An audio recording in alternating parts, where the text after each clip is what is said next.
Dodge City and in the territory on west, there's just one way to handle the killers and the spoilers, and that's with a U.S. Marshal and the smell of Gunsmoke.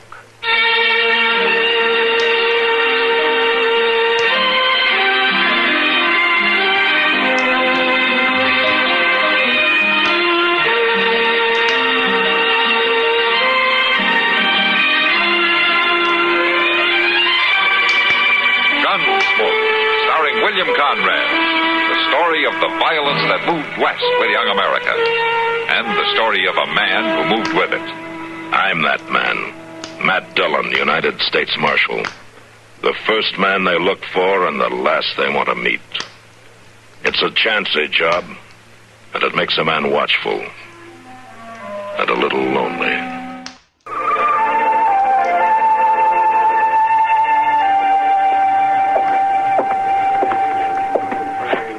Barkeep! Barkeep! What'll you have? I was told I'd find the marshal in this place. Well, I don't rightly see him here now. At his office, they said he'd be here. Well, he ain't. Oh, a man should be able to find the marshal. Now, listen, mister, it ain't up to me. Miss Kitty? Yes, Sam. This man's uncommon anxious to see the marshal. You know where he is? Well, no, Sam, I don't. Have you tried his office, mister? Of course I've tried his office. They told me he was headed here. Well, he may be, but I haven't seen him until now. Hey, Matt. Hello, Kitty. Sam? Marshal? Matt, this man's waiting to see you. Oh, is that so? Are you the marshal? Yeah, I'm the Marshal, Matt Dillon. My name is Foss, Marshal. Jasper Foss. All right, Mr. Foss, what can I do for you? I figured you'd ought to know about the telegraph line. What telegraph line? Well, why, the one just strung out west of town. What about it? Well, somebody's cut it. That's what about it. Well, how do you know? I was riding past. That's all I know. About a mile or a mile and a half out. Did you see anybody? Oh, well, nobody I could recognize. I seen a horse hightailing it in the distance. I couldn't tell no more than that. When was this? Oh, an hour ago, maybe. I figured you'd want to take a look around. Yeah. Thanks, Mr. Foss. I guess I better.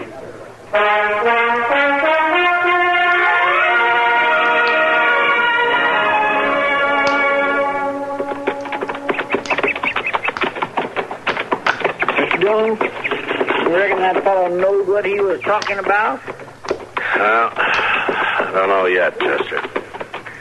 I swear we rode most of the mile already. There ain't been no break. I guess we can make it a little farther. Well, sure, we can make it. We can make it all right, but I was just wondering if it was worth all this tracking around in the hot sun. You know, a man's brain can get addled by too much of it. Yeah. Sometimes it doesn't take too much sun. How's that? Never mind, Chester. Look up there, ahead. Well, I do declare.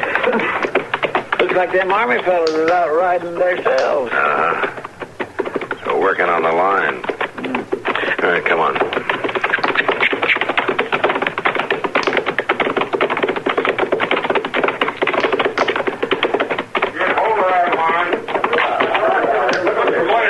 Morning. You tell me where the lieutenant is? Oh, I see him. Lieutenant? Yeah? Are you having trouble with the line? Well, it's been cut. Mr. Dillon? Yeah? Counter. Yeah, I see him. You holding that man for it, Lieutenant? He's under guard. Yeah, I see he is. You mind if I talk to him?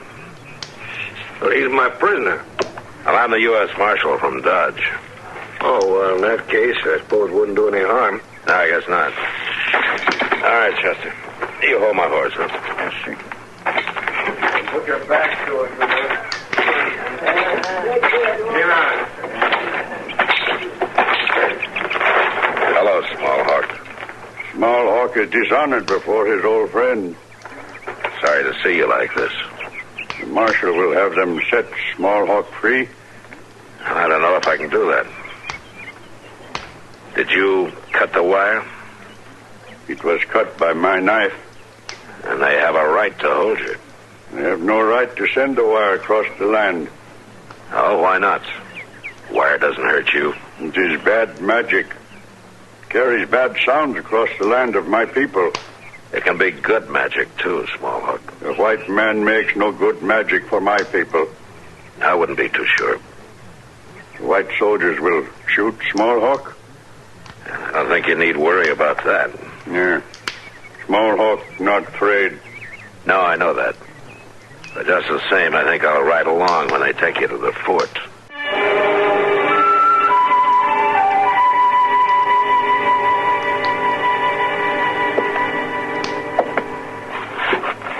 Now, this is an unusual request, Marshal Dillon.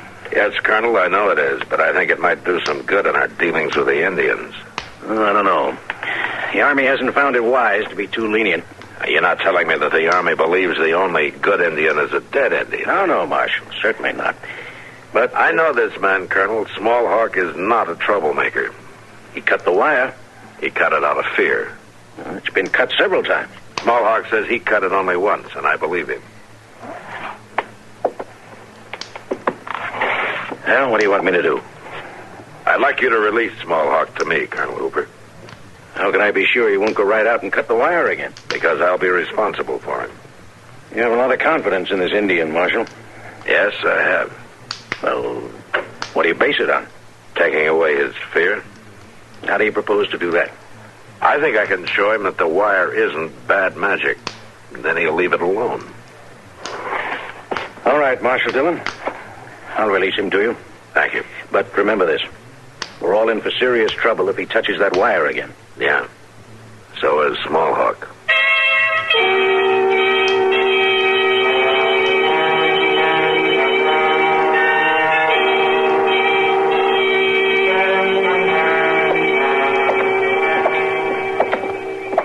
It's right down at the end of the block, Small Hawk. The Marshal is Small Hawk's friend.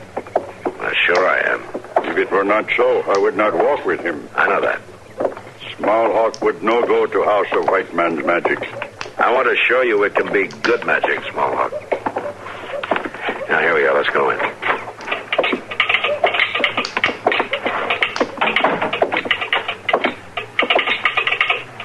Hank? Howdy, Marshal. Hank, you got a man out at the Western Station to take messages off the new line? Yeah, Marshal, sure we have. Any way of getting a message to the Indian encampment on the river? Well, our man out there says there's usually a couple of braves standing around watching him. He could tell it to them, I guess. Why? Because my friend wants to send a telegram. Small Hawk does not trust bad magic. Well, you trust me, don't you? Yeah. All right, then listen to me. Now, they took your horse at the fort, didn't they? Soldiers took horse, yeah. So you got a long walk home. Small Hawk will walk with his head high. Yeah, but it would be even higher if you were on horseback. Now, what if the wire carried word to your son to bring you a horse? There is that magic in the wire? Yeah, there's that magic. Small Hawk will see if horse comes. Well, that's fair enough. Now, you tell me your son's name. Brown Wing. All right, Hank, you tell your man to get a message to Brown Wing to bring a horse to the road fork just outside Dodge. Tell him his father will be waiting. All right, Marshal, there's just one thing. Yeah, what's that? Who's going to pay for it, you or the Indian? Yeah, the government ought to pay for it. Now, Marshal, that kind of money ain't easy to collect. Yeah, I know that better than you. All right, I'll pay for it, Hank. Come on, Small Hawk. We better get you started out to meet your horse.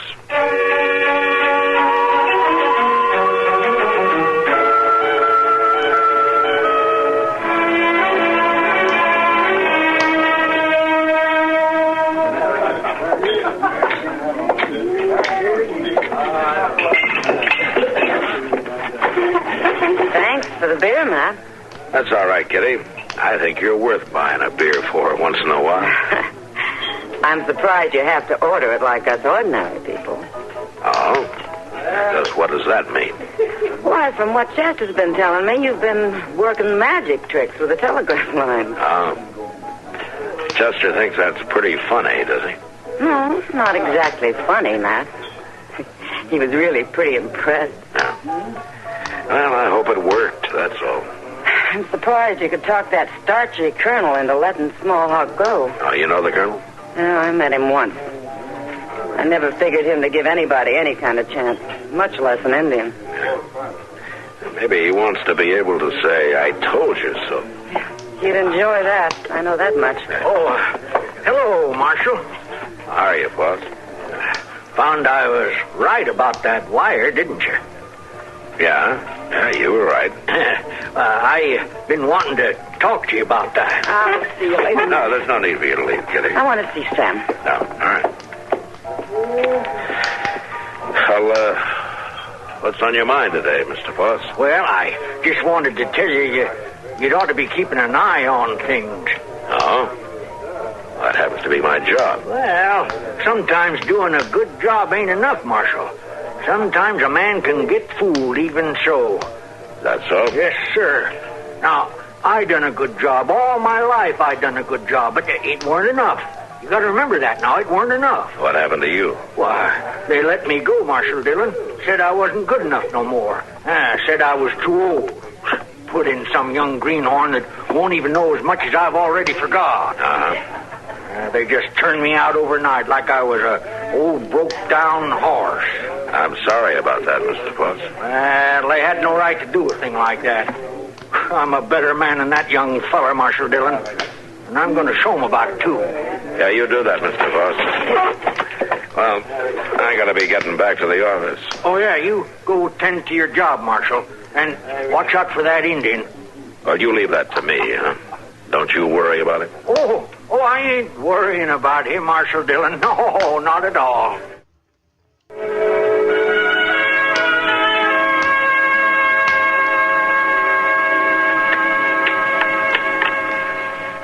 7 or a 3, Matt.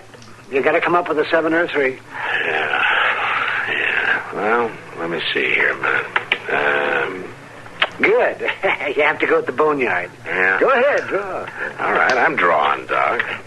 Go right ahead, take another. Oh, I must say, Matthew, you don't play dominoes any better than you play checkers. You're talking pretty big for a man who just won his first game this week. Well, it's not whether I win or not, Matt. It's just that I make the moves better. I hope you don't figure like that about your patients. About my paper? Well, it doesn't matter whether you cure them or not. So you make a few moves. Oh, don't you worry about my patience. I'll take it. Oh, how's your Indian getting along? Oh, fine, I guess. I think I finally got it through his head that the telegraph wire wasn't strung up there just to work some black magic. You were lucky. Yeah, Doc, I guess I was. But Smallhawk is mighty pleased. Oh, you've seen him? No, but he had the agent out at the other end and send me a message back. Oh, is that so? Well, what did he say? Just one word. Good. Well, the telegraph company isn't going to make much money out of him at that rate. Yeah, maybe not, but it'll save them money having him leave their lines alone. Mr. Dillon? Oh, hold on. Yeah, Chester. What's the trouble? Mr. Dillon, you know that fellow Ted Creel? Yeah, I know him. What's he done? Well, he ain't done nothing, Mr. Dillon. He just come in from out west of town. Well, no law against that. Well, of course not, Mr. Dillon, but he told me he seen a troop of cavalry from the fort. Well, what about it? They had an Indian with him, all tied up like he was a prisoner. Oh. Did Creel know who he was? Well, he thought he was that fellow Smallhawk, Mr. Dillon. Yeah, I was afraid he might. All right, Chester, get the horses. Yes, sir. Sounds like your magic might not have worked after all, man. Yeah, Doc, it does.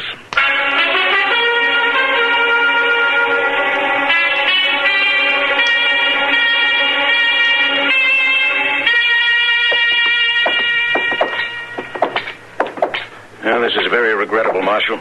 Yeah. My superiors will want a full explanation. I'd like one, too. Well, you might. You gave me a word you'd be responsible for that Indian. My word still goes, Colonel. A little late now. You're not sure he cut your wire this time?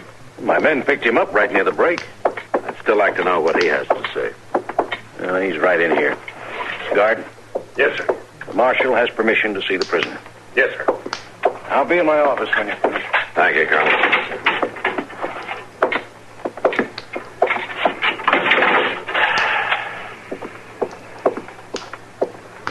Well, Smallhawk? It is as I said. Bad magic. Did you cut the wire? The Marshal will believe. We've never doubted each other, Smallhawk. The Marshal speaks true. All right. Now, how about the wire? Smallhawk did not cut it. Did any of your tribesmen cut it? The braves of my tribe believe the good magic of the wire, as the marshal taught us.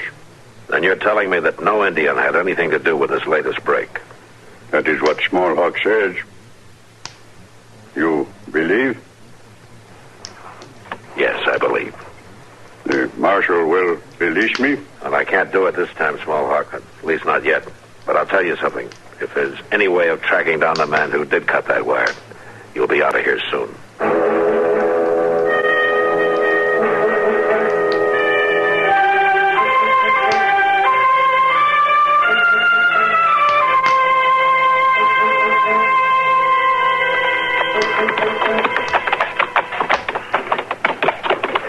I'll tell you something, Mr. Dillon. Yeah? What's that, Chester? Lot of folks back in Dodge was wondering whether it was worth it stringing this line way out west here when it first went up, and I'm about to agree with it. I don't know. Of course, there's been a lot of trouble, but... They sure has. Now with all this cutting going on, looks like we've got Indian trouble all over again. Oh, maybe not. Right over there looks like the place.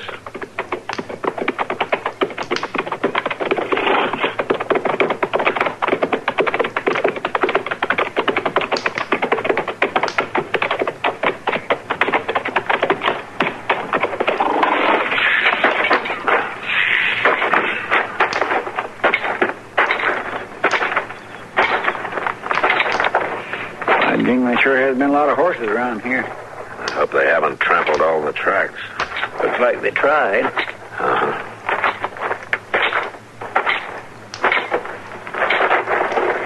You finding anything, Mr. Dillon? Yeah, I can't be sure yet.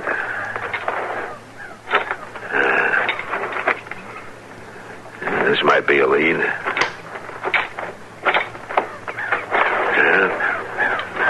This might be something, Chester. There ain't much to choose from in all them tracks. Yeah, but these seem to lead out by themselves, though.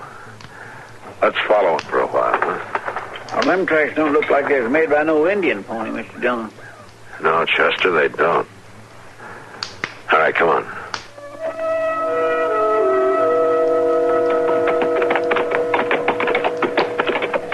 Mr. Dillon? Uh-huh.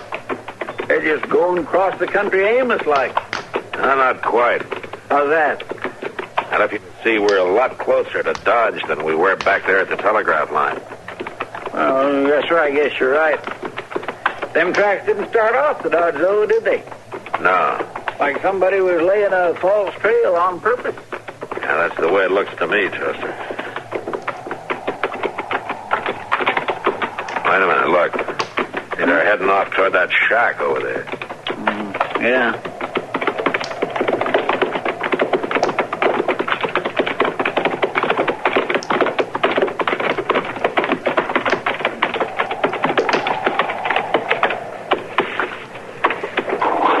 Like much of a place to live, half falling down that way. Reckon anybody's here, Mr. Jones? I don't know, but we'll find out.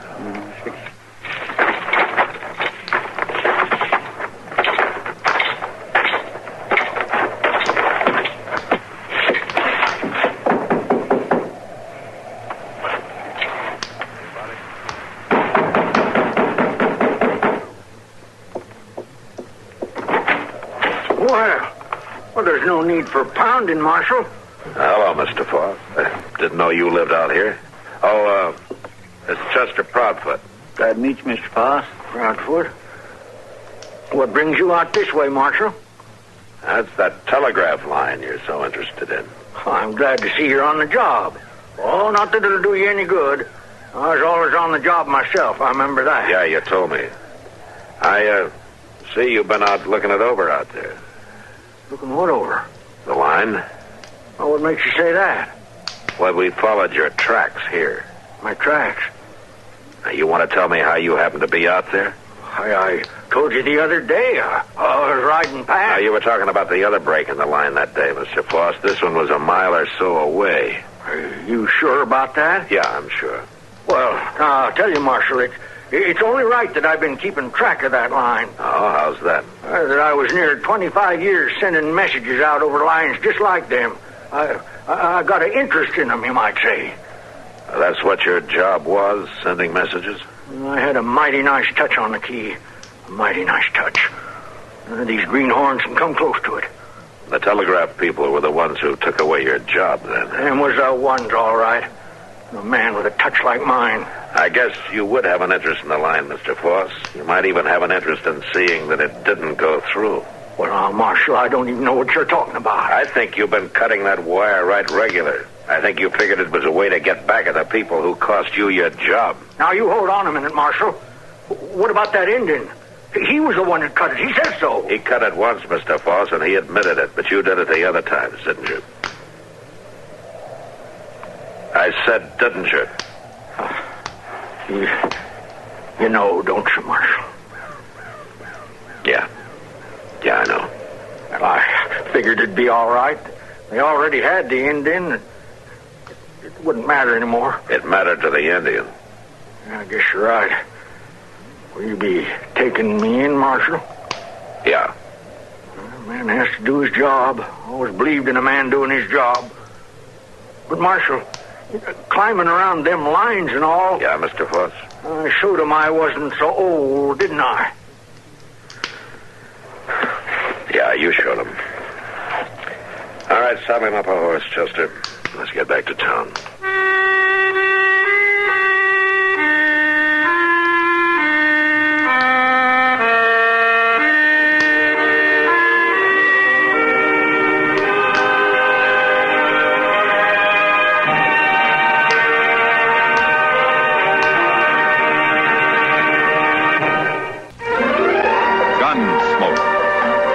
Directed in Hollywood by Norman Macdonald, stars William Conrad as Matt Dillon, U.S. Marshal. The story was specially written for Gunsmoke by Marion Clark, with editorial supervision by John Meston. Farley Bear is Chester, Howard McNear is Doc, and Georgia Ellis is...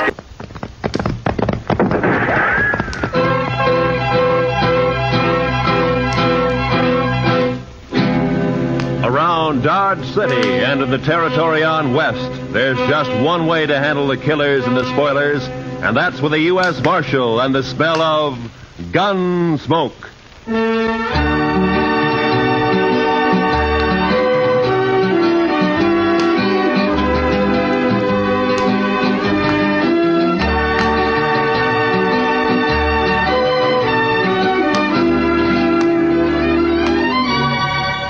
Gunsmoke, starring William Conrad. The story of the violence that moved west with young America. The story of a man who moved with it. Matt Dillon, United States Marshal.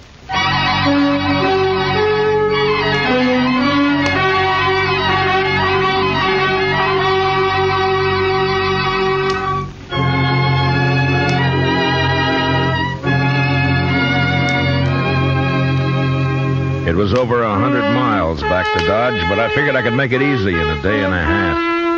I'd been in Hays City as a government witness in a murder trial, and I was anxious to get back. So I rode out of Hays one morning a couple of hours before light. The ground was clear as snow, but it was midwinter, and it was sharp cold. When the day came, there was no sun, only dark gray sky drilled by a high, cold, searching wind. The air was as thin as I could ever remember it being. And behind me in the north lay a great slab of blackness. When I saw that, I should have turned back, for the wind stood out of the north, too, and sooner or later it would drive that black slab right down on top of me. This was blizzard weather, the kind of weather that kills the land and everything on it. I don't know why I went on, maybe because of the wind. You know, a high wind will distemper a man, make him drunk like. Anyway, I didn't turn back. And about noon, the sky began to turn white with snow, and I could smell a touch of moisture in the air. And finally it came, the sleet, shrilling in on the wind like small buckshot as the blizzard howled down the prairie. I couldn't look right or left without being stung blind, but as long as I kept the wind on my back, I knew I was headed south. 2 hours of this, and I could feel my horse slowing down and weakening under me. My own body stiffened with the cold. Men died when they got caught in a thing like this. They died easy. Another hour passed, and My horse was carrying his head close to the ground. I figured he'd stumble soon, so I kicked my feet out of the stirrups and braced myself against the horn. By now, the wind had really gotten into me. And when I saw the blur of a ranch house up ahead, I thought maybe it was a trick. But a few minutes later, we rounded a corner of the place and stood at last in the lee of the storm. I slid down and got up to the door and pounded on it. And I waited. Then I pounded again. Then the door came open and the figure stood in the light. Who are you? Bring him in, L.V. Any man out in that weather's been made harmless. Get inside. Out of the way, L.V., you fool. All right, stranger. Hands in the air. High. That's better. Unload him, L.V.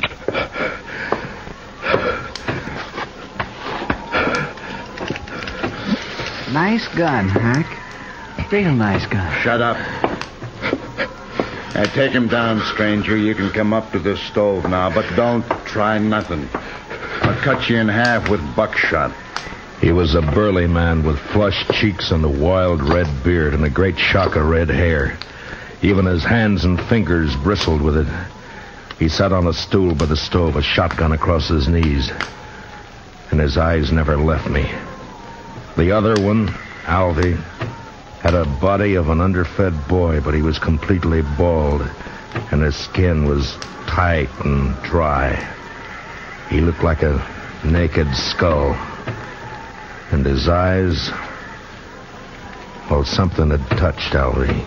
You look half froze, stranger. You must have wanted something real bad to go out in weather like this. I never saw him around here before, Hack. He's a stranger, Alvy. He don't belong around here. Of course, we don't know anybody, but I seen a few, and I never seen him before. Maybe he's seen you, Alvy, somewhere. Not me. He never saw me nowhere. How do you know that? Maybe he was just looking for some cows and got lost in the storm. You're just a kid, Alvy. I always said you don't know much. Belle! Belle, get on out here. She was a pretty girl, but with a dark, half-wild look that I'd never seen before in a woman. Her eyes jumped from man to man and then came to rest on me, fixed and curious. And then after a moment, she looked away and moved into a chair across the room. Supper ready, Belle? It's awful cold out. You recognize him, Belle? You ever see him before? No. You're sure now? Maybe Hayes City. Maybe you saw him up there sometime. I don't know him. You're sure? Yes. If you're lying to me, you know what I'll do to you. I never saw him before. He come in here half froze, right out of the blizzard. Must have been looking for some cows and got lost. Shut up, Alby. We don't know what he's doing here, Belle. Why shouldn't a man get out of the storm? Even in here. That's enough. All right, stranger, we never saw you before. We don't know who you are. And as soon as I think you're lying, I'm going to blow a big hole in you. What about my horse? I'd like to put him in the barn if you've got one. Alvy? Oh, now, Hack, I ain't going out there. I'd freeze. And the horse will freeze if you don't. It's his horse. We might need it. Go on, Alvy, before I get cross. All right, I'll go. I don't know why that horse is so important.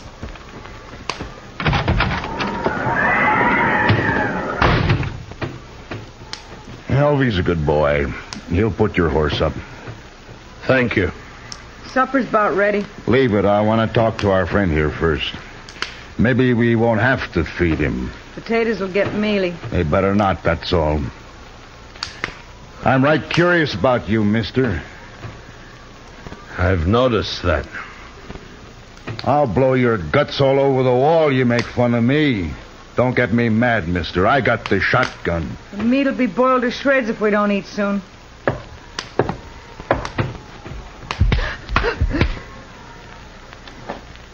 You just won't understand any other way, will you, Belle? What is it you want to know about me? I can tell, mister, I can handle you easy now. What do you mean? All I got to do is wallop the girl and you'll talk. I don't have to do nothing to you. All right, if I take my jacket off? I've warmed up now. I mind. You might have a gun hit out in there. He can raise his hands. I'll unbutton it. Well, now, that's right smart of you, Belle. Oh, I'll hide it. No, leave it be. Belle. Come over here, Belle. Drop the jacket, Belle. Now hold out your other hand. Open it, Belle. Open your hand. That's real bad what you did, Belle. Real bad. You know what I'm going to do? I'm going to put you outside for a spell out in the weather. After supper, after you've cleaned up supper, you can be thinking about it till then.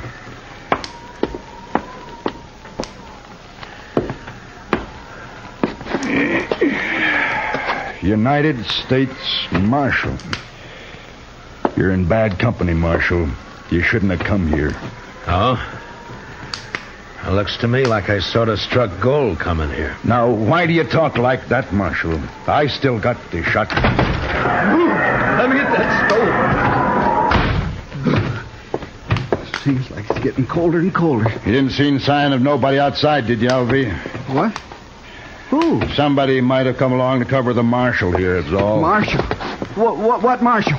Me. I'm a marshal, Alvy. Shoot him, Hack. Shoot him. Shut up and answer me. Was there sign of another horse footprints, anything like that? Ah, I didn't see nothing. Maybe you didn't look. Would I have walked in here the way I did if I'd been after you people? Maybe your head got muddled with the cold. Where'd you ride from, Marshal? Hayes City.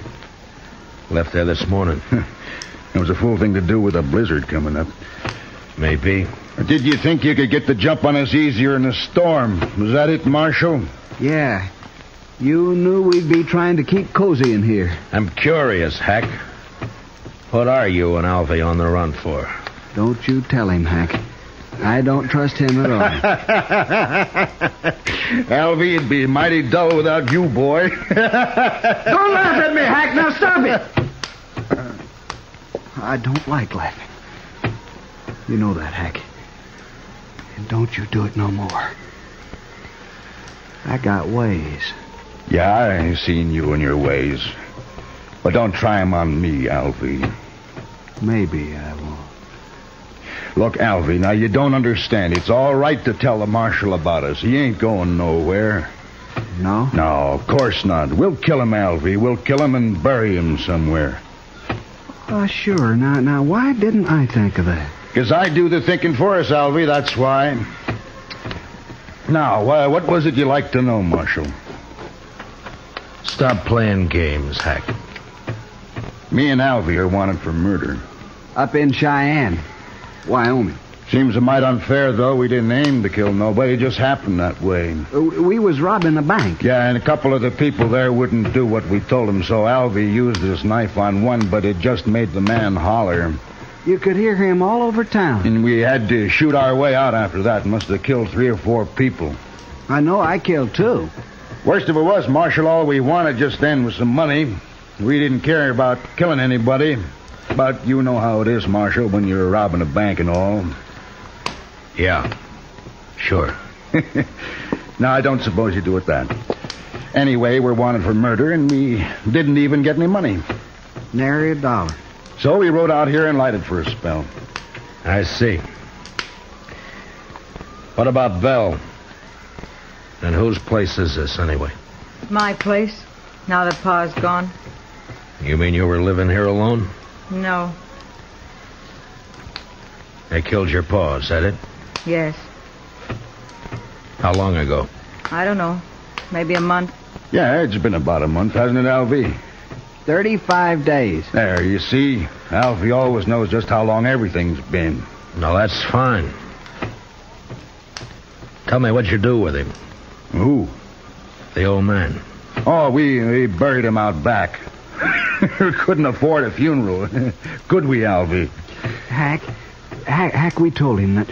Now let's shoot him. No, I've been thinking it over. People in Hayes City know he started for Dodge, and when he don't show up, they might come looking for him. But you said we'd bury him, Hack. That's what you said. Yeah, that's right, but we can't bury his horse, too. Not in this ground. It's froze solid. And if we turn the horse loose and they find it and can't find the marshal's body, then they'll suspect something. You're pretty smart, Hack. Too bad you don't know enough to stop killing people. Too bad for you, anyway. Well, what are we going to do, Hack? I'm getting hungry. That supper won't be fit to eat. Shut up! One more word out of you, Bella, and I'll whoop you good. Come on, Hack, I'm really hungry. No, listen to me, Alvy. Now, my idea is to knock the marshal on the head and throw him outside to freeze. Now, he'll keep real good that way. And when the storm breaks, we can carry him off 20 miles or so and dump him on the ground. Look like he got throwed and hit his head and froze. Oh, that's fine, Hack. That's just fine. Then we'll break his horse's leg, make it easier for them to find him. You just don't care about anything, do you, Hack? Just me. Sometimes, Alvy. Sure. Me and Hack are friends, ain't we, Hack? Of course, if it don't go on snowing, we'll have to think of something else. Can't leave tracks for them to follow back there. Oh, Hack, ain't we gonna kill him now? Well, sure we are, Alvy. I didn't mean that. Let me hit him, huh? You keep the gun on him, and I'll get up behind and hit him. There was a branding iron around here somewhere. I'll hit him with that. Hack, you've sunk pretty far, but I'm sort of wondering just how far. What do you mean? I'm wondering if you're low enough to kill a man before he's been fed. Here it is, Hack. Here, see? I found it. Leave it be, Alvy. We're gonna eat first.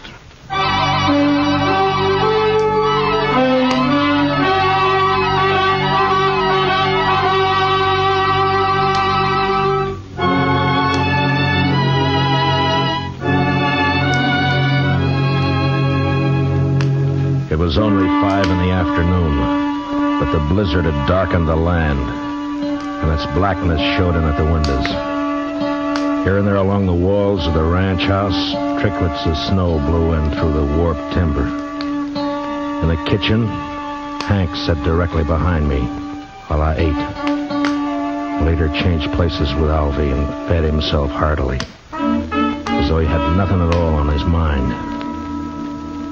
Hack was just a nerveless brute, born with no conscience at all. His intelligence was the instinct of an animal that snapped at or killed whatever got in its way of survival. Every living thing was his enemy. And Alvy? Well, there was no way to figure Alvy. Too much of him was missing. My only chance lay in the girl, Belle, even though Hack had pretty well beaten all resistance out of her. Supper was over soon enough, but Hack seemed in no particular hurry to get on with his plans. I've eaten better food on the trail than that. Can't blame me for it. Now, get it cleaned up, Belle. You can talk your head off when you're outside alone, and you're going outside. I'll learn you to heal if I have to break your neck. No, don't do that, Hack. Not till we're ready to pull out, anyway. Why? Well, I ain't gonna do the cooking. Well, I hope not. I've eaten your cooking. My sister was a good cook. Yeah, we should have brought her along, Alvy. No, I don't like her. Where are you from, anyway? Which, me or Alvy? Well, you to start with. Wyoming, place called Crowheart. I didn't stay there long, though. What about you, Alvy? Now, where were you born, Alvy? I never did know. Republican River. That's not a place, you fool. Well, that's what they told me. Republican River. They always lived in a wagon, my ma and pa. Had a lot of kids, too. Of course, most of them died. I'm about the only one that made out any good at all. And you did fine, Alvy, fine. Give me the shotgun.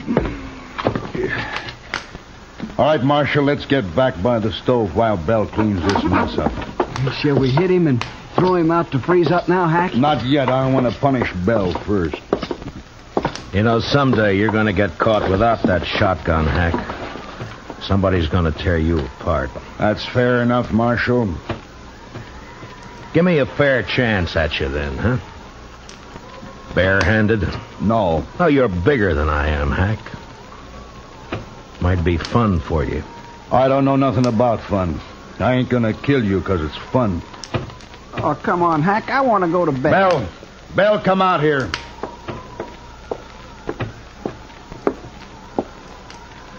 Get outside like I told you. And don't open that door so wide you'll blow the lamp out.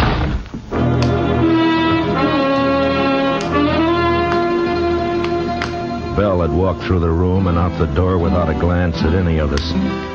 I figured she'd go down to the barn where she'd be all right for a little while anyway. But I knew I'd have to make a move soon. I sure wasn't going to sit there like a fall hog and let Alvy knock me in the head whenever he got ready. But it didn't take much more sense to try to jump Hack in that shotgun and let him blow me all over the place. It was a beggar's choice, and the more I thought about it, the madder I got. Hack, I'm sleepy. I'm going to hit him and go to bed. You can do what you want after, but I ain't staying up all night. Alvy's got his mind made up, Marshal, I can tell. Just what do you call his mind, Hack? I got ways to fix you, Marshal. Nah, never mind, Alvy. Wrap something around that iron, otherwise it won't look like he hit his head on a rock. What difference it makes? Do what I say, Alvy. All right, Hack. Here, I'll use this curtain. Now, keep your eyes on me, Marshal. Alvy moved around behind me and was getting a good grip on his branding iron. I leaned slightly forward in the chair and was tensed and waiting for the split second when my instinct had told me to jump. And then suddenly the door was flung wide open and the wind roared in, almost lifting the room as it came. The lamp flared and then went out as I plunged sideways from the chair. Did you hit him, Alvy? Did you hit him? You bloody fool. Don't you try nothing, Marshal. I got some more shells right here. Don't you move now. I crawled across the room and was off the door before Hack could reload. In the snow outside, I stood up and turned to find Belle waiting by the side of the door, a pitchfork in her hand. I couldn't see her face very well in the dark, but I could tell she was shaking with cold. I reached out and took the fork from her and then flattened myself against the wall and waited. I was afraid it was you he shot. That was a smart trick, Belle, throwing the door open that way. He shot Alvy, didn't he? Yeah. Good. I think he's found out I'm not in there. What are you going to do? Wait. Marshal, I'm going to kill you and the girl both now.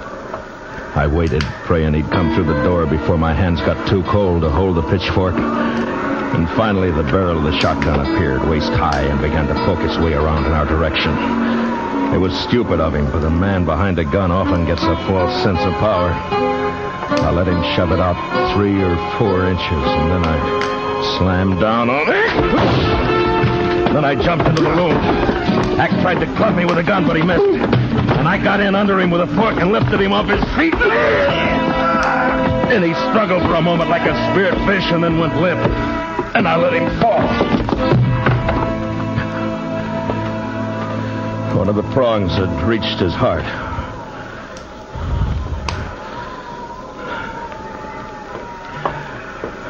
Did you get him, Marshal? Is he dead? Yeah. Light the lamp.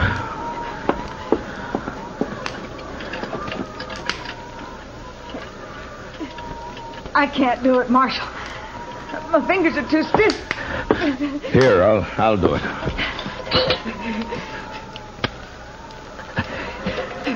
There.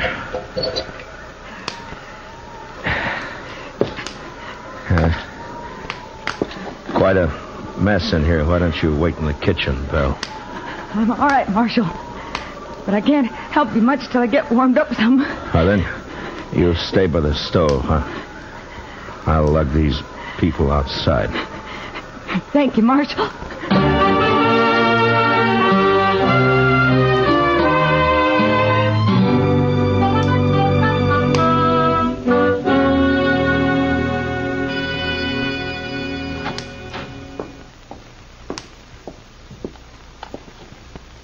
Marshal?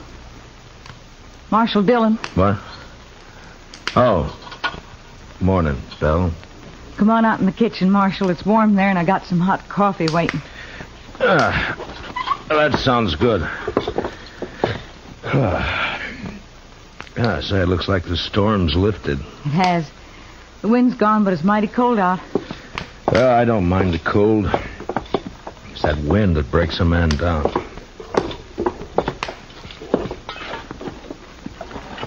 There.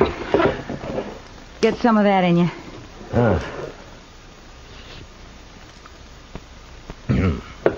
Oh, you make mighty good coffee, Belle. Tell me something, Marshal. Tell me the truth now.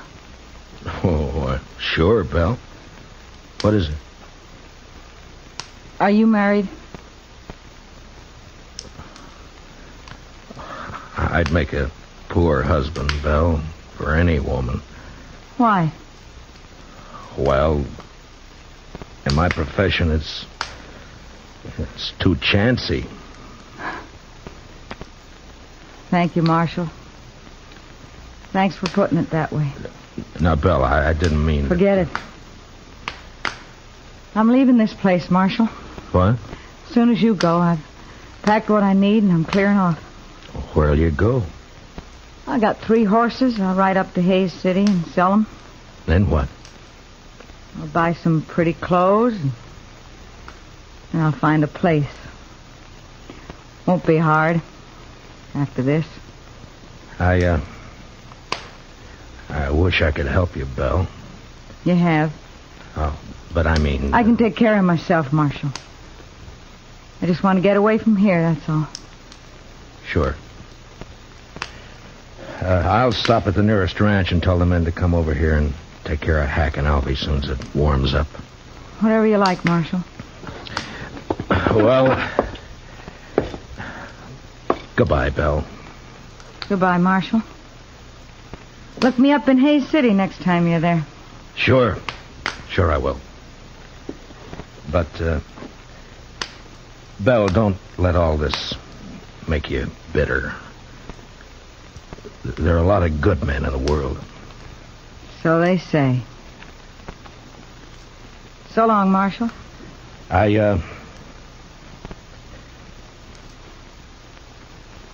So long, Belle.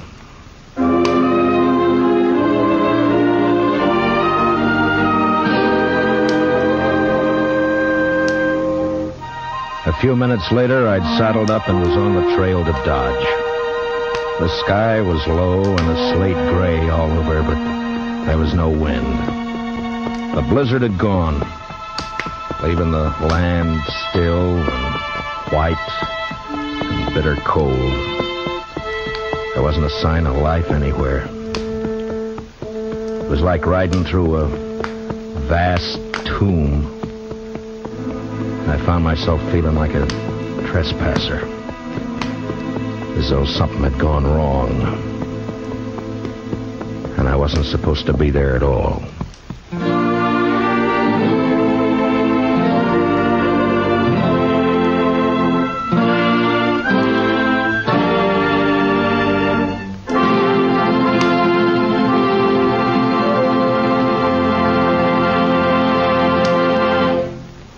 Gunsmoke, under the direction of Norman Macdonald, stars William Conrad as Matt Dillon, U.S. Marshal. Tonight's story was specially written for Gunsmoke by John Meston, with music composed and conducted by Rex Corey.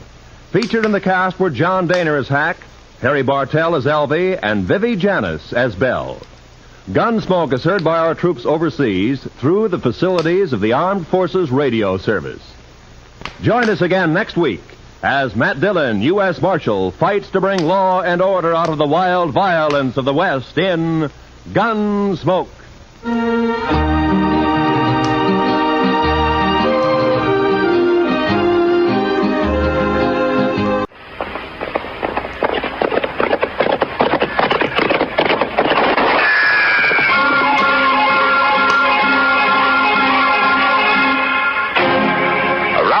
City and in the territory on west, There's just one way to handle the killers and the spoilers, and that's with a U.S. Marshal and the smell of Gunsmoke.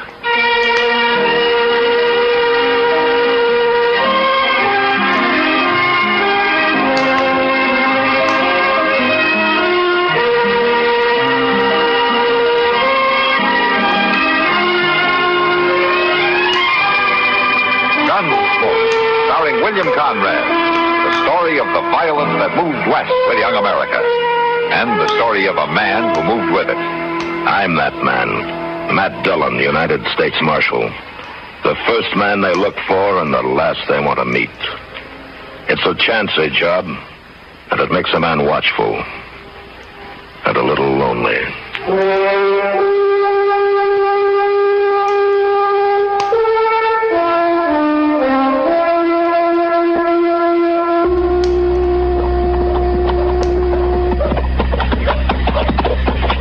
That bottle, Zach. It's been a long, dusty trail up from Texas, and I don't care to ride into Dodge. So here you are, Ned. Don't you kill it. Come up the same trail you did. I'm just as dry. Yeah, I hope I never see another moth-horn steer. I will settle down and be a bartender. Something easy like that. Sure, and by tomorrow you'll wish you was back trailing cattle. You wish you'd never seen Dodge. My turn in that bottle. By tomorrow, maybe there won't be no Dodge. Maybe we'll have torn it plumb apart. Oh, I'll hear the cougar howl tonight. Look yonder, there's a long branch. Let's start with this. Yeah, tell them we're here, Zach. Show them how we're living, Texas. Huh? Yowie!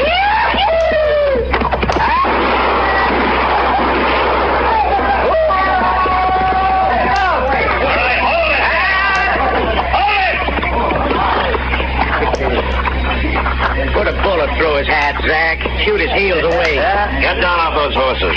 Well, I'll get down, mister. It's what I come here for. All the way from Texas. Well, you're welcome here, but don't get any notions about shooting up this town. Who are you, anyway? I'm a U.S. Marshal. I'll take your gun until you're sober enough to carry it. Nobody takes my gun. Then you better ride right back to camp. Don't let him buffalo you, Zach. He won't. Mister, I'm staying. Me and my gun. You'll be Marshal for breakfast if you try to stop me. Well, I warned you. I'm going to kill you for doing that to him.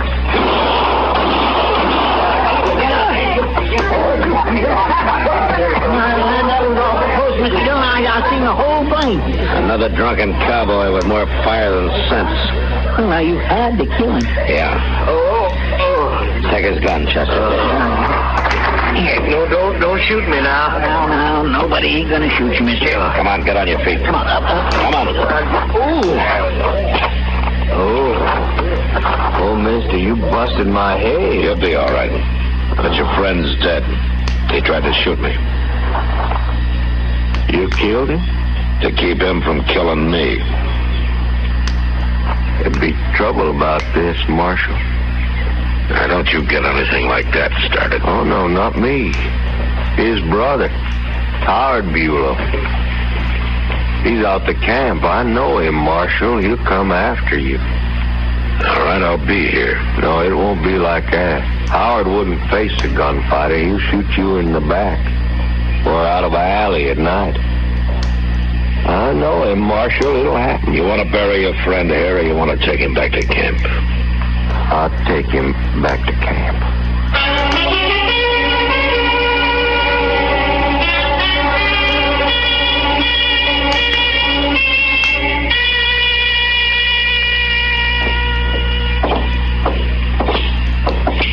You know, Matt, you'd think a restaurant like Delmonico's could at least make good coffee. Even if the food's bad. You know, I never saw a woman yet who didn't find fault with everybody's cooking but her own. Women have more taste than men, so? Oh, yeah, sure. Matt? Yeah? That man you had to shoot today, his brother. Is that what's on your mind? Yeah, I suppose so, Kitty. Well, I've been thinking. You've never seen him. If he does ride into town, you won't be able to recognize him, will you? Yeah, let's just say that he'll probably be the first man who tries to shoot me in the back. Don't worry about it. It's been tried before. And I'm still around. Front Street's not very crowded tonight. It's kind of early yet. Hey, wait a minute, Cathy. What is it? That man leaning against the post up there. Now, wait till he turns his head. I want to get a look at him. Someone you're after, Matt? Yeah. No, it's probably somebody who's after me, Kitty. You stay here. All right, Matt.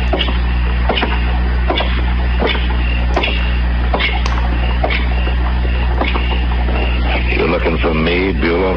What? Your name is Bulow, isn't it? I bet you're the marshal. That's right. What are your plans, Bulow? Kill you? My own way? I thought so. I'll take your gun now. Take it. All right. That won't stop me.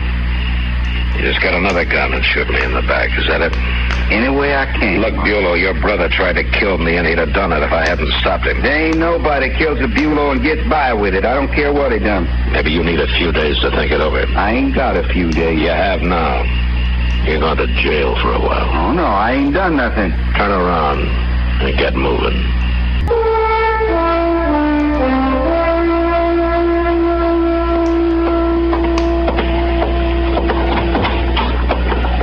You the marshal? Yeah, what can I do for you? My name's Will Jacklin. I'm boss of the drag our herd we're holding upriver. Come for Howard Bulow. Oh? I see. Well, turn him loose. I can't turn him loose. He didn't do a thing last night. He was just standing on the street the way I heard He threatened to shoot me in the back, and he says he's still going to. You killed his brother, didn't you? In self-defense, yeah. Don't matter. You have to look out for yourself. But none of my men's gonna lay in a Kansas jail when he ain't done nothing. None of your men's gonna walk around free waiting to put a bullet in my back either. Look, Jacqueline, you let Bulow cool off here a day or two. You'll get over it, maybe. I got 8 men outside, Marshal, and I got 10 more with the cattle at camp. We come a long way. We had a hard drive. We're all Texans, and no Dodge City marshal's gonna rub our nose in dirt. Nobody's trying to, Jacqueline. I want Bulow out of here. I'll turn him over to you when you've sold your herd and are headed back to Texas. I want him now. Not as long as he's set on killing me. 18 men I got, Marshal, and I count myself. And 14 of us will be back tonight. We'll get him. Don't you try it. Well, we'll do it. And after we get him, we'll really shoot your town up. You people have mistreated the last Texas cowboy you're going to. Tonight, Marshal.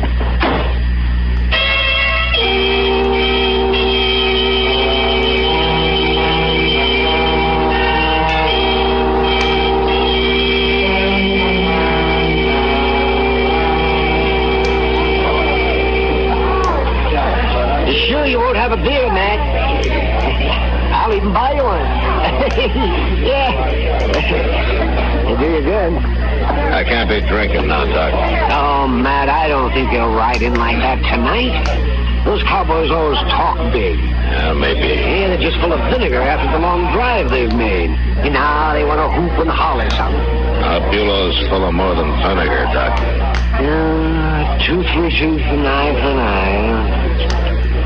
Oh, my, the world's got its evil ideas. Marshal Dillon. Oh, hello, Doc. Hello, Riesling. And what are you going to do about those Texans, Marshal? I don't know, Mr. Riesling. I hadn't given it much thought. Well, you better start thinking, Marshal. I heard Jackson right in here this morning.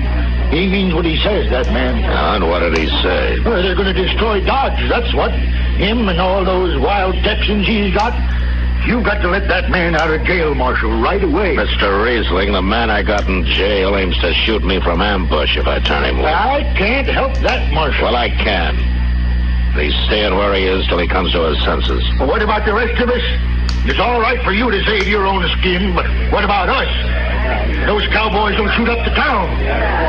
Maybe burn my hotel down. Now, don't get all excited, Mr. Riesling. It won't help matters any. Now, why don't you just forget about it? Jacqueline may never show up at all. That's what I come to tell you. Oh, what?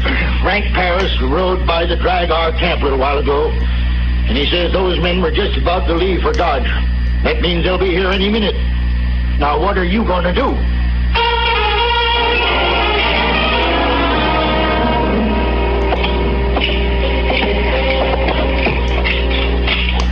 You don't have to get mixed up in this, you know, Chester. I know. I think I'll take me a shotgun, too. Okay. Now let's wait outside. All right. About 10 feet apart, huh? All right.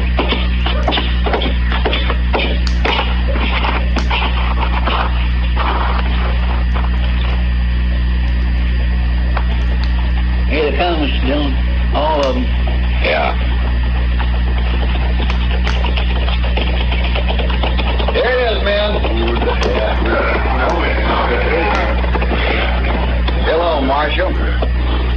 You're acting like a fool, Jacqueline. We'll see about that. You make trouble here, and the law will be after you wherever you go. Don't worry none about no law. I was raised plumb free. We all were. That's so you were. But that doesn't leave you free to form a mob or raid a jail or shoot up a town. What's the matter with you men, anyway? What's the matter with you? You put an innocent man in jail. Any man who wants to kill somebody isn't very innocent, Jacqueline. You have to wait till he does it. I don't have to wait for nothing. Marshal, we've come for Bulow. Let them have him, Marshal. Turn him loose. Hurry. You keep out of this, Reason. He's right, Marshal. You let him go peaceable, we'll leave town. You make us fight, we'll go right on fighting. Well, you heard him. He means it. Now, you do it. Shut up.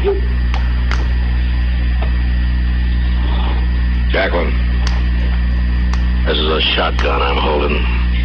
The first move you or any one of your men make, I'll cut you in two with it. Maybe. We're too many. You'll die, and so will your friend there. Is that right, man? Texas men ain't afraid to die, Marshal. But they ain't gonna get tromped on. Now, for the last time, turn him loose. So he can shoot me in the back the first chance he gets. That's your lookout. I'm through talking, Marshal. Get set, men. And when you finish him, go rip this town wide open. Do it for me. All right, wait a minute. Wait a minute. All right. Chester. Yes, sir.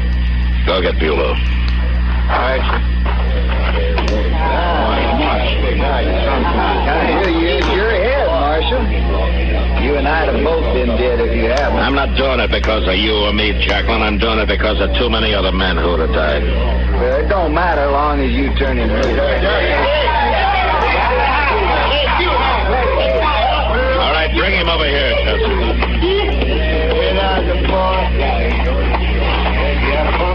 Bulow, you go on back to camp, and you try to do some thinking while you're there.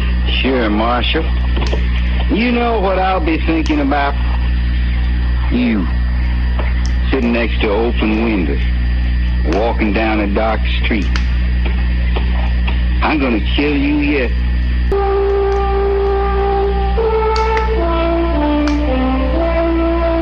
Wherever he was from, whatever kind of a life he'd led, Bulow was a primitive man. Somewhere he'd heard about revenge, a simple idea, an eye for an eye, and he'd taken it to heart. I realize now that there was no dealing with him. The man was incapable of change, and Jacqueline wasn't much better. But I forgot about Jacqueline. It was Bulow who would be back. Still, 2 days went by, and there was no sign of him. There's a couple of chairs, Mr. Dillon. Let's sit down there. All right, Chester. Nobody can't shoot you from here. Unless comes up in front. Yeah, it's not very likely with Bulow. Well, then what's the matter with men like him anyway? Oh, I don't know, Chester. Too rough a life, maybe the war, a lot of things. Look yonder, ain't that Miss Kitty coming up the street?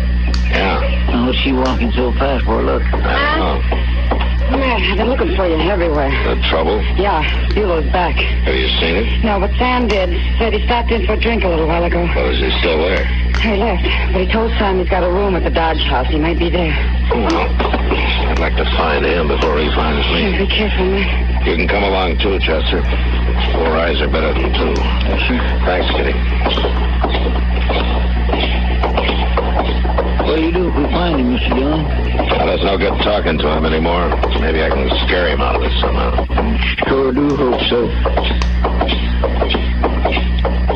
Hotel looks pretty empty from here, don't it?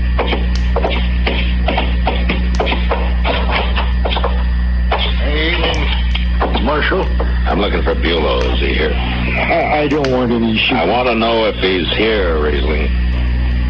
He went upstairs a few minutes ago, Marshal. All right, which room? No, Marshal. On the landing, Mr. Dillon. I missed it.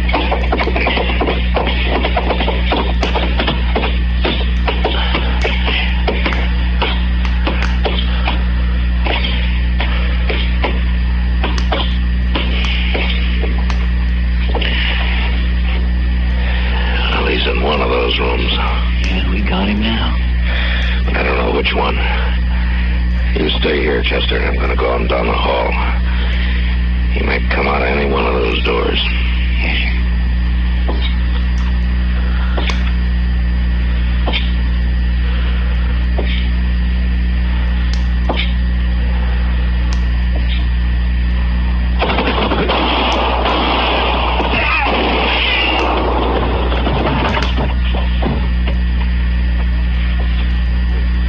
Okay? Yeah, it's okay, Chester. He didn't hit you, did he? No, he tried to, but it was too late. He was already dying. Well, I sure am glad. Yeah. And he died about as uselessly as a man could, though. For no reason at all. For no reason at all.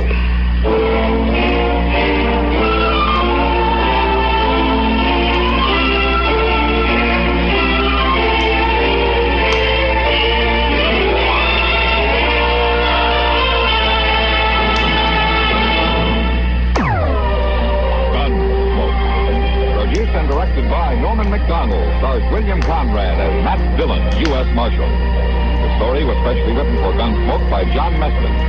Featured in the cast were Vic Perrin, Lawrence Dobkin, Harry Bartell, and Jack Moyle. Harley Bear is Chester, Howard McNear is Doc, and Georgia Ellis is Kitty. Join us again next week for another story on Gunsmoke.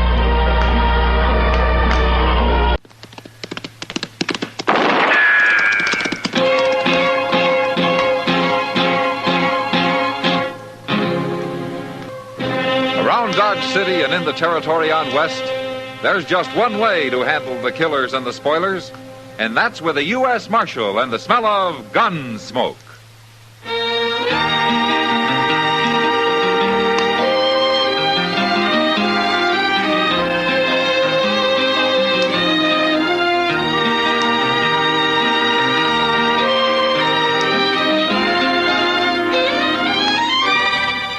Gunsmoke, starring William Conrad. The transcribed story of the violence that moved west with young America. And the story of a man who moved with it.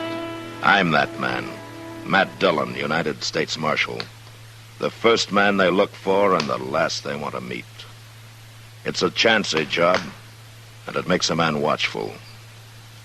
And a little lonely.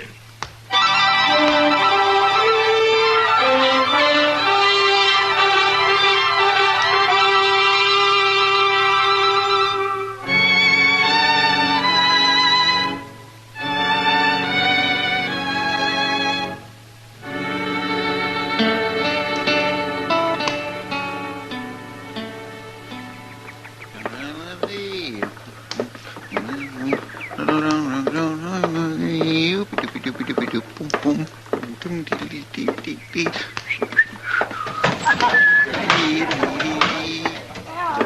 hello, Chester. Well, Miss Kitty. What are you doing in here this time of day? I found me $1, Miss Kitty, and I thought I'd run it up at Barrow this afternoon so's I'd have some real money to gamble with tonight. Oh, now that's what I call thinking ahead. Well, man's got to take a chance once in a while, else he won't never amount to nothing. Well, you got your mind made up. I won't argue with you. Would you come stand by me? Maybe give me a little luck? Sure. I got a feeling it won't take long. Oh, Jack Davis is the only man playing there. We'll have plenty of room. It isn't room you need, Chester. Hey. Who's that dealer? I never seen him before. New man, Lonnie Pike. I don't like his looks. You never mind him. You watch the cards. Get your hand off them chips, Pike. You lost, didn't you? I had them on the 7. You moved them. I did not. More trouble. I told you to get your hand off them. I'm warning you, Pike. Here, now, you fellas can settle this without no fight. You stay out of it, mister. I'm taking these chips, Davis. Oh, no, you ain't. And you better come up with a gun in your other hand. Now, draw, Davis. You ain't gonna shoot me. Oh. Get that knife out of my hand. Get it out. Quit fumbling for your gun. I quit. Look. Pull that knife out of there, Davis. Go on, pull it. There, that'll learn them. Hand. You've torn up my hand. If you go for your gun again, I'll tear up more than your hand, Pike. I mean it, I'll open up your throat. Hold it, Davis. What are you busting in for, Marshal? Shoot him, Marshal. Shut up. Shoot him. You lay that knife on the table, Davis. Go on, do it. I ain't gonna fight you. All right, pick it up, Chester. Yes, sir. Why didn't you shoot him, Marshal? You seen what he done to me. Now, I'll take your gun, Pike. Where is it? In my pocket there. I wasn't going to use it. I was only scaring him. It's a lie. That's right, Mr. Dillon. Pike went for his gun before Davis pulled that knife. That's no cause to pin my hand to the table. It's all tore up. It's ruined. And you let him get by with it, Marshal. You won't even shoot him. You'll pay for this, by heaven. I'll get even with you. You can bleed to death while you're standing here talking, Pike. You better go see Doc before you do anything. I'll go. But you'll see, Marshal. You and Davis both. You'll see.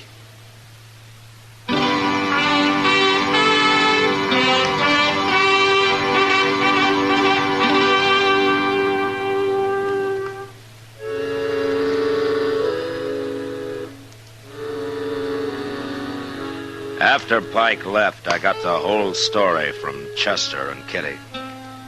And although Davis had acted in self-defense, I didn't care much for knife men. So I ran him out of town on general principles.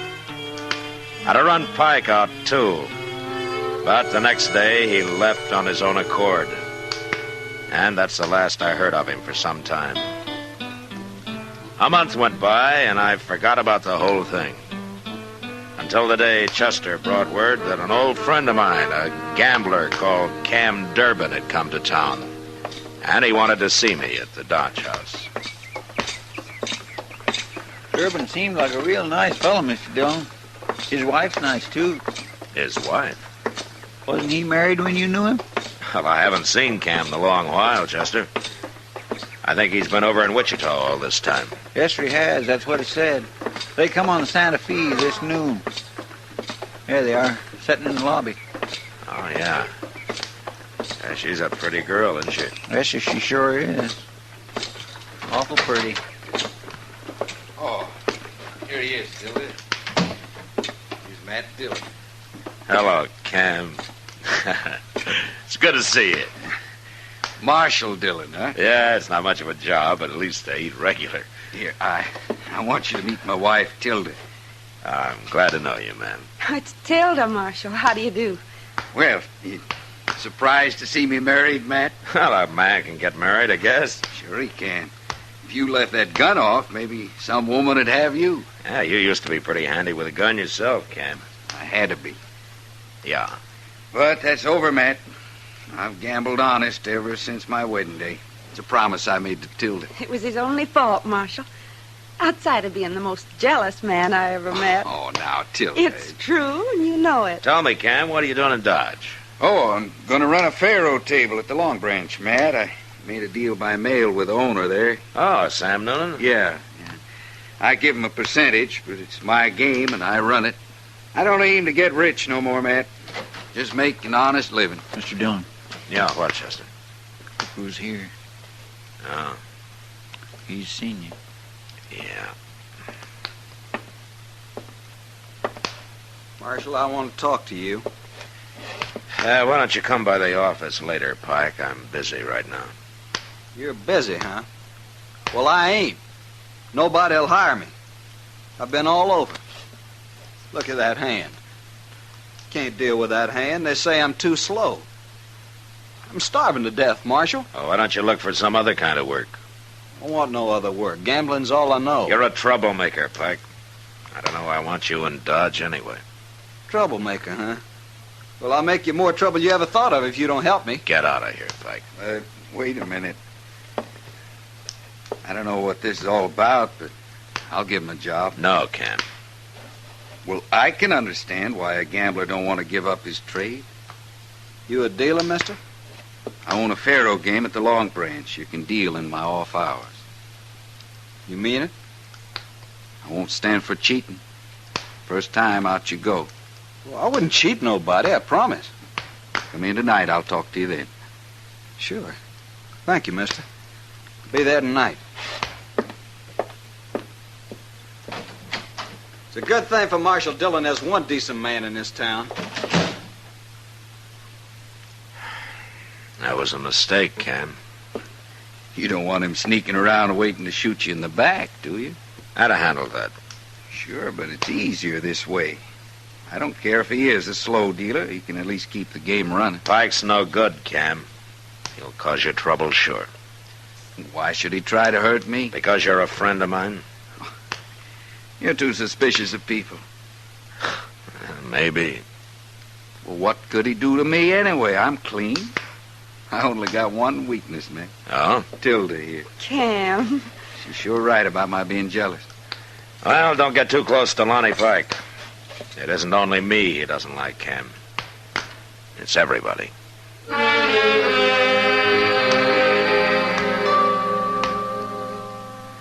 After a week or two passed and nothing happened, I began to think maybe Cam was right about my being too suspicious. For a while, he joked me a lot about it.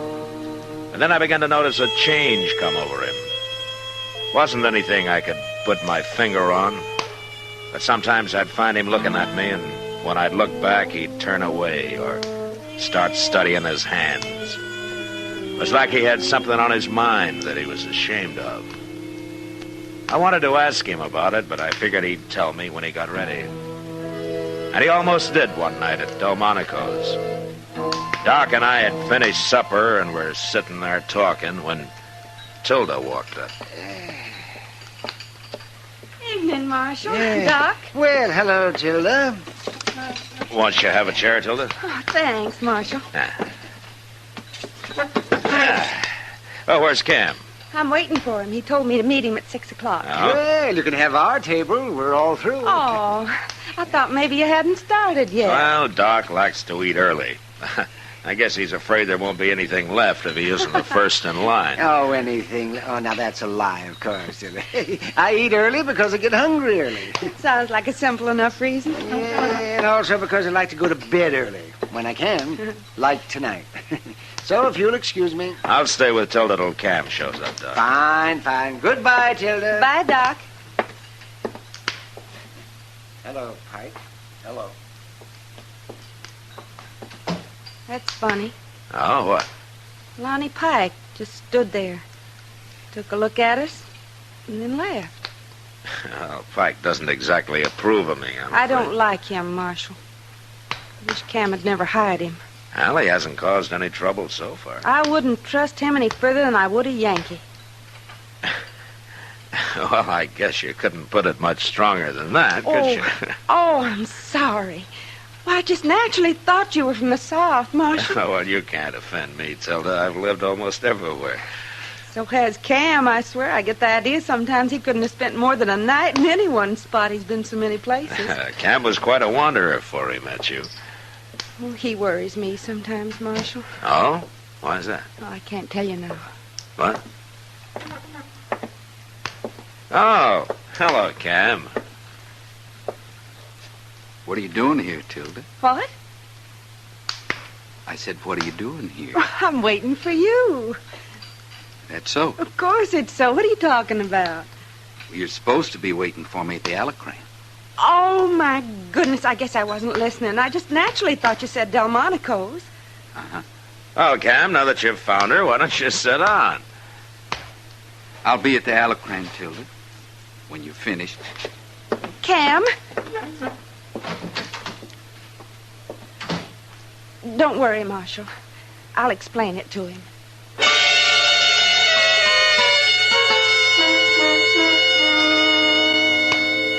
Tilda followed Cam out the door, and I sat there watching him, and feeling pretty helpless about the whole thing. I'd seen jealousy before, and I knew what it could do to a man. But somehow I'd never been mixed up in it personally. And I didn't like it now that I was. But I figured the only thing to do was forget it. And I did. Until the next day. It was along about dusk, and I was riding back to Dodge from a trip I had to make out to the Chatsworth place. At the edge of town, I caught up with two other riders, Kitty and Tilda. So I rode along with them.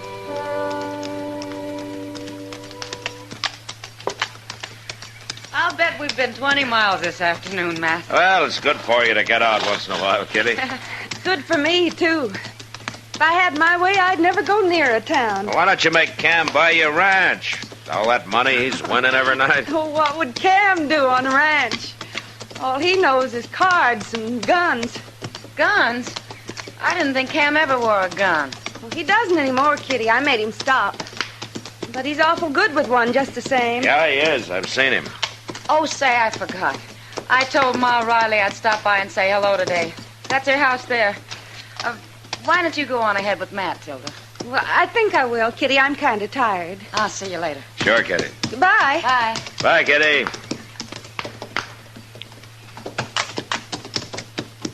She's a wonderful girl, Marshal. Yeah. Well, that's not the most enthusiastic response I ever heard. I'm sorry, Tilda. I'm just thinking about yesterday at Delmonico's. Oh. Cam was upset about something, Marshal. It had nothing to do with you and me. Is that so? No. That isn't so. You know it. Shames you when he acts like that, doesn't it? Yes, but he doesn't always act like that. No, of course not. Oh, look. There he is, waiting for you. And Pike. Yeah. Oh, Pike's leaving. Good. Hello, Cam. How are you, Cam?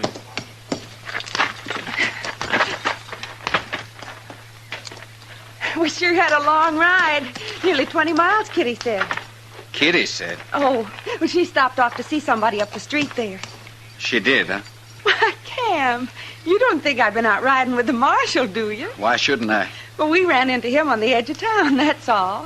Oh, Cam. I'll take your horse over to the stable for you, Tilda. No, you won't. I'll take it. All right, Cam. Why don't you ask Kitty if you don't believe us? She'd lie. She'd have to for her own pride. Look, Cam.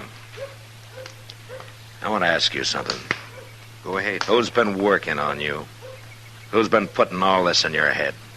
I got my own eyes. You sure you aren't using Lonnie Pike's? Pike. Of course. That's who's been doing it. It's true, isn't it, Cam? Pike has nothing to do with this. Now you're lying. You won't admit it, will you? You're too ashamed to admit it. I don't need anybody to tell me what's plain as day. Matt? Yeah.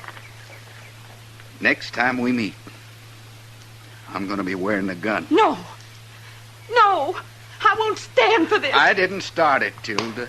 No, Pike started it. I'm going to my room.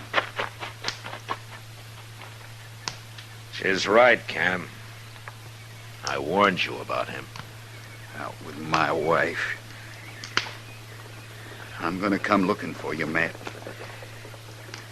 I'm going to kill you. Ah, you're a fool, Cam. I'll feel less like a fool when you're dead.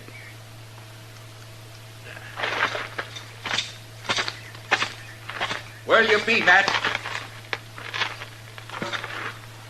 I'm easy to find.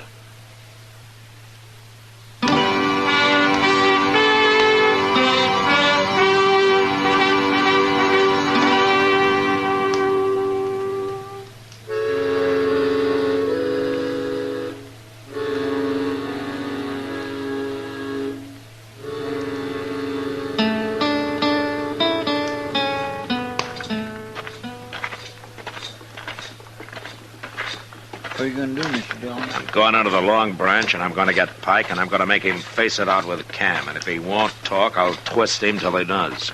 That's the only way to do it, I guess. Hey, wasn't that Cam's wife just went in there? Huh? No, I wasn't looking, Chester. Well, I was, and I know it was her. Now, what would she be doing in the long branch? I don't know. Come on.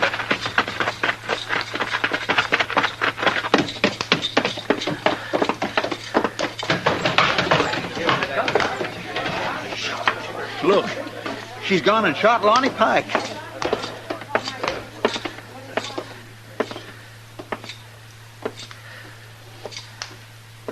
Give me the gun, Tilda. Take it, Marshal. Why did you do this? I had to. He ain't dead, Mr. Dillon. I'll get some help and carry him over to Doc's, Chester. Yes, sir. Hey, a couple of you men give me a hand here, will you?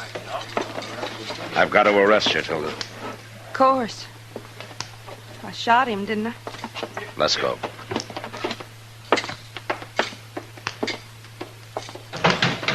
It's Cam. He's wearing a gun. Don't you say a word to him. Let me do the talking.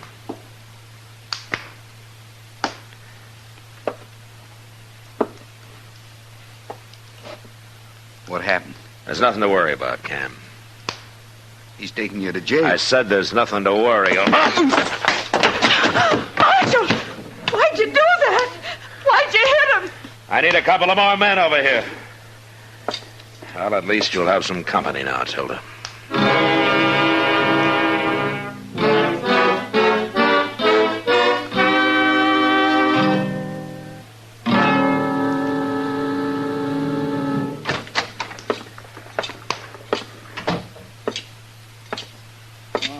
How's Pike doing, Mr. Dillon? Doc will let us know when he knows. And at least he isn't dead. No, Tilda. Not yet, anyway. I had to do it, Marshal. Chester. Yes, sir. Go get Cam out of that cell. Bring him in here. Huh? Yes, sir. Marshal Dillon wants Cam. They hang me, Marshal. No, Tilda, they won't hang you. But you might be in prison a long time. It's a good thing you hit me, Matt. Yeah. I'd have killed you otherwise. I'd never have let you take Tilda to jail. She shot a man, Cam. I don't care. If he dies, she'll go to prison. Why'd you do it, Tilda? Why? Don't you know? You shouldn't have done it. You didn't have to. I figured I had to. But why? Because of you, Cam. I don't know what you mean. If you really don't know what I mean, then I shot Lonnie Pike for nothing. Isn't that so, Marshal? I think I understand, Tilda. It ain't true about you two, is it? Well, is it? I guess you'll have to answer that for yourself, Cam. Pike. It was Pike kept saying all those things. He was after me every minute, now I think of it, every chance he got. Yeah, Pike's quite a talker. He told me you were sitting there at Delmonico's. And today, when we saw you riding up Front Street, well, that seemed to prove everything else he'd been saying. That'd be a poor way to court another man's wife, wouldn't it? Right out in the open like that? Yeah. Yeah, it would. Of course it would. Now, why didn't I think of that? Jealousy. doesn't allow a man to think, Cam. He wouldn't have been taking you to dinner or riding out with you like that, now would he? It don't make sense. It don't make no sense at all. Of course it doesn't. I'm ashamed, Tilda. I'm an awful fool. Being ashamed won't hurt you. Providing you remember it next time you start thinking that way. It's all clear to me now. I promise you, Tilda, it'll never happen again. Shooting Lonnie Pike was the only way I could bring you to your senses. You picked a mighty rough way. I'd rather go to prison than live the way we were, Cam. Matt, do you have to keep her? I have to keep her even if Pike doesn't die. But maybe the judge will understand. Guess I ought to tell you I'm sorry, Matt, about thinking what I did. There's no need, Cam. Thanks. Oh, Matt. Doc, how is he, Doc? Tell me, is he dead? No, he isn't dead. And it looks like he isn't going to be. Oh, Cam. He's a mighty sick man now. You shoot pretty straight, Tilda. Never mind that, Doc. Just go on back and patch him up. Well, that's going to take a few weeks, man. I'll get him off as fast as you can. I think Lonnie Pike's going to be leaving Dodge as soon as he can travel.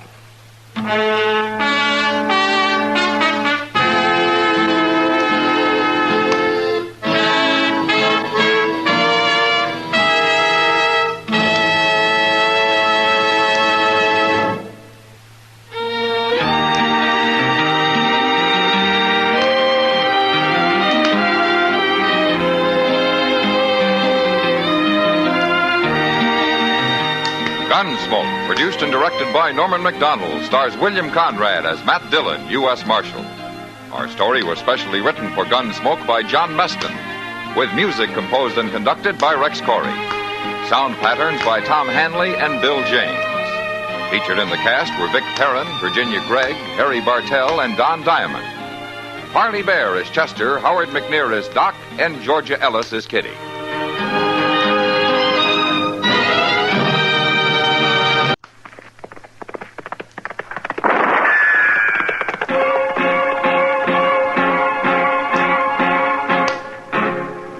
Dodge City and in the territory on West, there's just one way to handle the killers and the spoilers, and that's with a U.S. Marshal and the smell of Gunsmoke.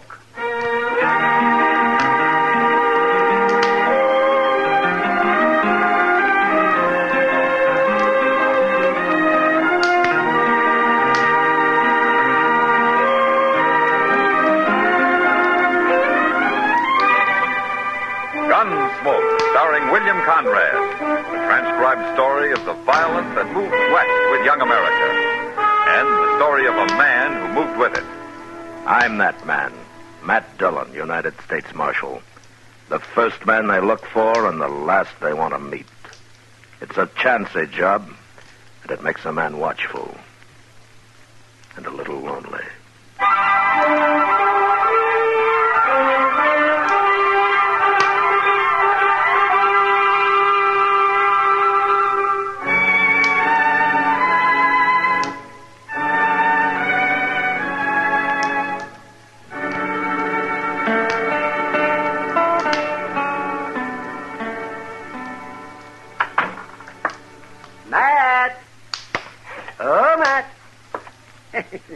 Anybody here this morning? I'll be right in, Doc. All right, Matt. I'll just see. Oh, the girls, they grow so tall in Kansas. The girls, they grow so tall in Kansas. The girls, they grow so tall, and the boys, oh, they love them all. What's this? Oh, wow. And they marry them all in the fall in Kansas. Now, that's a poor way to start the day, Doc. Oh, well, what's a poor way to start the day, Matt? Why, getting up in the morning. Getting up the way you do, maybe it is, Marshal Dillon. But not out on the prairie, where all the little birds are. What started you off being a happy little bird this morning, anyway? Oh, where's Chester? I'd rather talk to him. Well, he's due back any time now. He's due back? Yeah, he took a prisoner over to Wichita a couple of days ago. He did. Oh, say, if I'd have known that, I'd have gone with him, Matt. Now, what for? Oh, just to get out of Dodge for a while. Well, you've been out of Dodge for the last 2 days. Oh, yes, but delivering a baby in a mud dugout isn't exactly what I was thinking about, Matt. Yeah, I know what you were thinking about. Morning, Mr. Hello, Chester. Sorry, Doc. How was Wichita, Chester? Oh, see, that's a big town, Doc. Real big. Isn't it? Yeah, but I wasn't there long. The Santa Fe going east got there at noon, and the next one back here left at 2 o'clock. Oh, you could have stayed another day. Heavens, yeah. Oh, how often does a man get a chance to have a little fun? Well, I would have, but the sheriff there had some news he wanted me to tell Mr. Dillon. Some news? Yes, sir, it's about the Carp brothers. They've been hanging around Wichita the past month, and then they left. The sheriff said he heard they were headed this way. I didn't even know the Carp brothers were in Kansas. I thought they worked the Dakota territory. Well, that's what the sheriff said, but they must have got drove out. Anyway, he said they was awful broke and hungry looking, but as long as they didn't try nothing there, he left them alone. Bank robbers, aren't they, man? Yeah, so I've heard, Doc, but nobody's caught them at it yet. Well, we'll catch them if they come to Dodge. Yeah, maybe. But they could be here right now. How come the sheriff didn't send me a telegram, Chester? It'd have been a little faster, wouldn't it? Well, I don't know. I didn't think to ask him. I think I'll go down to the bank. I'll be back directly.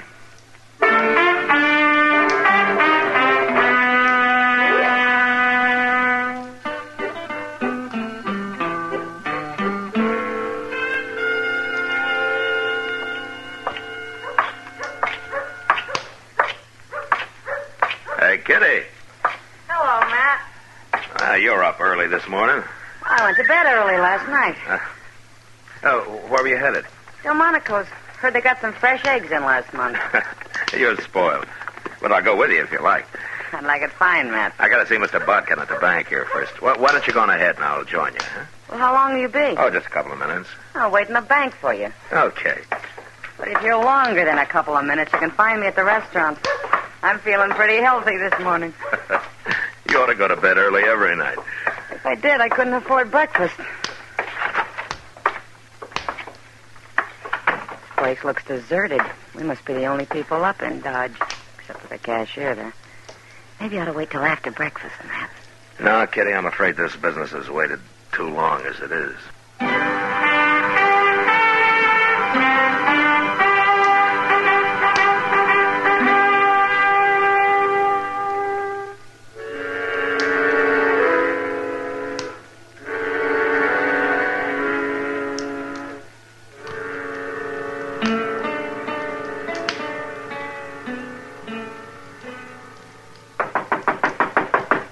Come in. Well, Marshal Dillon, come in. Morning, Mr. Bodkin. You come to deposit money, Marshal, or to borrow some? Well, neither. I came to protect it. What? Mr. Bodkin, did you ever hear of the Carp brothers? Why, no, Marshal. I don't believe I have. Oh, they've never been around Dodge. All I know is that they're brothers, and the older one's name is Joe. Well, why are you telling me this, Marshal? Well, I've heard that they're headed for Dodge, and I've heard that they're bank robbers. Bank robbers? Well, what do you plan to do? Well, I can't hire deputies until after a crime's been committed, Mr. Bodkin, but if you'd like to, it might be a good idea to let a half a dozen of them or so loaf around here for a while. Certainly, Marshal. I don't mind a little expense. What's that? That's them now. Where's my gun? Don't shoot, or we kill the woman. I got Kitty. We're not shooting. They'd kill the cashier. Hank, get around there and start filling that sack. Yeah. All right, lady. You walk in front of me. Either one of you tries something, she dies. He's coming this way, Marshal. Shoot him. Don't be a fool. Kitty's in the way. Besides, he's got a gun in her back. They're robbing my bank. Shut up. And I'll shoot him. Kitty's on you. My hands are up, mister. He was going to shoot. Now, that was smart of you. Well, I'll be. I caught the marshal himself. Well, I will have as soon as I get his gun. Don't move now. I'm not moving. And this is the first time I ever disarmed a lawman. Feels good. Joe Carp. How'd you know my name? Well, I heard you were headed this way, Carp, but I didn't hear it in time. You sure didn't, Marshal. Is that your brother you came in with? What difference does it make? Look, take your money, Carp. Take it, and I'll ride out with you, and nobody will bother you. No, Matt. Shut up, Kitty. Oh, I see. Nobody will shoot at you if I'm along. Not while we're in Dodge, maybe, but we'd be followed. Then take me with you, as far as you like. No, Marshal. We'd be followed anyway. I got a better idea. We're taking her, Kitty. Don't do it, Carp. Of course I'll do it. And first sign I see we're being chased, whoever it is going to find Kitty laying right in the trail. Fresh killed.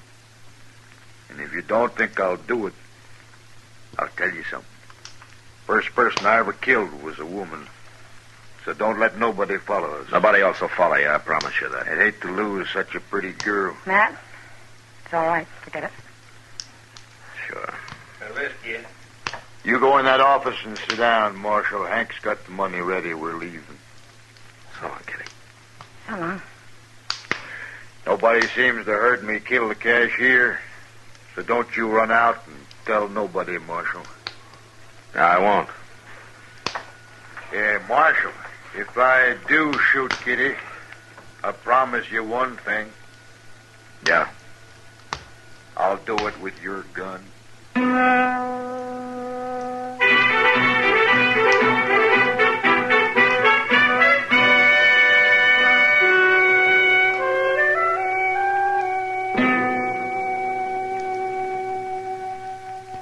Mr. Dillon? Yeah, what, Chester? You think they'll give her any breakfast? No. No. People don't need much food, Chester. They can go for days without any at all. Well, I know that, Doc, but Miss Kitty just ain't used to it. It's water people need. They'll have water. They will if they took any with them. It's mighty dry out on the prairie this time of But year. it's not that dry. Any fool can find water sooner or later. Sure, if he follows a buffalo herd long enough, about a week, maybe. There's other ways, Chester. Like what? Ever hear of a divining rod? Oh, for land's sake. What's outlaws doing with divining rods? I wasn't talking about outlaws. What was you Well, I was talking just about? talking. Can't a man talk Just about a here? Yes, sir. I guess we've waited long enough. They must have covered 3 or 4 miles by now. Yes, sir. Is everything ready? Well, everything I could think of, Mr. Dillon. All right, let's get going then. Well, good luck, Matt. Thanks, Doc. Keep an eye on things. It may be a long time before we get back.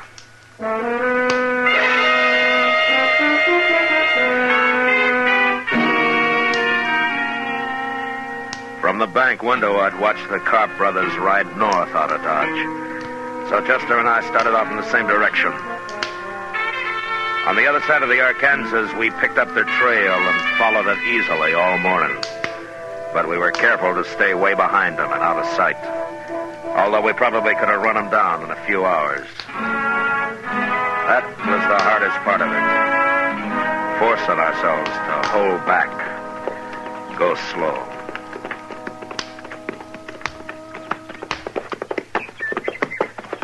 Mr. Dillon, you think Carp would really do it? Do what, Chester? You know.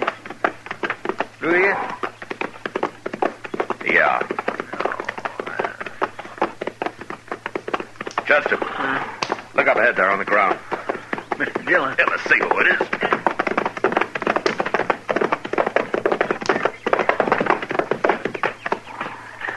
It's a man, Mr. Dillon, some cowboy. He's been shot. Bring your water back. Yes, sir.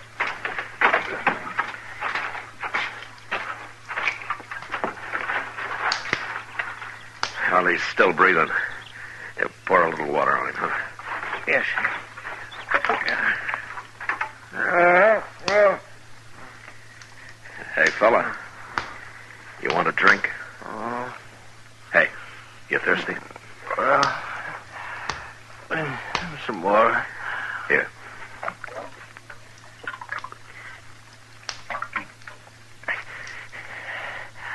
Who are you? Marshal Dillon from Dodge. Tell me what happened, huh? Them 2 men and that girl, it was...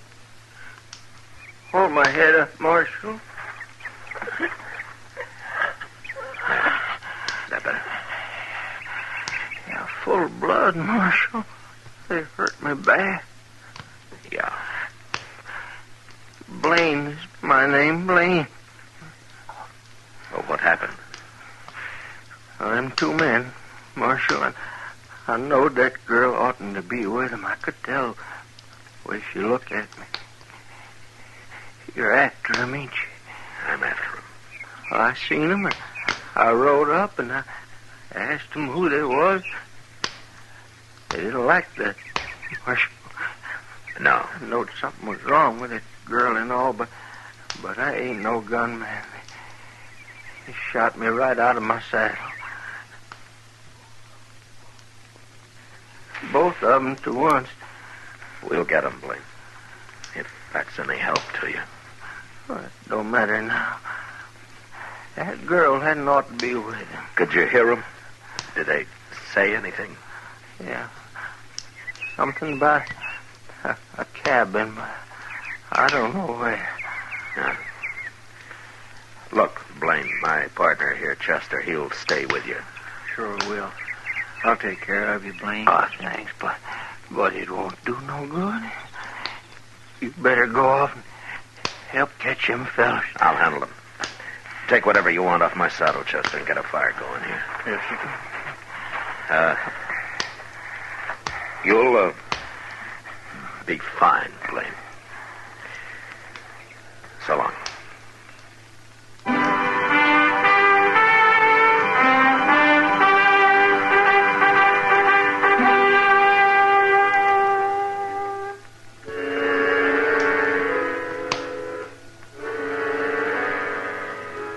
I rode ahead, tracking slowly for a couple of hours.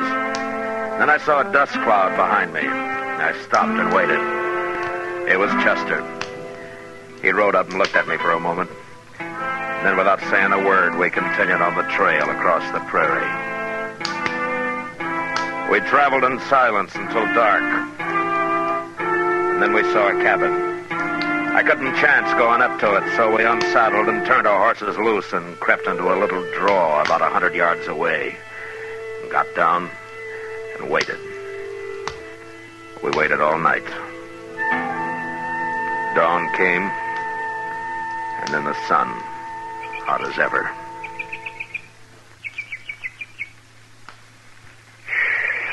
Ain't they never coming out of that cabin, Mr. Dillon? Yeah, sooner or later, Chester. Look, they got a fire going now. Smoke's coming out of the chimney. Breakfast. I'm so hungry. Why don't you chew on some of that slippery elm bark of yours? Slippery elm don't fill your belly. Well, a man can get along without food, Chester. Like Doc said. Well, at least Miss Kitty's going to get something to eat. Yeah. Mr. Dillon, what in the world are we going to do? Well, right now there's nothing we can do but sit here and wait and keep quiet. You know what'll happen if they find out we're here.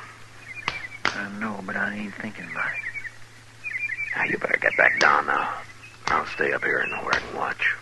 Yeah, but they could see you, Mr. Dillon. Now, I got a little bunch of buffalo grass in front of me here. It's enough. Yes, sir.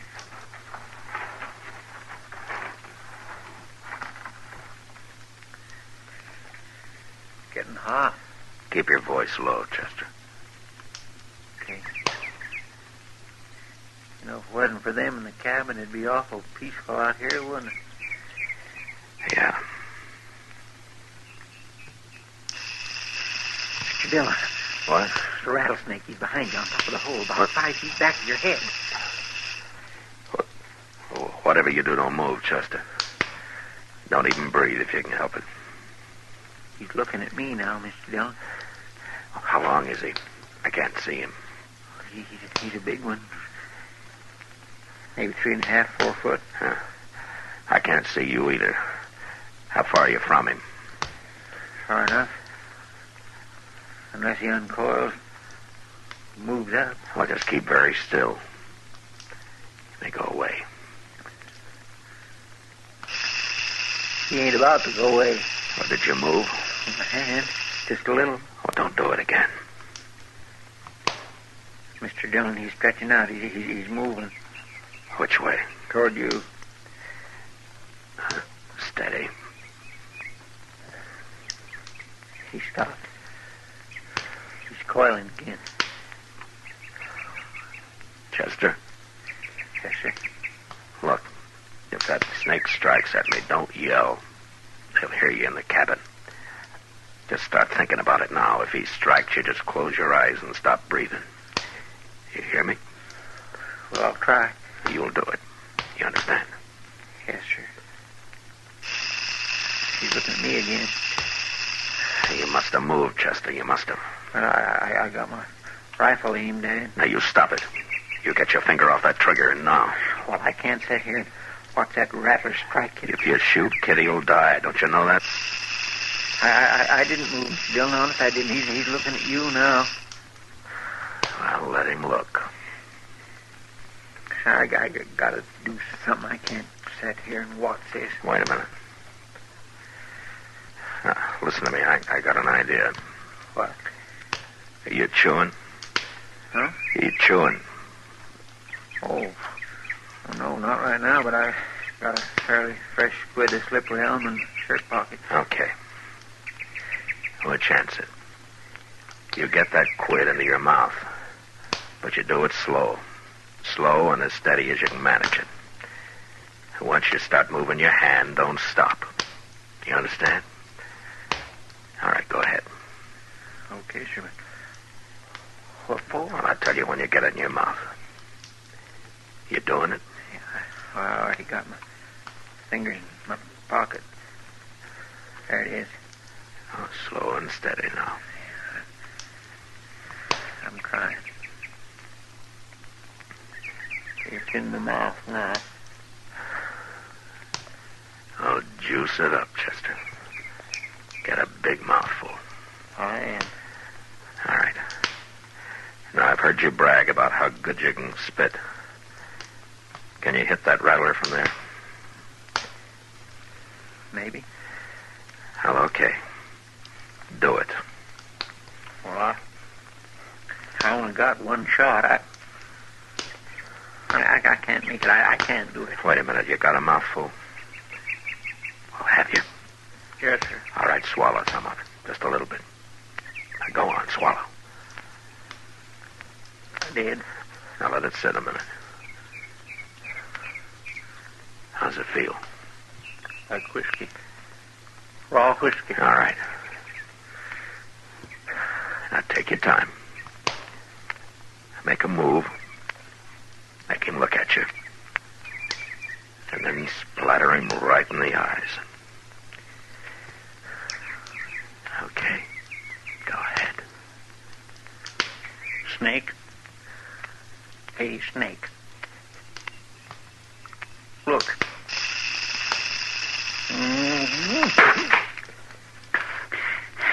I got him. Mr. Dillon. I got him. He's leaving. There it goes. He's gone. It worked.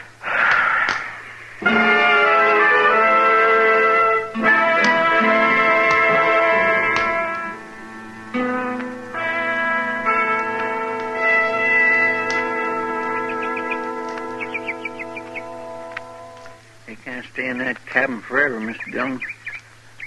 They'll die of the heat cooped up in there. It's only about 10 o'clock, Chester. My, I hope they gave Miss Kitty some breakfast. Now the door's opening. They coming out? Get your rifle. Easy now. It's Miss Kitty. Yeah. There's Joe Carp behind her. Now there's his brother. They're all outside now. What are we going to do? We're going to kill him, Chester. You mean just shoot him down from here, cold-blooded? How would you want to do it? I'm ready, Mr. Dillon. All right, then take the one on your side. That's the brother. I'll take Joe. Kitty's standing awful close to it. Yeah, she is. Now, when I say hold your breath, you do it. And then count to yourself. 1, 2, 3. And then fire. I'm set. All right. Hold your breath.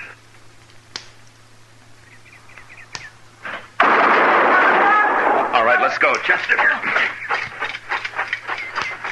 Get back inside, Kitty. Joe Carp's still alive, Mr. Dillon. He's reaching for his gun.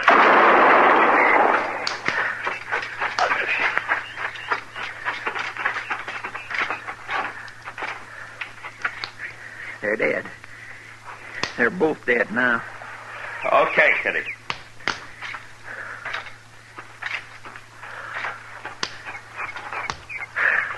You all right? Good to see you, Matt. You too, Chester. You all right, I said? Shot them down like dogs, didn't you? Yeah, you bet we did. Thank you, Matt. Well, for pity's sake, she done fainted, Mr. Dillon. Well, it's a good thing you caught her. Here, I'll carry her inside, Chester. Come on, we'll get some breakfast going. They probably didn't feed her after all.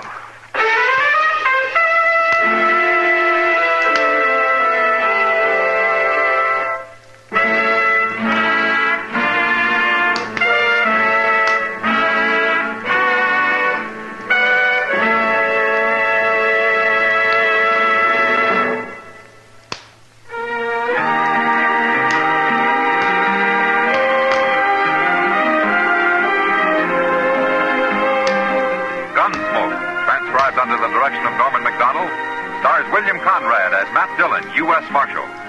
Tonight's story was specially written for Gunsmoke by John Meston, with music composed and conducted by Rex Corey. Featured in the cast were John Daner, Lawrence Dobkin, and Joe Duvall. Harley Bear is Chester, Howard McNear is Doc, and Georgia Ellis is Kitty. Join us again next week as Matt Dillon, U.S. Marshal, fights to bring law and order out of the wild violence of the West in Gunsmoke.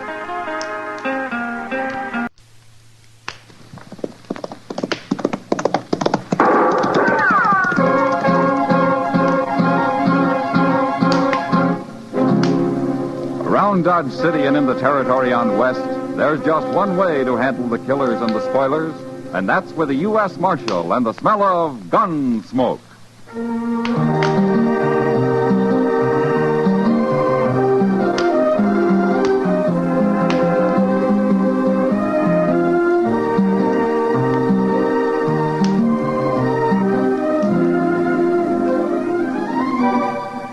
Gunsmoke, starring William Conrad.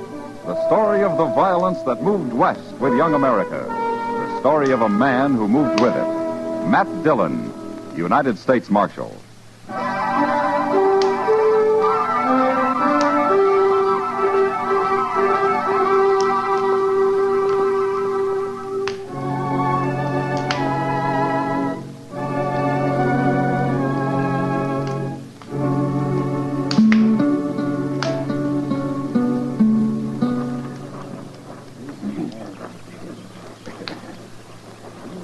Go bring his horse over here, Benson. Sure, Jake.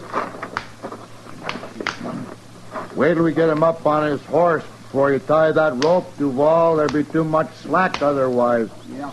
We couldn't hang you very good with your feet touching the ground, could we, Tillman? No, Jake, you couldn't. We've been neighbors a long time, Tillman. If I could figure some way to make the noose bust your neck, I'd do it for you. It's all right. But you get to hanging, I could put a bullet in you. I'd be beholden to you. Okay, I'll do it then. Would you drop by and tell my wife on your way home, Jake? Sure. I figured on doing that anyway. Thanks. I always liked you, Tillman. Kind of too bad about this. Sure. You're mighty calm for a man with a noose around his neck. You men got your minds made up. Well, we can't have no man stealing horses around here, but none of us feel safe less than we caught and hung them. I reckon I'd feel the same way, Jake. Of course you would. You'd hang me just as fast if I'd done it. I would. Only difference is I'd want to be awful sure it was you that done it. Oh, I'm sure. Heck, we caught you red-handed, didn't we? Told you 100 times I found them horses running wild. I was driving them back to you. Now, Tillman, you was headed in the other direction. He got away from me. I was trying to turn him back. Excepting we don't believe you. None of us do. Well, ask Jennings. He saw me rounding them up for you. Jennings ain't here. Well, why don't you find him? Can't take the time. You delay a hanging, the first thing you know, the man's got loose. It just encouraged horse thieving. Like I said, you got your minds made up. We gotta protect ourselves, Tillman. Here's his horse, Jake. Get him on it, Tillman. Sure.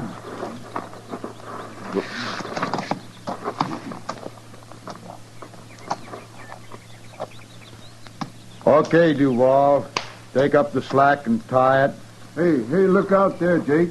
Someone's coming. So they are. Let's get this done. We might have trouble. He's a long way off yet. We got time. You want to slap his horse, Benson? No. You do it, Jake. Okay. So long, Tillman. So long.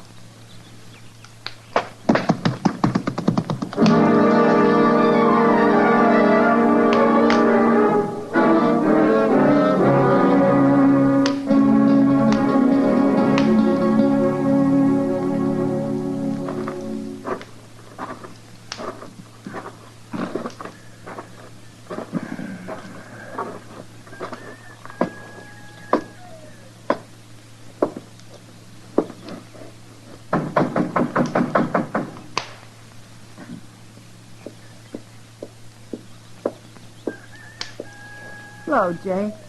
Hello, Miss Tillman. Come on inside. Oh, thanks, ma'am. I'll stay out here. Suit yourself. My husband ain't here, Jake. He's out in the prairie someplace. I know. Clave's around, though. Want to see him? No. I wanted to see you. Me? What about? About your husband, Miss Tillman. Something's happened to him. Well, it was like this, ma'am. You know, me and Duval and Benson's been losing some horses lately. I heard. But Tillman ain't, somehow. And when we caught him driving a bunch of mine this afternoon, we figured it was him who's been stealing them. I don't believe it. My husband's an honest man. I know that. Now, Jennings saw him rounding them up where he found them running wild on the prairie. I guess whoever had stole them got scared and left them there. Where's my husband, Jake? That's what I want to explain to you, ma'am. Jennings come and told us about it, but he got there too late. Too late? We'd already hung him. Hung him? Yes, ma'am.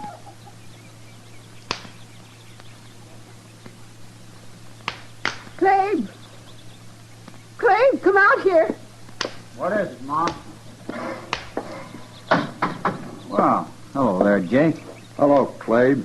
Tell him what you done, Jake. Done? Clabe, we hung your old man this afternoon. You what? We hung him for stealing horses. Pa? They found out he didn't do it. After. Yeah. I guess the joke's on us, all right. Wait, Ma. He's kind of upset, Clabe. You better go with her. Somebody ought to kill you, Jake. Now, don't talk like that. I said we was sorry.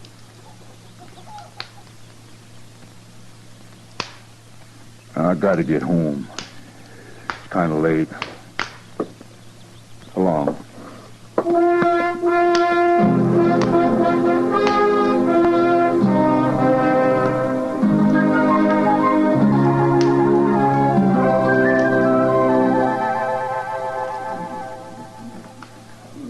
Cheer up, Matt.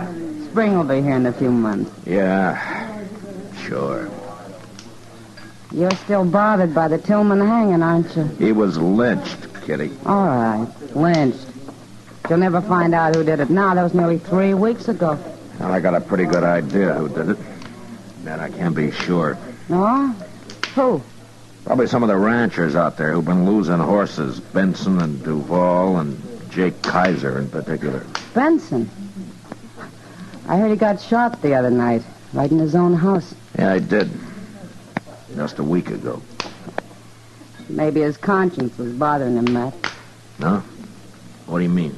Well, maybe the other two killed him to keep him from talking. Maybe. Well, anyway, he had it coming to him. It's still murder, Kitty. You feel worse about Tillman, don't you? There's nothing I hate more than a lynching. And knowing Tillman, my guess is he was completely innocent. What about Mrs. Tillman and the boy? Do they have any ideas? Well, if they have, they didn't tell me. Well, you've done all you can, Matt. Yeah, sure. I might as well be in St. Louis. Huh? I like St. Louis, Matt. Well, why don't you go, then? I don't know. I guess I'm afraid of the dark. What? What are you talking about? Never mind, Matt. Oh, Matt. Oh, hello, Doc. Oh, hello, Kitty. Sit down, Doc. Oh, thank you. Yeah, don't mind if I do.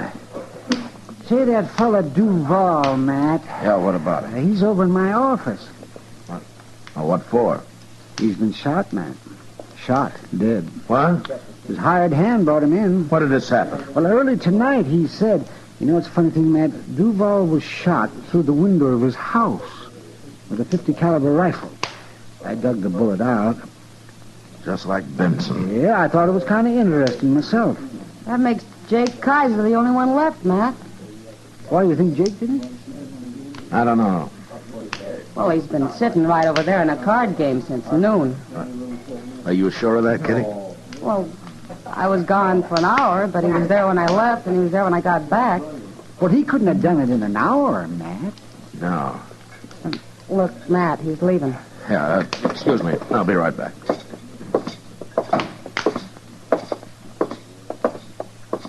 Oh, Jake. Hello, Marshal. Jake, let's sit down a minute, huh? I want to talk to you. Sure, Marshal. What's it about? Here's the table.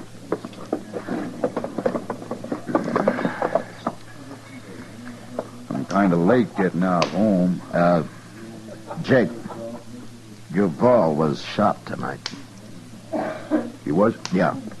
Killed the same way Benson was. Same way? Uh-huh. You, know anything about it? Well, I'm beginning to, Marshal. Is that Tillman boy, Clabe. I know it is. Why would he do it, Jake? Oh, he's crazy, that's why. Marshal, I'll tell you. Clabe's took it into his head that we hung this old man. Oh? How do you know he has? I saw him right here in town this morning. And he was here last Saturday, too, come to think of it. You talked to him? Sure. And he keeps saying that we done it. Why? Don't you believe anything he says, nor Miss Tillman either. They're both liars, Marshal. I've known them a long time to be liars. Jake, did Clabe threaten you? Sure he did. You go arrest him, Marshal. There's not much evidence. I just told you. Yeah, I know. You mean you ain't going to arrest him? No, not yet. Well, he ain't going to shoot me. I'm going to go kill him on the way home. Right tonight. You're talking to a U.S. Marshal, Jake. Oh, yeah. Well, all right, then you do something about it. I will. But you got any ideas of shooting him out of your head? If you'll arrest him, I will. And don't you forget what liars they are out there. You leave it to me, Jake. You hear? Sure. Not for long, Marshal. Not for very long.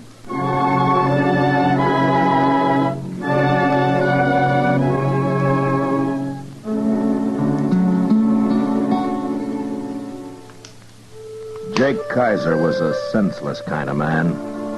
And I knew he'd probably go kill young Clabe Tillman the first time it happened to occur to him again. Still, I couldn't arrest Clabe for 2 murders just on Jake's word that he'd threatened him. I needed a lot more evidence than that. And the only way of getting it I could think of was from Clabe himself. So the next morning, Chester and I rode out to the Tillman place. It was only about 15 miles from town, and we got there early. I just don't understand these people, Mr. Dillon. Oh, what do you mean, Chester? Well, sir, if young Clabe was sure enough about Duval and Benson to kill him, why didn't he come to you and have him arrested? He's taking an awful chance this way. Well, nobody came to the law when they hanged Tillman. But maybe someday they'll learn to. Well, they won't if they can go on murdering each other and get by with it. Well, let's tie up here, Chester. Pull up. Oh.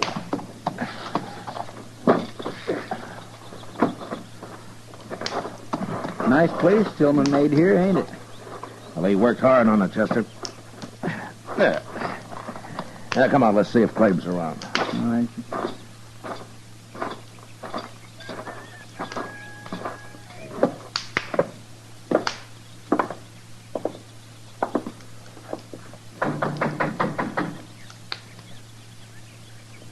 My, I'd like to have me a place like this. Well, he didn't build it on gambling money, Chester. No, sir. Hello, Marshal. Chester. Morning, Miss Hello, Tillman. ma'am. Come on inside. Oh, thank you.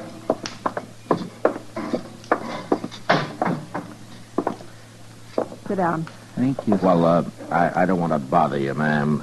No bother. Well, I was looking for Clabe. I'd like to talk to him. He's out back. He'll be here in a minute. Oh, good. Good.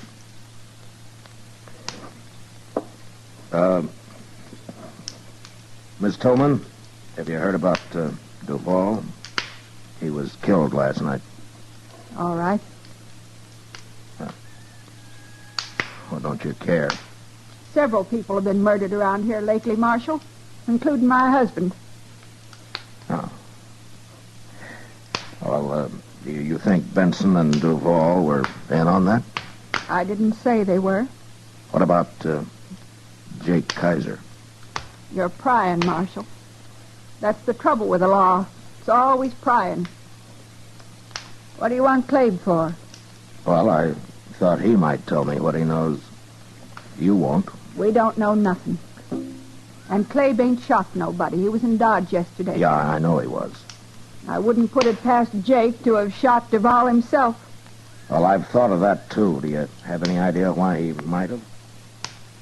No. Here's Clabe now.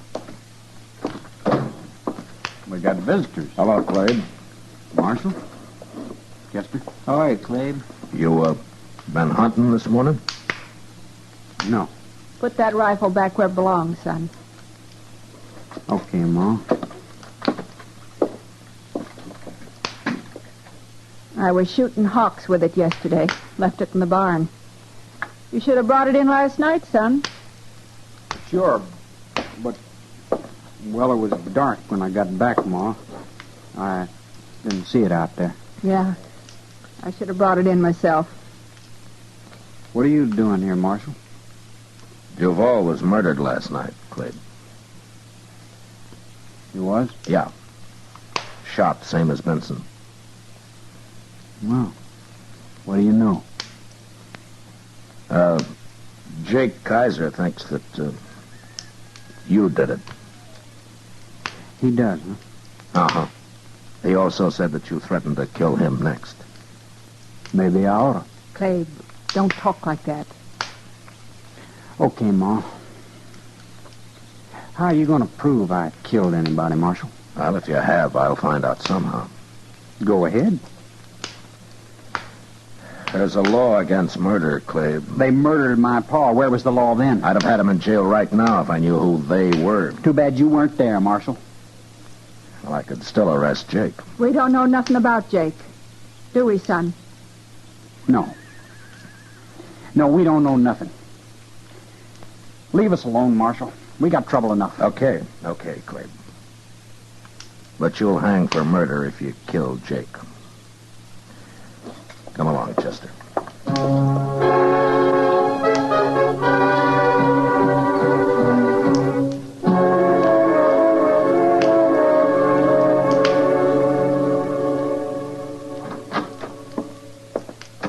I just saw him, Mr. Dillon, walking right up Front Street. Oh, Clabe? Yes, sir. It's Saturday, and he's back in town, just like you said he'd be.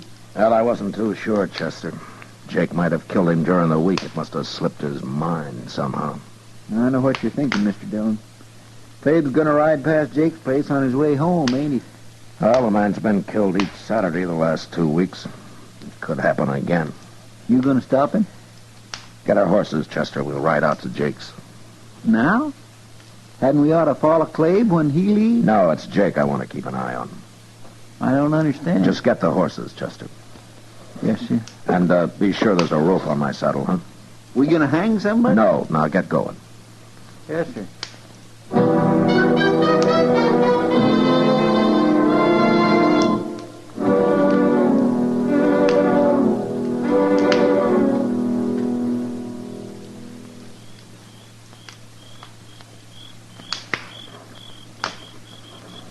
Jake's just sitting in the house there. Plumb unconcerned, Mr. Dillon. Somebody just got off a horse out there by the corral. I thought I heard a horse. Gosh, I wish there was a moon tonight. Oh, it's better dark. Stay out of the way of my rope, Chester. You gonna rope him? Quiet now.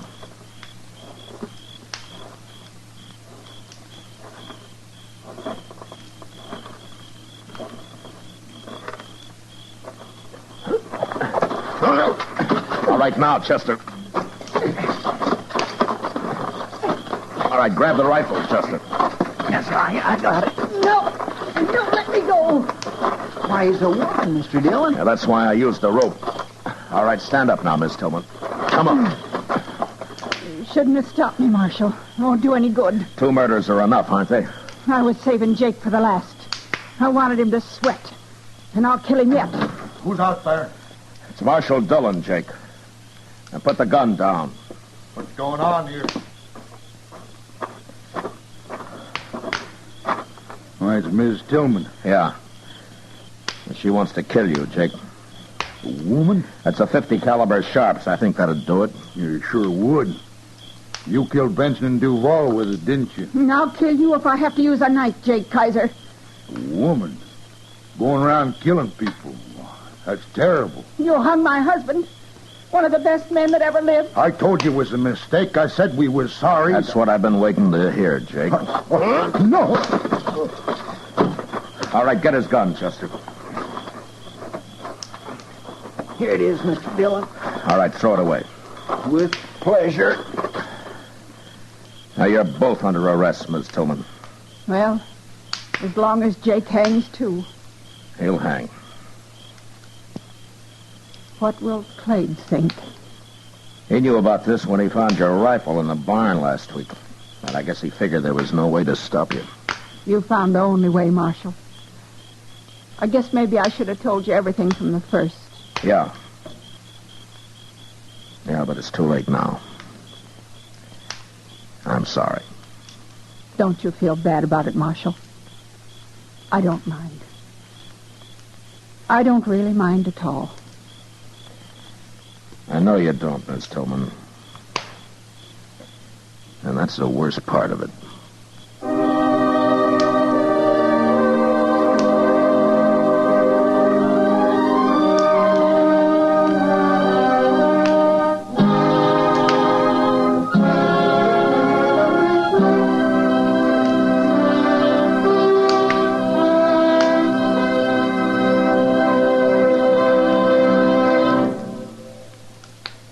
Gunsmoke, under the direction of Norman MacDonald, stars William Conrad as Matt Dillon, U.S. Marshal. Tonight's story was specially written for Gunsmoke by John Meston, with music composed and conducted by Rex Corey. Featured in the cast were John Daner, Helen Klebe, Sam Edwards, Ted Bliss, and Herb Ellis. Parley Bear is Chester, Howard McNear is Doc, and Georgia Ellis is Kitty. Gunsmoke has been selected by the Armed Forces Radio Service to be heard by our troops overseas. Join us again next week as Matt Dillon, U.S. Marshal, fights to bring law and order out of the wild violence of the West in Gunsmoke.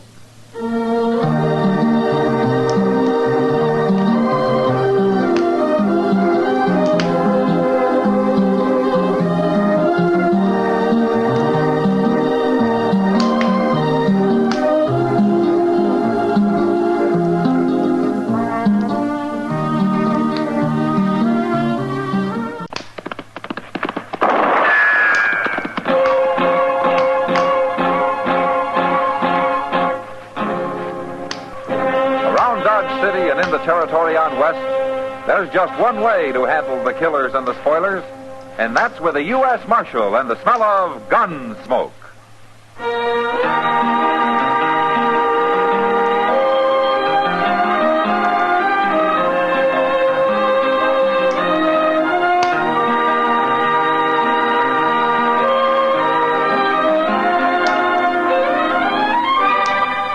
Gunsmoke, starring William Conrad. The transcribed story of the violence that moved west with young America. And the story of a man who moved with it. I'm that man, Matt Dillon, United States Marshal. The first man they look for and the last they want to meet. It's a chancy job, and it makes a man watchful and a little lonely.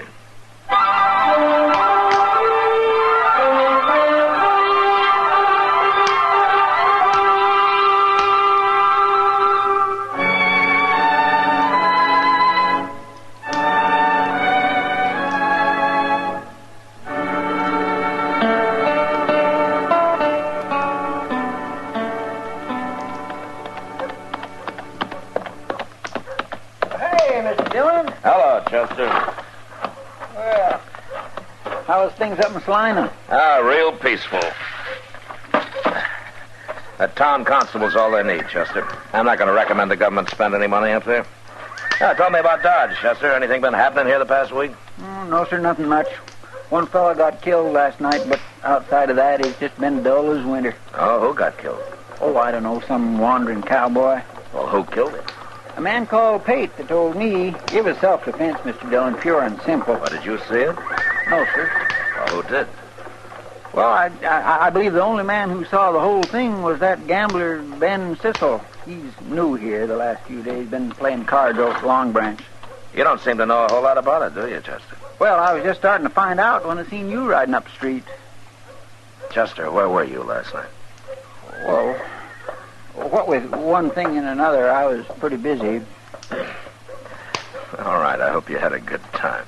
Oh, I had a fine time. Just fine. Yeah. Oh, you can put my horse up if you want. I'm going over to the Long Branch. Yes, sir, I'll come along when I'm through. I'll wait there for you.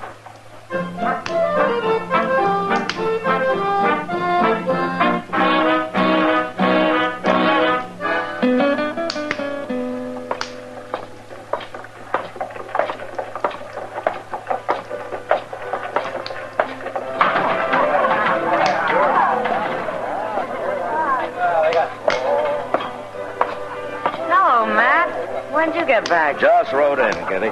Sit down. Thank you. You've been moving around a lot lately, Kitty. What are you doing in the Long Branch now? Oh, I've been giving it a try the last few days. I kind of like it. Maybe I'll stay here a while. Yeah? Kitty. Huh? Were you here last night? You're thinking of the killing we had? Yeah, I was here, Matt. Oh, did you see it? Most of it. I was standing there at the bar. Pate and Ben Sissel and that cowboy were at a table in the back. I happened to be looking around for some reason. Chester heard it was self-defense. The cowboy drew first, Matt, but I don't know that you could call it self-defense. Oh, why not? He wasn't after Pate. He was after Ben Sissel. What? He wasn't even looking at Pate, Matt. He was looking at Sissel. But even so, when he started to draw, it was Pate who killed him. Pate calls that self-defense? He says he thought the cowboy was drawing on him. Oh, why did he think so? Well, he claims they've been arguing all evening about one thing or another. And besides, he said the cowboy knew Sissel wasn't even armed. Wasn't he? He never is.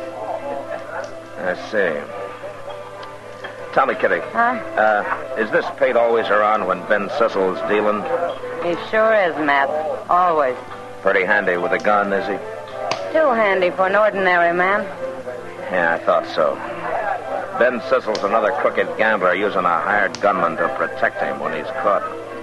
I don't know how you can prove it. Well, I can't prove it, but I can do something about it. Where would I find Ben Sissel now, Kitty, you know? Yeah, he's standing at the bar over there in a long black coat. What? Oh, yeah. Good.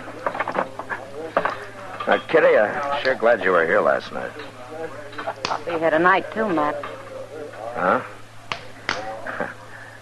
I do owe you a drink, don't I? Yeah. Okay, I'll come by. Anytime. So long.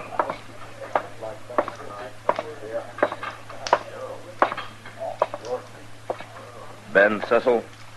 That's me. My name is Dillon, Cecil. I'm the U.S. Marshal here. Oh, I thought you were out of town. I was. Well, what do you want, Marshal? Where are you from, Cecil? I mean, where's the last place you're from?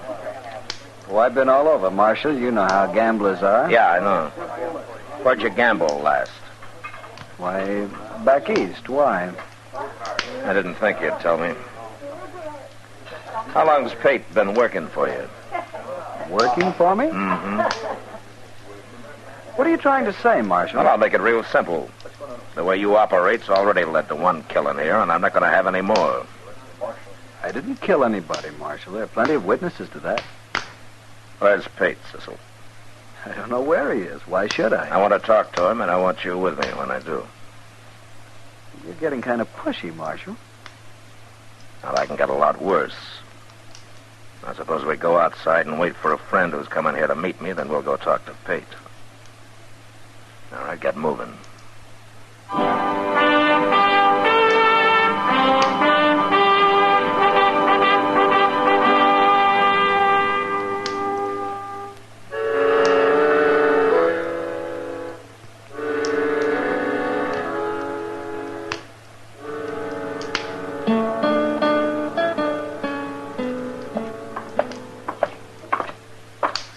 Pate's got a room up here, Marshal, but I don't know if he's in.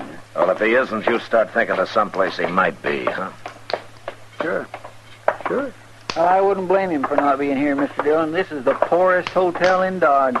You and I run the poorest hotel in Dodge, Chester. What? Oh, you mean the jail? Yes, sir, by golly, you're right. What are you hitting at, Marshal? I was talking to Chester. Is that the room? That's it. All right, knock on the door. Tell him you want to talk to him. Okay, but you're going to wish I hadn't. Knock.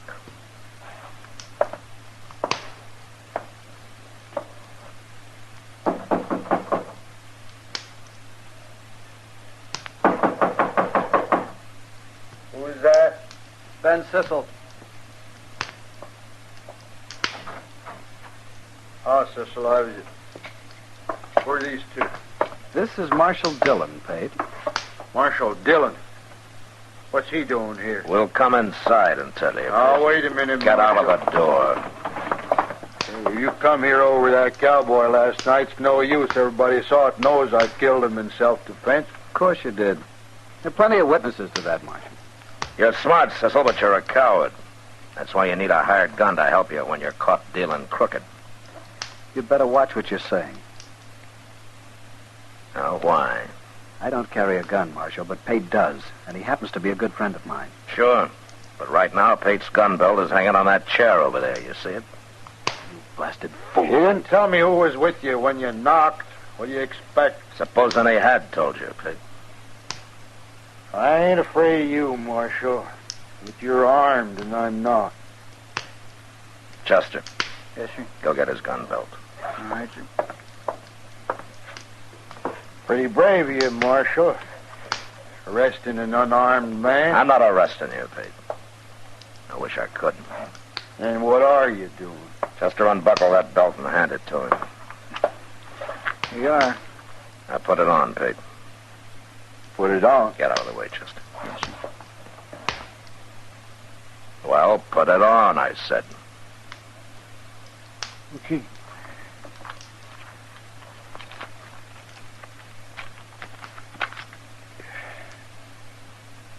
All right, you got your gun on now. Yeah. Get out of Dodge. What? I said get out of Dodge. Right now. I ain't done nothing, Marshal. Don't stand there, Pate. Shoot him. He isn't even going to try to shoot me, Cecil. You don't pay him enough for that kind of work. I'm not some half-drunk cowboy. Am I, Pate?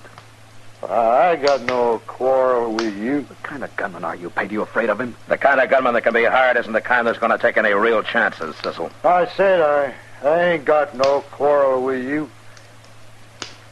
I don't like this. Let me out of here. Out of Dodge. Sure.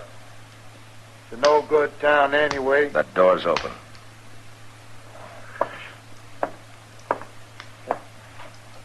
Marshal is right, Sissel. This job don't pay enough. I guess you win, Marshal. You won't find any gunmen here who'll hire out to you now, Sissel, so you might as well learn the deal straight. I always do, Marshal. Come on, Chester, let's get out of here. Yes, sir.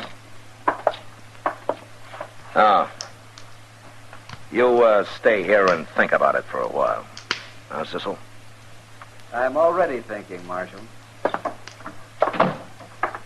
Yeah, you sure pulled Sissel's teeth, Mr. Dillon. He's a ruined man. No. He lost his gun, Chester, but he's still got his head. And I'm wondering how he's going to use it next. Maybe you should have run him out of Dodge, too. I'd rather he stayed here. Maybe next time I can arrest him and see him hung like he deserves.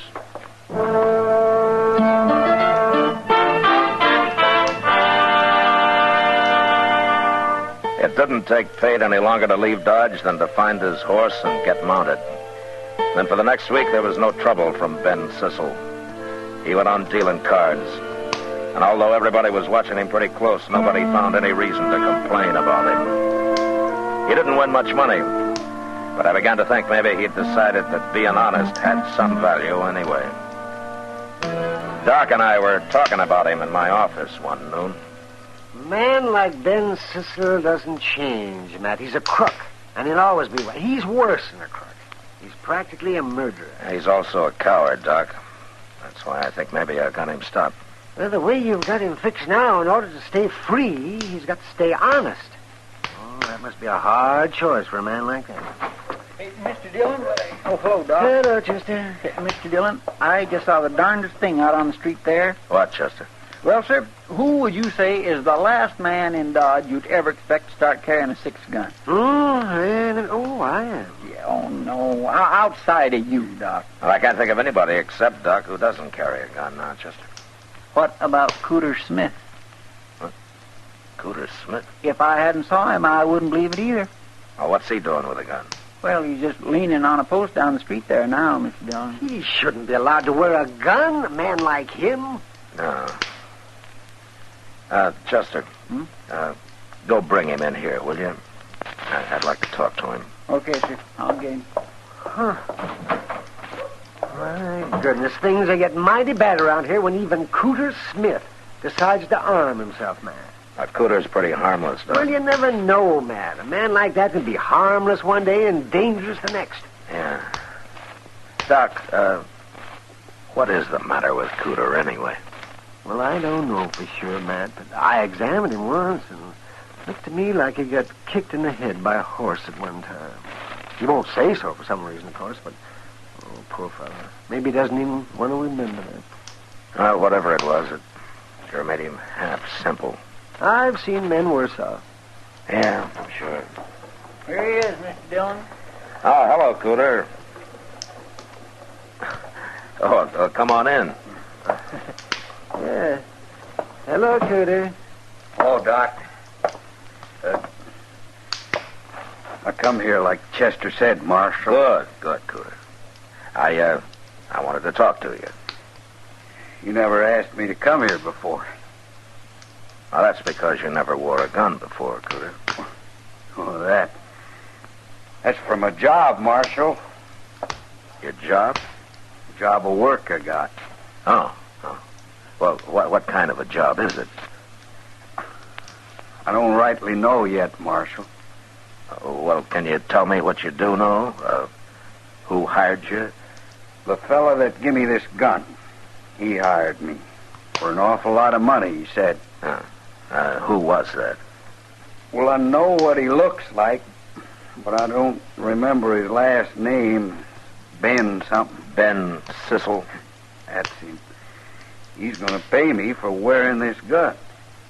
He is, huh? Did he tell you why, Cooter? This afternoon. What?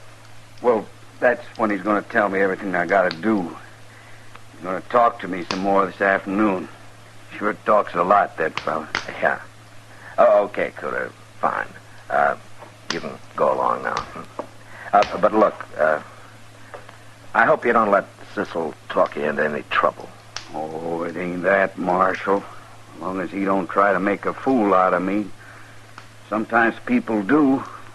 I don't like that. Yeah, sure. Sure, Cooter. I think I'll go talk to him now and make sure. Bye. So long, Cooter. Forevermore. What in the world do you make of that, Mr. Dillon? Well, I think maybe Sissel's crazier than Cooter is. And I'm going to be at the Long Branch tonight to make sure.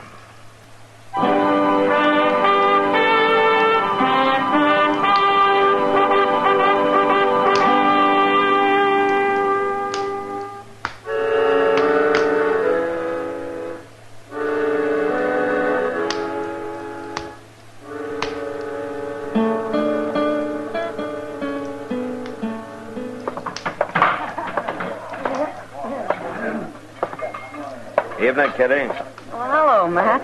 What are you doing around here so early tonight? I'm looking for Ben Sissel, Kitty. I don't see him, though. Well, he ought to be along soon. He's generally here by now. What's Chester doing over there by himself? He's waiting for Sissel, too. He must be expecting trouble. Yeah, maybe. Well, here it comes. Yeah? You won't mind if I get out of the way. See you later, Matt. Yeah.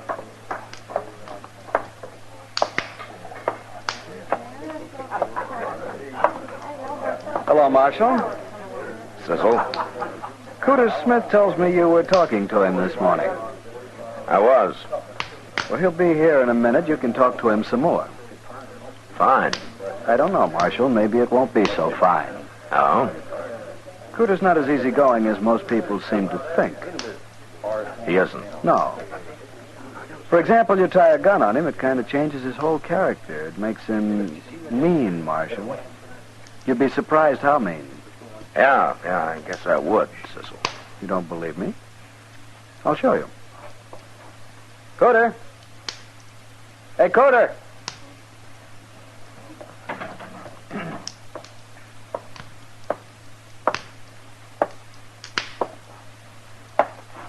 Go ahead, Cooter. I told him. Go ahead now. Marshal? Yeah, Cooter. I'm going to draw on you, Marshal. What? I'm going to shoot you, and I'm going to kill you. Well, now, look, Cooter, you know better than that. Is this what you've been putting into his head, Sissel? Don't you look at him, Marshal. You look at me. Don't you look at him. Not for a second. Oh, so that's it, huh? Okay, Cooter. Go ahead. Draw. I am. I'm going to... You look out, Marshal. I sure No, am... you're not. You haven't got a chance. Watch.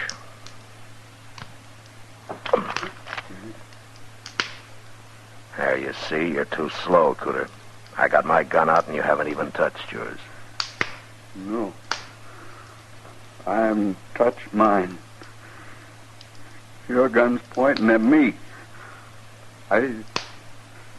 Ben? Ben? He's not going to help you, Cooter. Yes, he is. Of course he is. It's him that's going to shoot you. It's him. Ben, the marshal's going to kill me. You got to shoot him. I can't stand no more. I can't.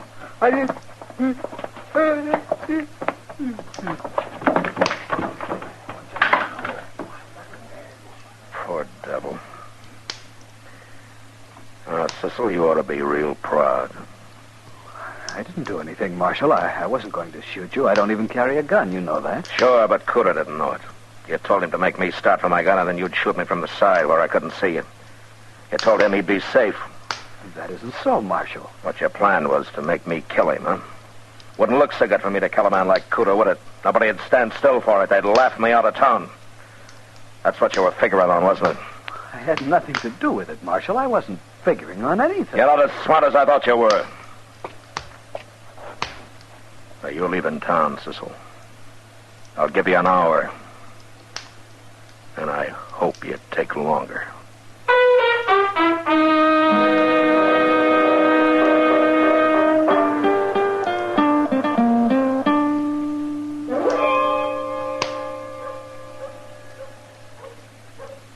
Over here, Chester. Oh. Cecil leave yet, Mr. Dillon? He's still saddling up in the stable over there. I'll give him about 1 more minute. Oh, what did Doc say about Cooter? Oh, Cooter's fine. Doc gave him a Dover's powder. He's real calm now. Good. Where is he? I don't know. He left Doc's quite a while ago. You explained to him what Cecil was trying to do? Yes, sir. I made it real plain, like you told me. You think he understands now? Oh, he understands everything, Mr. Dillon. It's funny, but like Doc said, getting scared that bad seems to have helped him think straighter. At least about what happened. He ain't near so fuzzy as usual. Good. Well, Cecil's time's up. I'm going to that stable now and run him out. He won't give you no fight, Mr. Dillon. No, he won't. But I kind of wish he would. You should have run him out of Dodge a long time ago. I wanted to catch him, Chester. I wanted to bring him... Hey, what's that? Come on.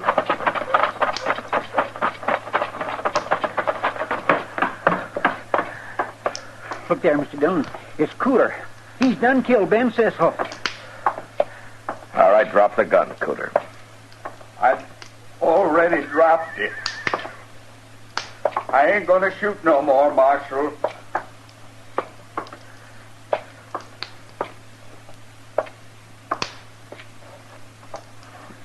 You shot him in the head, Mr. Dillon. He lied to me. He made a fool out of me. Well, why did you have to kill him, Cooter?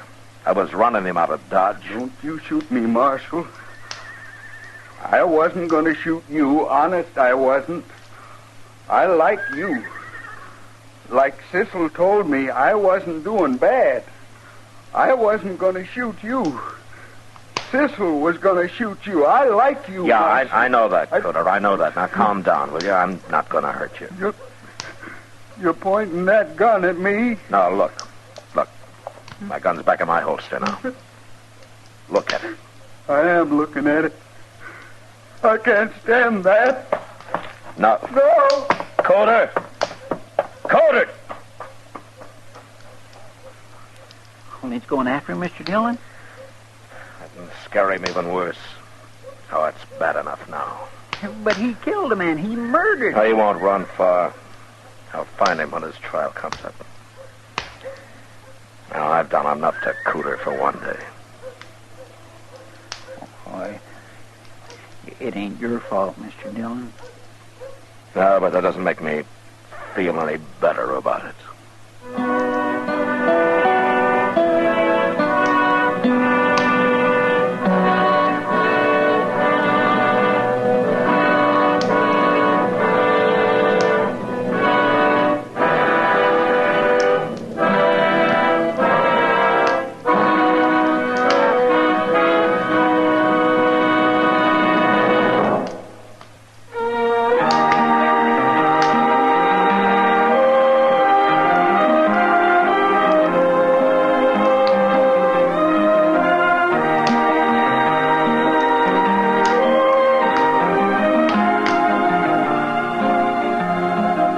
Gunsmoke, transcribed under the direction of Norman Macdonald, stars William Conrad as Matt Dillon, U.S. Marshal. Tonight's story was specially written for Gunsmoke by John Meston, with music composed and conducted by Rex Corey. Sound patterns by Tom Hanley and Ray Kemper. Featured in the cast were Vic Perrin, John Daner, and Harry Bartell. Marley Bear is Chester, Howard McNear is Doc, and Georgia Ellis is Kitty. Join us again next week as Matt Dillon, U.S. Marshal, fights to bring law and order out of the wild violence of the West in Gunsmoke.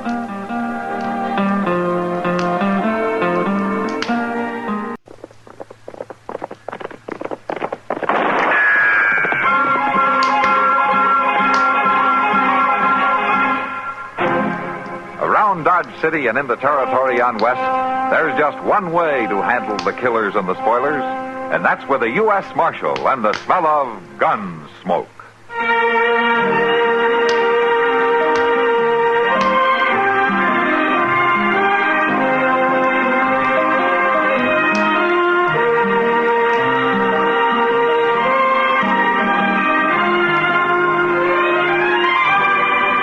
Gunsmoke, starring William Conrad, the story of the violence that moved west with young America, and the story of a man who moved with it.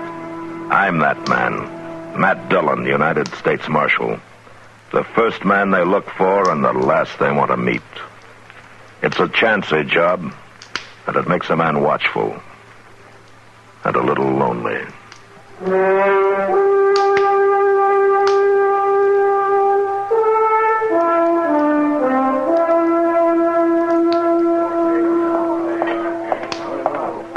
Marshal? Huh?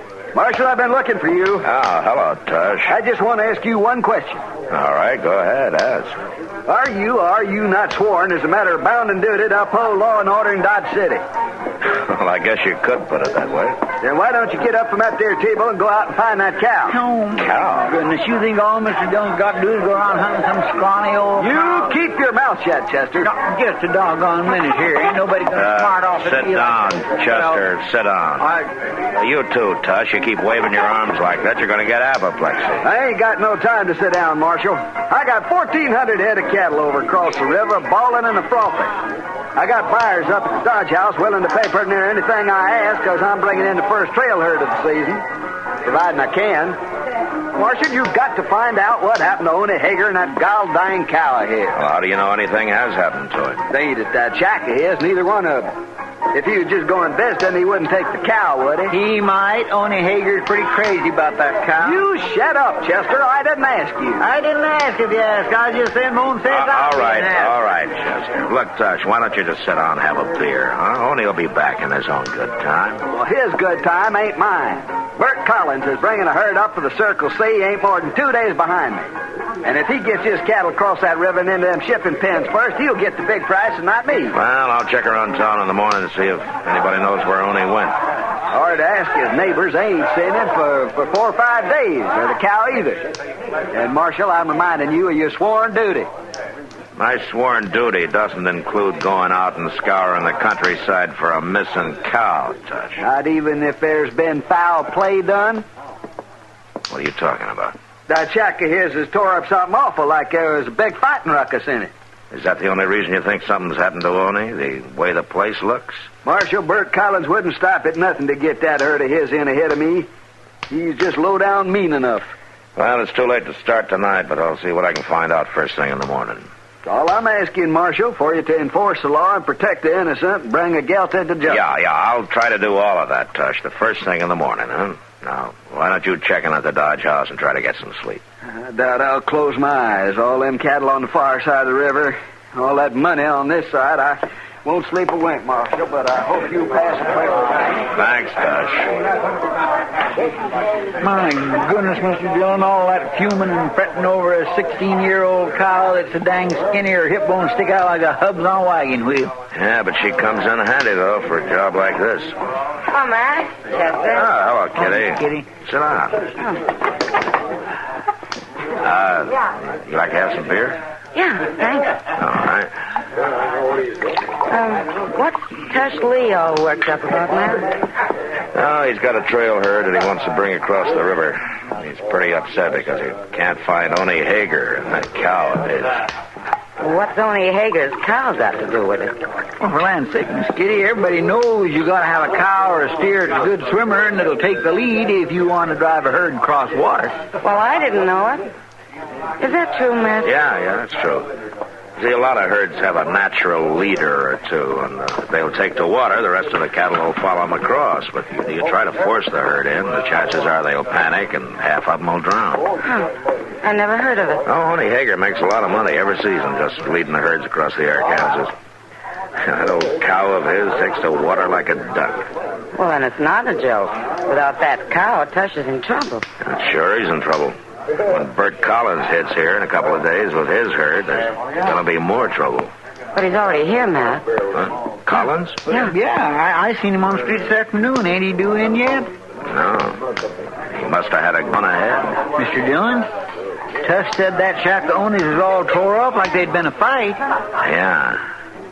And Oney's not one to go off on sudden trips.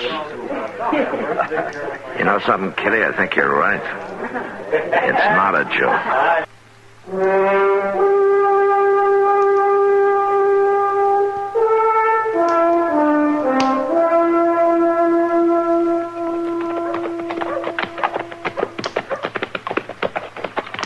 It sure is good to get back, Mr. Dillon. I'm terrible hungry. Matt! Oh, Matt! Huh? Wait a minute. Oh, hello, Doc. Hello, Doc. Want to talk to you.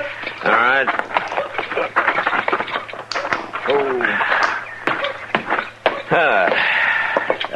Chester, you go on ahead if you want. I'll meet you at the restaurant, huh? Well, I am feeling pretty empty, Mr. Dillon. Yeah, I'll go on in. I'll see you later, Doc. Yeah, right, Chester. What's on your mind, Doc? Well, Matt, what are you planning to do today? Work, same as the other 6 days every week. Work? Oh, work. You mean sitting down there in that jail office with your feet on the desk? No, not today, Doc. I gotta track down a cow. A cow? A cow, that. See, Matt, you come along with me. Oh, where? But I gotta look in on a couple of patients out toward Kiowa Meadows. Now, it won't take long, and we'll have the rest of the day to shoot us some prairie hens. Prairie hens? This time of year? Doc, the only prairie hen around here right now are holed up in the plum thickets so deep that a weasel couldn't even get to. Now that's just where you're wrong. Oh. You know how Kiowa Meadows is protected by that bend in the river? Those high bluffs on the north side there? Oh, yeah. And these last few weeks, it's been mighty warm for this time of year. Yeah. Well, it's made a kind of a false spring out there in the meadow. Now, the way I hear it, it's just as green as May. With a stand of young clover coming up there, and wild timothy and buffalo grass, and the prairie hens are just swarming. You know something? That's possible, Doc. I remember something like that happening a few years back. Well, come on, then. Let's get out there and get at it. Well, Doc, I already told you. I gotta find a cow. What? Are you serious? Yes. I thought that was a joke. I wish it was.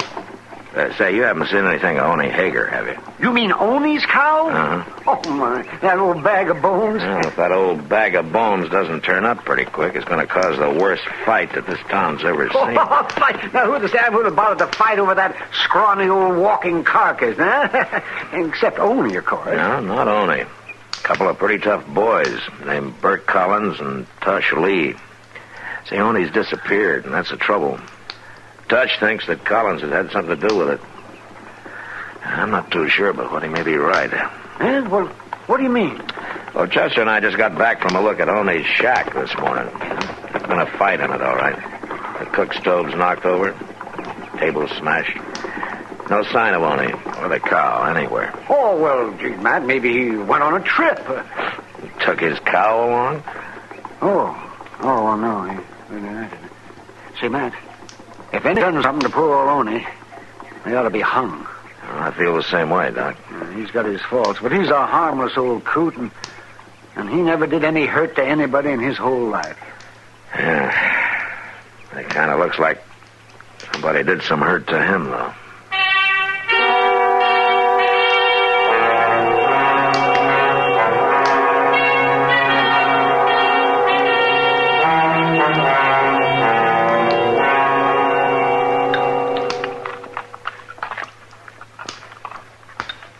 I just don't seem to have no appetite at all lately, Mr. Dillon. Yeah, I noticed that, Chester. You only had 6 eggs. Well, I don't mean I don't eat exactly, but I just don't seem to relish it so much anymore. Oh, I see. Well, maybe if you cut down on the quantity a little bit, maybe... No, it ain't that, I don't think. Oh. See, it's just more like I've been feeling poorly lately. Nothing particular, exactly, just kind of sore all over.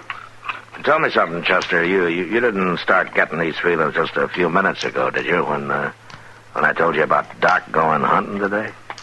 Oh, my goodness, no, Mr. Dillon.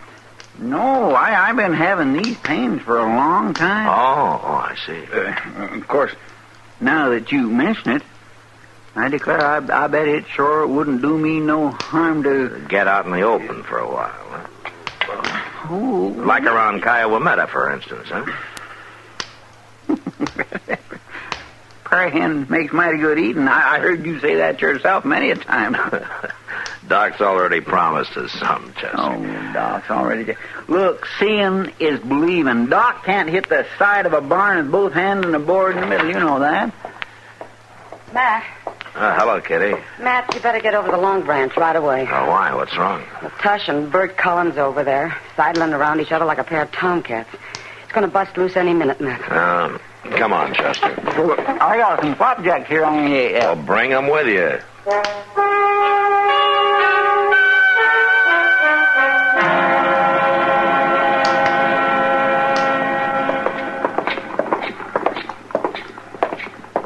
Ain't ought to say nothing about nobody. There they are, Mr. Dillon. Everybody knows what kind of people some people are, and with them kind, proving ain't needed. Well, now, a man that never had no friend his whole born days should not expect nobody here to agree with him. Matt, if we get another mirror broke this month, we might as well close up. We'll see what we can do, Kitty. You stay here, Chester. Yes, sir. I'm saying you made off with Arnie Hager and that cow of his, and more than likely you done him in. Now, that's a lie. And I'm going to break you in pieces for it. Well, you can start whenever you're All ready. right, hold it, both of you. Huh? Well, there's a murderer, Marshal. Do your duty now. Marshal. A man shouldn't ought to go telling lies about somebody, had he? What are you doing in town, Collins? I thought your herd was still a day or so south of the river. Well, I rode in ahead. Wanted to talk to them cattle buyers. Come in to steal that cow and murder Arnie Hager. That's what he done. Have you seen Oni, Collins? Why'd I want to see him? I got 2-3 good swimmers in my herd. You gonna arrest him or ain't you, Marshal? I'm afraid I haven't got much reason to, Tush. All right. I'm gonna take the law into my own hands. I wouldn't advise that, Tush. I'll give you your chance, Marshal. If you ain't gonna do your job, I'm gonna bring my boys into town. We'll do it for you. Tush, come back. Well, now. Crazy fool. A man is going to be attacked. He shouldn't ought to just stand around and do nothing to protect himself, should he? Now, wait a minute, Wait Collins. nothing. I'm going to camp and get some of my boys, Marshal. Doggone old cow sure is causing a lot of trouble, ain't he, Mr. Dillon? Yeah. And it's going to get worse.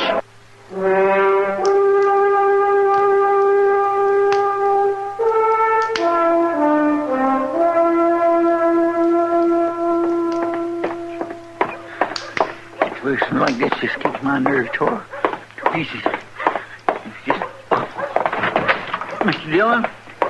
Mr. Dillon? Shut the door, Chester. Oh, Hester. Mr. Dillon, what are you aiming to do? Sit here and digest my breakfast? Why? But they're going to be at it any minute now. Who is? Tush Lee and Bert Collins, you ain't forgot about them, have you? No, but I wish I could. Well, they're in town right now, both of them, and they got their men with them. Yeah, I know. Well, if you already know, why don't you do something? Like what, Chester? Well, my land, you could... At least you could go... Well, maybe if you couldn't do that, you... Well, you can't just sit here and let them kill each other. Oh, but I can sit here until I'm sure that that's what they're going to do. Yeah, but they are. That's what I'm telling you. Tush is up there at the Long Branch saying how he's going to hang Bert, and Bert's down at the other end of the street making his brag about how he's going to shoot Tush so full of holes that birds can fly through. Chester, if all the killing that's talked about in Dodge City was actually done, Boot Hill would be 10 miles wide and 20 miles long. But these two are really going to. Then I'll deal with it when it starts. And that'll be any minute now. Everybody else in town thinks so, too. Take a look out this window. There ain't a soul in the street except for some crazy fool leading a... Mr. Dillon? Yeah, what's the matter? Tony Hager. What? He's got his cow. He ain't dead at all. Come on.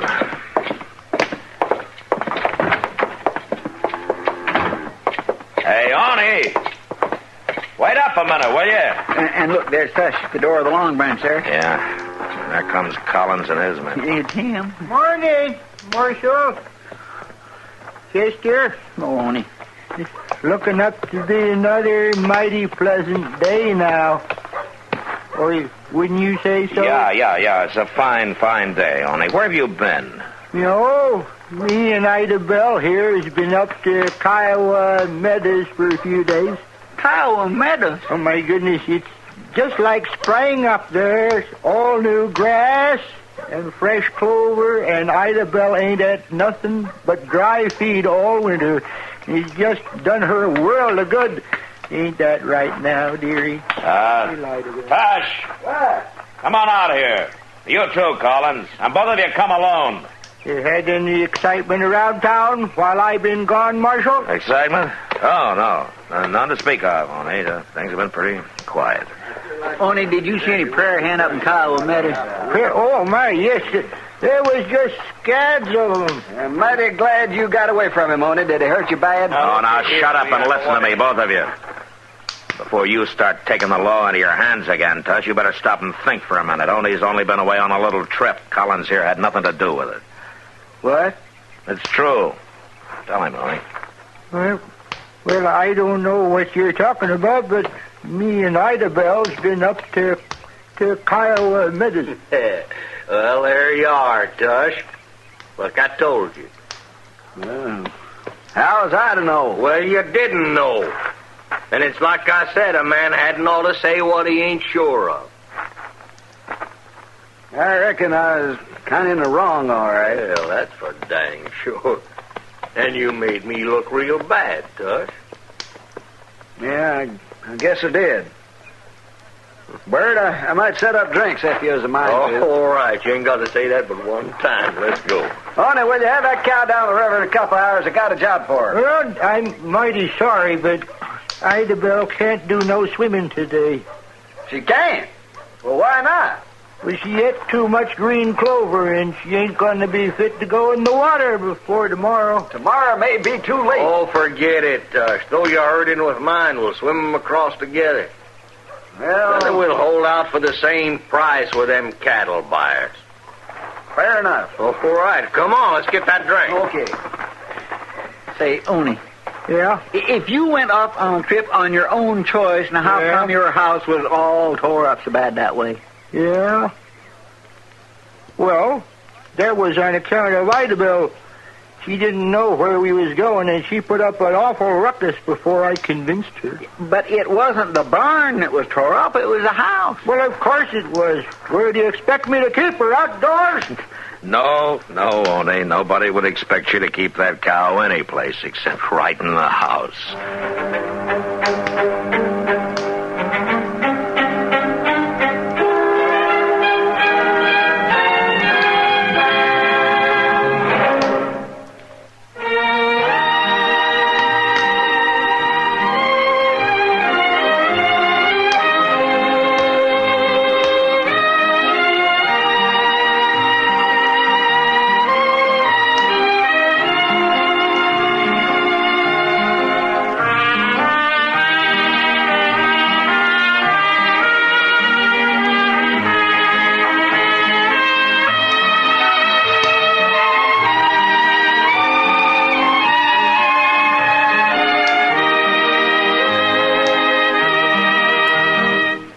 Gunsmoke. Produced and directed by Norman McDonald.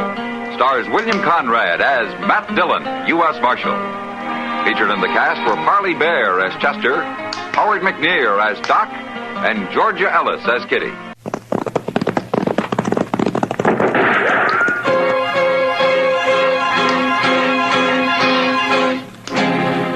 Around Dodge City and in the territory on west, there's just one way to handle the killers and the spoilers, and that's with the U.S. Marshal and the smell of Gunsmoke.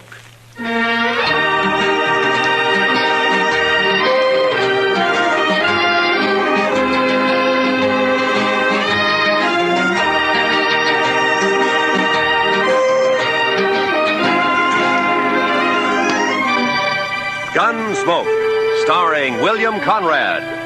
The story of the violence that moved west with young America. The story of a man who moved with it. Matt Dillon, United States Marshal.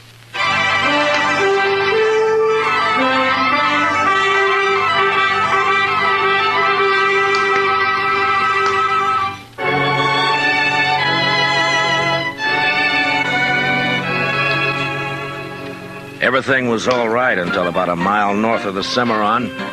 That's when my horse got a hoof caught in a frozen dog hole and broke his leg. So I had to shoot him. It made me feel awful bad. I didn't feel any better thinking about the walk ahead of me. Close to 40 miles to Dodge and carrying my saddle all the way. Guess I'd been on the trail about an hour, near as I could figure it was around 3 in the afternoon. And I'd ease the saddle off my shoulders for a rest and a smoke. And that's when I saw the stranger riding up from the way I'd come. He was tall and thin, and his horse was taller and even thinner. And they made quite a pair.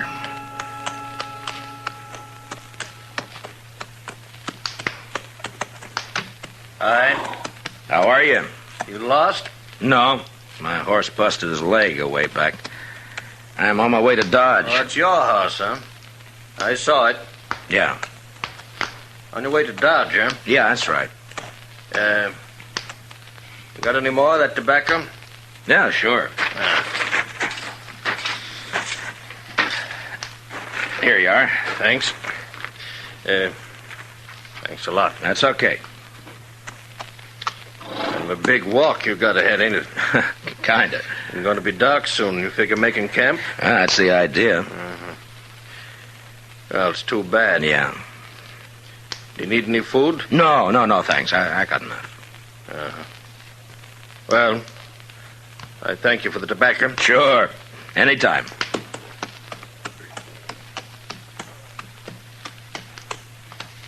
Hey. Yeah? Not saying this beast won't drop dead from the shock, but do you want to climb on behind? Save you a piece of boot leather for a while, anyway. Well, I'd be much obliged if you think that animal of yours can carry us. Well, she won't mind. Should have been dead a long time ago, except she don't know it. She don't mind. Well, okay. Thanks.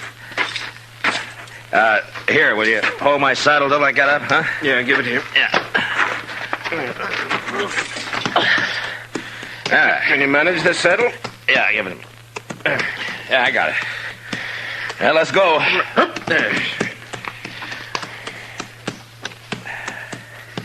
You heading for Dodge, too? Not in particular. Just north. Uh-huh. This beast'll do about 10 knots with the wind behind her, but we ain't gonna get more than 5 with this load. You ain't in no hurry, are you? Well, I was kind of hoping to get back tonight. It's Christmas Eve, you know. Oh, yeah, that's right, ain't it? Yeah. That backbone of hers sticking into you? Oh, no, it's okay. Thanks. Notice that tin doojigger tied to you. You with the law? Yeah, I'm a U.S. Marshal. My name's Matt Dillon. That's so. I never seen a marshal on foot. Well, it happens sometimes. How is it you're down this way? You need to mite off your course? So you marshal down here as well as Dodge? No, I just took a prisoner across the Cimarron into Oklahoma territory. Turned him over to the Army there. Did, huh?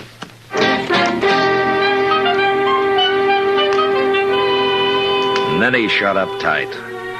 We must have ridden a couple of miles without a word. I got to thinking about Dodge and Chester and Doc and Kitty and the rest of them. You know, there's something pretty special about any place at Christmas time.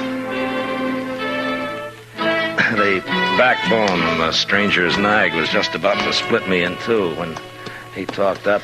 My name is Cowley. Amos Cowley.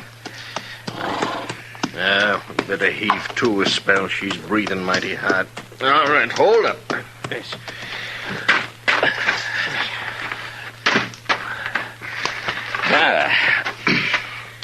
It's getting a little chilly, isn't it? Yeah. Could I trouble you for another smoke? Oh, sure. Here you are. I thank you. Say, what's it like in Dodge? What? Dodge. What's it like? Oh, it's like any other town, I guess. Pretty big, huh? Well, yeah, I guess so. Not so big as New York, though. Oh, no, not as big as that. You know, I haven't been in a big town now for more than 10 years. Oh, is that so? No. Been down the territories, drifting. Thought I'd move up north this time. Maybe go back east. So you're from the east, huh? Some time back. Say, what's it like? What? Well, Dodge, any town. At Christmas. Same as it used to be? Well, I guess so. What do you do? Well, same as most people, I guess. What most people do at Christmas. Well, that ain't saying a lot. What are the folks like? And what does it look like? I just kind of like to know. Well, I don't know. Well, there's Front Street. That's most of Dodge right now. Of course, it's getting bigger all the time. Do you have any kids? No, I'm not married. Kids have fun Christmas. Yeah, they do. That's certain. In Dodge, they sometimes have a party for the kids a couple of days before Christmas. Kids like that. And then everybody gets feeling good, looking forward to Christmas Eve. Like last year.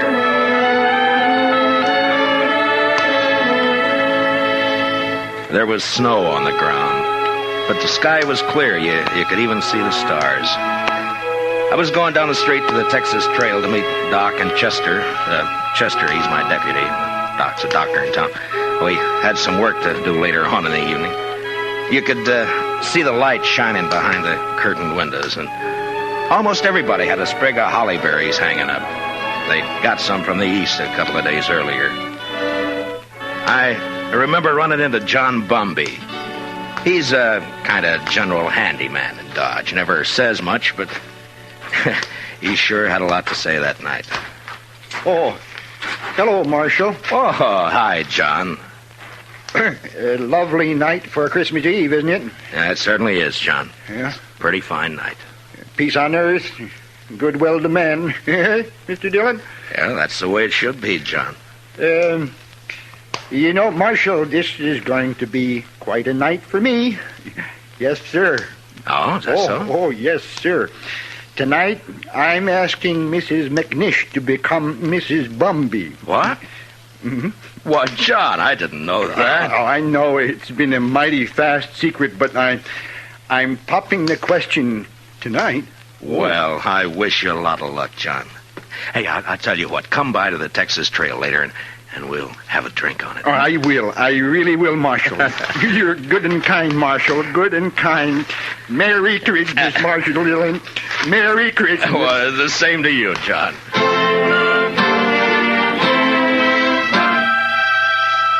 That may sound kind of funny to you, but John Bumby's a good man. A little peculiar sometimes, but good as they come. And they don't make enough like him. Of course, most everybody in Dodge suspected Doc and Ms. McNish were sweet on each other. But it just goes to show you. I'll tell you about John and Ms. McNish a little later. So I went on down the street. You know, it's a funny thing about those words, Merry Christmas. Men say it to each other, and, well, it makes them feel kind of good. I know what you mean. Used to be a seafaring man myself. When you're on the sea and it comes Christmas, things like that can count a lot. Yeah.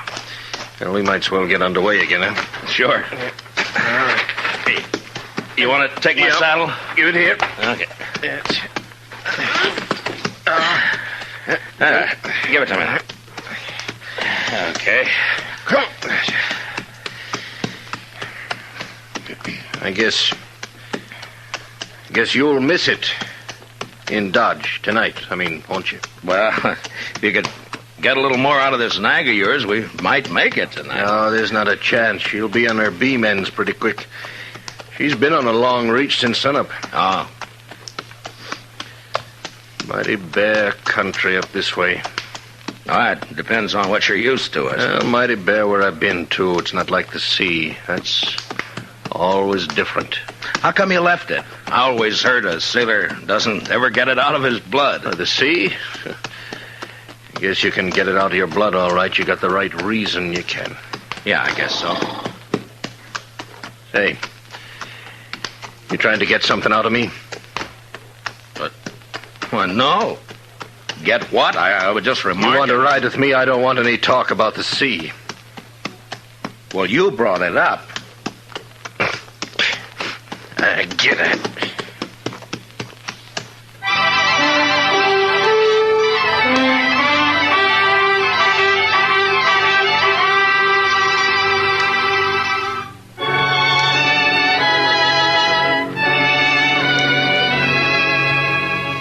Xmas collie sulked his way along the trail for the next while. And then it was almost like he couldn't stand the quiet.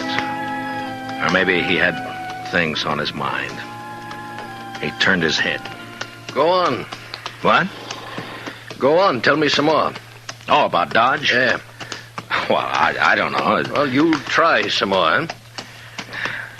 Well, they got a little pine tree in the Texas Trail. Tree? Yeah, come down a long way from the north. Kitty Russell, she's a hostess in the Texas Trail. Well, she got a lot of ribbon and gewgaws and made it look real nice. That was last Christmas. A star at the top? A star? Yeah. Yeah, I think so. It looked like a star, I guess. It sure looked pretty. And there was a difference in the place that day. Everybody was celebrating and feeling real good. The doors would swing open and somebody would come in and, maybe somebody you just knew to nod at, but because it was Christmas Eve, he'd come right up and say, hello. Oh, maybe that's a good reason, maybe not. I don't know. All right, I'll tell you. Anyhow, it was still kind of early. Just wait till you take it. Kitty and Chester were standing off looking at the tree. Hi, Matt. What do you Good evening, Mr. Dillon. Hi, Kitty. Chester. How do you like it, Matt? Christmas tree. That's Oh, that's real pretty. Only tree but one in the whole town. Yeah, Kate's got one over at the Alphaganza. Oh, well, I'll have to see it later. You're next. Where's Sam? I don't know. Maybe he started celebrating too soon. Oh. Doc's taking over the bar. Yeah, that's right. You want a drink, Kitty? Sure. Oh, right away. I'll get you a drink. I'll get you. You haven't forgotten anything, have you, Mr. Dillon? Forgotten? What, Chester? There. What did I tell you, Miss Kitty? I knew just as sure as my nose that you forgot. That. No. I hadn't forgotten. Oh, well, I thought as soon as I get Sam sober enough to take care of the customers, we could go on over to Doc's like we planned. Sure, we'll do that, Chester. Here you are, Matt. Thanks, Doc. Yeah, well, it's still snowing out? No, it's not. Where are you going, Kitty? All right. Just want to look outside.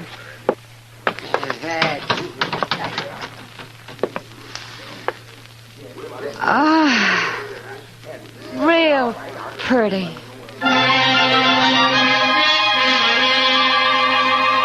Man thinks of a lot of funny things that don't mean much. Kitty standing at the door, sniffing the cold air, and the warmth inside, and the whiskey in me. It was a good feeling. And then Chester and I decided to take a bottle over to Mr. Hightower. He's the telegraph operator over at the depot. He runs a printing shop on the side. Say, Mr. Dillon? Yeah, Chester. Do you mind if I stop by the church for a minute? Well, no, I don't mind. I just feel kind of right tonight, Mr. Dillon. Figure I ought to thank somebody for it. Sure.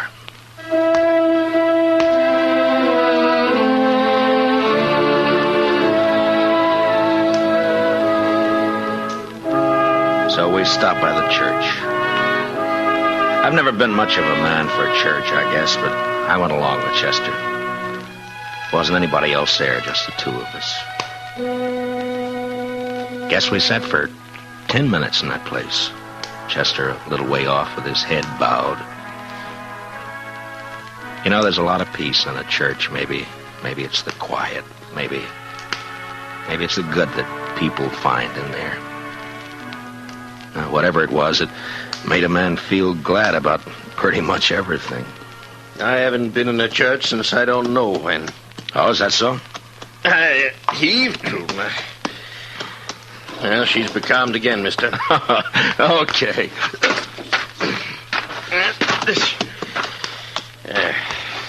She sure wasn't built for it, I'll tell you.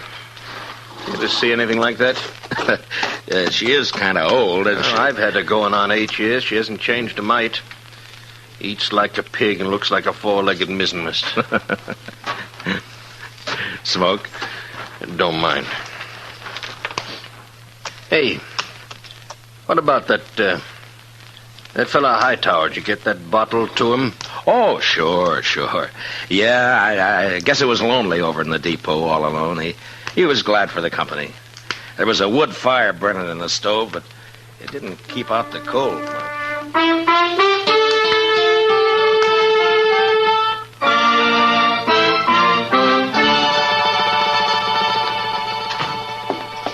Well, how are you, gents? Merry Christmas. Well, how's it going, Mr. Hightower? Oh, slow, Marshal, slow. Bit of excitement about an hour back, though. That so? Yeah, 9:15 got stuck between here and Hutchison. Lots of snow back there. They getting her out? Oh, sure, they're trying, but I'm sure glad I'm not on it. It's going to be a cold night on that train. Well, it's kind of chilly in here, isn't it, Mr. Hightower? Any warmer, and I'm going to sleep. Well, say, we brought you over a bottle of Irish for company.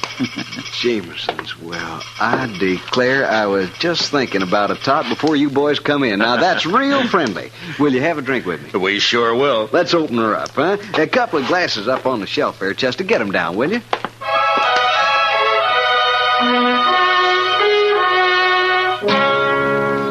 I don't know if you get an idea about the folks in Dodge or not. They're not any different than any other people, nor the town either. I guess maybe it's a pretty small place at that. The depot, the hall, a few stores, a church, Doc's office, a Texas Trail, Alafraganza, my office. Well, not much, but it's where you live, you know? Sounds all right. I lived in a town once back east. Small. I know what you mean. Well, maybe you'll be going back. Maybe. Say, the kids, they still believe in St. Nick? Oh, sure. I Mighty suppose. few kids down where I've been. Indian kids, they don't believe in St. Nick. No reason they should, I guess. I used to believe in it, you know that? Well, I guess most people did one time or another. Hey, you figure we come maybe 10 miles? Maybe. Yeah, it's getting dark. Yeah. Well, come on. You want to ride the saddle for a bit? Oh, no. That's okay. Well, then, okay. We rode on, and I thought about last year, about Kitty, Doc, and Chester and me going over to Doc's place after Doc got tired at tending bar at the Texas Trail. It was about 1:45, and we stood around and sang Christmas carols. And I remember how it sounded that night, how it looked. The glow in the stove in the middle of the room, and the frosty windows. On a cold winter. Yeah, it was Christmas Eve, all right. Was so deep. Noel, Noel, Noel, Noel.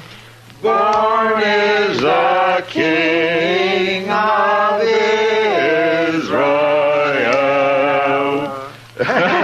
Say, that was fine. That was just fine. Yes, it was. Oh, gee. Say, now, what do you say if we... Hey, Listen. Huh? Oh. Merry Christmas. Merry Christmas. Merry Christmas. Merry Christmas.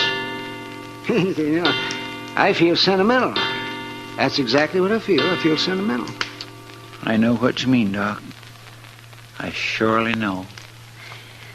Okay, Doc. Bring them out.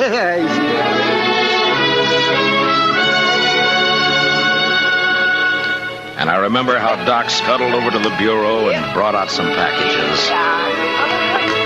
The presents weren't much, but it didn't matter what they were. And when we'd finished opening them, it was Chester who said what we were all thinking. I just want to say, Miss Kitty, Doc, you, Mr. Dillon, I just want to say that this is the best doggone Christmas I ever had. And that's what I want to say.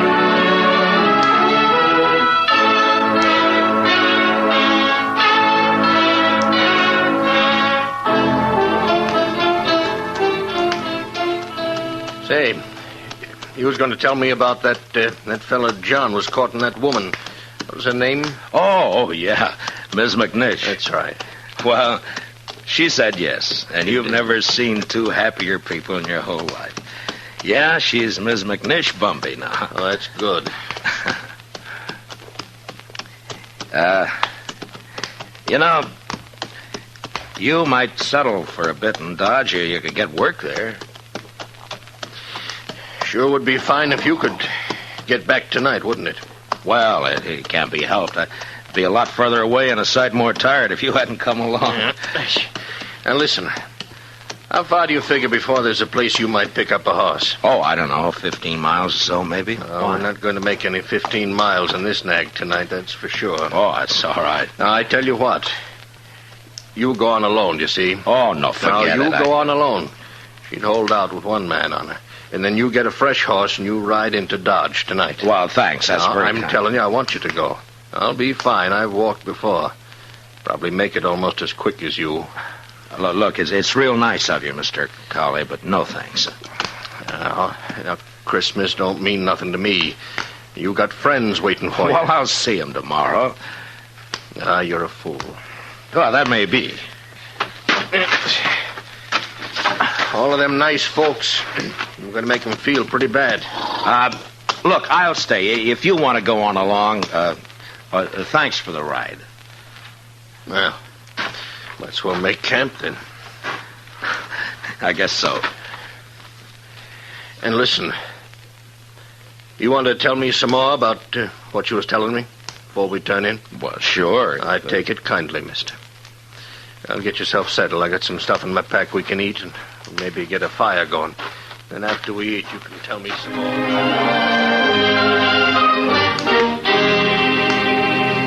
We made a fire and then shared what we had for supper. He seemed to soften up after that, and we talked for a couple or 3 hours. It was like he was starved for news of people, everyday things, and just plain company. And that's how we spent Christmas Eve together out on the plain. And then when the fire was dying down and I was about ready for sleep, he said, Marshal. Yeah? I want to tell you something. I've been needing to tell it for a long time. Do you mind? Well, of course I don't mind. Well, then I'll tell you. A few years ago, I was skipper of a little schooner. I used to sail up and down the East Coast, you know, Boston, New York. Yeah. Well, one night, we hit dirty weather off New Jersey. Real dirty. Blew us off course, and we piled up on the rocks and knocked the bottom out. That's too bad. There was 18 passengers aboard, Marshal. 4 of them was kids. We never saw them again. No. And my own wife and my kid went down, too. I'm sorry. Well, no. Something must have happened to me after that. I didn't want nothing to do with ships or the sea, and I started to drift out this way. I couldn't forget, though, do you know? And I didn't want to be near folks, especially kids, to remind me, do you know? Yeah. And that's how come I've been slewing around ever since. Sure, I understand. Just kind of wanted to get it off my chest. Sure. Marshal, I'd like to ride into Dodge with you tomorrow. You think I might meet some of them folks you was telling about? Oh, I don't see why not. That'd be all right. Maybe I wouldn't need to drift no more. Maybe I could drop anchor, do you know? Yeah, you might at that. Yes. Well, good night. Good night. Merry Christmas, Marshal. Merry Christmas, Mr. Cowley.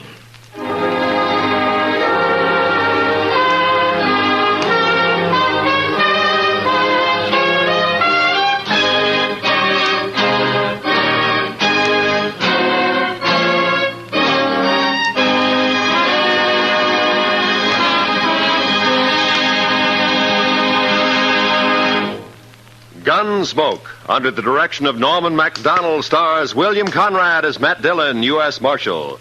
Tonight's story was specially written for Gunsmoke by Anthony Ellis, with music composed and conducted by Rex Corey. Featured in the cast were Lawrence Dobkin, with Harry Bartell and John Daner. Parley Bear as Chester, Howard McNear as Doc, and Georgia Ellis is Kitty. Gunsmoke is heard by our troops overseas through the worldwide facilities of the Armed Forces Radio Service. Join us again next week as Matt Dillon, U.S. Marshal, fights to bring law and order out of the wild violence of the West in Gunsmoke.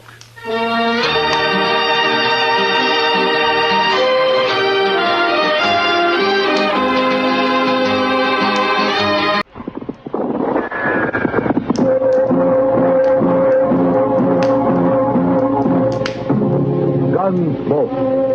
Around Dodge City and in the territory on West, there's just one way to handle the killers and the spoilers, and that's with a U.S. Marshal and the smell of gun smoke.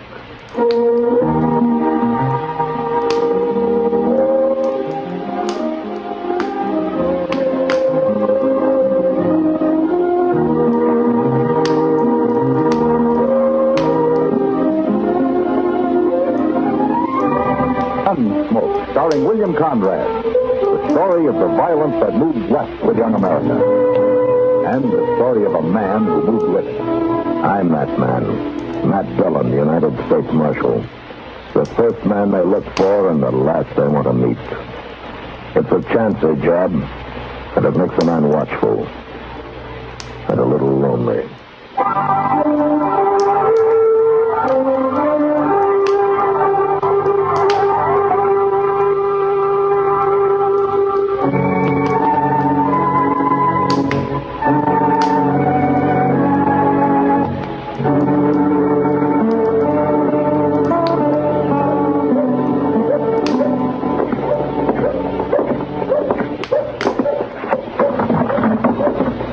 Morning, Miles.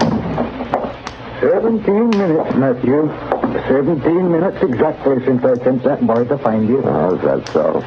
A crime has occurred, Matthew. And dawdling over your breakfast coffee is not likely to bring the culprit to justice. The boy said somebody broke into your store last night, Miles. Aye. How'd they get in? Well, by breaking the glass in the back window. 2 panes at $4.32 to pay. You know, Miles, I told you a year ago you ought to put gratings over those windows like the rest of the stores in town. No, but gratings cost money, Matthew. Yeah, and so do burglaries. Oh, what did they take? Well, I've been compiling a list. Now, here's exactly what's missing. 1 blue blanket, retail price $6.40. 1 blue denim jacket, size 36, retail price $3. The prices aren't important, Miles. Oh, to me they are. I have a certain respect for money. Yeah, so I've heard. What else is missing? Well, now, let me see. 1 hat, gray. Stetson, of course, finest quality. Yeah, I know. I got 1, Miles. Go on with the rest of your list. 1 pair of boots, size 6, hand-tooled, inlaid with kid, retail price. Here, let me take a look at it, will you? Oh. Thanks. 2 flannel shirts, 5 pounds slab of bacon, 3 pounds of dried beans, pound of salt, box of matches, a skillet. Looks like you've just grub staked somebody, Miles. I expect you to recover each and every one of those items. I'll try to. 1 canteen, 1 hand axe, 2 pounds of cheese, and 1 .44 caliber Colt revolver. Model 6A retails at $56.80. What about cartridges? You don't have them on the list. No, I'm out of cartridges. I'm expecting a case in today. Well, the gun won't be much use without them. Wonder if any place else was robbed last night. Good heavens. Now, what's the matter? Here's something else has been taken, Matthew. There were 3 bottles right there on that shelf, and now there's only 2. Bottles of what? Perfume. Imported all the way from Paris, France. What would a man like that grub-stake himself want to steal perfume for? Maybe it wasn't the man, Miles. Huh? And the size of those boots and the jacket. Girl! Well, what in the name of heaven would she be up to? I don't know. Mr. Dillon? Yeah, what is it, sir? Wilbur Jones. Somebody come into the store, held him up a while ago. What? Did he recognize him? No, sir. He stuck a gun in his back, made him go into the storeroom, and locked the door on him. He said whoever it was had a real soft voice like he could. Huh? Mr. Jones hadn't been to the bank yet, so at least there wasn't no cash stolen. Well, what was stolen? Nothing, except a box of 44 caliber cartridges.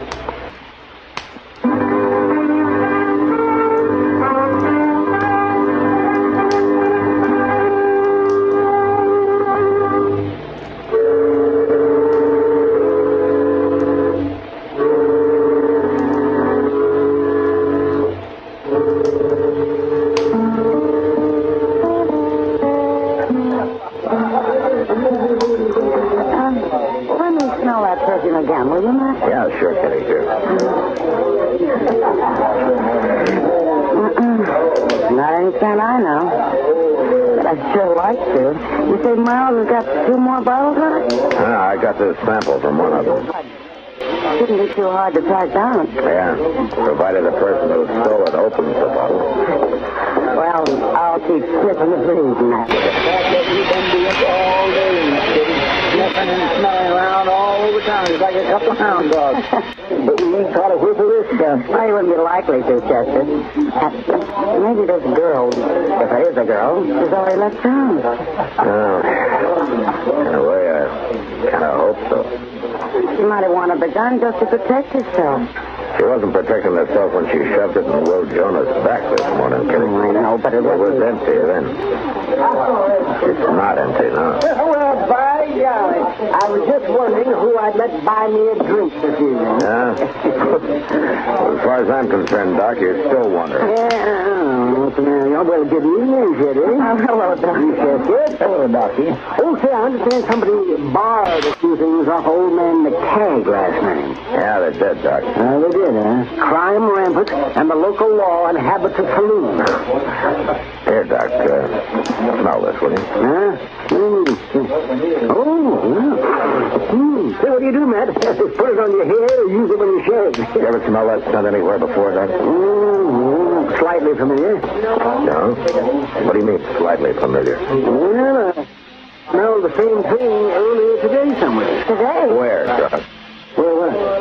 Where did you smell it today? I don't even remember. Say, Matt, where do you say we get up a poker game? Doc, will you think? Where did you smell this perfume today? I don't know. Let me see now. I was all over town at one time or another. It wasn't at the livery stable, naturally. Or at the bank. Oh, forget it, man. I don't have the slightest idea. Wait a minute. Now I remember. Yeah? I was talking to Mr. Doby in the lobby of the Dodge House, and this kid came. The Dodge House, huh? That's right. He leaked of the stuff. Yes, that's where it was. He rented himself a room there. But why? I'll tell you later, Doc. Justin, come on.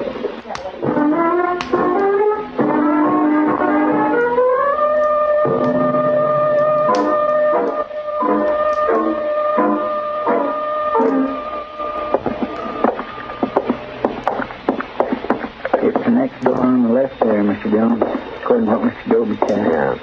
Be careful of that water pitcher. You reckon he'll put up a fight? Or she will, or whichever? I don't know, Chester. All right, go ahead and knock. Let's get clear before the door opens up.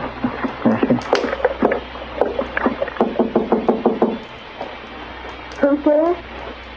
I fetched you some drinking water. Leave it out here in the hall. Okay, but you better get it before the ice melts. All right, walk off a ways, Chester.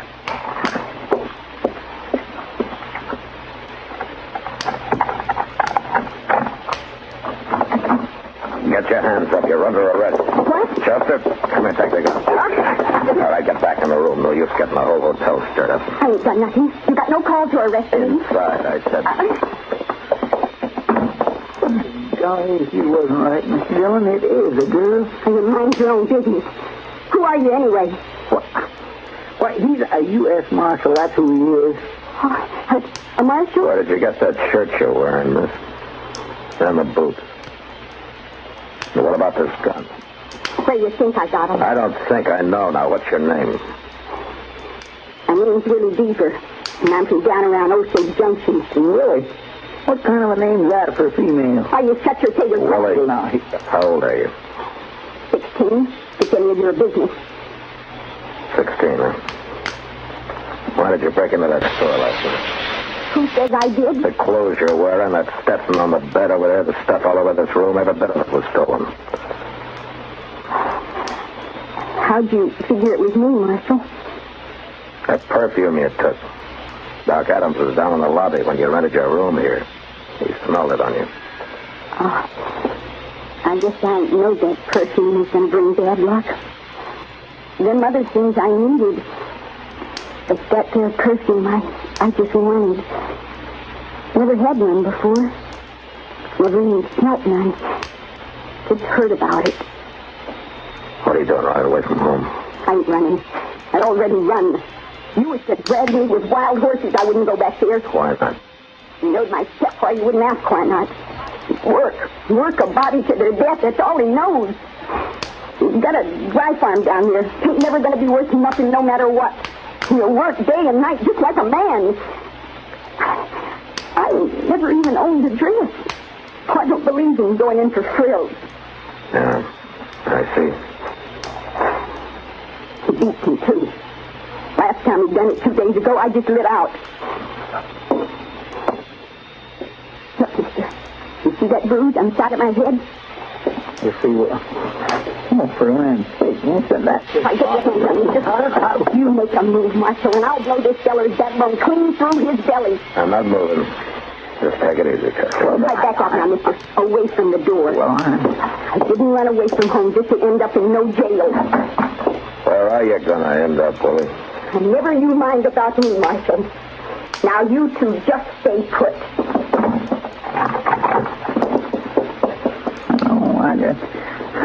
I'm awful sorry, Mr. Dillon. I didn't have no idea what she was up to. She doesn't either, Justin. That's her trouble. Darn fool kid. Yeah. Darn fool kid. With a loaded gun.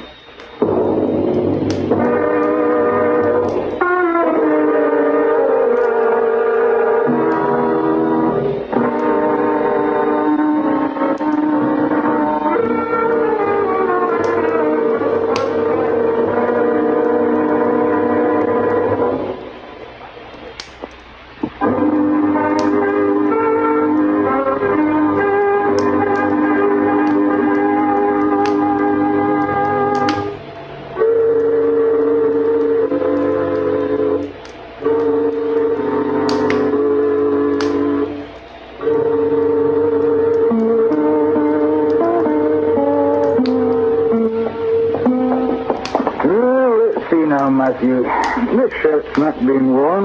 Won't have to discount it, at least. Now, the same goes for this skillet, Miles. And a blanket, canteen, hand axe. None of these beans been used neither, Miss McCagg. No, just hold your horses, you two. I got to weigh this cheese. Oh, for land's sake, that's way. Yeah, a man can't calculate his profit without knowing his cost. And you some of it was gone. Yes, about 20 cents worth off that corner there. 22 cents to be exact. Well, at least she didn't have time to eat any of your bacon, Miles. Oh, there you are. Yeah, it's about the size of it. That's all we found in her room. Yeah, those are just as a low-price items, Matthew. She still got away with a $12.50 pair of boots. She hasn't gotten away yet, Miles. We'll find her before the night's over. Yeah, we know what she looks like now, at least. And we know her name. Wade Beaver. Hey, homesteader's child, you say? Yeah, dry farm down toward Osage. Case of too much work, I guess. And too little of anything else. Mighty hard living, dry farming. Doesn't pay much of anything to speak of. No, not much. Matthew, look, if you catch her and you get back those boots and that gun and the other items, well, what I mean is this. She can keep that perfume if she wants it. Well, forever more. I couldn't sell it anyway. She's used some of it. Yeah, sure, Miles. I understand. Poor child. A girl wandering around alone. Well, confound it, don't just stand there staring at me. I'm not staring at you, Miles. I'm just listening to you, that's all. Oh, smirking like a cat in a birdcage. I told you that perfume isn't saleable now. You go on out and catch that young ruffian, you bring her to justice. Stealing from honest, God-fearing folks. Violating private... All right, Miles, all right.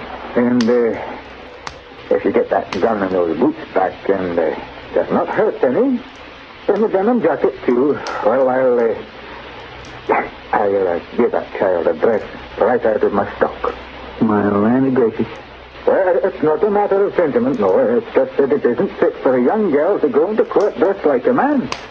It's no decent. Yeah, sure, Miles. I know what you mean. Just a proper respect for appearances. That's all it is, isn't it? Oh, confound the both of you. You're trying to accuse a man of charity when he hasn't an ounce of it in his entire nature. That's your stage off, it sounded like. Yeah, come on, Chester, let's find out.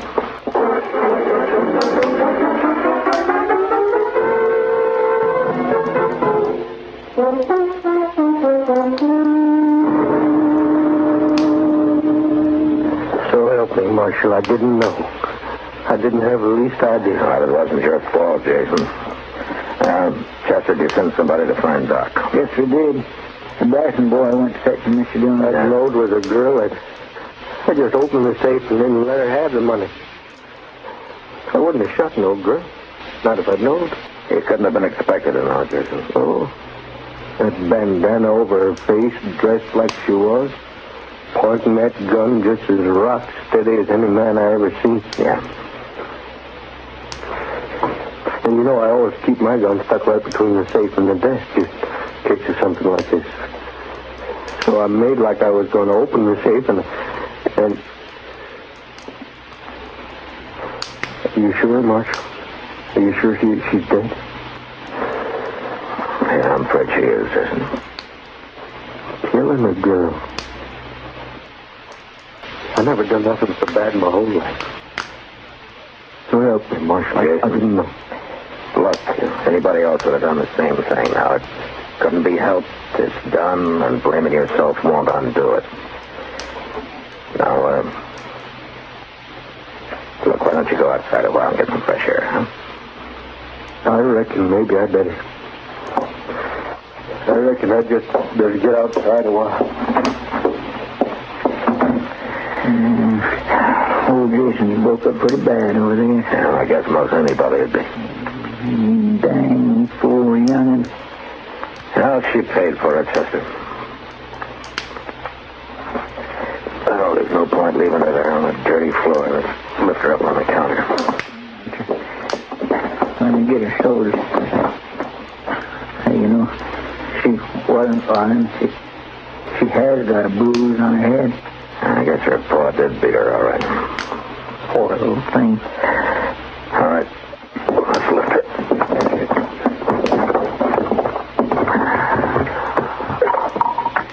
Oh, what's that fellow in her jacket? Look. Mr. Dillon, Yeah, I know. Her perfume.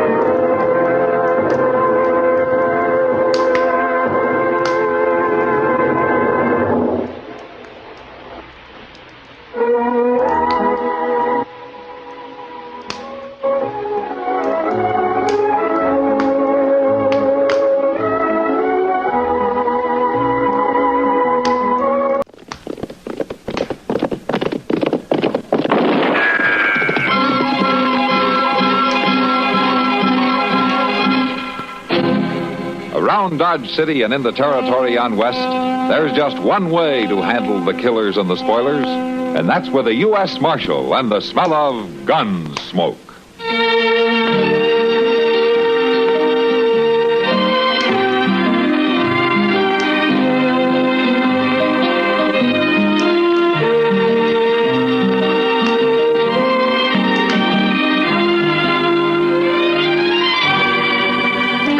Gunsmoke, starring William Conrad. The story of the violence that moved west with young America. And the story of a man who moved with it. I'm that man. Matt Dillon, United States Marshal. The first man they look for and the last they want to meet. It's a chancy job, and it makes a man watchful. And a little lonely.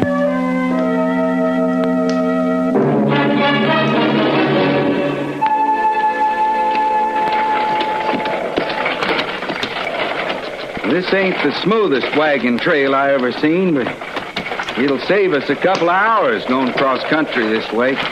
Don't worry about me, Will. I'll be all right. It's just I don't like the looks of that storm. Not this time of year. There's a lot of snow in them clouds. You think we can beat the storm to the line shaft? Ought to. You sure? Of course I'm sure. Come on, you. As soon as we get to the top of this rise, you'll see it.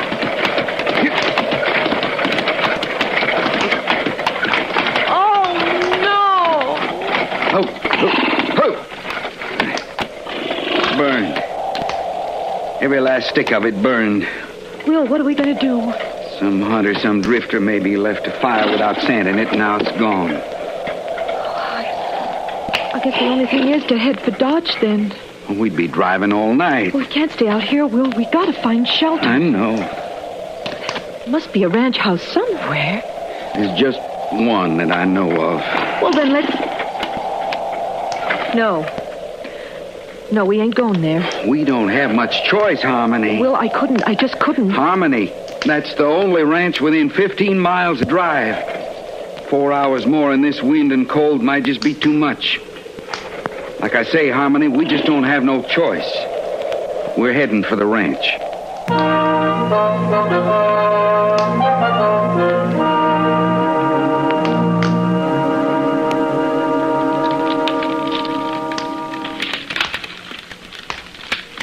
It's a good thing I toted in all that stove wood, Mr. Dillon. We're going to need plenty of it before morning. Yeah, it'll be a real cold night, it sure looks like. Snow keeps on there, so it's going to be 2 foot deep on the level. You know, if you don't take your boots off that stove, you're going to have 2 feet on the bare ground, Chester. What are you talking about? Chester, the soles are starting to smoke. Now take them off the stove. I declare, Mr. Dillon, I thought I smelled something burning in here. The stove's red hot. Well, at least my feet's warm for the first time in 2 days. Yeah. Say, I think maybe I'll rub them with tallow. Leather ought to soak it up real good, being hot that way. Evening, Matt. Kitty, come on in. Oh, it's cold out tonight. Stand there by the stove and burn with Chester. I can't stay, Matt. I got to get back to Long Branch. Oh, big crowd tonight? Yeah, but quiet one. Men get sentimental at Christmas time. Oh, I'm that way myself, Miss Kitty. Yeah, so am I, Chester. I was thinking earlier this evening what it was like when I was a little girl. We used to always... It was a long time ago. Why don't you stay a while, Kitty? Let Sam run the place tonight, huh? Well, the boys sort of need me, Matt. To talk to them and laugh with them, even though they're thinking of somebody else at the time. Well, yeah, I know, but... Oh, I don't mind. It's kind of nice to be needed by somebody. What I was thinking, though, Matt, later, around midnight, maybe the 3 of us could get together, make some hot rum, maybe? That's a good idea, Kitty. By ding, it is. And maybe I could even get Mr. Jonas to wrestle up some chestnuts. Good, Chester. Then I'll be counting on it. I'll come here if it's all right. Fine. Kind of like to get away from the Long Branch later tonight. Okay. Well, how are you, Mr. Beekers? Oh, good evening. I'll see you later, Matt. All right, Kitty. Come on in, Jethro. You look like you can stand some warming up. Marshal Dillon, I got some trouble out at my place. Oh, what kind of trouble? I've been invaded, attacked on my own property, shot at. Look at that there hat. Well, if that bullet had come much closer, you'd have been shot, not shot at.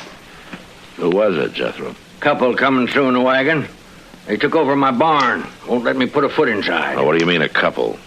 You mean a man and wife? How do I know if they're man and wife? Well, maybe they just want shelter from the storm. Marshal, I don't care what they want. They took possession of my barn without so much as a by your leave. And I want them thrown out of it. Tonight. Well, can't we leave it till morning, Jethro? Will Ross ain't spending the night on my property. Will Ross? Well, is your daughter with him, Harmony? Marshal, I got no daughter. Well, you did up until 2 years ago when she married Ross and you threw them both off the place. For the last time, I got no daughter. You had one for 19 years, Beaker. You know me for a man of my word, Marshal. And I'm telling you this. If you don't ride back out there with me right now and get them two off my property, I'm going to burn that barn down with them inside it. Chester. Yes, sir. You better saddle up a couple of horses.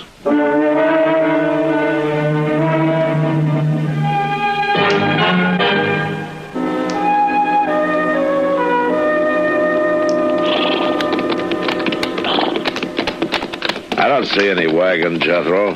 They hauled it inside the barn. Blast them, they're burning the coal oil stove in the tack room.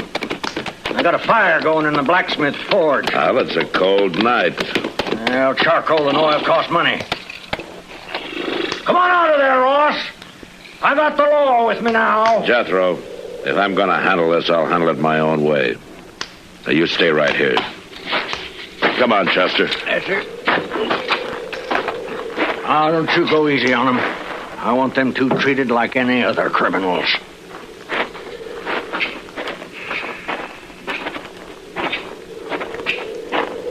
We make mighty good targets again in this snow, Mr. Dillon. Yeah, I guess we do at that. I think the wind's dying down. May not turn into a blizzard after all. Mr. Dillon, I just don't like the idea of walking right into a gun. Will Ross. Who is it? Who's out there? It's Matt Dillon. Hold your fire, Will. You stay back. I'm warning you, Marshal. I just want to talk to you, Will. Now, come on, open up the door. It's cold out here. Is old Jethro with you? No, just me and Chester. You can come in alone, Matt. You leave your gun out there with Chester. All right, open up. Here, Chester. Hang on to this. I just don't like this one bit, Mr. Dillon. We've got no choice. Hurry up, man. Welcome home, Will. You took a big chance walking up here like that. Oh, I doubt it. You wouldn't have shot anybody in cold blood before. I don't think a man changes that much in 2 years. Not unless he's pushed hard enough. Maybe. I take that gun now, Will. You said you just wanted to talk. Yeah, I do. But not over a gun sight. Now hand it over. No, stay back, Matt, or... No. Like I said, Will, a man doesn't change that much. No, I guess not. I wouldn't even have shot old Jethro. I figured that. We didn't aim to stop here, Marshal. We was trying to make Dodge and the storm come down on us. A man takes shelter where he can. I wouldn't even ask him for a drink of water. Not after the way he treated us when we got married. But we just didn't have no choice. Where's Harmony, Will? She's in the tack room. It's warmer there. I made up a bed for her with some straw and blankets. A bed? You better go talk to her, Marshal. She'll be right glad to see you after all this time. All right. Chester. Yes, sir? You stay here with Ross. I'll be right back. All right, Mr. Dillon. How you been making out, Will?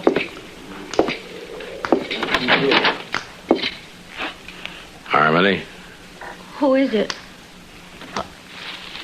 Matt Dillon. Oh, Matt. Well, what's going on here, young lady? Oh, everything, Matt. We're in trouble, real trouble. Oh, I see. It'll be any time now, I think.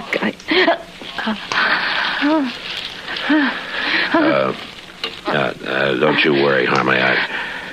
I'm going to get some help out here right now. And, don't you worry, everything's going to be all right.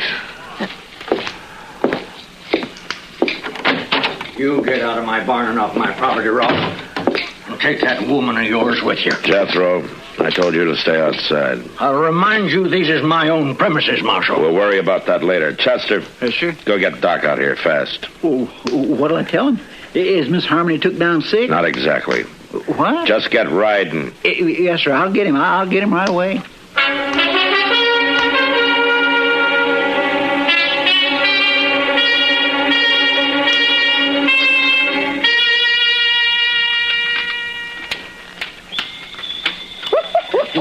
Oh, there we are. The kettle's boiling again, Doctor. It certainly is. It'll only be a minute now.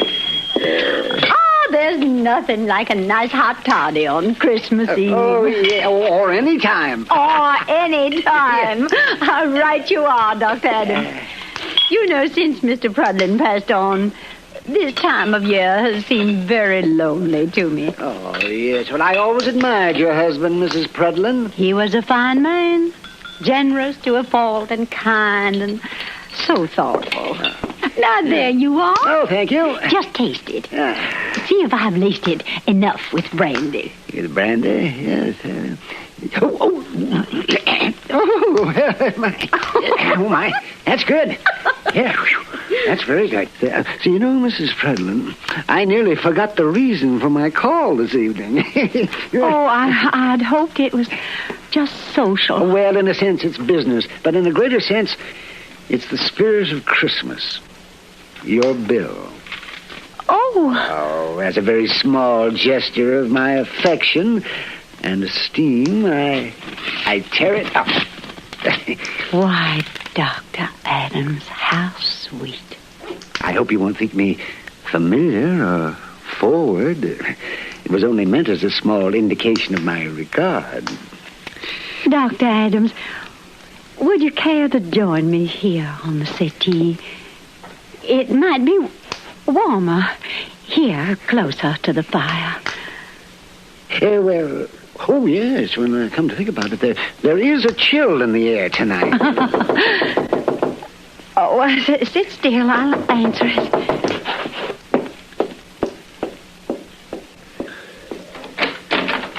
Good evening. Good evening, Miss Prudlin. Excuse me, but it's Doc here. No, my gracious. Well, yes, he is. Won't you come in? Thank you. Doc, I've been looking all over town for you. Well, why did you have to find me? Oh, never mind. What is it you wanted? Well, it ain't me that wants you, Mr. Dillon. Mr. Dillon? Well, what's the matter with him? There ain't nothing the matter with him. He just wants you out of the Beaker place right away. He told me to bring you back. But this is Christmas Eve. Well, my gracious alive, I know that. Well, all right. Mrs. Prudlin, thank you for a wonderful time. And I hope you won't think ill of me for rushing off. Duty calls, Doctor. I understand. Some men can afford to be selfless. And you are one of those men. Mrs. Prudlin, I want you to know that I think you... Doc, Mr. Dillon is waiting. I'm coming! Good heavens, Chester, man's got to be polite, doesn't he? Another... Oh, that's... Good night, Mrs. Prudlin. Good night, Doctor.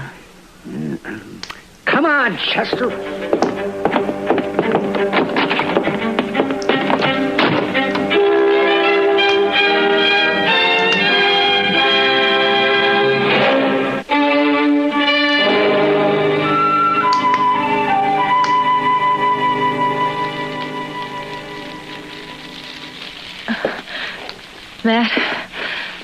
Matt, I'm scared. Easy now, Harmony.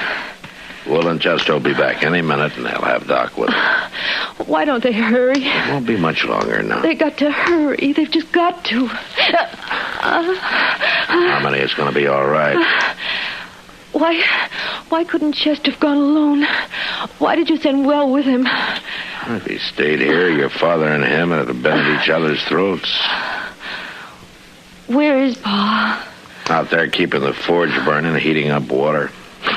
Looking sicker by the minute. Why did it have to happen here, Matt? Take it easy now. If only I had something to hold on to. Maybe if you give me your hands. Sure. There you go. baby's first look at the world ought to be all love and joy. Not like this. Not with Pa hating us like he does. Now, Harmony. He does. He hates us, Will and me both. Maybe not as much as he puts on. Matt. You're right, I think. What do you mean? Not going to be much longer. Take it easy now. If Doc doesn't get here, you'll stay with me. You'll help me, won't you, Matt? What? Yeah, sure I will. I'll do what I can, but... Well, he'll get here, though. Doc always makes it. I hope so, Matt. But I'm afraid he's going to... All right. Now, what's all this fuss about? Oh, Doc.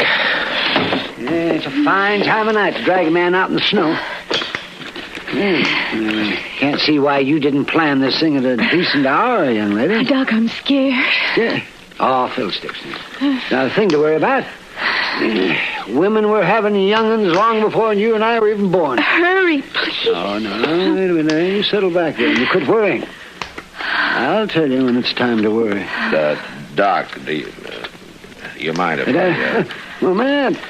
Well, look at you. You're as white as a sheet. Well... Oh, you thought you were going to have to take over by yourself, didn't you? Yeah, well, all right. You go on out there and tell that old buzzard to heat up some more water. He hasn't got half enough. All right, Doc. Yeah. And then you stay out from underfoot, will you, Matt?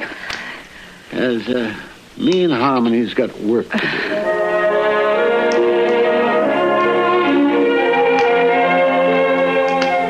All right, now, little fella. Howdy, young fella. Welcome to the world.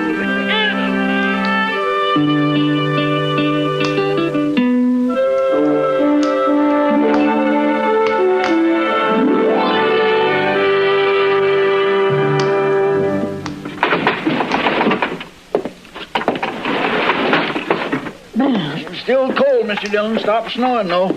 Clear as a bell. There you are, Mr. Beaker. Better put some more wood on that forge, I guess. The fire's down pretty low. So's my wood pile. It's a fool waste trying to heat a barn in midwinter. I'll cut enough to make it up before we leave. One thing sure, Jethro, we ain't going out beholden to you. You always was a fine one for talk. And mostly I can back it up. Well, you didn't with Harmony. We don't need your old man's farm, you said. We'll have us one twice as big, you said. Now, we ran into bad luck. Oh, sure you did. You come crawling back with your tail between your legs. Not to you, we didn't. We got caught here tonight by accident. Bad luck, accidents. That's all you was born for. Guess what I told Harmony when she defied me and up and married you? Is that so? Now, you listen to me, Jethro. All right, that's enough. Now, settle down, both of you. Well, I didn't give you back your gun just to have you start another argument. I'm sorry, Marshal. I'm just kind of on edge, I reckon.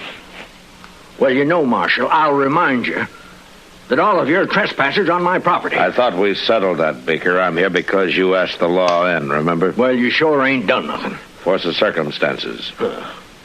They'll leave as soon as your daughter's able to. Now, you can count on that. I got no daughter, Marshal. Well, anyway, while they're here, you're going to keep the peace. Well, there ain't no law against talking. There is if the talk leads to violence. And just remember that Harmony and Will don't like putting up with you any better than you like putting up with them. Yeah.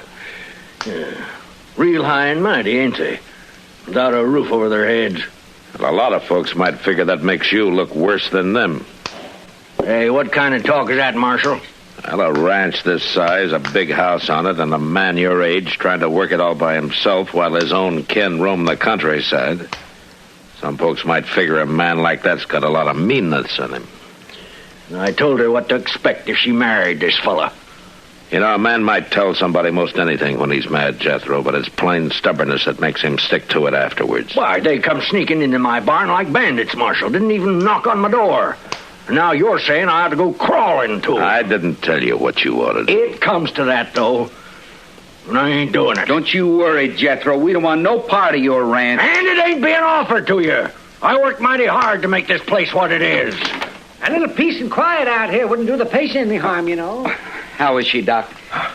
Is she going to be all right? She's fine. And so's the young'un. She'll live to have a dozen more. And he'll grow up and probably come to a bad end, like being a marshal or country doctor. Young lady, I'll be back in the morning, so you get yourself some sleep. All right, Doc.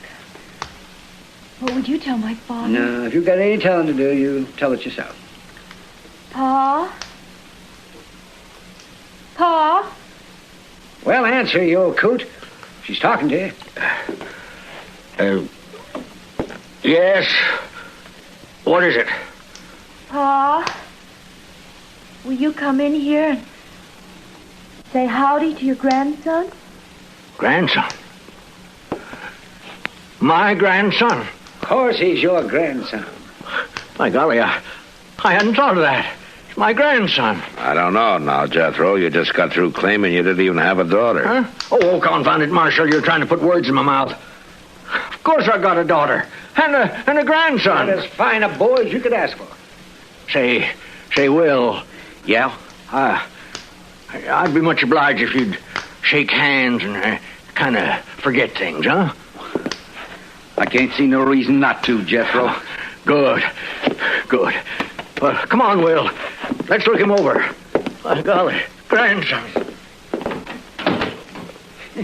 Crazy old fool. Young'uns born every day. It's nothing to get all worked up about. Who you fooling, Doc? Nobody. Well, what are we going to do? Huh? Head back to town? Might as well.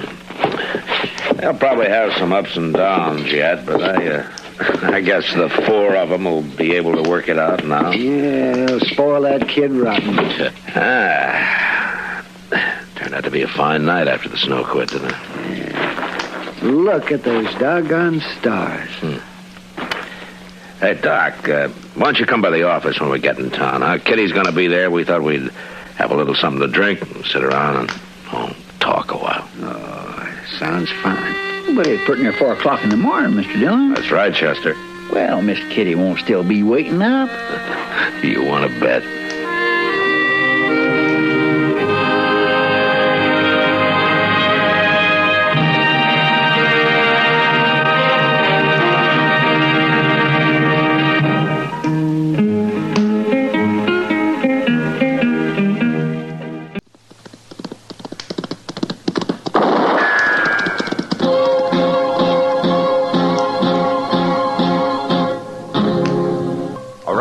City and in the territory on West, there's just one way to handle the killers and the spoilers, and that's with a U.S. Marshal and the smell of Gunsmoke.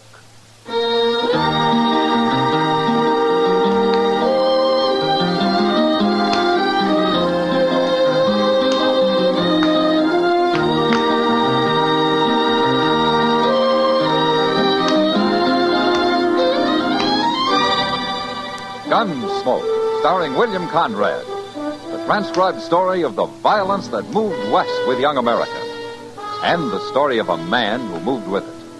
I'm that man, Matt Dillon, United States Marshal. The first man they look for and the last they want to meet. It's a chancy job, and it makes a man watchful and a little lonely.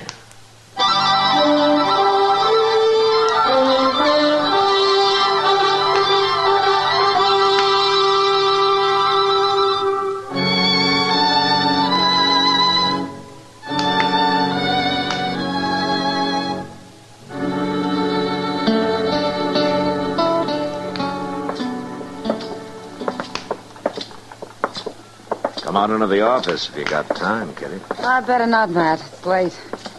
But, thanks for the supper. It's my pleasure. It looks like you're going to have a busy night tonight, huh? Front Street's filling up fast. It'll be busy, all right. 2 trail herds came in today from Texas. That's money, Kitty. Those boys will leave everything they got here. They sure go through a lot of misery for the sake of a few nights howl and dodge, don't they? Well, I'd better go start making it worth their while.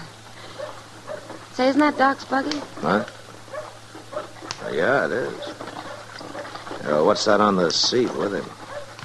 Looks like a body wrapped in a blanket. Yeah, it sure does. Maybe you don't want to see this, Kitty. No, I'll stay here.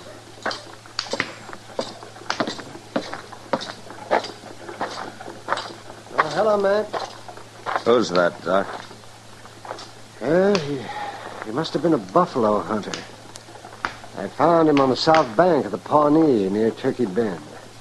He had a camp there, or he did, until somebody came along and shot him. You mean he was alone? There was another camp a few miles downriver, but this man was alone. How did you stop by the other camp? I figured that'd be your job, man. Bringing him in was bad enough. What do you mean? Whoever shot him took his head for a souvenir. What? It's not a very nice killing, is it, man? I'll ride up there tomorrow, Doc.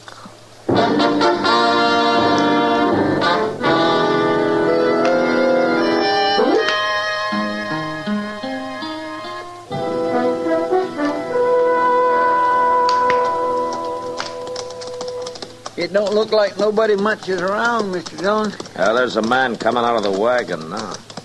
Well, now, there is the one longest, skinniest buffalo hunter I ever seen. He looks like a plucked crow. Well, he isn't very handsome, is he? Well, there must be out hunting, huh?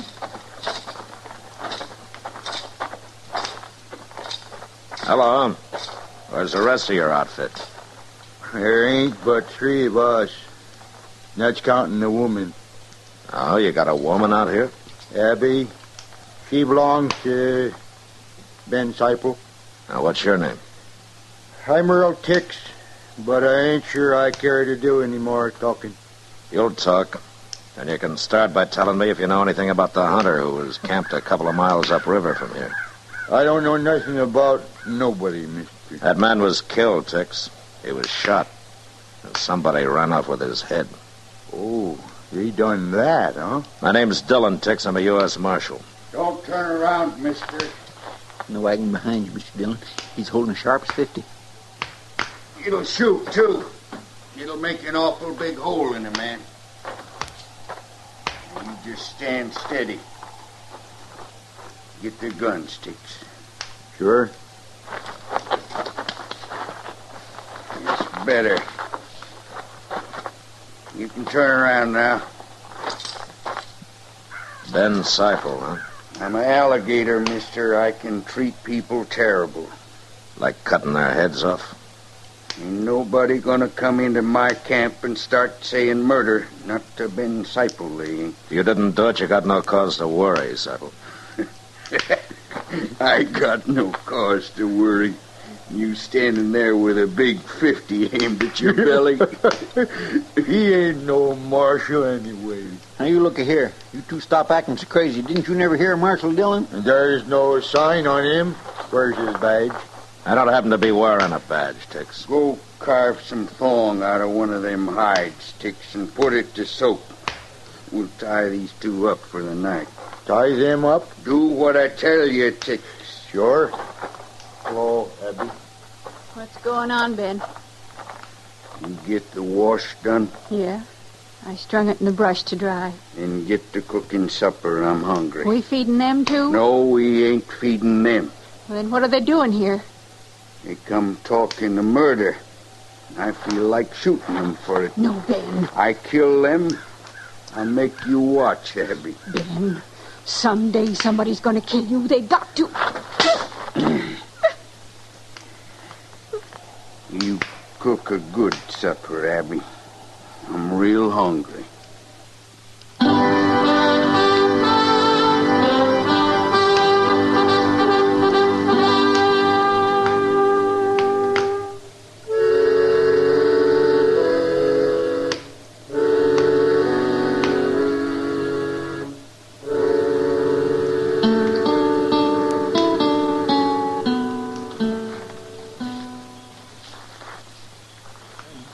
Must have been laying here for hours. I just can't hardly move, Mr. Dillon. Tix is pretty handy at tying people up. Yeah, but it ain't him bothers me as much as Ben Seipel. That man is crazy. I'd known how crazy I'd have taken my chances when he first started talking. Yeah, we're in a bad spot here, Chester. Maybe Abby can do something. She sure hates him. Yeah, I know. Now, she's been looking over this way. Hey, wait a minute. She's leaving the fire now. I hope he don't see her. Look, she's coming here, Mr. Dillon. Yeah. You must be right hungry. It's not food we need, Abby. I know. But if I cut you loose, he'd kill me. We wouldn't go off and leave you to face him. You wouldn't. Abby, all men aren't like Ben Seipel and Earl Ticks. You can trust me and Chester here. You're really a marshal? I am. I'll do it, Marshal. When he's asleep, I'll do it. I knew she would. I told you. Abby? He's seen me. Hey there, Abby.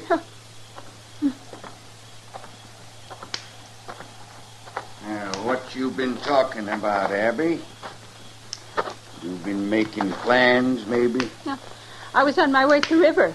I wasn't talking. You wasn't, huh? Well, I think I'll go to the river with you. No. Walk ahead of me, Abby. What kind of a man are you, Seipel? You take it out on me if you have to, but not her. I'll take it out on both of you. You dirty dog, Seipel. Oh, shut up. Get going, Abby. Mr. Dillon, you hurt? Mr. Dillon? No, I'll be all right, Chester. That man's got a big foot. Kick a man in the face that way? He ought to be hung. I'll hang him myself if we ever get out of this. It don't look too good for us, does it? No, not now. That poor Abby. What does she stay with a man like him for? Yeah, maybe she's never had a chance to get away. It'd be a miserable enough life without being tied to a murderer. Be quiet, Chester. Here comes Earl Ticks. Where's he been all this time? I don't know, but he's moving pretty fast. And what's the rifle for? Where's Seipel? Tell me where he went. What's the trouble, Ticks? Where is he? He went down to the river. What for? Seipel! Go ahead, Seipel! I'm coming. You better hurry. We got to get out of here. What? What are you yelling about, Ticks? We got to get going, Seipel. Right now. Get going? What for? Injuns. I heard them out there yapping at each other like coyotes. You sure? I know Injuns when I hear them. We can't get out of here with that wagon, Ticks. They ain't fighting no Injuns over a wagon. Where's the woman? Never mind her. Let's get our horses and ride. Oh, what about these two? Leave them for the Injuns. And their horses, too? I ain't no horse thief. Come on.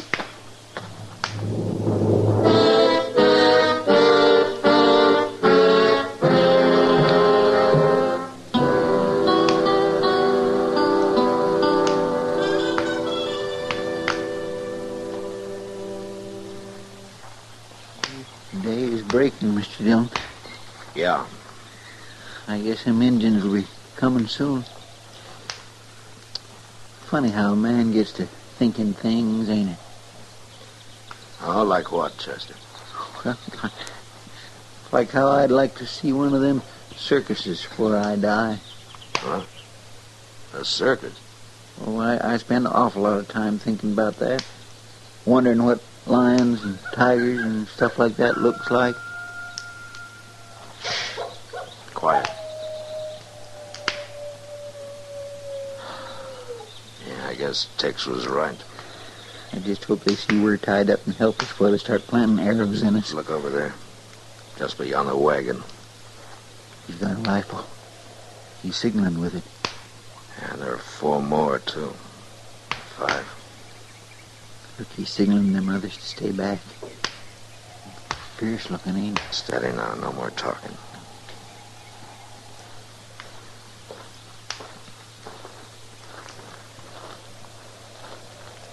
No understand. You hunt buffalo? Mr. Dillon. Buffalo hunter gone. Leave us like this. Leave you for Pawnee to kill? Why? We big enemies. You know hunt buffalo? No. We kill buffalo hunter. Pawnee. Teach white man. Leave buffalo to Pawnee. Cut off whole head. Why they killed that man? Wait a minute, Chester. Listen. Buffalo hunter want you kill us. Buffalo Hunter gone. You know catch now. You let us go, we find Buffalo Hunter. Big enemy. We take care of Buffalo Hunter for you. Where's he going? He's going to have a talk with the others, I guess. That was awful smart of you, Mr. Dillon. Maybe, if it works. It makes sense. Well, it does to us, Chester. I just hope it will to them. Looks like they've decided. And at least it didn't take them long. Oh, here he comes.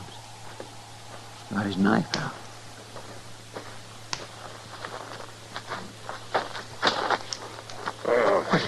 He's doing it.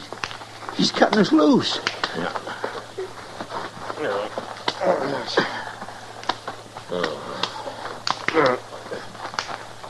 It worked. It worked. But he cut us loose and never said a word. What difference does it make, Chester? We're free.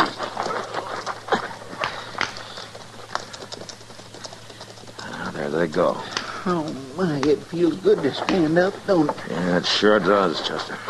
Look, they ain't even taking our horses.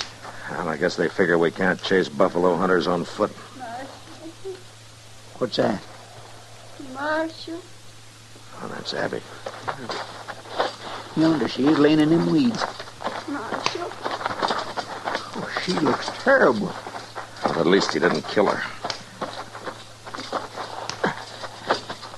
You hurt bad, Abby. He hit me. He hit me something awful. Chester, go hitch our horses to that wagon. Yes, sir. Marshal. That's all right, Abby. We're going to take you to Dodge. And nobody's ever going to hit you again. I promise you that.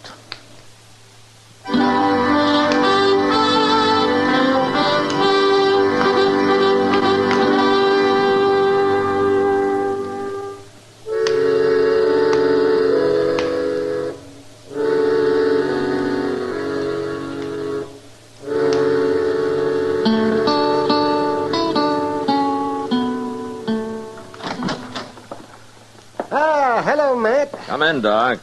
My, hot today, isn't it? Is that what you came to tell me? No, I came to tell you nothing. Oh, except I ran into Kitty down at the depot. She and Abby were watching the Santa Fe come in. Uh-huh. They said they might come by and say hello on their way back. Ah, good. Oh, my, that Abby's looking better every day, isn't she? Well, between you and Kitty, she's been getting some pretty good care, Doc. She deserves it. You know, she's already talking about finding a job. I know, Matt. I think she's going to be real happy. Oh, that's Kitty. Matt, hurry. Kitty, what's the matter? It's that man, that Ben Seipel.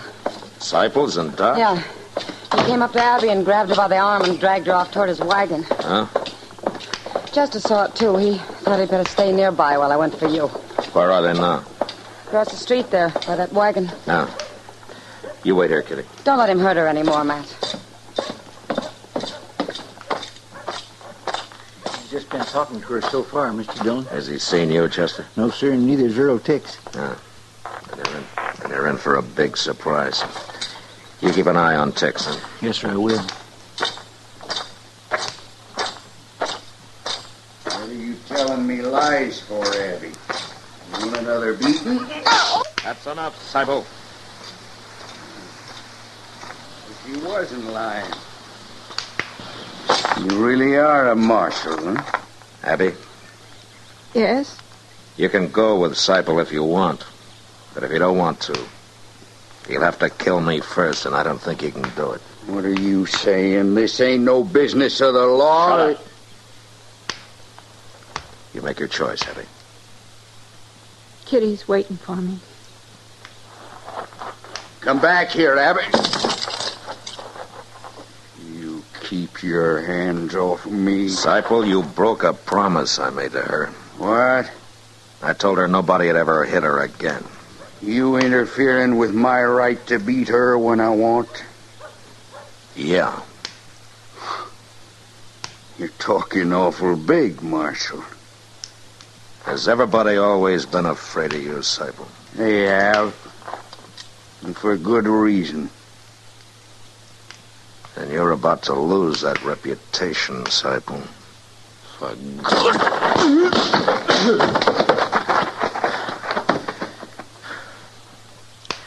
Tex, come here. No. Get moving like you tell me. No. You can't beat me, Marshal. It wasn't me done nothing. Chester'll help you throw Seipel into the wagon. Then you drive him out of Dodge, and you keep on driving, Tex. Oh, I will. I don't mean for a few days. I mean for weeks. You're through on the prairie, Tex, you and Seipel both. So say goodbye to this land. If I see you on it again, you'll rot.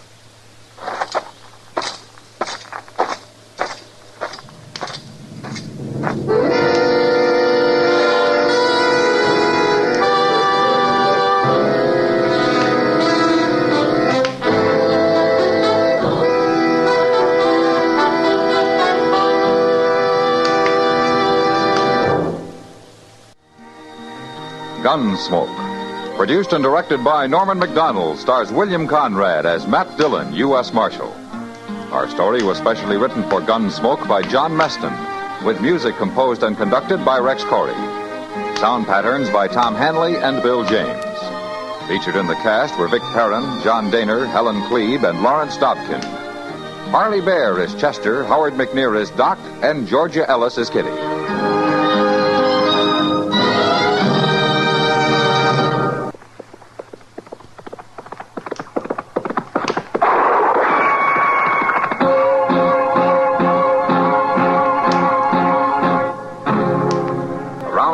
City and in the territory on west, there's just one way to handle the killers and the spoilers, and that's with a U.S. Marshal and the smell of gun smoke.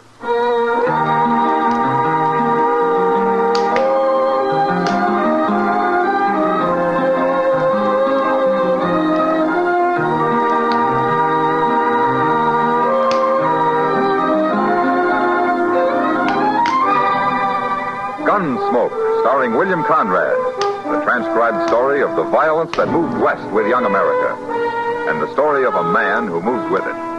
I'm that man, Matt Dillon, United States Marshal. The first man they look for and the last they want to meet. It's a chancy job, and it makes a man watchful and a little lonely.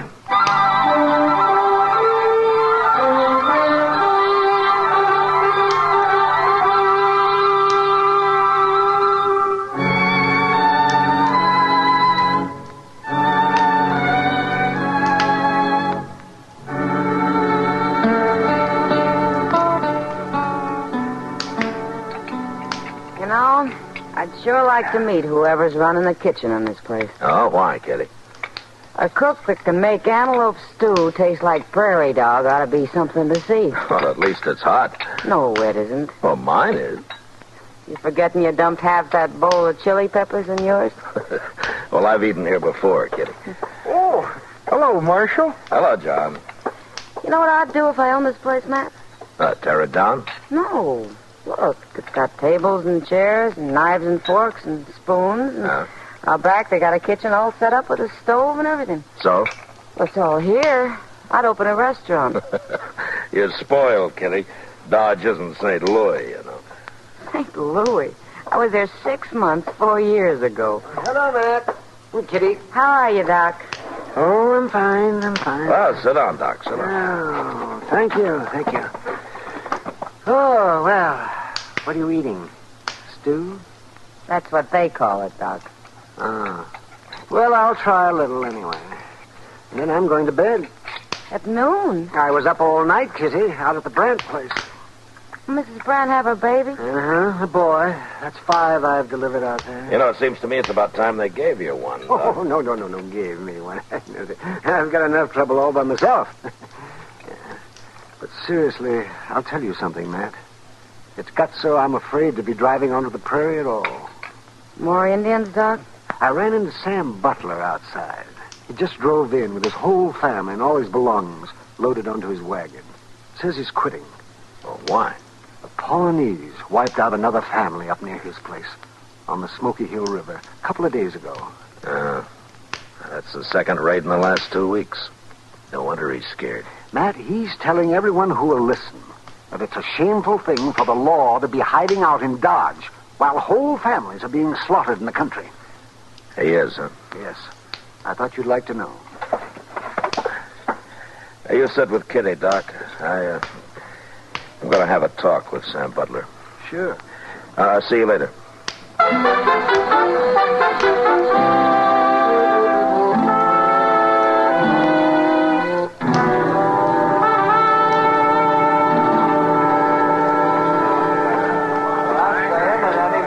Stays out there and exposes his family to them murdering savages is plumb crazy. You can't fight a Pawnee war party all by yourself. And we sure ain't getting no help from the law around here. We can die and rot for all the law cares. Hello, Sam. Well, where you been hiding, Marshal? I hear the Pawnees made another raid up near you. If you call shooting and scalping a man and his wife and their 2 boys a raid, well, those men never had a chance to fight, far as I see. Men? Well, boys, but they were coming on 14 or 15, old enough to handle a rifle. But they got caught outside and never even made the house. I seen them lying there with my own eyes, Marshal. And if you'd seen them, you'd be doing something about it instead of sitting around here and dying. I'm not hired to fight Indians, Sam. That's the Army's job. You ought to be out helping the Army. Every lawman in the country ought to. The Army doesn't need help. But there's something strange about those Pawnees. What's strange about them? They killed white men before. I'm sorry you're quitting, Sam. We need settlers out here. Not dead ones, you don't. No. No, not dead ones.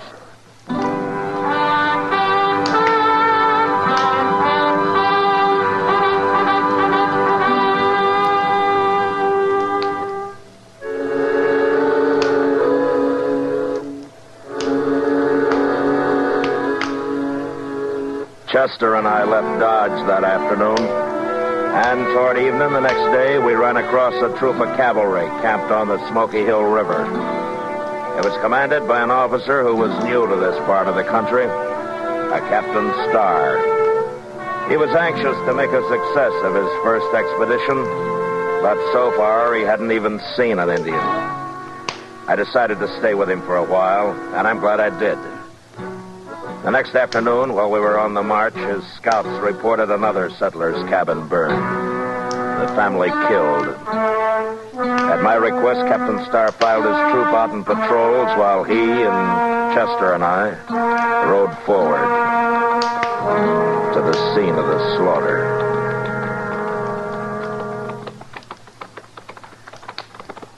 My scouts say these people haven't been dead very long, Marshal. This morning, probably. At dawn, Captain. Well, then those Indians can't be too far off. No, but Indians have a way of disappearing.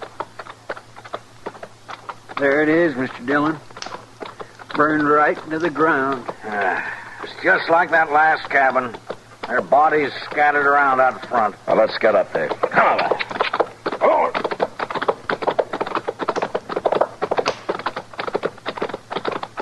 Ho, ho, ho. The whole family. Man and his wife and their boy. Look over there. Against the water barrel. Oh, my. It's a little girl. It's a little girl.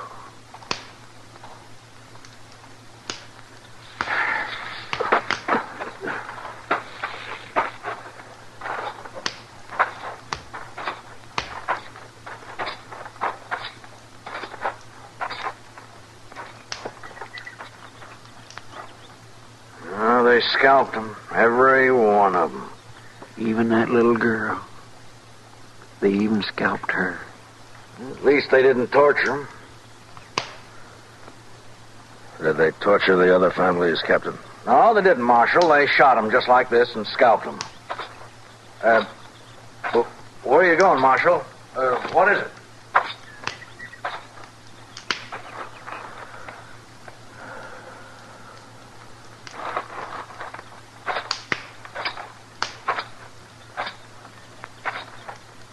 Captain Starr, last night you told me this is your first tour of duty in Indian country.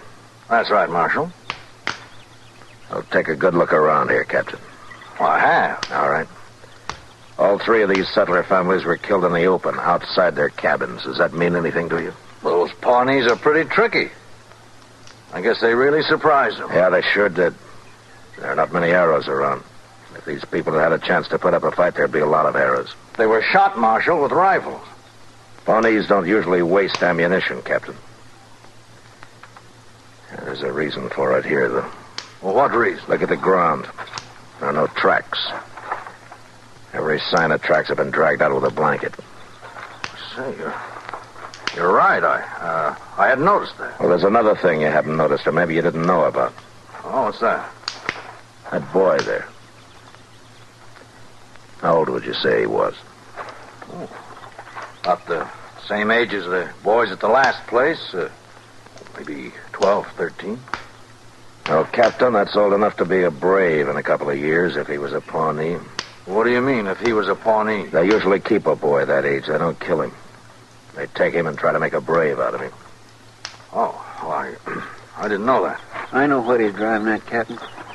You don't think it was Pawnees that done this. Ain't that right, Mr. Dillon? Yeah, that's right. But the Pawnees are the only tribe around here we know of, Marshal. Captain, it's them tracks. Pawnees wouldn't hide their tracks. No, they wouldn't. What? A man wearing moccasins doesn't care about his tracks, Captain. He's got nothing to hide. I'm afraid I don't understand. It wasn't Pawnees that did this. It wasn't Indians at all. It was white men. Marshal Dillon, it's impossible for me to believe white men could have done this. Is it, Captain? No white man would shoot that little girl over there and then scalp her. Did you ever hear what Chivington did to the Cheyennes at Sand Creek? Kill and scalp them all, he said, big and little. Nits make lights. Congress has repudiated that whole affair, Marshal. Well, it still happened. And it was still white men that did it.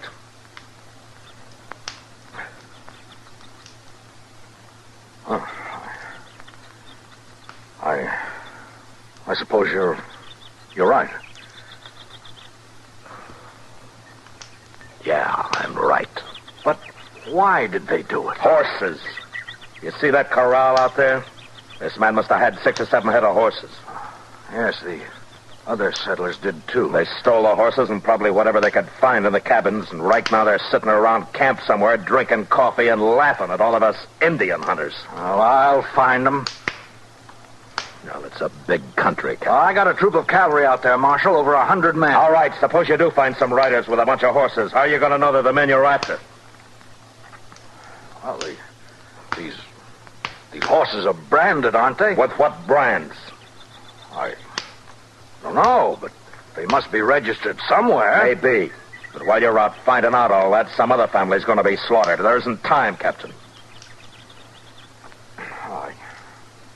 I didn't realize how new I am at this game, Marshal. Oh, what would you suggest? Well, there used to be a corral about 5 miles upriver from here. If it's still standing, we'll bait it with a couple of dozen head of good cavalry horses. And then they'll come to us. Good idea.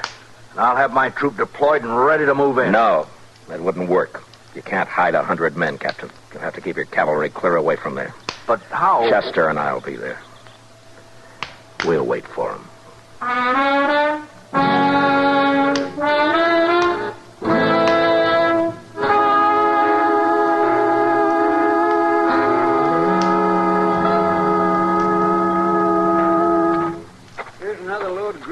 Mr. Dillon. I'll throw them on the fire, Chester. Let's have some more smoke, huh? Yes, sir.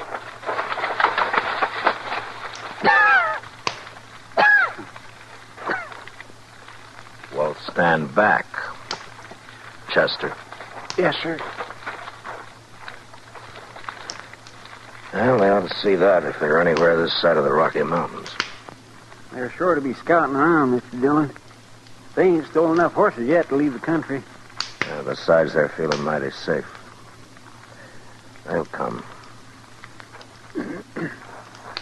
Mr. Dillon? Yeah? I've been thinking.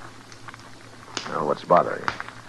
Well, sir, there's only 2 of us, And I'm wondering how many there are of them. You want to go back and find the cavalry?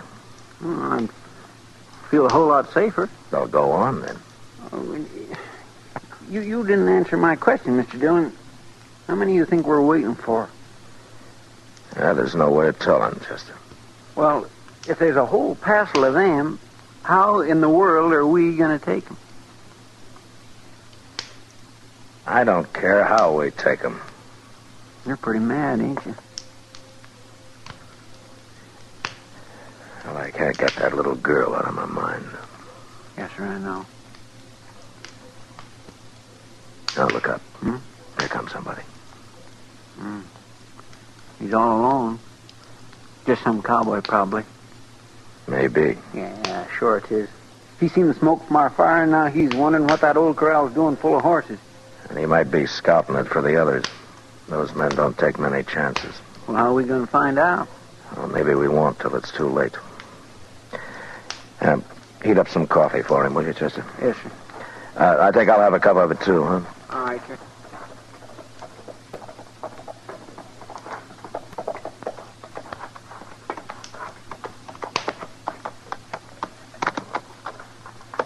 Morning.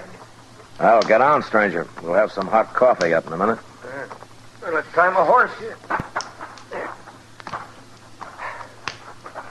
Whew. Sure used some coffee. Had to make dry camp last night. Oh? Well, you couldn't have been very far away. Why didn't you ride on down to the river here? Tell you why, mister, I was lost.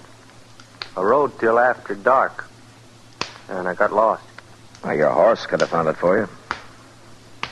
Maybe my horse ain't smart as yours. No offense. Sit down. Chester's bringing the coffee now. I've been sitting all morning. Here you are, mister. Oh. We ain't got no sugar. You men are traveling pretty light, ain't you? What do you mean? Here's your coffee. Oh, thanks, Chester. I mean all them horses. Mighty big remote and no wagon. Not much grub I can see. We're driving those horses to Cheyenne. There's only two of us. We couldn't handle a wagon and the herd both. Only two of you, huh? Yeah, that's right. Well, mister, look, I'm drifting. Maybe you could use another hand. Maybe. Where you from? Dakota Territory. Name of Lee Stapp. I sure would like to see Cheyenne. I ain't never been there. Well, why don't you ride up there alone? It'd be chasing a herd of horses all the way. Well, I'm broke, mister. Wouldn't have much of a party in Cheyenne broke, would I? No, I don't guess you would. I'm a good hand. I work cheap. How about it? You're a good hand, huh? Of course I am. Did you take a look at those horses we got? Yeah, I sure did. I ain't never seen none better. Well, they're good horses, and we take good care of them. Well, okay. What's that got to do with hiring me? Mister, I wouldn't hire you to herd sheep. What? You said you made dry camp last night. How come you tie your horse up without watering him while you stand here slopping up coffee? Well, it's my horse, ain't it? Sure. How's the coffee? Coffee? Is it any good? Well, yeah, sure it is. Well, then have some more of it. Hey, what's that?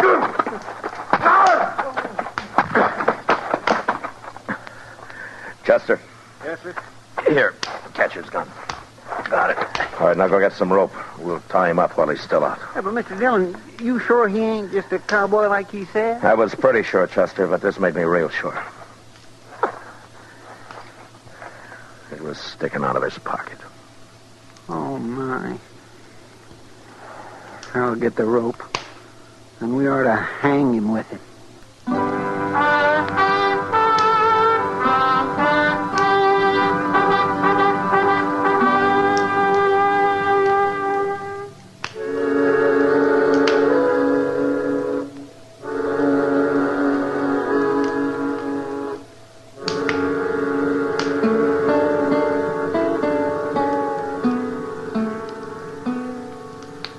See anything yet, Chester?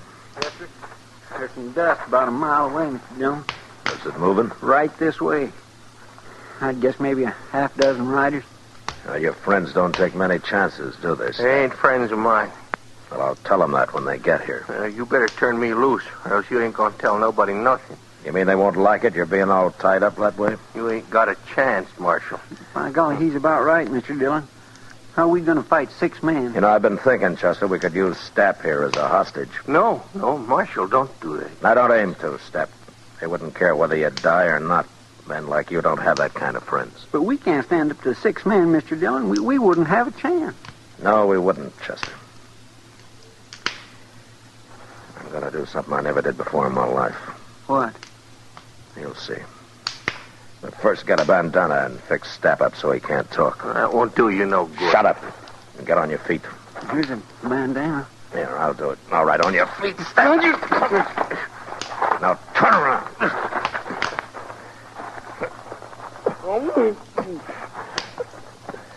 Get a rifle, Chester. Yes, sir. There, that'll keep you quiet, Stapp. All right, now walk.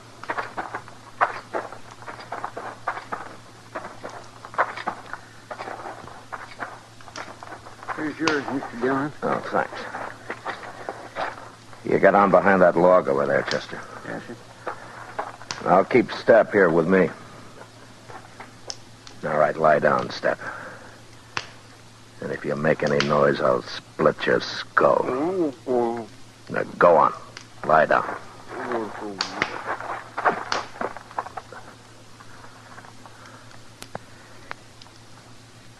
You okay, Chester? Yes, sir, fine. Well, keep the sun off your rifle. They're getting pretty close. Now, quiet. Mr. Dillon? What? What are we going to do now? Fight it out from here? Chester, I'd hate for either of us to get killed by men like them. When I start shooting, you start. Take whoever's on your side first and then work in. Yes, sir. Surprise them, huh? So they'll never know it. Shut up now. Here they come.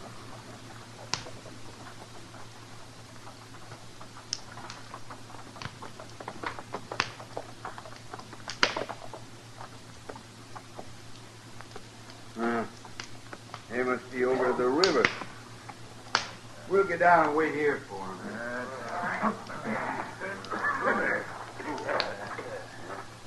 Maybe Stapp's done killed them already. We didn't hear no shooting, did we? I don't like this gig. Stapp should have been back a long time ago. Stapp knows what he's doing. Them sure fine horses, eh? Now, Chester!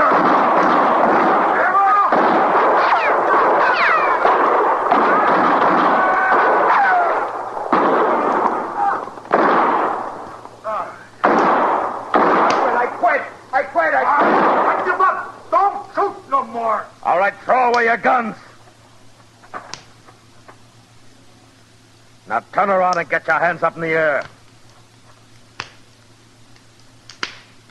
Chester, come over here. We killed 4 of them, Mr. Dillon. 4 of them. Rod Stapp up and bring him up to the fire.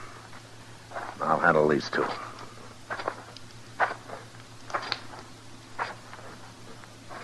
You 2 stopped just in time. You can turn around now. Who are you? What'd you ambush us for? Well, you went and killed 4 men. I'm a U.S. Marshal, mister. You're lying. Am I? What kind of marshal would ambush a bunch of men like that? My kind. I untied his bandana, Mr. Dillon. No reason you shouldn't talk now. That was murder. That's what that was. That was plain murder. Sure was. Even if he is a marshal, he'll hang for this. He never give us a chance. You're right, mister. I didn't give you a chance. There were too many of you. Besides, I never knew any man that deserved a chance less than you. What are you talking about? We ain't done nothing. You haven't, huh? Well, I found this on your friend Stapp, mister. Here. Take a good look at it. Well, what's this? This ain't nothing, just a little yellow ribbon. burned the rest of it. You blasted fool, Stap. I didn't get nothing else. It was just kind of a souvenir. I told you to get rid of everything. Stapp, I'm sorry you came in alone. I wish you'd been with the others. But I'll see you hanged. All three of you. And it's that little girl's yellow hair ribbon that's gonna hang you.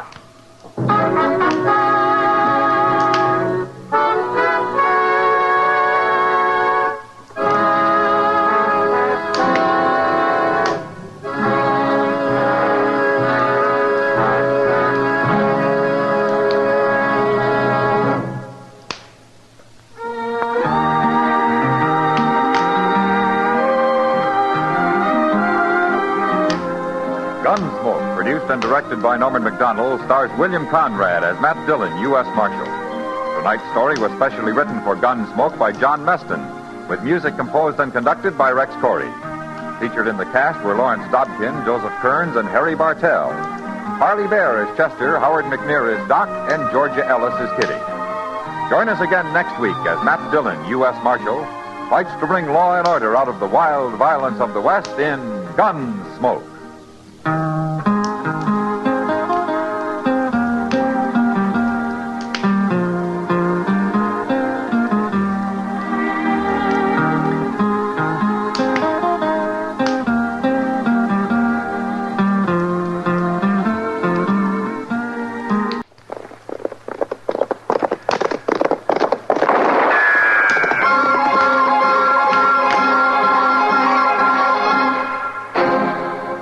Dodge City and in the territory on West, there's just one way to handle the killers and the spoilers, and that's with a U.S. Marshal and the smell of gun smoke.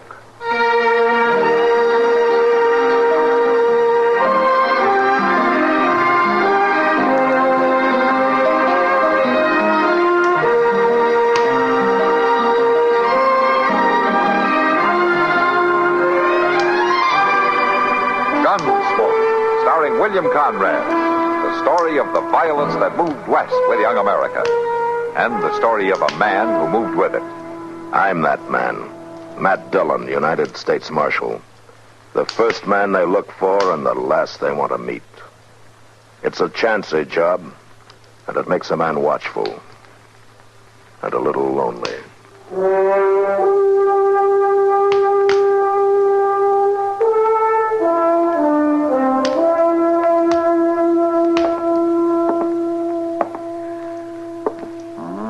Here she comes, Mr. Dillon. Here who comes, Chester? Holly Dean. She's come down the street there. Somebody must have told her. Well, I left word in enough places. She sure is going to be upset about this. I doubt it. But the only thing that upsets Holly is a man who won't pay attention to her. Yeah. I'll let her in. Yes, sir.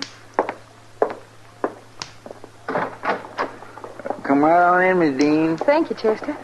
Oh, my, how handsome you look today. I do. Uh-huh. Now, that's mighty nice. Oh, Matt. My, it's just been ages since I've seen you. Sit down, Miss Dean. Miss Dean? Wait, isn't it Holly anymore? Here you are. Sit down. Thank you. Well, you look mighty stern and official, Marshal. Have I committed some crime? Not that I know of. Well, then what's this all about? 3 different people told me you wanted to see me. That's right. I thought you better know about this, Miss Dean. About what? Sam Bruger. He's out of prison.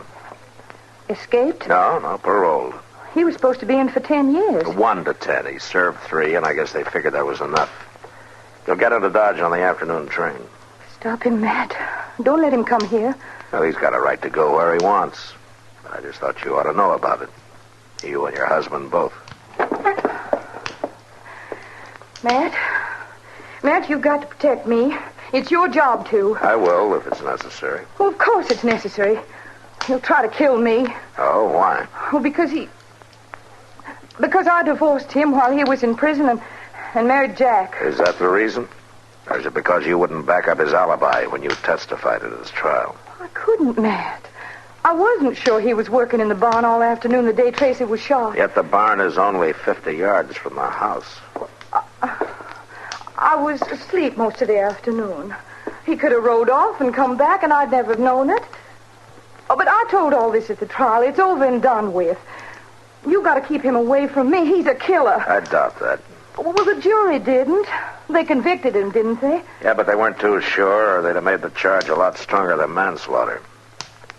I just can't see Sam Bruger as a killer, even with plenty of reason. What reason? I suppose you believe them stories, too. That something was going on between Tracy and me. Was there? I didn't even know him, hardly. Those old hens around this town start cackling if a woman even says hello to a man. What are you trying to do? Reopen the trial or something? No. Just let you know that Sam's coming back. All right, then let him. I'm married again now. I don't want nothing more to do with him. He starts fooling around with me, and Jack will take care of him all right. You know, Holly, trouble seems to follow you, doesn't it? I don't do nothing to cause it. Maybe you don't, I don't know. Maybe it's just because you're one of the prettiest women in Dodge, and maybe you just get too friendly with too many people. Huh? What do you mean by that? Look, you're married now to a man who's known around town as being kind of jealous and a little bit gun-happy. And you got an ex-husband coming in on the afternoon train who just spent 3 years in prison for a killing that he claims he didn't commit. The jury said different. For a killing the whole town thinks was over you.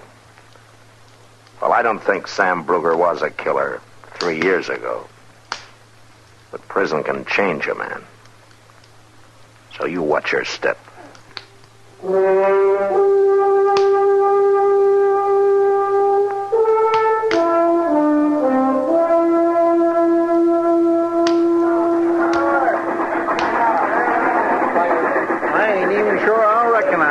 Mr. Dillon?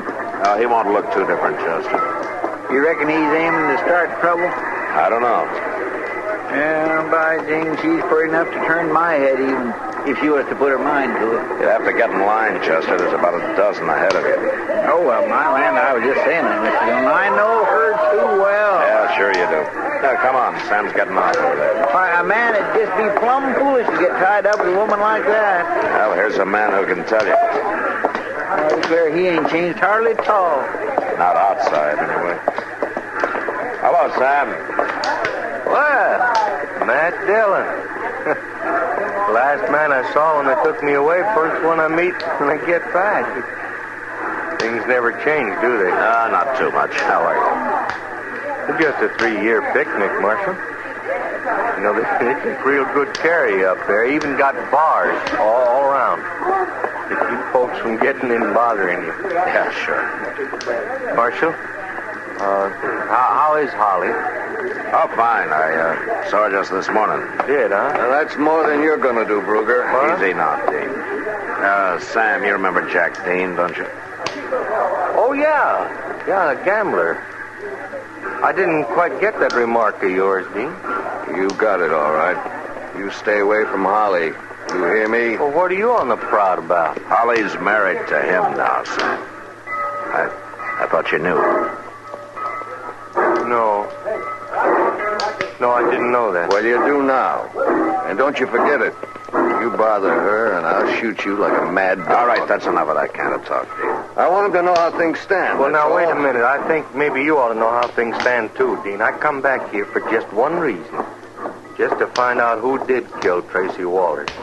The way I hear it, you did. No, Holly lied at the trial. She knew I never left the place that day. I aim to find out why she lied. I told you to leave her alone. I got no interest in her otherwise. I feel sorry for you, Dean. I learned about Holly. I paid for it. Seems you ain't yet, but you will. No jailbird's going to talk about my wife like that. That's enough, Dean. Taking up for him, are you, Marshal? You get going. All right, I'll move. When the law won't protect a man's home, I figure he's got the right to do it himself. Thank you, Marshal. Man on parole can't afford to get into any arguments. Or wear a gun either, Sam. I'm going to have to take yours. You play it right down the middle, don't you? No exceptions for either side. Well, it works out better that way in the long run. All right. There you are. Thanks. I didn't kill Tracy, whether you believe it or not. I wasn't on the jury, Sam. But just one thing. You better stay clear of Jack Dean. He can make you an awful lot of trouble. I got no reason to bother him. Haven't you? What do you mean, Holly? No, what I told Dean is the truth. I'm over her, Marshal. Except, well, sometimes she's not an easy woman to forget. No, I don't imagine she is.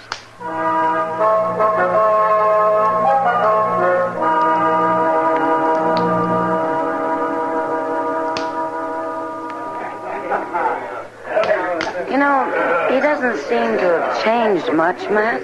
Sam Bruger, you mean? Yeah. Stopped in earlier and had a beer. He's quieter, of course. But it wouldn't be. 3 years is a long time to spend in a cell. Yeah, it sure is, Kitty.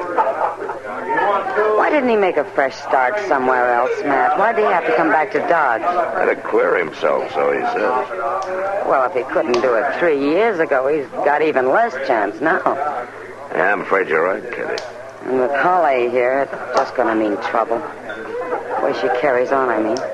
Bartender down at the Crystal Slipper, along with that new trail boss out at the Circle D. I never saw anybody like her, Matt. Yeah, just a case of too much good looks, I guess.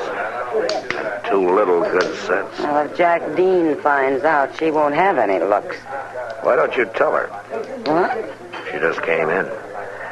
She's coming over here. Oh, Matt, oh, there you are. They said I'd probably find you in here.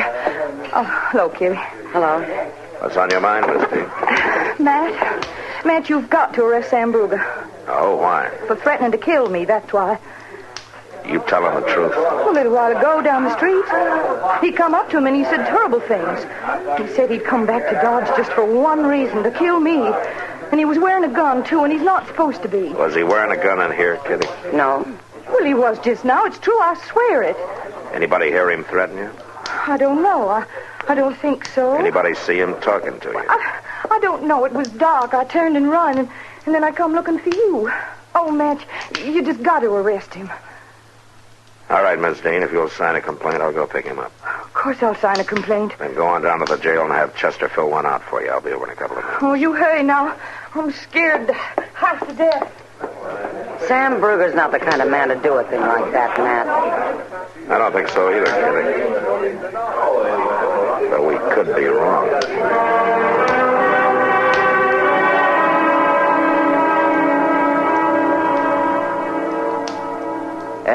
Matt, there are times when a man of honor like myself is appalled by the low ethical standards he finds among his friends and acquaintances. Oh, is that so, Doc? Go ahead, Doc. It's your move. Stay out of this, please, Chester. Matt, no doubt you know what I'm referring to. I just thought you were talking to keep from having to move that checker and letting me take 2 more of your men. They're ridiculous. I've as good as got the game won right now. Then why don't you move? Yes, I never thought you'd do it, man. Do what? Let a passing weakness for a pretty woman make you throw an innocent man into that jail cell back there. He had to, Doc. She signed a legal complaint, didn't she? Not talking to you, Chester. Now, what makes you so sure that he's innocent? Plain Doc? common sense, that's what. Plus the fact that Holly Dean happens to be a born liar. Yeah, maybe. But he's got no alibi. So it's up to Judge Bent to decide it when he opens court. Oh, Judge Bent, she'll twist him around her finger just like she did you. Not unless she comes up with some witnesses. Bent's 71 years old. I don't care. What's that got to do? Look, go ahead and move the checker so I can get this game over with. It's late and I got to get up early. That was the wrong side of the jail. Come on.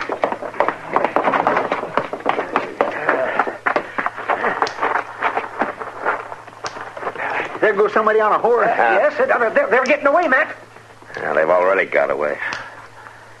We only had a moon tonight. What do you suppose they're trying to do, Mr. Dillon? And I got a pretty good idea.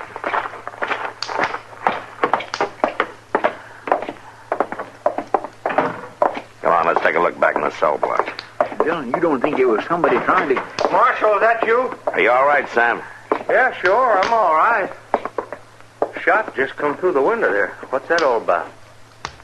Sam, somebody just tried to kill you.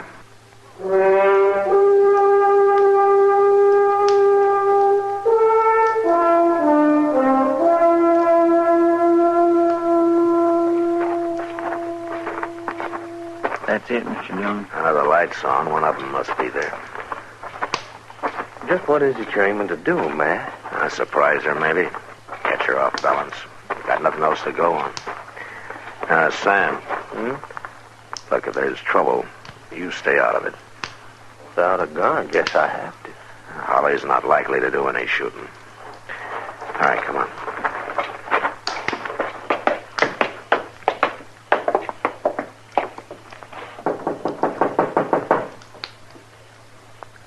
Who is it? Matt Dillon. I'd like to talk to you, Miss Dean. All right. Just a minute.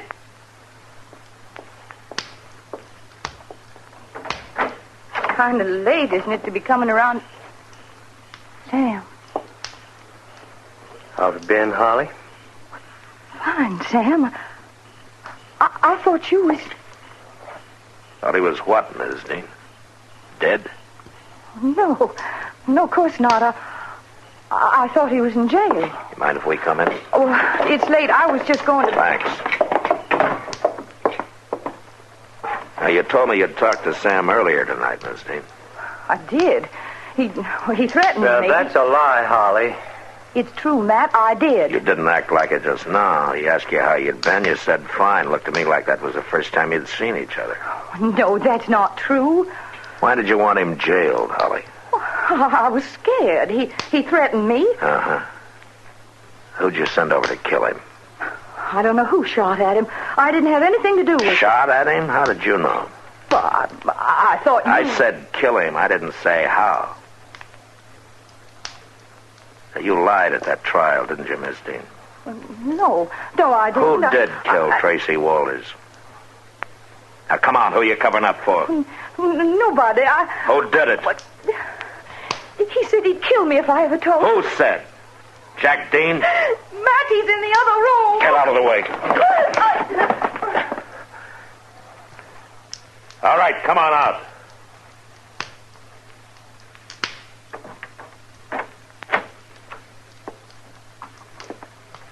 You rotten little sneak. Keep your hand away from that gun, Dean. It's true, Matt. He found out about me, and I mean, he thought I was seeing Tracy, and he was jealous, and he shot him. I didn't know about it till after we were married, and then he said he'd kill me if I ever told. I've been terrified of him for 3 years. You know, a jury might believe that. And he tried to kill Sam tonight. I didn't know he was going to. No jury's going to get a chance to believe it. Hold it, Dean. If I'm paying, Holly's paying. Dean, hold it!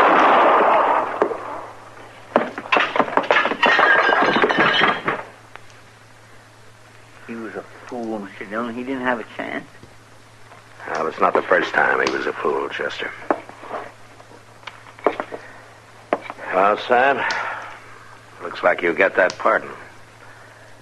He's dead.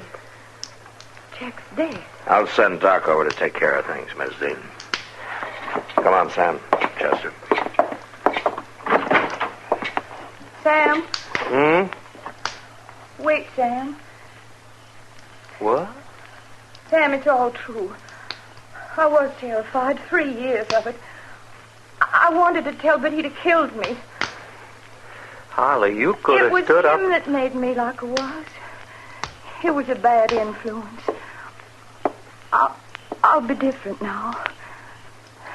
We did have a lot of good things. Yeah, we did. Remember, Sam? Oh, sure, Holly, I remember. Coming, Sam. Well, I just... Sam. Matt, I just want to talk to Holly for a couple of minutes. I'll be along a little later on. Come on, Chester.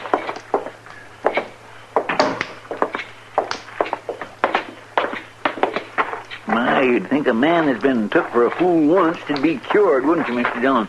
Either that or form the habit, Chester. As like you said yourself, she's mighty pretty.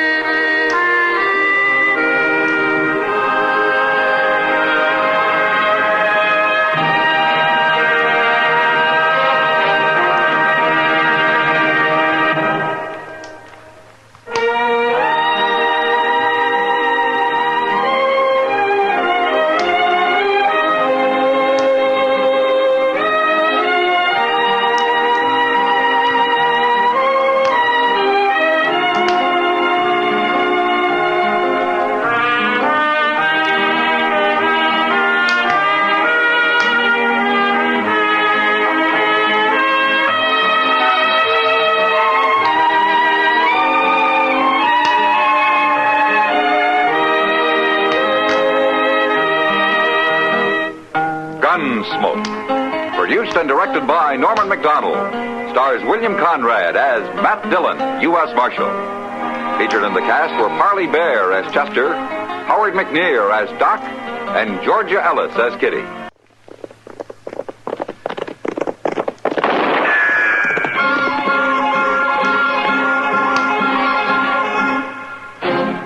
Around Dodge City and in the territory on West, there's just one way to handle the killers and the spoilers, and that's with a U.S. Marshal and the smell of gun smoke.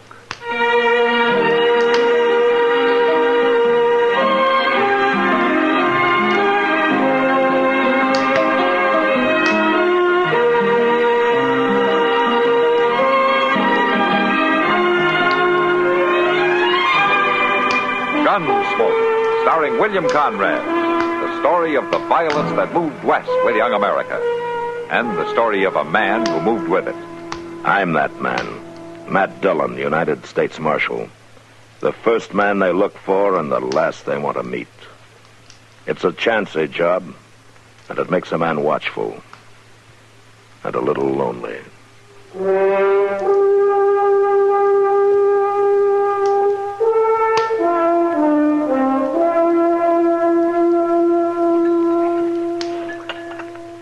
You want some more pie, Kitty? You might as well, since Doc's paying for it. No, thanks, Matt. I've had plenty. Yeah, what happened to make you such a big spender, Doc? Some forgotten relative leave you something in his will? Might as well, huh? Well, what do you mean, Doc? Well, you remember that cowboy got himself shot up in a Long Branch brawl? Oh, that was a year or two ago? There's been more than one of them. I know that, but Kitty might remember this. She helped stop the bleeding until I got there. Oh, I remember, Doc. He didn't even have enough money to buy a beer. And we figured he never would have. Well, what happened to him? Well, sir, I had a letter from him this morning. He's had some kind of a payoff in California. And he sent me a $20 gold piece to pay me for what he called my medical services. Wow. Oh, that's fine, Doc. I'm glad he made out. Yes, men like him don't often do it. And you don't often get paid either. Well, you never know in my business. Mr. Dillon.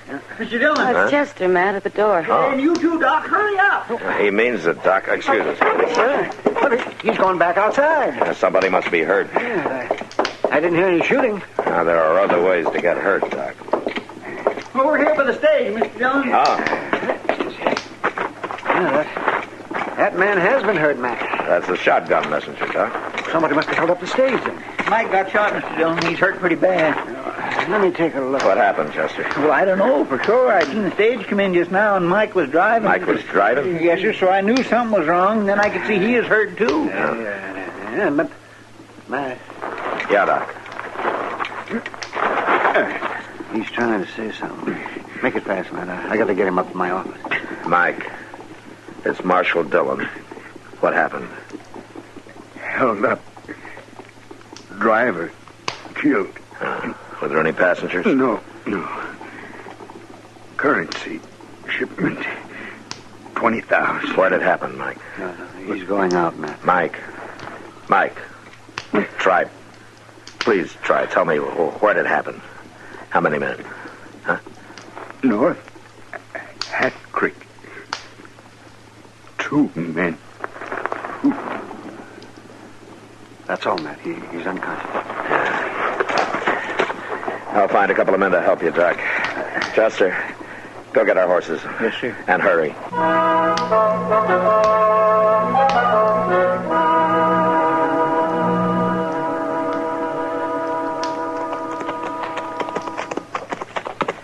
They went along here right enough, Mr. Dillon. That cracked shoe shows up real plain. Yeah, they've been riding hard, too. But they must have slowed down or stopped for a while somewhere. Well, I hope they didn't get no more sleep last night than we did. What's the matter, Chester? You getting old? No, sir, it ain't that, but my gracious, 2 hours sleep, it just don't seem worth bothering about, that's all. Well, I hope our friends bothered a little about sleep. Now, if I was carrying $20,000 in bills, I wouldn't never stop. Yeah? You'd have to be riding a pretty unusual horse. Then. Well, yes, I guess you're right. But... Wait a minute. Looks like they did stop after all. What? They built a fire over there.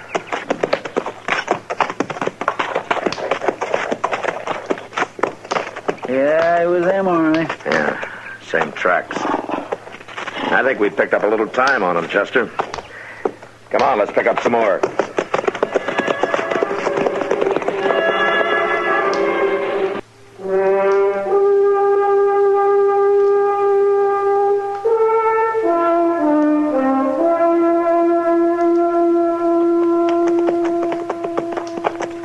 I swear, Mr. Dillon, them men is riding like they're stuck to the saddle.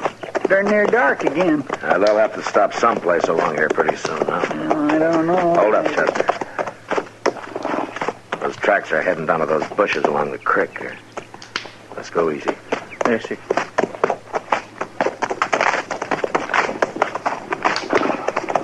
Mr. Dillon? Yeah. Off yonder, above the stream there's a shack. Yeah, I see it. You think they might maybe hid out in it? Maybe. But I'm not going to ride straight up to find out. We'll leave the horses here. Yes, sir.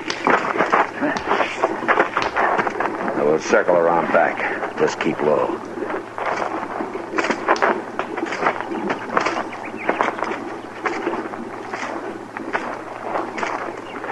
There's 2 horses tied up there. Mr. Dillon, there they are. Yeah. All right, hold it, Joe. They're heading for the horses. You got him. Yeah, but the other one's getting away. He's out of range. Chester, you go bring the horses up. I'll see about the man I shot. Well, ain't you going after the other one? He's got a pretty good head start, and it's near dark. I'm not going after him blind. Morning's soon enough. Now go on.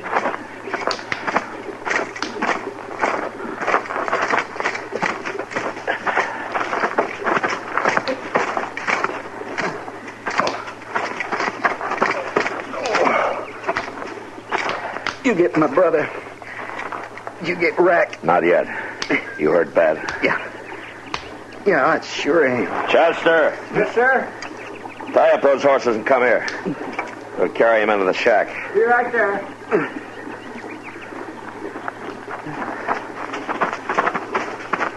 Mr. Dillon? Yeah. This fellow's horse. Well, what about him? Well, his leg's broke. He must have stumbled when he was trying to get away. You reckon I better shoot him? All right, you can do it as soon as we get this man into the shack. All right. Easy.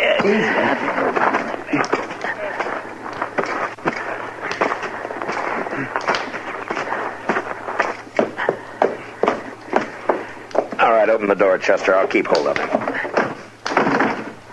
Why, it's locked. You suppose somebody lives in this forsaken place? Well, we'll find out. Go ahead and knock. Anybody in there? Open up! Anybody in there? There's no need for any more noise at my door. Just finished telling you men you can't stay in my house. You don't need that shotgun, ma'am. We don't mean any harm. I intend to defend my home, sir. No rough men are going to tramp around amongst my fine things. You open the door a little wider, ma'am, and you'll see we're not the same men. I don't open my home to any strangers. I'm Marshal Dillon from Dodge City, and we got a badly injured man here. A United States Marshal? That's right, ma'am. Well, then I guess I'll have to let you in. But I don't hold with your Yankee government. I want that clear. All right, ma'am, fine. Come on, Chester. Now, you just show us where you want us to put him. He hurt bad. Yeah, bad enough. Well, I suppose even a rough man has a right to die in a bed. But mind you, be careful of my things. All right, ma'am. We'll mind.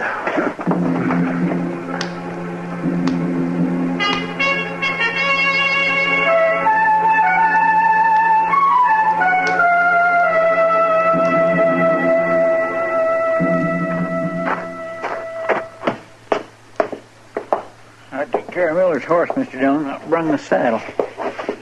Ah, good. Say, ain't things a little strange in there? A little? All that talk about not hurting her fine things. Why, there ain't nothing there that's worth carting away except maybe that old pine. Yeah, I know. Everything else is all cracked and broke. Why, most ladies wouldn't give that stuff house room. If you gentlemen would care to join me, I fixed a small supper. Well, that's very nice of you, ma'am. I'll just say it's nice. Mr. Hanford, he's my husband. Mr. Hanford always said I could spot a gentleman right away. I could see you two were gentlemen as soon as we exchanged pleasantries there in the entryway. Well, thank you, ma'am. Mr. Proudfoot. Ma'am? Please take your hat off my cherry wood piano. Ma'am, it can't hurt nothing. I do not allow anything to mar the finish of my beautiful cherry wood piano. Yes, ma'am. Thank you. Here's your plate. Please sit down. Thank you. I don't imagine your wounded friend will be able to partake. No, Miss Hanford, he's not likely to come to for some time. That is, if he ever does. I can't imagine how he got his wound. I had seen him just a few minutes before you gentlemen... Miss Hanford, ma'am, didn't you hear the shooting right outside your door? I have trained myself not to see and hear the ugly things of life. I just live here alone among my things. But, you said that you have a husband. My husband has been gone for 2, 3, 4 years now, Marshal. No, I'm sorry to hear that, ma'am. Mr. Hanford could never be content to live a quiet life. He thought he could when first we came here directly after the war. I had in mind he'd build me a new plantation. But, Marshal, just between you and me, Mr. Hanford didn't appreciate my lovely things. And one day he just moved on west. Oh, that's too bad, ma'am. I do not need your pity, sir. I'm content. Well, sure, of course. I'd be obliged if you gentlemen would sleep out there on the veranda. Veranda? Oh, that's all right, Chester. We'll sleep on the veranda. I am going to have to keep an eye on Miller, though, ma'am. I will watch over him, Marshal. Well, no, that's not your job, Miss Hanford. I'm mistress of this house, Marshal Dillon. I will watch over him. I will call you if there's any change. As a matter of fact, I'll look to him right now. Well, all right, ma'am. Mr. Dillon? Yeah, Chester. Mr. Dillon, is that slanty old porch a veranda? Well, it is to her. My, if she don't beat all.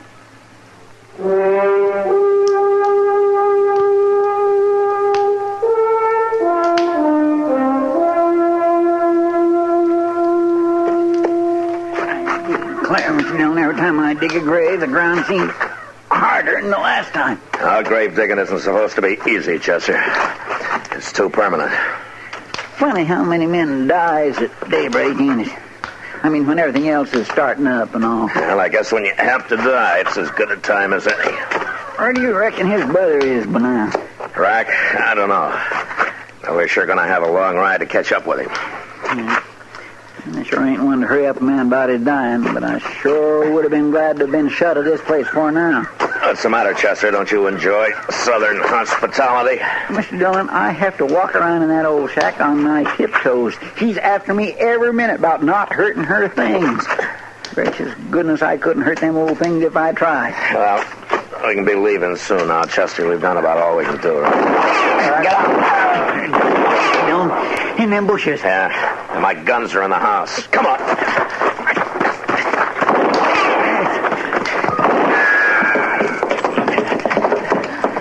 I believe it's customary. Will you get out of the way, please? I want my gun over there. What are you fools, that crazy fool's thinking of? I don't know, Chester, but he must have a good reason for sticking around. His brother? No, I don't think he'd take on these odds when he was pretty sure his brother was done for. I think he's got another reason. Where's the saddle that came off Miller's horse? Over there in the corner? Oh. Be careful with your heavy footsteps. Yeah, let's see now. Yeah, that's it. No wonder he stuck around. All that money makes up into a right pretty little package, don't it? Marshal Dillon, I don't understand this sudden rudeness on your part. I'm sorry, ma'am, but I'm not too polite when I'm being shot at, and you stay away from those windows. I'll thank you not to give me orders in my own house. Chester, let's push the piano in front of that window over there, huh? Right. We're like sitting ducks this way. You will not touch my cherry. All right, come on, Chester. Oh, don't harm it. Oh, don't harm it. All right. Now I'll watch the front and you take the side, huh? I don't think you'll wait long. How long must I endure this? How long? As long as that outlaw's out there, Miss Hanford. He's not going to let us out of here alive. You're going to stay here tramping around among my nice things until he goes away. I'm afraid so, ma'am. Well, then I'll just order him off my land. Miss Hanford, come back here. See here, sir. Miss Hanford! You're trespassing. I want you to ride on. Why, he shot her. Yeah. There he is, running for the creek. He's down. You got him. Yeah. You go make sure, will you, Chester? Yes, sir. I'll see to Miss Hanford. Miss Hanford. Miss Hanford. Marshal Dillon, you were right. I'm sorry, ma'am. He was no gentleman, was he, Marshal? Trespassing on a lady's property. No, ma'am, he wasn't. He's dead, Mr. Dillon. How's Miss Hanford? Not good. Not good at all. Miss Hanford, we're going to take you into your house now. No, not just yet, Marshal. Don't move me. Let me die here on the veranda. You'd be more comfortable. Please, Marshal. I won't delay you long. Well, is there anything we can do? I mean, is there any way to make you feel better? If you would just see that somebody takes care of my lovely cherrywood plant. She gone? Yeah. Well, I can carry her inside now.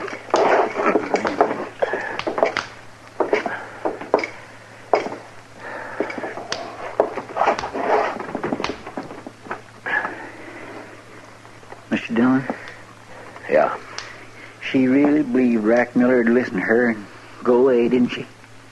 Yeah. That he was no gentleman. Well, it's just a shame, that's what it is. His pine sure must play pretty. The way she loved it. Took care of it so good. What are you doing? Oh, I just thought I'd hit me a note or two. She wouldn't care, would she? No, I guess she wouldn't. Why, don't play at all? Huh? And look here, under the top. All the strings is rusted away. Just hanging there. Mr. Dillon, this pine ain't made a sound for years. Well, I guess I didn't have to play, Chester. Just had to look pretty. It was all she had.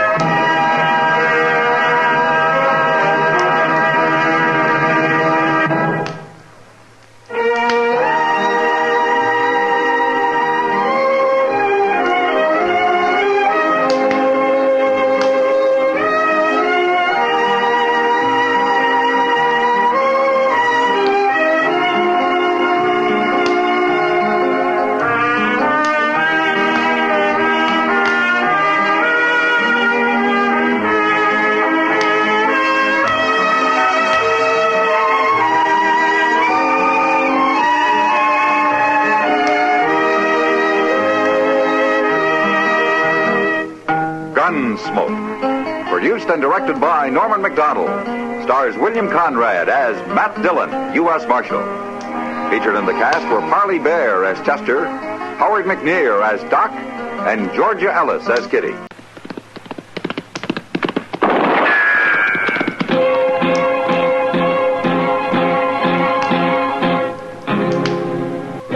Around Dodge City and in the territory on west, there's just one way to handle the killers and the spoilers, and that's with a U.S. Marshal and the smell of Gunsmoke.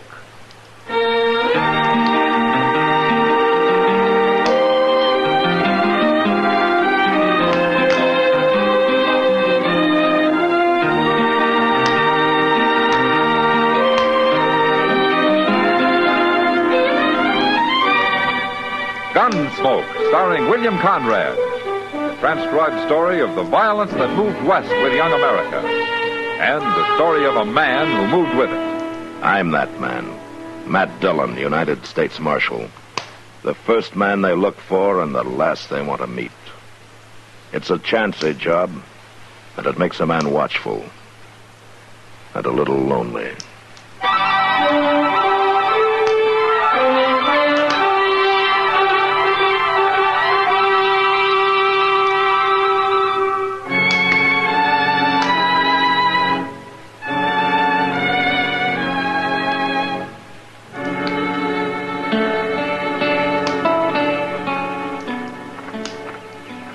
Hey, Doc. Oh, hello, Chester. Come on over and sit down. Well, I guess it won't hurt for a minute or two just to sit here. Oh, might as well be sitting out here on the street as loafing around your office. No, that's loafing. Oh, Say, now, if wait I a could minute. tell you I didn't do. mean nothing, Doc. I wasn't even thinking. Well, I can believe that. What's bothering you, Chester? Mr. Dillon. What? I'm kind of worried about him, Doc. You are? Why? Well, look. Here it is near dark and he ain't showed up yet. I don't even know where he is. Well, I think Matt can take care of himself, Chester. Sure, but usually he leaves a note or something, Doc. Well, a man doesn't have to do things the same way all the time. I know now, that. for instance, it's like Mrs. Hull the other day. She came to ask me how to get her baby to sleep at night. Now, for example, what would you have told her? Oh, no. Now, you just think now, Jess. After all, you were a baby once. How'd your mother get you to sleep? She didn't have no trouble. Well, the usual way is to rock the baby. But you know what I told Mrs. Hull to do? Doc, I really ain't interested. Well, you're going to hear it anyway. I told her to take the baby and smear its little fingers with thick molasses. What? Yes, and then I told her to give it a half a dozen chicken feathers. What for? Well, I figured he'd pluck the feathers from hand to hand until he fell asleep. And then if it woke up again, all she had to do was to give it some more molasses and feathers. Well, seems to me that'd only make the little baby mad. Oh, man, that shows how much you know about babies, Jesse. Oh, my goodness gracious. Can't we talk about something else, Doc? So you start something. Hey, wait a minute. There's Mr. Dillon. Where? Riding up the street there, leading that horse with a pack on it. Oh, yeah. Doc, look. What? That ain't no pack he's got tied on that horse. No, that isn't. That's a man. A dead one. Yes. Who do you suppose it is? Well, I don't know.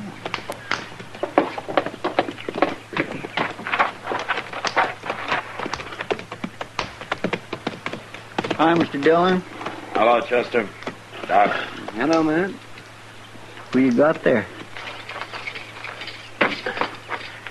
Mel Hornby.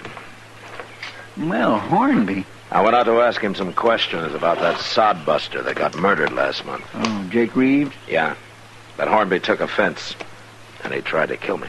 Well, you think he had something to do with the Reeves murder, man? He did it, Doc. He admitted it just before he died. A big rancher like old Mel Hornby killing a poor, half-starved little homesteader? Now, they had an argument about something, and Hornby's temper got the best of him.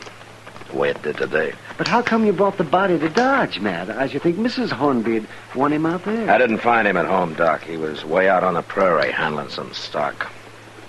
I'll get a wagon in the morning and take him back. Take him? Oh, I don't envy you. Old Mrs. Hornby's a pretty mean woman. Yeah, I know. You better let Chester do that. She can't blame him for anything. No. I'll do it, Doc. I killed him.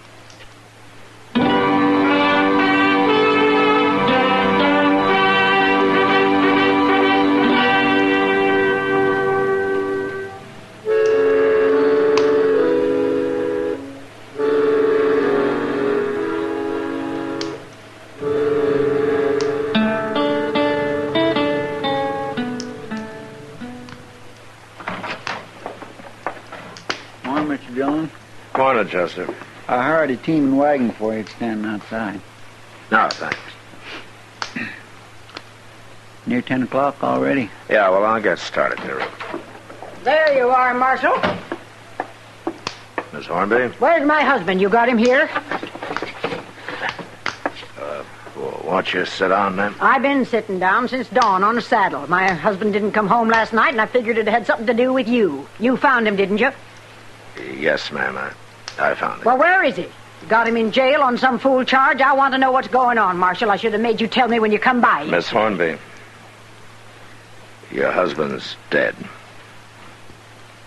What? He tried to kill me. You shot him? I had to. You killed my husband? I wanted to talk to him about Jake Reeves. But as soon as I mentioned Reeves' name, he went for his gun. I'm sorry it happened that way, ma'am. I don't believe you. Why would he do that? What did he care about Jake Reeves? He killed him, Miss Hornby. I didn't know that, but he admitted it before he died. Is that true? Yes, and that's true. Well, he should have had a trial. He'd have got off. Who cares about a man like Reeves? You murdered my husband, Marshal. He didn't have a chance against you. He had a gun and he tried to kill me with it, ma'am. Too bad he didn't. But you're going to die anyway, Marshal. What? I said you're going to die. I've got money. I'm going to hire you killed. Now, wait a minute, ma'am. $1,000, that ought to do it, and you can't stop me. There ain't a thing in the world you can do about it. All right. All right. Who are you going to hire? Oh, so you can be watching for him or maybe go right out after him? No. Ain't going to work that way, Marshal. It ain't one man I'm going to hire. It's a whole army of men. You won't have a chance any more than my husband did. Now, where's his body? I'm going to get him buried and then go to work on getting you killed.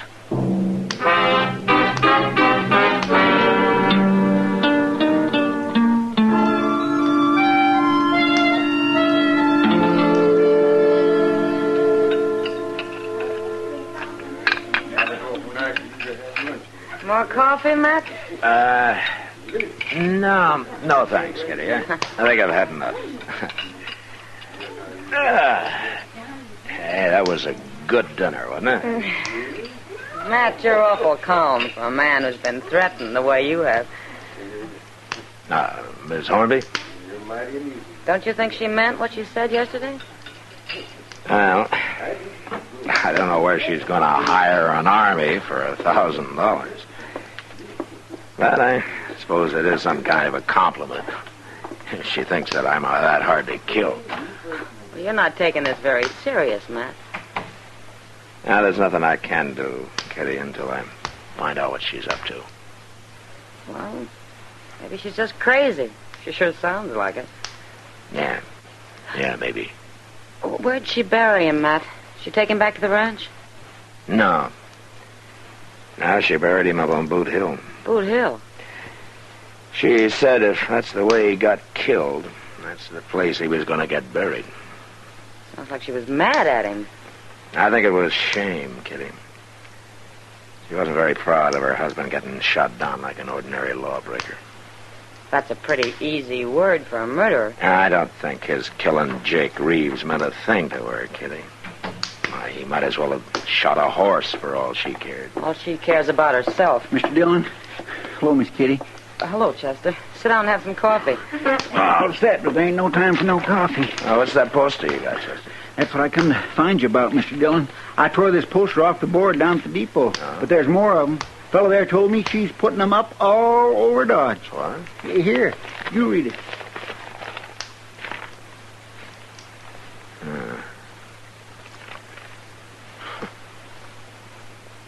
$1,000 reward to the first man that can prove Matt Dillon is dead.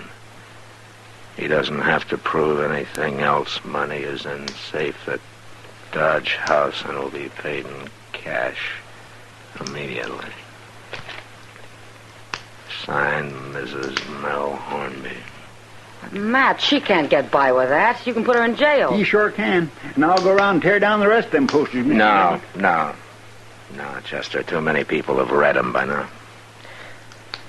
And some of them are probably already thinking about it. And put her in jail till she takes it back, Matt. Make her print up some more saying it isn't true. You think she'd do that, Kitty? Miss Hornby? Matt, you're going to have every greedy bum in Dodge out trying to ambush you. Yeah. Yeah, kidding. A whole army of them.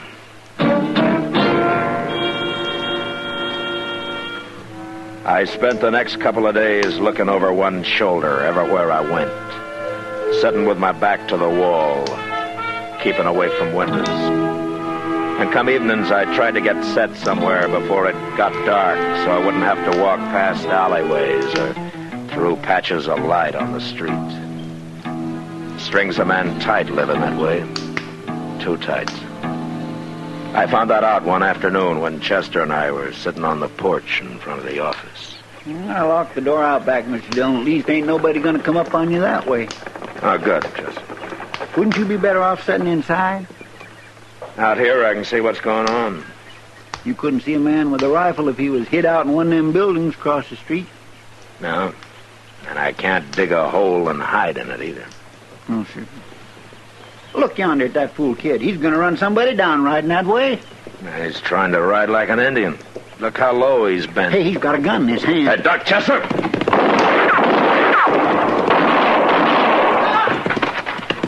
Mr. Dillon, you hurt Mr. Dillon? No, he missed me. But he was shooting mighty close. Well, you got him. Yeah, I got him.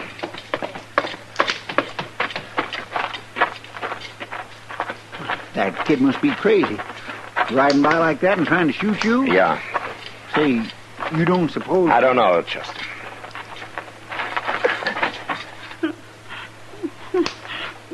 He's still alive. I'll carry him up to Doc's. You take care of his horse, huh? Yes, sir. My, he's awful young, ain't he? Yeah. He's awful young.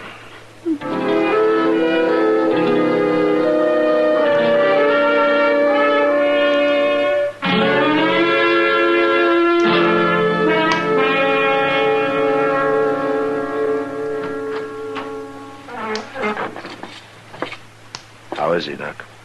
Come on in, Matt. He's conscious now, but I don't know how long it'll last. Is he gonna die? You better hurry if you want to talk to him, Matt. Okay.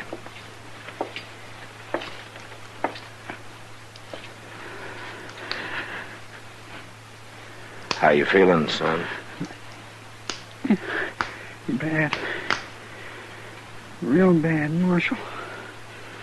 Doc will take good care of you. Who are you? What's your name? Can't tell you my name. Why not? My name don't matter. All right. But you tried to shoot me. Why? Reward. $1,000. We needed that money. We needed it bad. Who needed it? I seen you sitting there. Then I went and got my horse. I almost killed you. But I'm sorry I did it. I'm real sorry. Now, don't worry about that now. Everything's gonna be... I'm a... Marshal.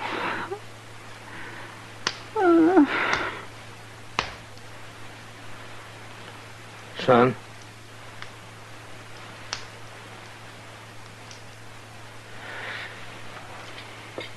Doc? I'm right here, Matt. He's dead. Nobody could have saved him. No. How old would you say he was, Doc? 15, maybe. It's not your fault, Matt. I killed him. No, Matt. I'm going over to the Dodge House, Doc. Mrs. Hornby? Yeah.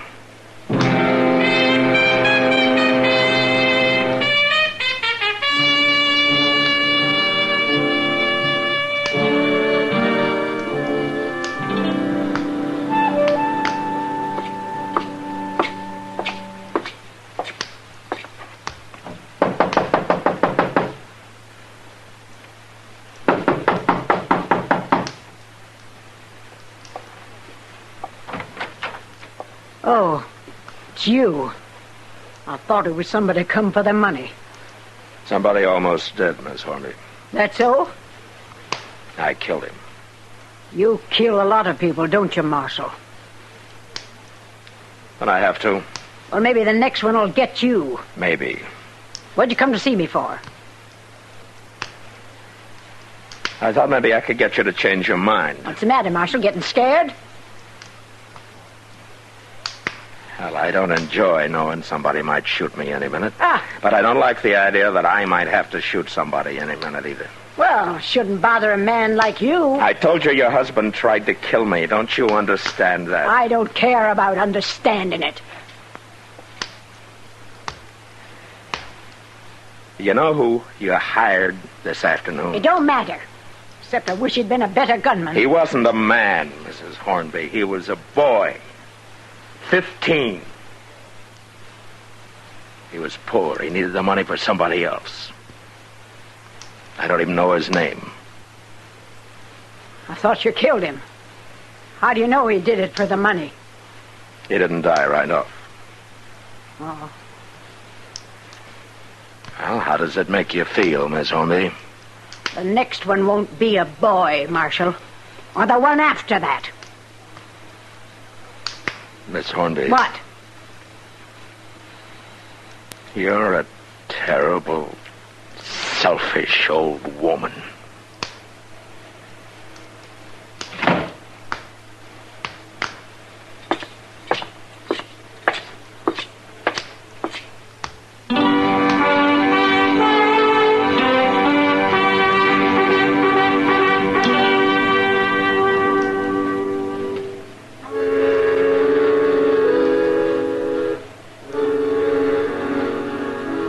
That night, a drunk staggered up to me on the street. He had a gun in his hand, but I buffaloed him before he could use it, and I threw him in jail.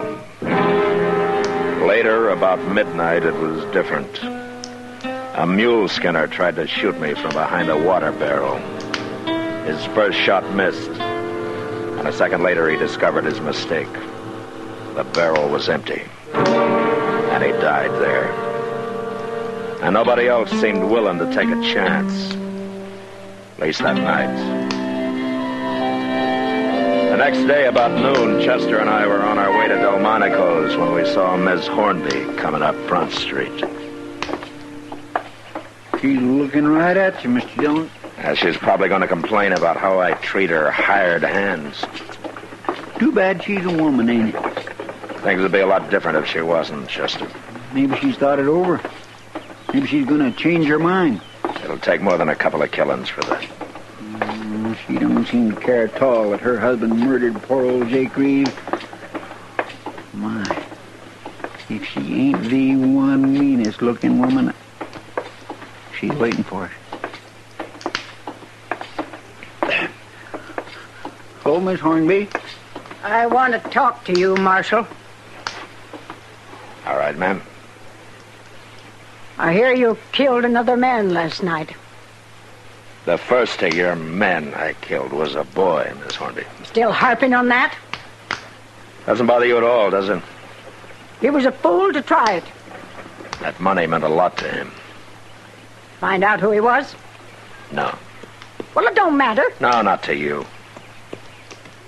Marshal, I'll make you a deal. A deal? That's what I said. I'll withdraw the reward if you get out of Dodge. Leave the country and don't ever come back. Why? It's my business. Why? It's beginning to bother you, all the blood that's being spilled Never up. mind that. You're going to do it? You know, Miss Hornby, you haven't thought straight since your husband got shot. Got shot by you. By me. What's your answer, Marshal? Miss Hornby, I hate killing. I hate it as much as you hated losing your husband. But I'm not leaving. You sure, Marshal? I'm sure. Mister? Who's that? Go see what she wants, Chester. Yes, sir. I'm coming, lady. You'll just kill more men if you stay here. Till one of them gets you. You're the only one that can stop that, Miss Hornby. Well, I ain't going to stop it. And some man that knows what he's doing will be along soon, maybe today, Marshal. You're not helping anybody this way. Mr. Dillon, Yeah. This lady's looking for you. She drove that wagon all the way to town to find you. Near 20 miles, she says. Oh, is that so? What can I do for you, man? I don't want to bother you if you're busy, Marshal. No, it's all right. I'm looking for my boy. Your boy? He's going to get himself in trouble lest I stop him. Bad trouble, I know it. Oh? What's he planning to do, man? Well, I'm ashamed to tell you this, Marshal, but he took his gun when he left home yesterday. So? There'd been talk about that $1,000 reward for you, Marshal. How old was your boy, ma'am? Going on 15. He doesn't know what he's doing. I gotta find him and stop him, Marshal. He's only doing it 'cause we're about to starve out there. Him and me and my little girl. Ma'am... Wait, Marshal. You gotta understand the boy first. Why he's doing it. All right. Why? My husband got killed a month ago. Shot. And since then, we've been near starving to death. The boy tried, but we ain't been making it. Excuse me, ma'am. I want to ask you something. Why, sure. What's your name? Mrs. Reeves. My husband was Jake Reeves. Did you know him? No. No, I didn't. But my husband, he knew him. Didn't he, Marshal? He did? That's what he told me. Well, what's your name? Never mind my name right now, Mrs. Reeves. I don't understand. Marshal. Yes, ma'am. You were right about me being a terrible, selfish old woman. But would you do something for me? I think so. There'll be an envelope at the Dodge House. It'll be in your name. You know what to do with it. Yes, ma'am, I think I know. I'm going home now. Goodbye, Mrs. Reeves. Goodbye.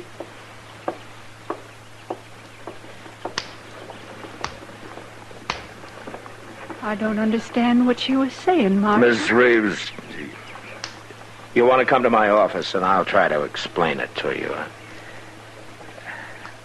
I'll try to explain a lot of things to you.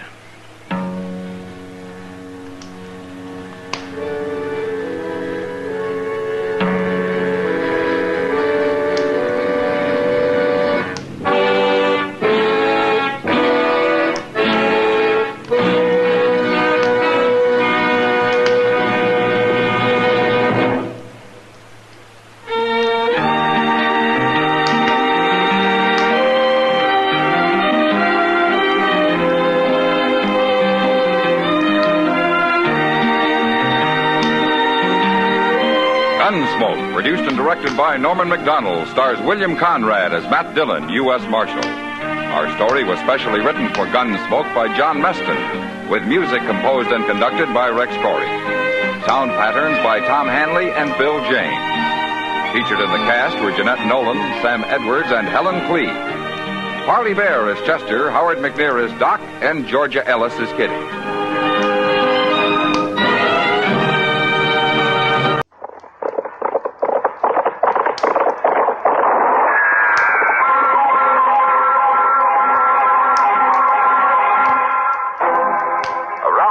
City and in the territory on West, there's just one way to handle the killers and the spoilers, and that's with a U.S. Marshal and the smell of Gunsmoke.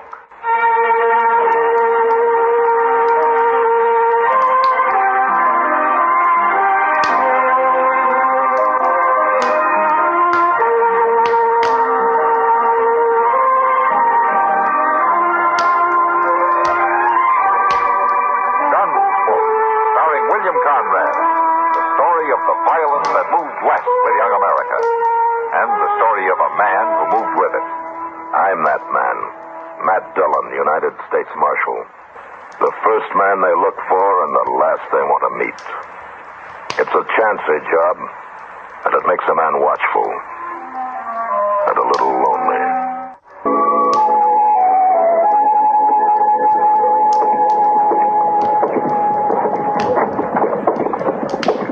Good morning, Chester.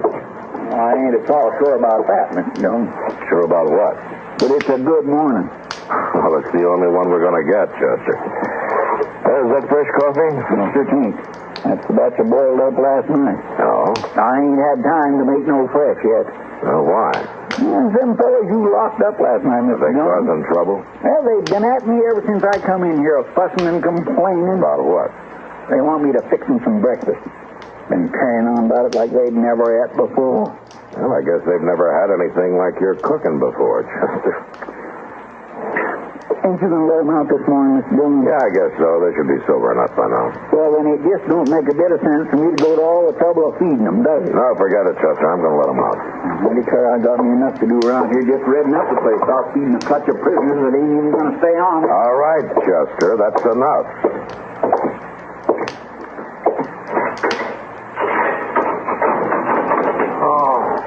You two can come out now. Don't seem right to turn the body out without no food, Marshal. You know, man could go. Come on, get out of there and bring your friend with you. He ain't feeling good, Marshal. Looks like his strength was sapped. Now, we was to have some breakfast. Look, you weren't worried about food last night when you rode your horses into the Long Branch, and I'm not going to worry about it now. Go on, get out of here. Seems like we could have some coffee anyway. I said get out. Oh, all right, come on. See what I mean? You think we was running a boarding house around here? No. You should have just left them laying there in the ceiling last night to get pumped on. You better get the cell cleaned up, Chester. And that's another thing, Mr. Dillon. It just don't seem right for them drunks to be able to make the fearful mess they do and have somebody to have to clean up after. Go on, Chester. Get it over with. Yes, sir. I'll do it all right, but I ain't gonna like it. Well, I don't like hearing you complain about it either. Hello, Matt. Chester? Oh, hello, Doc. Hello, Doc. Oh, something the matter with you two? Well, Chester doesn't like the way the marshal's office is being run, that's all. Well, neither do I. I was coming in to tell you about it. Oh? All right, Doc, what's on your mind? Some drunken drover jumped into my buggy last night out in front of the office and raced it down the street. Oh, did he bring it back? He couldn't. He turned it over going around the corner. You know who it was? No idea. Whoever it was disappeared into the nearest saloon. I'm sorry, Doc, but it doesn't look like I can do anything for you. Well, why not? Well, in the first place, there was no harm done. My buggy was stolen. You got it back, didn't you? For heaven's sake, stop being such an old maid. Old maid? Now, look here, Matt. What do you want me to do? Sit around watching your buggy all day No, Matt. No, of course not. But there ought to be a better way of keeping the town in line. Well, maybe we could pass a law saying that drovers can't drive buggies, huh? I don't think that's terribly funny, Matt. All I'm saying is there must be something you can do. Look, Doc, I've had fevers and ague that you haven't cured. But at least when you come into my office, I try to help. And that's more than I can say for your office. Well, you better stick to your pills. I intend to. I certainly intend to. I won't be wasting any more time around here. You can be sure of that. I'm sorry, Gilby. I didn't mean to run you down. Oh, you're looking for the marshal? Yes. Go right on in for all the good it'll do you. I'm getting out. Well, doctor seemed a little upset. Yeah, well, Doc gets that way sometimes. What can I do for you, Dobie?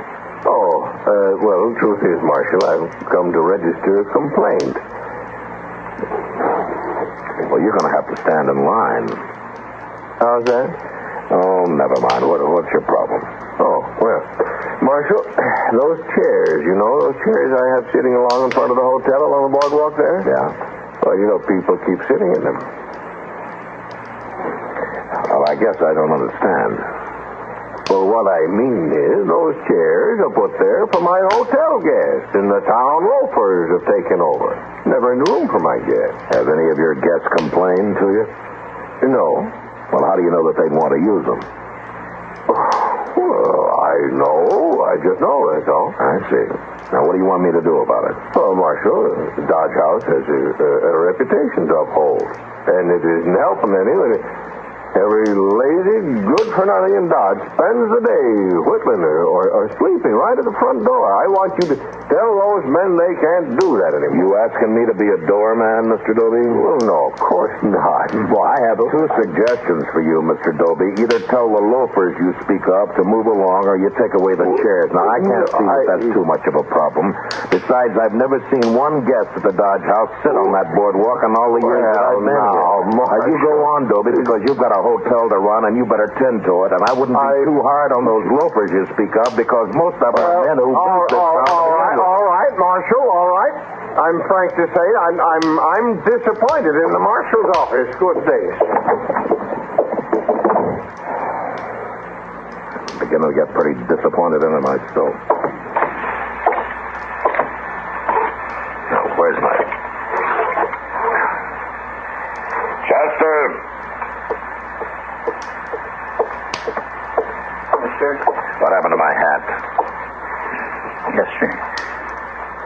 What do you mean, yes, sir? I was afraid you was going to ask that. What does that mean? Yes, sir.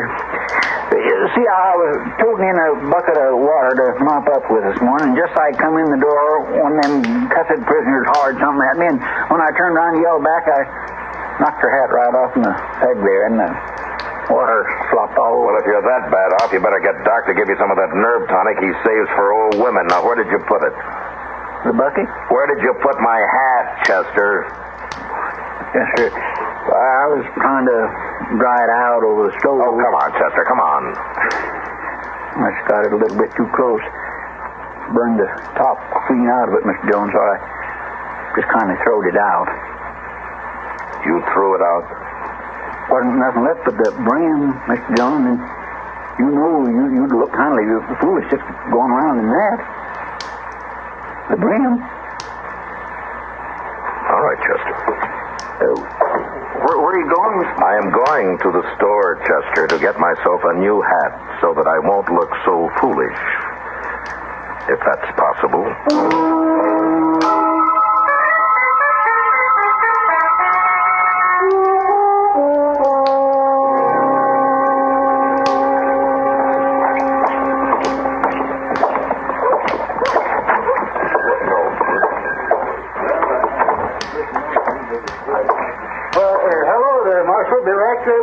All right, Jonas.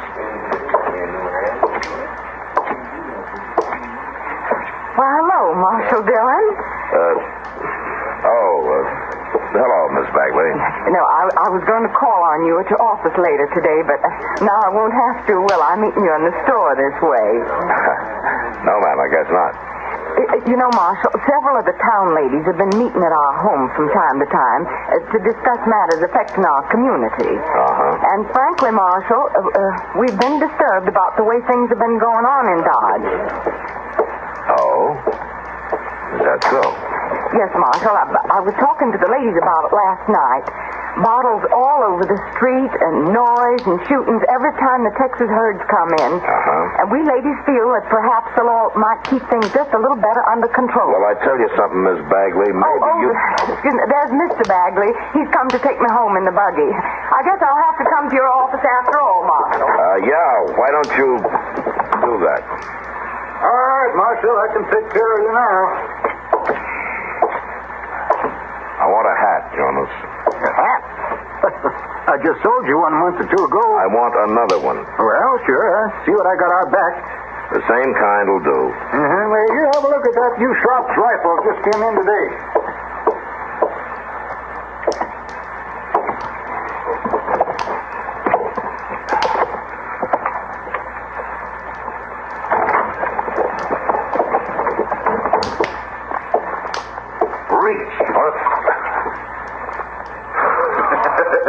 Why, Luke Gilmore, you old sheep herder, you.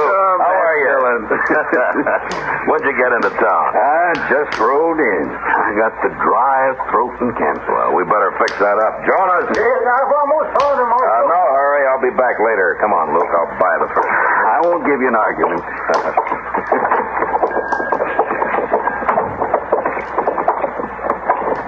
you here for? Just a day this time. I got my eye on the far west. This part of the country isn't going to make anybody rich. I just figured it's time to move on. You know, that might not be a bad idea for you, too, come to think of it. Yeah, you may be right, Luke. You may be right.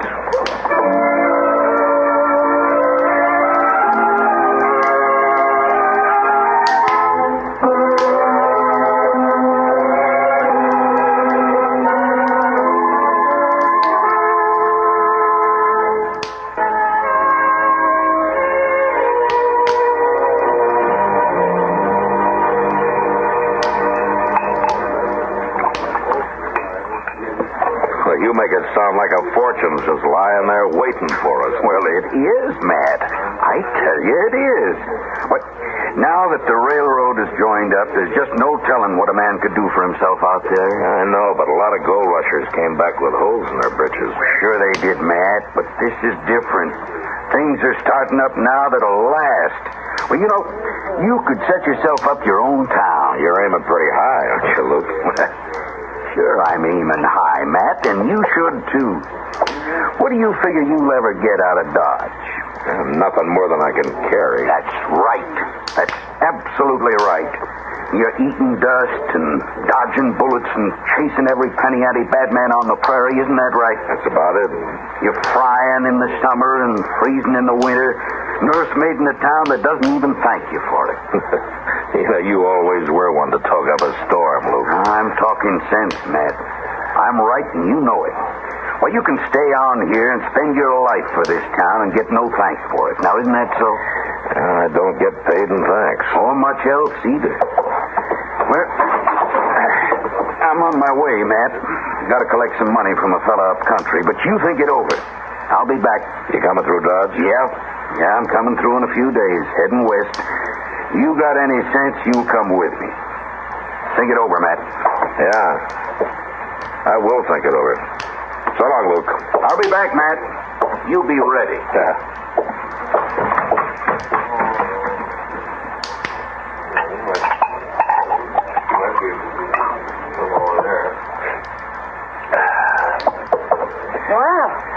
It's been a long time since I've seen you take a drink before noon. Oh, hello, Kitty. You gonna ask me to sit down? Oh, sure, sit down. That fella an old friend of yours? Matt? What? Oh, for heaven's sakes, if I'm bothering... Oh, no, I'm sorry, Kitty. I was thinking... What did you say? It's kind of early to be wool gathering. I'd just ask you if that fellow was an old friend. Yeah, Luke Gilmore. I know him in Texas. Oh, you're making some plans with him? I don't know yet, Kitty.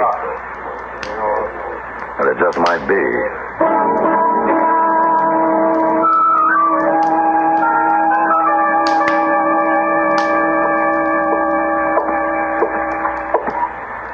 Here's the line, Mr. Jones. I'm awful sorry I let it run out of coal oil, but it's refilled right up the top. And I trimmed down the wick a little dab, too. Thanks, Chester. Just set it down. Anything else I could get you, Mr. Dillon? Nice cup of coffee? No, thanks, Chester. I'm going to turn in. Maybe a fresh pail of water? I'd go fetch it from the well. No, you just brought one, did you? Oh. Yes, well, then I'll just see if this window's open nice and wide. Oh, for goodness sakes, Chester, will you stop fussing around like a mother hen? What's the matter with you? Ain't nothing really the matter. I just gotta come right out with it, Mr. Dillon. Come out with what? Everybody's talking about how you're as ouch as a bull in a thorn thicket these last few days. Miss Kitty and Doc and me was wondering if maybe there's anything wrong. I don't know. What do you mean? Oh, never mind, Chester. It's not important, no. Why don't you get on out of here and let me get some sleep? All right, Mr. Dillon. Yes, sir. Good night, Chester. Good night, Mr. Dillon.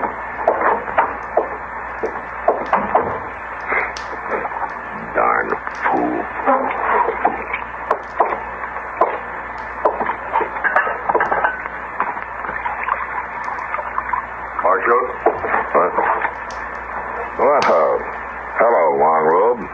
How did you get here? Door not locked. Oh, won't you sit down? No. Want Marshal come. Come? Come where? Long Robe show. Well, all right, Long Robe, in the morning. No, wait. You mean you want me to ride out with you now? No. What's the matter? Be much shooting if guns come. Guns? What guns? White men selling guns. Bring in morning to Indians. Long Robe want to stop. You come. All right, Long Robe. I'll come.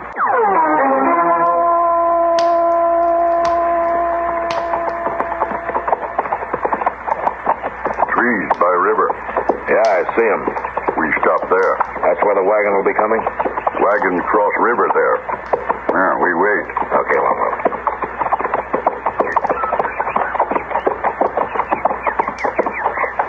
Here. Stop here. Yeah.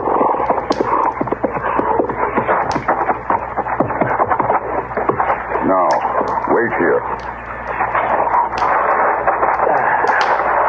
Oh, that's better.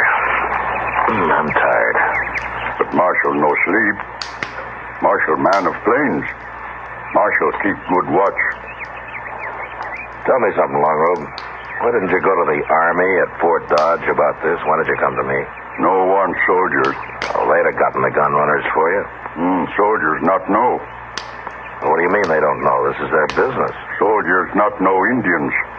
Soldiers come, soldiers go away.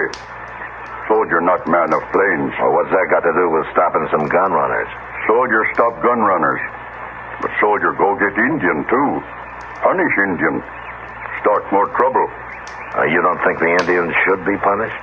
Long Robe punish Indian. Keep trouble in tribe. No shooting. I guess you will at that. Indian need help from white man. But white man must know Indian. Well, lots of white men know Indians. I'm not the only one. To Long Robe and his people, Marshal the only one. Marshal is friend. We watch now for wagon.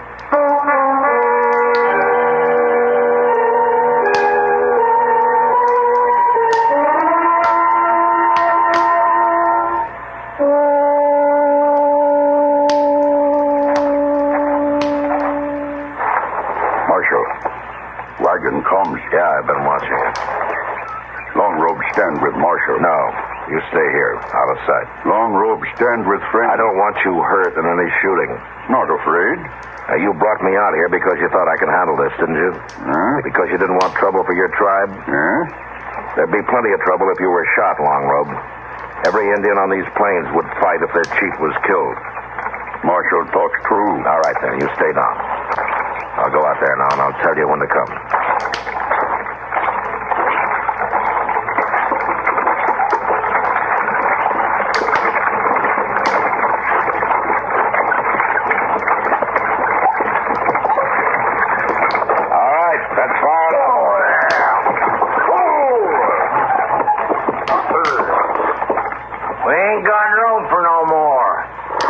Too many. I don't want to ride. I want to look in your wagon.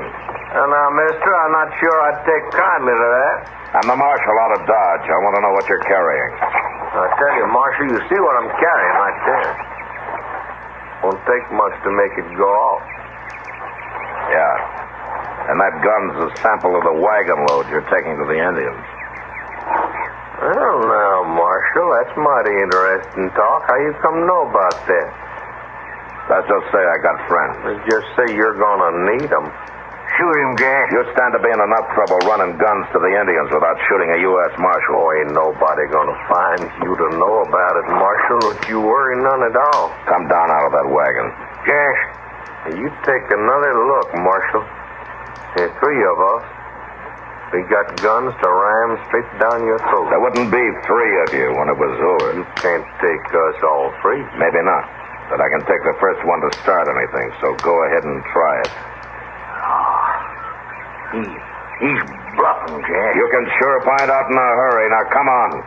You make your play or you come down off that wagon. No man wear a tin badge can face me down.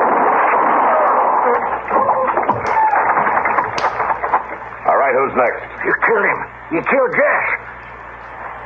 Well, is either one of you two feeling brave?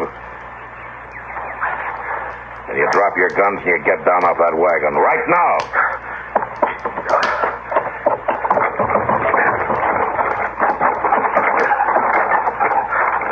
Now stand right there. Long rope.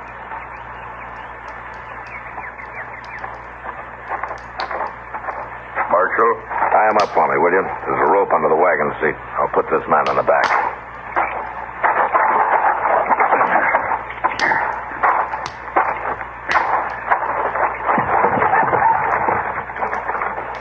When you get those two tied, you can drive the wagon back to town. I'll ride alongside.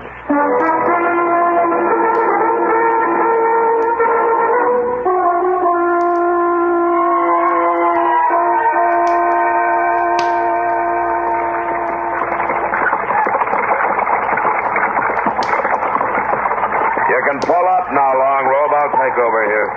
We're just about in.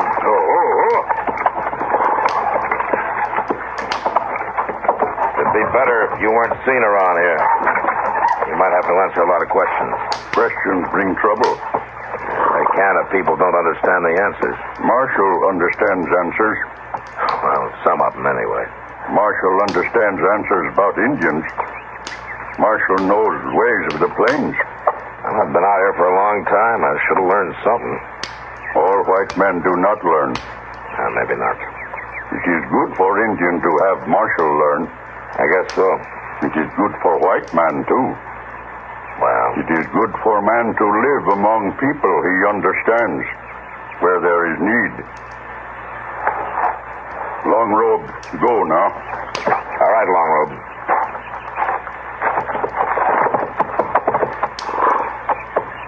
Will your people be moving on soon? At the next full moon. Oh, good hunting. When the next north wind blows, my people come back. Long Robe come to smoke pipe with Marshal. All right, Long Robe. I'll be here.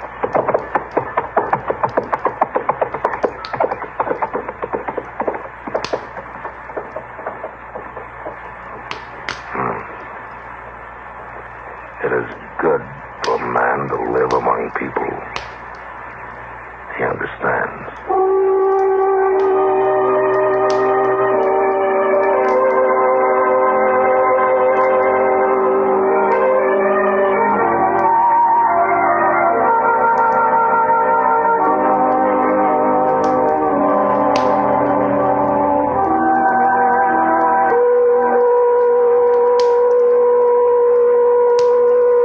Gunsmoke.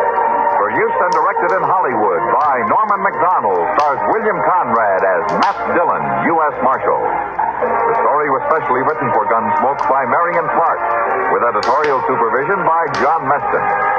Featured in the cast were Virginia Christine, Richard Perkins, Ralph Moody, Lawrence Dobkin, and Joseph Kern. Harley Bear is Chester, Howard McNear is Doc, and Georgia...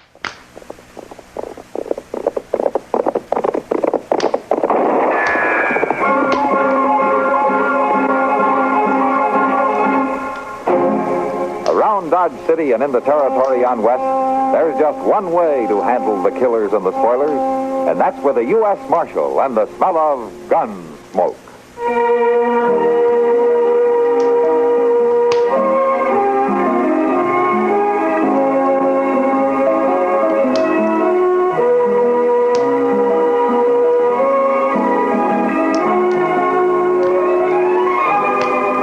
Gunsmoke, starring William Conrad. The story of the violence that moved west with young America. And the story of a man who moved with it. I'm that man, Matt Dillon, United States Marshal. The first man they look for and the last they want to meet. It's a chancy job, and it makes a man watchful and a little lonely.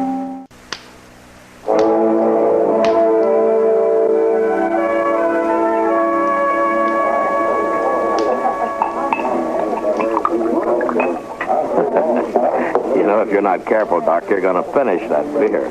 Huh? Well, why shouldn't I finish it? There's no need to get your back up. I just meant you usually don't have time to finish it. More than likely, you get called away before you get your beer half drunk, that's all. Well, yes, I guess you're right. I suppose I've mentioned to you before that some of us have to work at our job. Yes, Doc, you mentioned it. Hello, Matt. Hello, Kitty. Afternoon, Kitty. Don't get up. I'll sit down with you. All right.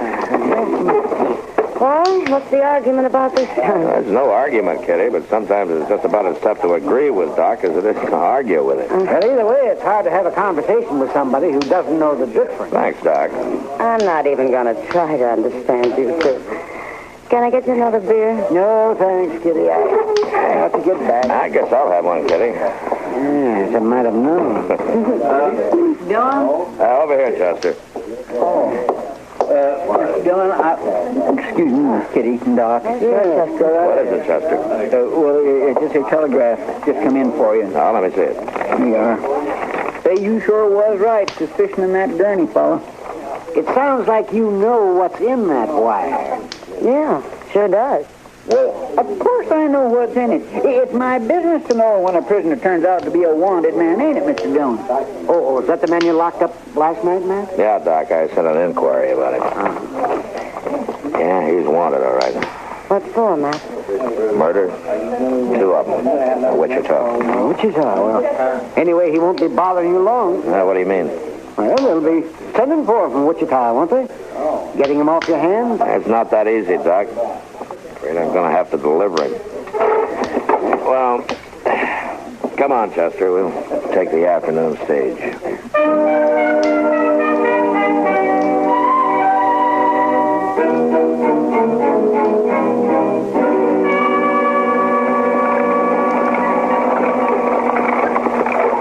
Looks to me as though that team could just about get there by itself, Jim, without you to drive it. I expect them horses could do it all right, Marshal. They made the run often enough. Well, the ruts in the road ought to be enough to guide them, even if nothing else does. Yep. It don't get no smoother, does it? No, don't say that. Long time since you rode with me, Marshal. Well, I'd just as soon not be making the trip this time, either. That Gurney fella giving you trouble? Nah, no more than usual. Chester gives me more trouble than he does. Yep. How's that? Well, he doesn't cotton to being shackled to a prisoner when there's a pretty schoolmarm riding across the coach from him. That kid says I blame him. Well, I told him he'd have to go slow anyway, with a preacher riding right along there, too. I guess you're right about that. Yeah. Get up, boy. Come on. I'll tell you true, Marshal. I'm kind of glad to have you riding shotgun this trip. Huh? Are you worried about the gold? Well, there's a lot of money under this seat. I ain't riding easy until I get rid of it. Yeah. We're stopping here at Hat Creek Station, aren't we? That's right, Marshal. Gonna change horses. Good. I'll be glad to stretch my legs. I guess I'll cut Chester loose for a while. You better warn the school, boy. Yeah. Whoa there, boy. Whoa.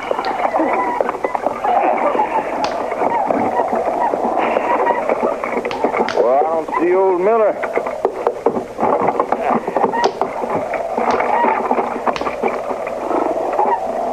Help him get out, will you, Marshal?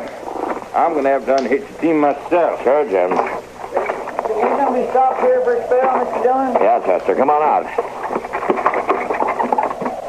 Well, come on out. Well, I can't exactly make it alone. Well, why don't you bring Gurney with you, then? Well, sure, I'll be... Oh, excuse me. After you, man. Thank you. Oh, here you are, ma'am. Let me give you a hand down. There we go. Kindly, Marshal. All right, now, Gurney, come on. Let's get you over. Excuse me, Parson. You go right ahead, sir. Thank you. Come on, Gurney. Come on. I want that discussing stage all day. You pull them shackles once more, I'll wrap them around your gullet. I'd be worrying about my own gullet if I was you. All right, that's enough. You'll find coffee inside, folks. Thanks. I'd like some coffee myself, Mr. Dillon. You'll get it, Chester. You'll get it. Here, hold out your arm. I'll take the manacles off. Declare I won't be sorry to be free of the likes of him, and that's the truth. If I ever get this near you and I am free, you won't live to complain no more. Mr. Dillon, you ain't gonna let Gurney wander around loose in the stage station, are you? No, Chester. We'll shackle him to the wheel while we're stopped. All right, Gurney, come on. Yeah, you do that, Marshal. You just locked me up good. Why, the two of you together ain't man enough to hold me. Well, Don't you worry about it. There. Pardon me, Marshal. Yes, ma'am? I couldn't help noticing what you're doing to this man. What do you mean? Chaining him to the wheel. Well, he's a prisoner, man. And he just ain't no good at all, Mr. Randall. Why, he's the worst kind of a thief and murderer. Never mind, Chester. I know you have to guard him, Marshal, but he's a human being. Well, he's wanted for 2 murders. Does that mean you have to treat him like a wild beast? Well, I have to make sure that he doesn't get away, ma'am. Well, you could bring him inside out of the sun, couldn't you? I have to think of the safety of the other passengers. And besides, it's not going to hurt him. Marshal Dillon, I believe in the dignity of man. Well, so do I, ma'am. The trouble is, Gurney here doesn't.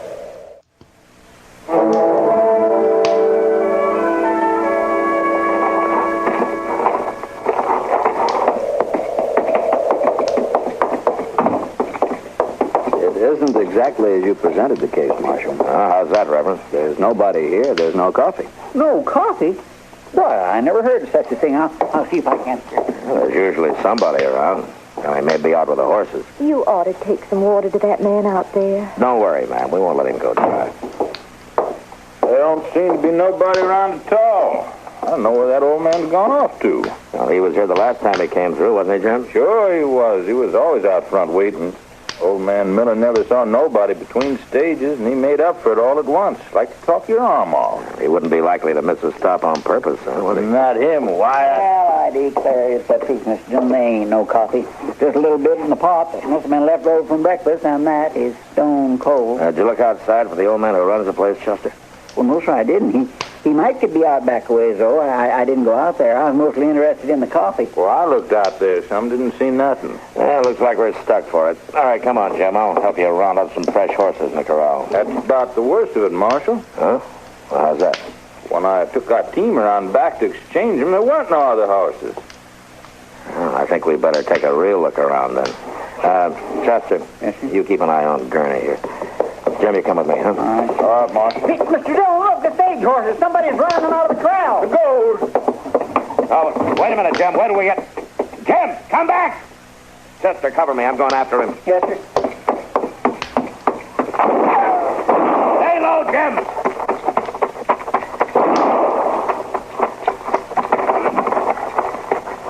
You heard bad? No, they're running yonder toward them rocks. Yeah. One of them run off the horses, and the other 2 was after the gold on the stage. Yeah, they almost got it, too. I got to get it down off the box. Now, you stay right there. I'll get it. They'll cut you down. Now, you stay down. I'm going to run for it.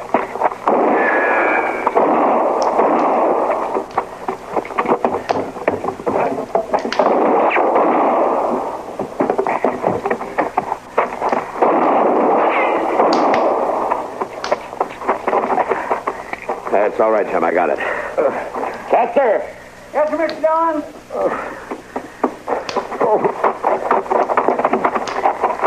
Yeah, you stay here with Jim while I unlock Gurney from that wheel. He ain't worth taking a chance for. Maybe not, Chester, but like the lady reminded us, he's still a human being.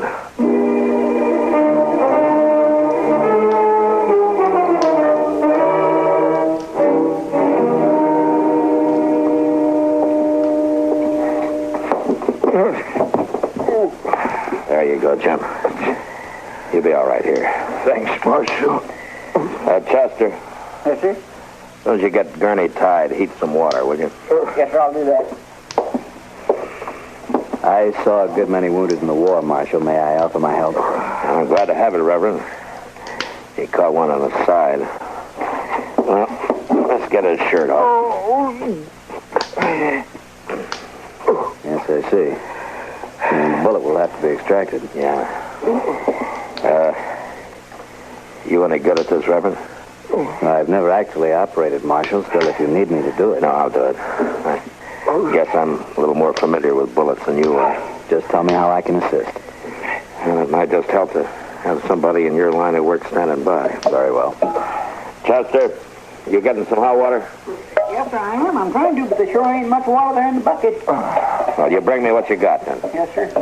I'll sure get thirsty if we have to stay here for long. With those gunmen out there, we'll have time to worry about that later.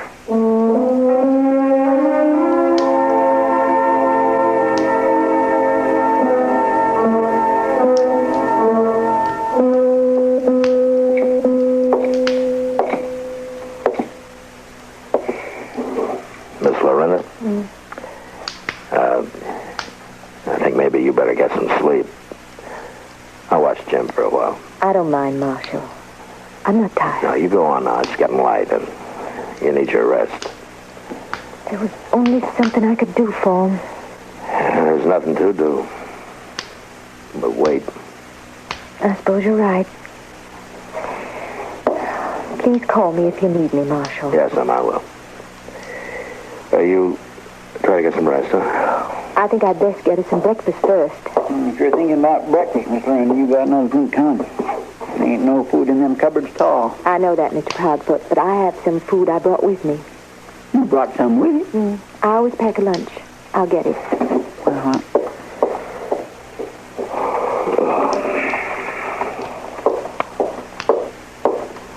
Now, let me see. I'll divide it. I'll save some for Mr. Buck. That ain't gonna leave you too much. No, but it's better than nothing. Now, let's see. There's the Reverend and the Marshal and you and Mr. Buck and the prisoner. Are you planning on dividing up this little bit of food with him?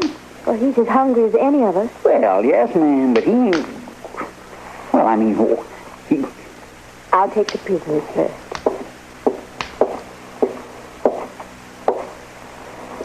I brought you some food. Well, now, ma'am, it's mighty nice of you. It's mighty nice. But, I ain't able to eat it with my hands tied behind me. Marshal? Yes, ma'am? I think this man's hands should be untied so that he can eat. I'm not sure, Miss Loretta. Please, Marshal. All right, Chester, untie his hands, will you? Well, I sure do hate to do this, Mr. Dillon. I was afraid like you are. I'd hate to do it, too. Don't you worry none about me being afraid of the likes of you. There. Won't hurt my feelings none if you choke on that food. The little lady don't feel that way, do you now? You're entitled to some nourishment. Sure is nice to have you on my side, ma'am. I'm only on the side of what's right. Well, I don't blame you for choosing me over these two. Why, she ain't doing no such a thing. You just keep your mouth shut. Never mind, Chester. Well, you ain't choosing him, are you, Miss Lorenda? I'm choosing the ideas I try to teach in my school, Mr. Proudfoot. No man can be considered guilty until he's had a fair trial. How about that, lawman? Did you ever think of that? Yes, I have, Gurney. I'm just saying I think all law is important, Marshal. Yes, ma'am. And so do I.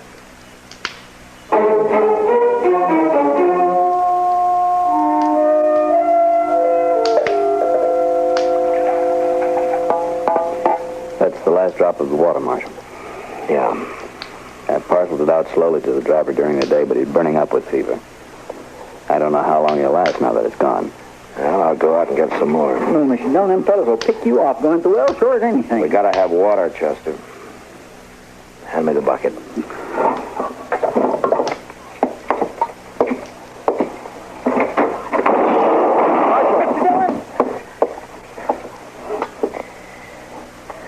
And I guess you were right, Chester.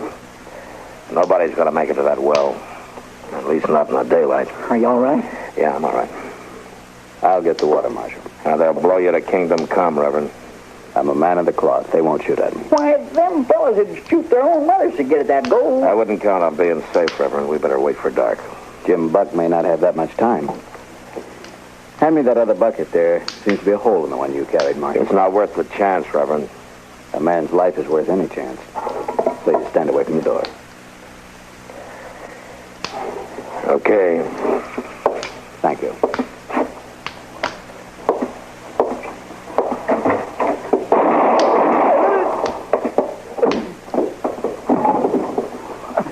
Dillon, they shot him before he got out the door. Yeah, come on, let's get inside.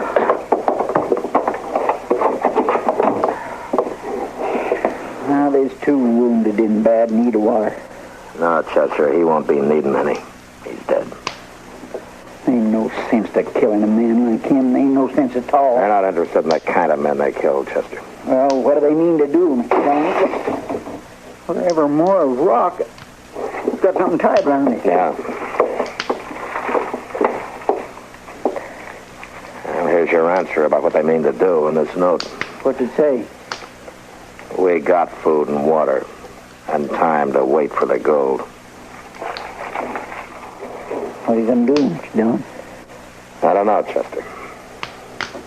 But I don't like my choices.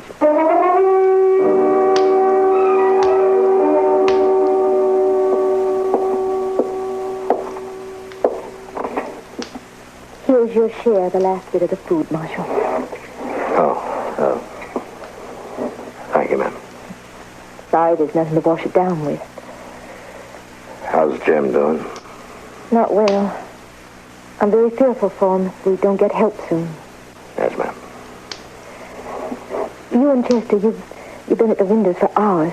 Do you see any way out for us? No, not right now.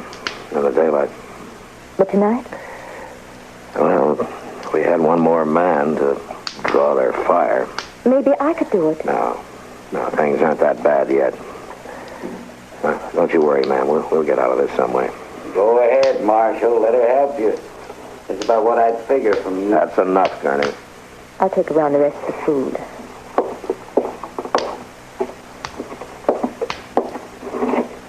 Chester? Thank you.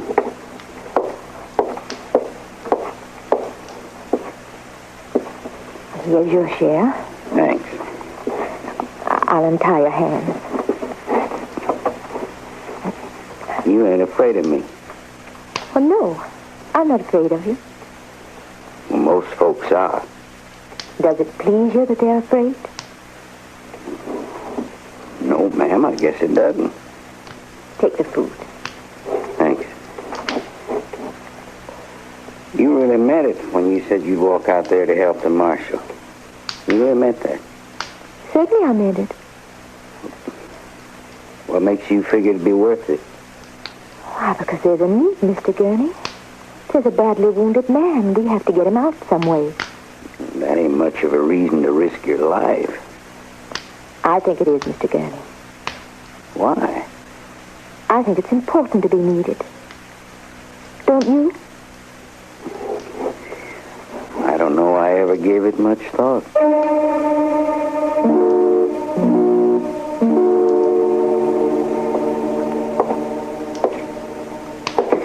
Chester.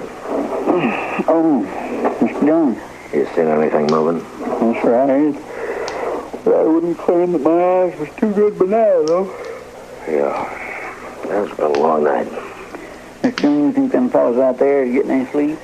I'm not worried about whether they're getting any sleep or not, Chester. Seems like tonight's the only chance we got to make a move. Yeah. Mr. Dillon, we've got to get water.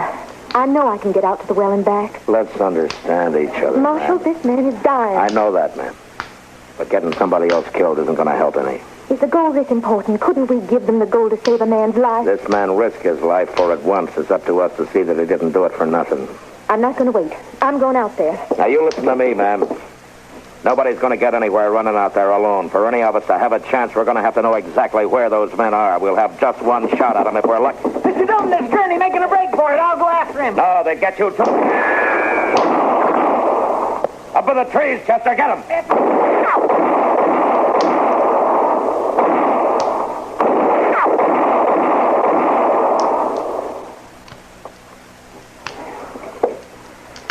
You think the shooting's over? I gotta think so, Chester. Now, you keep an eye on those trees. I'm going out to where Gurney fell. Okay.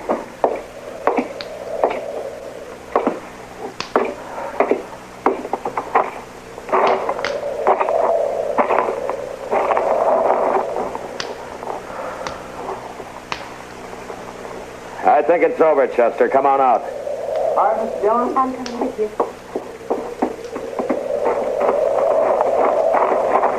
You didn't need to come, ma'am. It's not a pretty sight. Is he dead? Yes, ma'am. I guess the others are dead, too. What an awful way to end a life. Well, he didn't have much chance of ending it any better. He sure was a fool making a break for it like that. Why, it was certain death. Yeah. I'm not too sure that's what he was doing. What? Maybe he wasn't making a break for it. Of course he was. My goodness, why else would he run out that way? To save our lives. Maybe he knew he could by drawing that fire. He was going back to be tried for murder, you know. I know. But you said yourself that a man can't be judged guilty until a court of law finds him so. It's possible that he would have gone free, Marshal. Yes, ma'am, it's possible. So I'd like to think that this was an unselfish act. That he wanted to do one thing with dignity, even if it meant his death. It wouldn't hurt to think that, would it, Marshal? No, ma'am. It wouldn't hurt a bit. Because dignity is something that should never be taken from any man.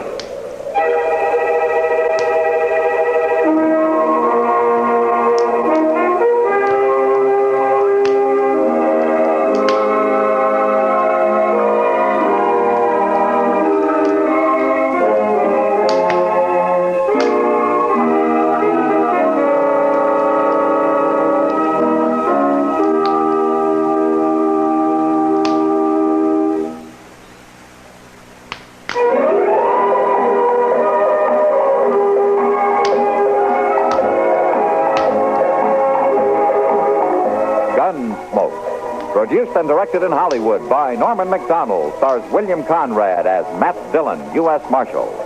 The story was specially written for Gunsmoke by Marion Clark, with editorial supervision by John Meston.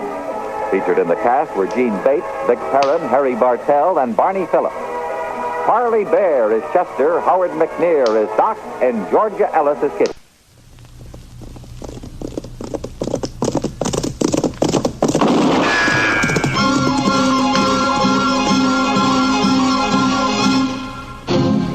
Around Dodge City and in the territory on West, there's just one way to handle the killers and the spoilers, and that's with a U.S. Marshal and the smell of Gunsmoke.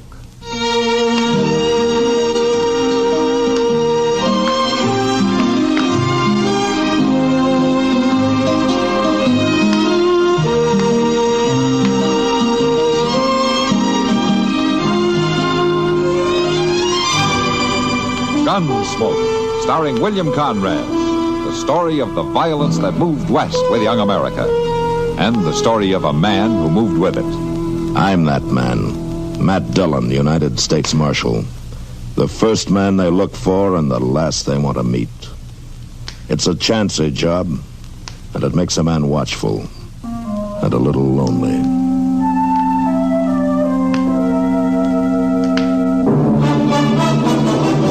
All right, Letty. You mind what I say now? You stay down on that bed. I'll look in on you in a day or so.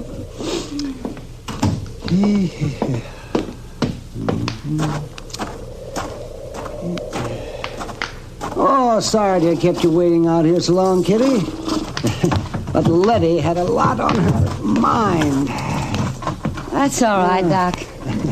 Kind of nice sitting here with the evening breeze blowing. Yes, the air moves around more out here than it does in town, and that's a fact. Come on. Is Letty going to be all right? No, Kitty, she isn't. Oh, I'm sorry. It's her own fault. That sounds kind of heartless, Doc. No, I mean it. She calls me out here to tend to her when she feels bad enough, and then she never pays any attention to what I say. What do you mean? Well, sure as I'm driving this buggy, she's up on her feet right now. Oh, yes, doing some hard chore around the place. Wearing herself right down into another spell. Oh, I'm telling you, I just do not know how women do it. Well, they'll tell you the work won't get done by itself. Oh, yes, they tell me that, all right, but there's not a bit of sense to it. Waiting a day or two to scrub a floor wouldn't matter, not at all. It would to a woman. Oh, now you see. Oh, you're all alike. Oh, come on, Doc. Let's not argue our way back to Dodge. I don't get a chance to ride out on your calls with you very often. I don't want to spoil it by having to defend womankind, or mankind either, for that matter. All right, Kitty. I'm kind of sorry we can't stay out a little longer. Yeah, I am too. It's not exactly refreshing in the Long Branch these hot nights. Yeah, I didn't think so. Well, if it weren't for that fool Hud Perkins, we wouldn't have to hurry back.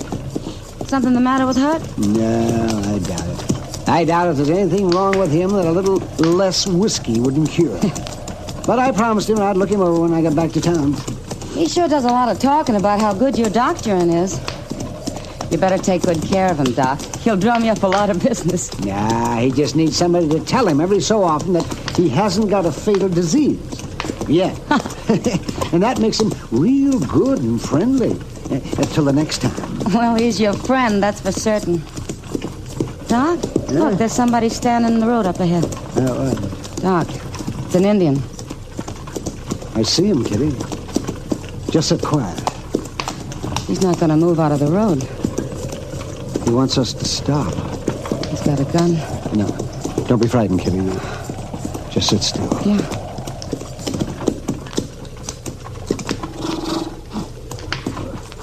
Why do you stop me? What do you want? You, doctor?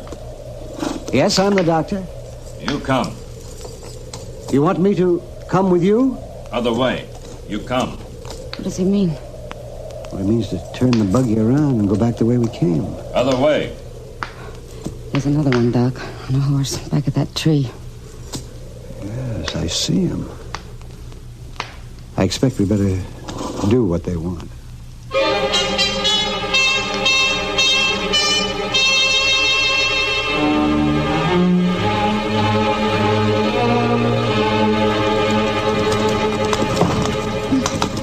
Sorry it's so rough, Kitty. It's mighty uneven ground. I'll make it fine, Doc. I wish I knew where we were going. How far? Where do you take us? Not exactly gabby, that's one thing. I don't feel too talkative myself. No, neither do I. Oh. What? Look at that, Kitty. In those cottonwoods by the river. Doc, I feel a little sick. Golly, there's a lot of them. They've set up quite a camp down there. We'll be stopping soon. You just sit straight and quiet. Yeah, all right, Doc. And don't be afraid. You stop. The men, they're walking all around us. Don't show any fear. No. Is there a chief among you? I will speak to your chief. I am Little Wolf. I am chief. You will tell me why I've been brought here? You are a doctor. Yes? Yes, I'm a doctor. Walk down. Out of buggy. Little Wolf has not told me why his braves have brought me here. My son. He is sickened. Oh, you want me to look at him? You will make him strong. Walk down. If I look at your son, Little Wolf, the woman here in the buggy, she'll be safe. You will be safe. The chief will give his word. Little Wolf gives his word. I will come with you. You just sit quiet, Kitty. You'll be all right. The chief means what he says. Yeah, I hope so, Doc. I won't be long. All right, Little Wolf. Show me the boy. Come. This way. There is no medicine man with Little Wolf? Medicine man made magic. The boy still sickens. And you think I can cure him? Little Wolf was prisoner with white man. He saw white man's magic bring strength to fallen soldier. You make my son strong. He lies in there. Go in.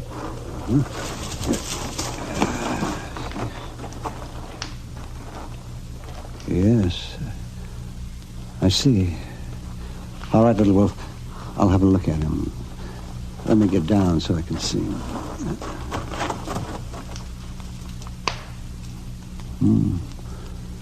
Yes, he has a fever. Erratic pulse. How long since your son has spoken? Yesterday, sunrise. I see. He will be well. Your son's a sick boy. A very sick boy. You make him strong. I will try. You will stay here, in lodge, with my son. If I stay, Little Wolf, there must be a bargain. You bargain for the life of my son? I would bargain for the woman. She is to go free. If woman goes free, she will bring soldiers. No, I'll speak to her. I will tell her of your son. She will not bring the soldiers. Better she stay here. I have told you, Little Wolf. She will not bring the soldiers. Doctor, give me his word. The doctor gives his word. The woman can go.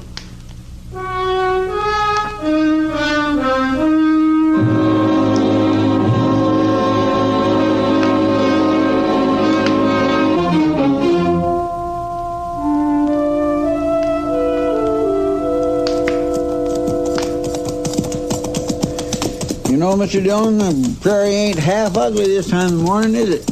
I don't know how you can see it at all, Chester. The sun isn't even up yet. Yeah, I know. Maybe that's why it don't bother me none. Yeah. Only trouble is, I always get hungry along about sunup. Hungry? You ate just an hour ago. Well, yeah, sure, I know that. I don't know how you ever made out in the Army, Chester. Oh, it wasn't too bad. Not working around the supply wagons like I done. Mr. Dillon, what do you reckon Mort Huggins wants with us? I mean, you figure it's important enough that we have to ride a full day out to his place and back? You didn't have to come, you know. Well, I know. There ain't nothing to do in Dodge except whittle and spit. Well, you could have found Doc and told each other lies for a while. That ornery old cuss won't stir out of bed till midday. Oh? Yes, sir. He took Miss Kitty with him in the buggy yesterday, and while he paid some calls, they wasn't even back when I went to bed. Wasn't no lamp burning in his place, and Miss Kitty wasn't at the Long Branch. Yeah, I know. Well, an evening off won't hurt either one of them. They work pretty hard, you know. Yes, sir, I suppose they do. But I can't help thinking that just about the time this old prairie's hot as a cook oven, Doc will be ambling along Front Street on his way to have a noontime beer with Miss Kitty. And Miss Kitty will be there cool and comfortable, sitting on a stool. Sam will be pouring cold beer into great big pitchers, and everybody will be for heaven's sake, there. Chester, if you're going to grumble all the way out to Mort Huggins' place, you better turn around and start home right now. Oh, no, sir, I like it. I like it just fine. All right, then, let's ride. We amble along like this, we won't be home before dark.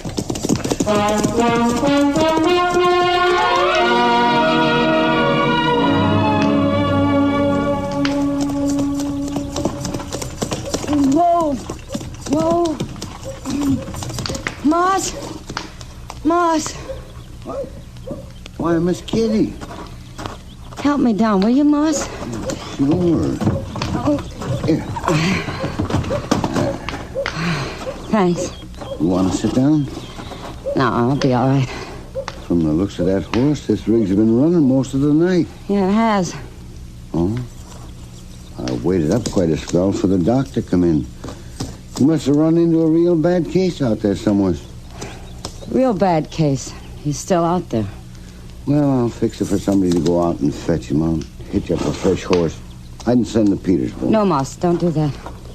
Why, you ain't just gonna leave him out there to walk home, are you, Miss Kitty? Where is Doc, anyway? Don't ask me that, Moss, because I can't tell you. You mean you don't know where you've been? I mean, I can't tell you. What? Have you seen Matt this morning? Why, yes, ma'am. He and Chester come got their horses before sunup. Rode out to the Huggins place. Be back late this afternoon, they said. Oh. Well, if you see him before I do, will you ask Matt to come down to the Long Branch? I want to talk to him right away. Sure I will, Miss Kitty. Thanks, Moss. Miss Kitty, you sure you feel all right? Yeah, thanks. I'm all right. You just be sure to tell Matt.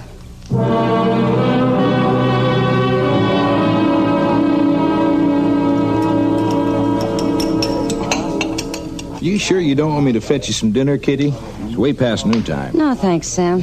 I don't feel like eating just yet. This coffee's fine. Body should keep her strength up. Oh, no, not him again. Who's that, Sam? Hud Perkins. He's been asking after you all morning. Huh? You want me to send him away, Kitty? No, Sam, I'll talk to him. Kitty? Yeah, Hud. Well, I've been in here looking for you on and off all morning. What's on your mind? I want to know where Doc is. That's what's on my mind. He was supposed to doctor me last night. Well, he had to stay with somebody sicker than you are, Hud. Letty Green? Why, there ain't nothing wrong with her to amount to anything. Lim told me she's up and around already. Not Letty Green. He give me his word he'd be here. He ain't got no right to go back on his word like Hud, that. for heaven's sake. Besides, there's something mighty strange going on. Moss Grimmick says you brung Doc's buggy in yourself. Now, why would Doc want to go and let you take his buggy? I didn't steal it, Hud. It don't make no sense. How's Doc going to get back to Dodge? Don't you worry about it. He'll get back. You bet he will, because I'm going after him. Must have headed west from Lem Green's Now, Hud, place. you just leave things alone. Don't worry about Doc. Well, it appears to me that somebody better worry about him, leaving him stranded off somewheres that way. I'm going to fetch you. Now, wait a minute, Hud. I'll take along an extra horse, and I'll bring him back. Now, listen to me, Hud Perkins. Don't go meddling in things you don't know anything about. I know enough not to leave Doc out there. If you go after him, you can endanger Doc's life and your own, too. What do you mean by that? Just what I say. Doc in some kind of trouble? He won't be if you leave him alone. Sounds like somebody's holding him, forcing him to stay. Is that the way it is? I didn't say that. Well, I ain't gonna let nothing like that happen to Doc. He's got plenty of friends in this town. We'll go break him Now, loose. Hud. Hey, listen here, everybody. It seems to me old Doc's in some kind of trouble. We ain't gonna stand for that now, are we? Stop it. We'll just go get on our horses and go get him. Come on now, we'll meet in front of the depot in an hour. No. Let's go. Wait, Hud. Listen, come back here. You'll get him killed. You fools, you'll get him killed. Come back here. You sure couldn't stop him, Kitty. No, Sam, I couldn't. And if Matt doesn't get back, I guess there's nobody you can.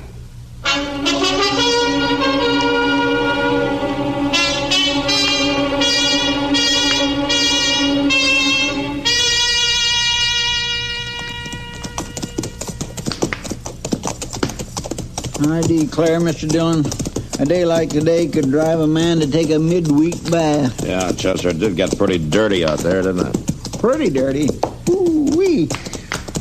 Say, you can tell folks you spent the best part of the day looking for 3 old sows. Well, if they ask me, I'll tell them, yeah. That's a fine thing for a U.S. Marshal to be doing. You really think Mort Huggins thought them old sows was stole? Sure he thought so, Chester. Mort Huggins is a good man. He wouldn't get us out there on a wild sow chase? Did you hear that, Mr. Dillon? A wild sow I heard chase. it, Chester. Yeah, well, that was kind of a joke. You see, Yeah. I could have said well, a wild... I can think of a better one. What? A picture of you rooting those mired-down sows out of that slough. I guess that was a sight, all right. You take my horse on around to the livery stable, will you, Chester? I want to get right back to the office. Yes, sir, I will.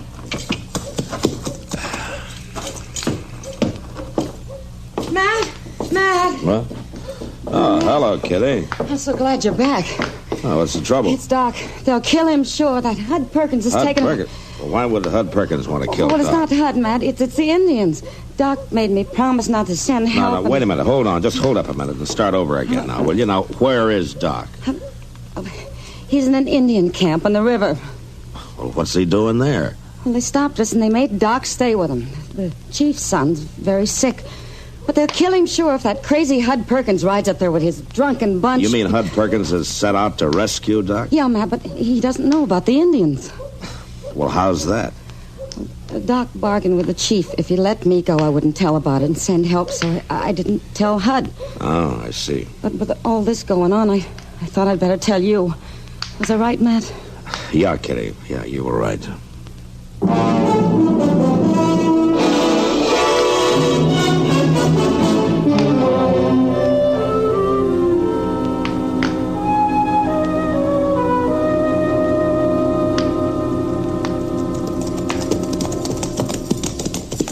Mr. Dillon, you don't think Hud Perkins would be fool enough to ride all night, do you? Well, I don't know, Chester. He's not the kind to stop and figure things out. He sure ain't. The simpleton, he don't even know where he's headed for. And I hope we find him in time to tell him. Well, looks like we're having a little luck. Somebody's fire down that wash there. Reckon it's Hud's? Well, I hope it's Hud's. Come on.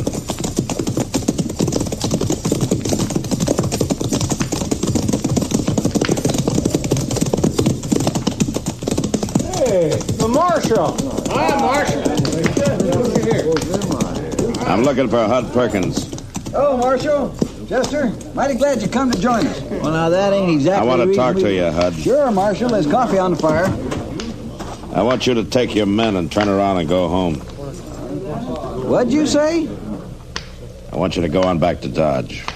Now, listen, Marshal. I set out to get Doc out of a fix, and I mean to do it. You know where he is? No, but we'll find him. Come morning, we're going to spread out. We'll find him. You know what kind of a fix he's in? That don't matter none. I'm going to get him out of it, that's all. A good friend like Doc, it don't matter to me who's holding him. Well, it ought to matter. Don't make no difference to me. Not even if it's Indians?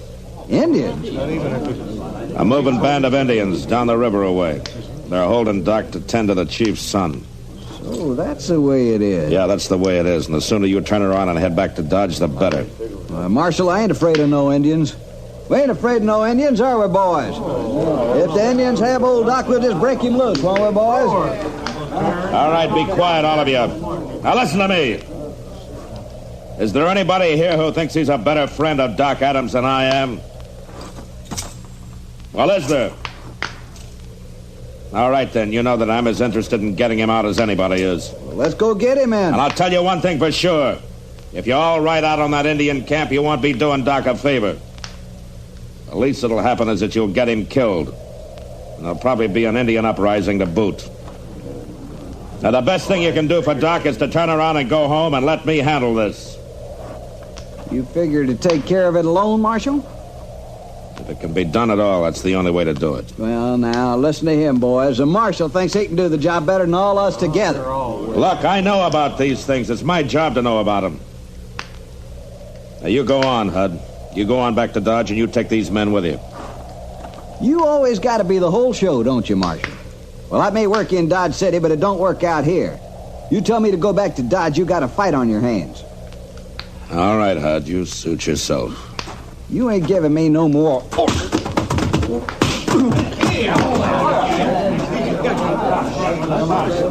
Want me to get his gun, Mr. Dillon? No, Chester, I think he's through. Now, any of the rest of you set on riding out of that camp? Because if you are, you're going to have to fight me before you fight any Indians. All right, then. Pick up Hud and get him back to Dodge. Come on, Chester. Let's see what we can do for Doc.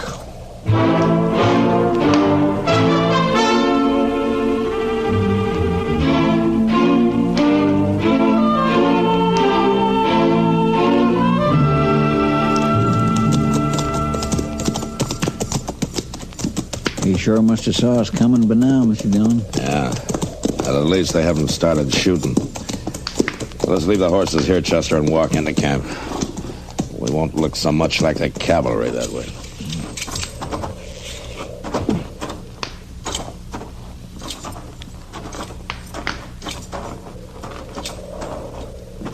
White men, stop. They've saw us now, all right. All around us. You just stand steady. We come in peace. White men wear guns. Our guns stay covered. Indian guns not covered. You reckon they're gonna shoot? I don't know, Chester. Just don't make any fast moves. It's all right. It's all right. They're friends of mine. The two white men are friends of mine. Yeah, it's all right now. It's all right, I tell you. You can put your guns down. My gracious alive, Mr. Dillon, them Indians is doing just what he says to do. Hello, Matt and Chester. Well, you can be thankful that I was here. Well, I am, Doc. But you don't seem very glad to see us. And, I told Kitty not to send anybody after me. That's a long story, Doc. I'm not interested in any long stories, Matt. Now that you've come, how do you figure to get me back to Dodge? Riding behind one of you two? Well, to tell you the truth, Doc, we figured to get you out the best way we could. Well, it's a good thing I didn't rely on you to work things out. Oh, you there, bring me my horse. Doc, you mean they give you your very own horse to keep? Why, certainly, Chester. That was part of the bargain. If I cured the boy, I got a horse and my freedom. What about the other part of the bargain, Doc? What if you hadn't cured the boy? Well, that's pretty simple, man. I wouldn't have needed the horse.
Dodge City and in the territory on west, there's just one way to handle the killers and the spoilers, and that's with a U.S. Marshal and the smell of Gunsmoke.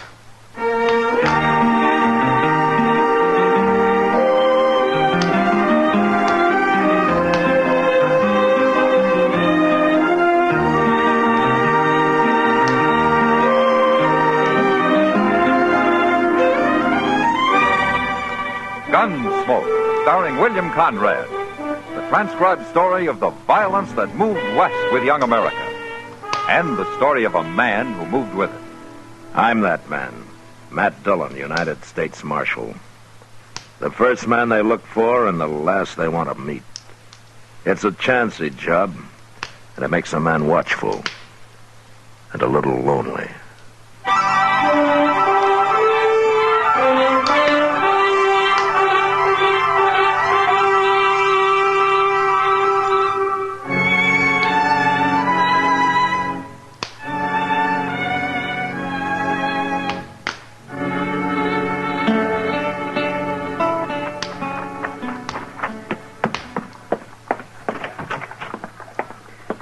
Dillon, I got a telegraph for you. Oh, who's it from, Chester? Well, I think somebody's playing a joke on you. A joke? What? Why? I never read such a thing. It's plumb crazy. I mean, well, here. Maybe you better take a look at it. Yeah. Now, this is from the War Department. That's what it says. Rex Proctor coming to Dodge has full authority. Bad reports. Take orders from him. You see what I mean? It says they're sending this government man to check up on you. Well, it's an official telegram, Chester. But it says you've got to take orders from him. Well, yeah, I get it. He's kind of like a inspector general in the Army. But what do they mean they got bad reports about Dodge? Things is getting out of hand. Well, Chester, Dodge isn't the most orderly community in the United States. I don't like it, Mr. Dillon. I don't like no part of it. Well, we'll know more about it when he gets here tomorrow. It's insult, that's what it is. Now, Chester, maybe this Proctor's a good man. Maybe he knows what he's doing. How could somebody from Washington know anything at all about the frontier? No, sir, Mr. Dillon. You mind what I say. You're making a bad mistake if you even let him get off that train.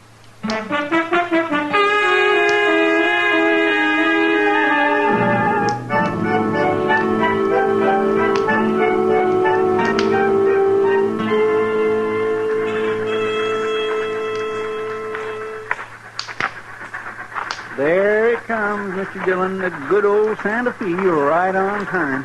Yeah? I wished it wasn't on time today. I wished it'd never get here. Yeah, everything is going to be all right, Chester. No, it ain't. Well, we'll soon find out.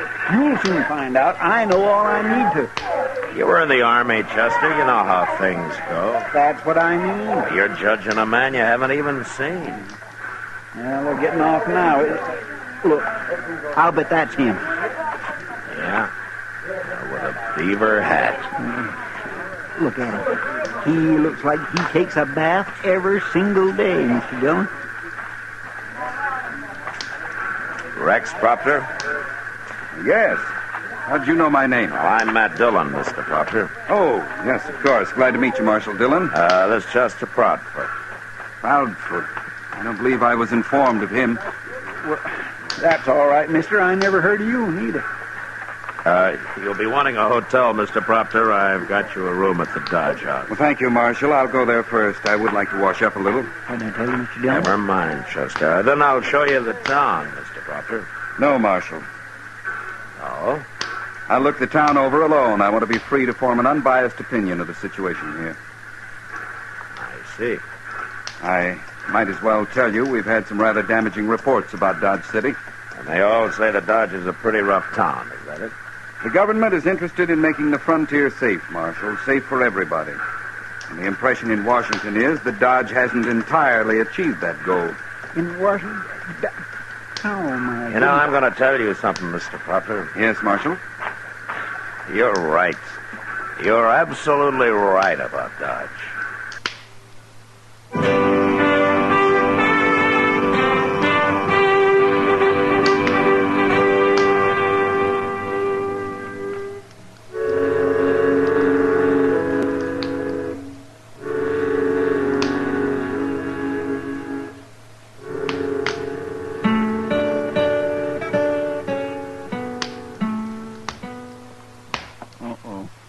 Get out the draining water. Here comes Mr. Proctor.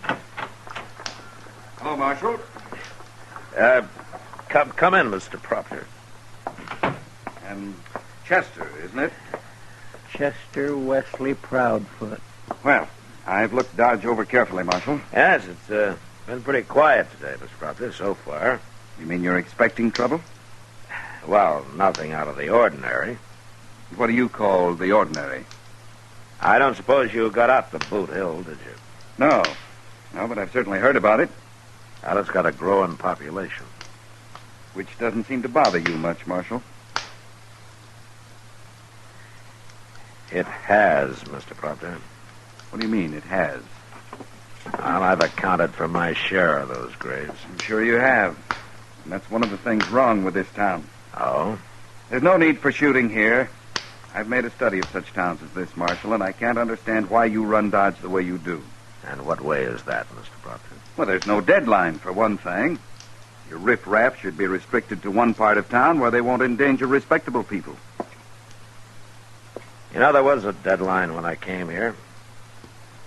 I got rid of it. And why, may I ask? Well, Mr. Proctor, the riffraff that you're talking about, they're not all bad men. Most of them are just honest cowboys or buffalo hunters or sodbusters on a little spree. But there isn't one of them that likes to be reminded he isn't quite respectable. And they don't need a deadline. They know where it is. I don't agree, Marshal. We'll put the sign back up. We'll put up some other signs, too. Like what? Plant your Delphiniers straight? Take it easy, Chester. This is a serious matter. Well, go ahead, Mr. Proctor. How is it I haven't seen a man in Dodge who isn't wearing a gun? Oh, you think they should check their guns? Certainly. If men want to fight, they'll fight, Mr. Proctor. But if they haven't got guns... They'll use something else. And besides, if there's a rule that they have to check their guns, they'll think I'm afraid of them. And that'll be the end of any law at all. You're wrong, Marshal. This is going to be the beginning of a strong law here. I want those signs up before sundown. Well, surely you ain't going to do it, Mr. Dillon. Yeah, I'm going to do it, Chester. But why? Because it's the only way I can teach Proctor his lesson.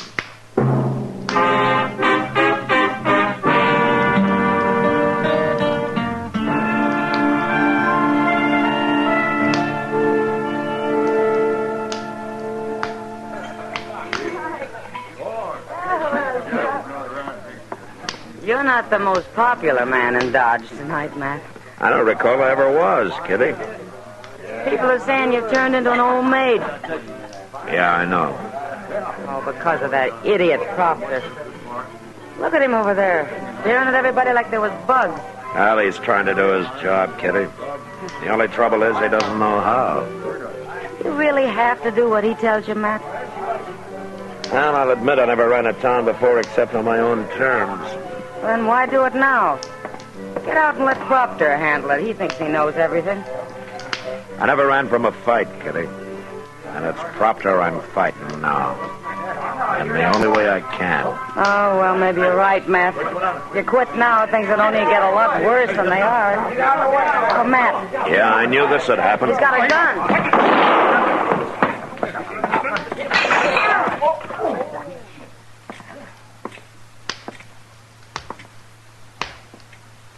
All right, I'll take that gun, mister. No. Give it to him, Charlie. I got it.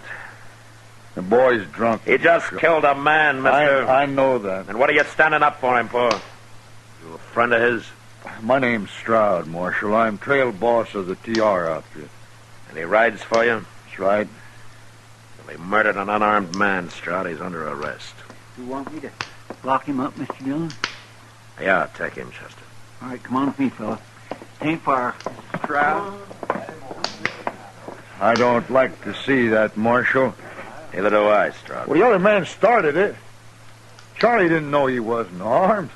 He just got into town. He hadn't heard about your new rule against carrying guns. That's a good defense, Stroud, but Charlie wasn't wearing a gun belt. He had that six-shooter hidden. He knew. All right, I tried. But I'm telling you, Marshal, that's what comes of trying to disarm the men. I've seen it in other towns. I know. Then you better do something about it, fast.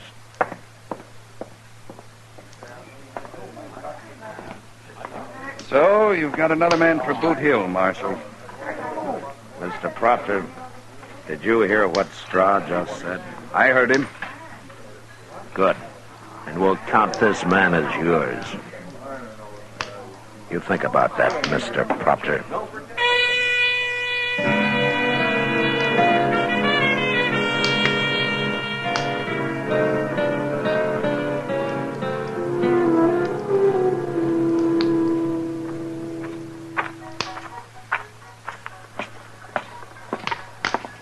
Matt! Oh, Matt. Well, hello, Matt. Oh, you look like you've been to a hanging, Matt. I guess I'm not too cheerful today, Doc. Proctor? Last night's killing didn't seem to bother him much. He doesn't learn very fast, does he? No. Well, I admire you for trying, Matt. But from what I hear people saying, you're buckling under to this man is making you look mighty foolish in their eyes. They don't work for the government, Doc, and But I do. I told them that. I've said with a job like yours, you have to take the good with the bad. Up to a point, I do, Doc. What do you mean? Things might get so bad here, I'll have to quit. For everybody's sake. Marshal Dillon. Oh, it's Proctor. Yeah, now what's he got on his mind? Marshal. Right next door here. Right in that saloon, there's a man wearing a gun. I told him about the rule, and he laughed at me. He said to send you in. He said you know him. Maybe I do. His name is Fane. Nick Fane? Yes. Well, what's the matter? Is he a special friend of yours? Nick Fane's a gunman, Mr. Proctor. Does that mean you're afraid of him? I'll talk to him. See you later, Doc. Yes, sure, Matt. I'm coming with you, Marshal. You shouldn't be trying to enforce the law around here, Mr. Proctor. I have that authority. On paper, maybe. I'm just telling you for your own good. You might get hurt.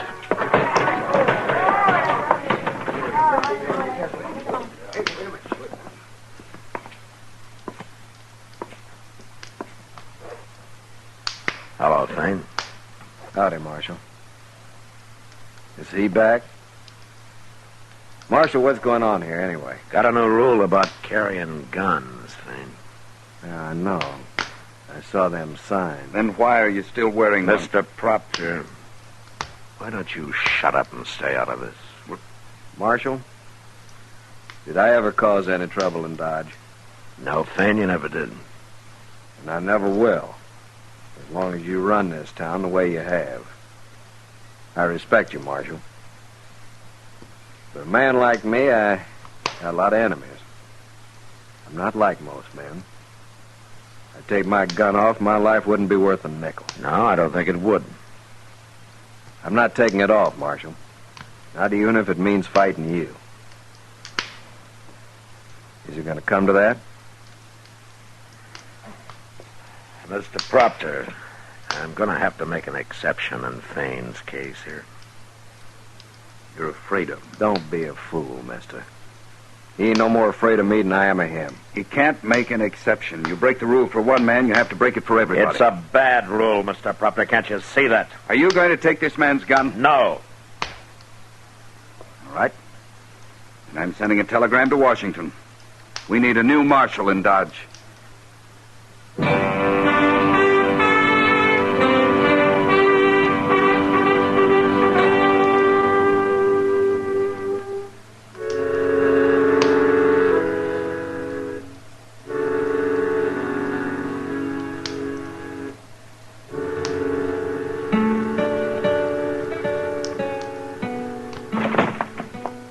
Mr. Dillon?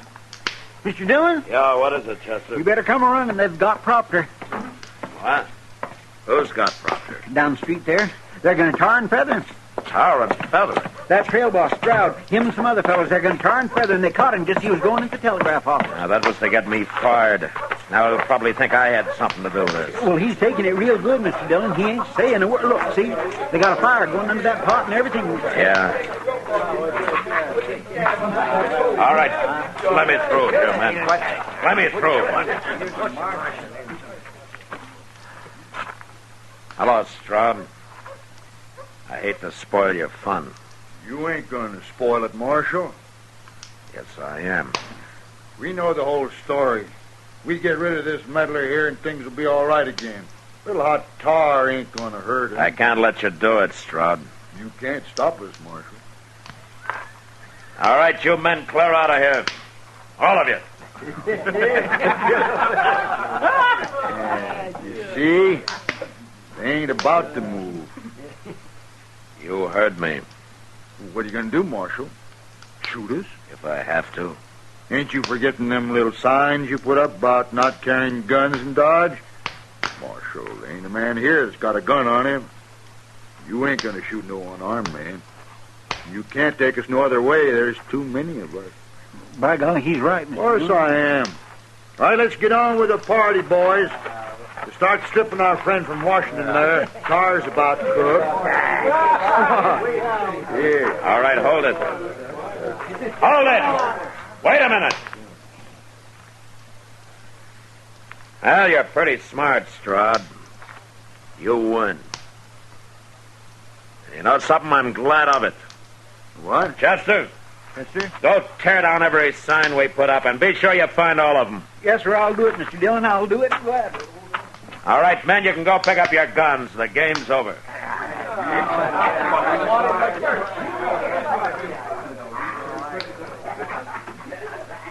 Marshal? Yeah, what, Stroud? Yeah. No hard feelings? You'll get to know me better. I think I'd like to.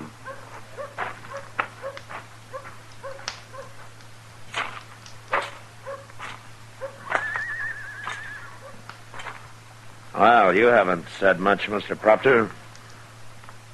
There was no use in my talking, Marshal. You were taking this tar and feather business pretty well. Man tries to face things as they come. You were facing it like a man. Thank you, Marshal. Coming from you, I consider that a compliment. Coming from me? I've learned my lesson, Marshal. Now I'm going back to Washington and make my report. Well, that's fine. And you'll know how well I've learned it, Marshal, when you get your copy. Well, thank you, Mr. Proctor. Thank you.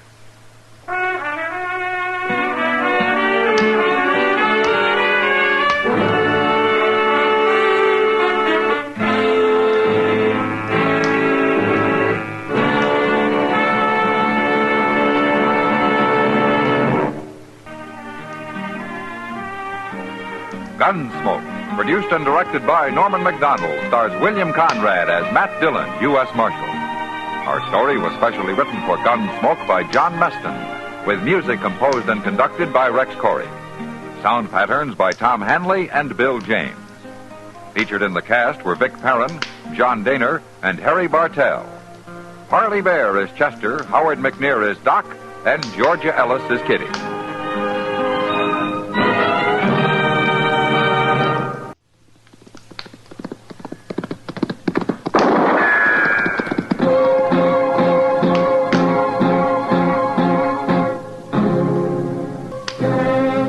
Around Dodge City and in the territory on West, there's just one way to handle the killers and the spoilers, and that's with a U.S. Marshal and the smell of gun smoke.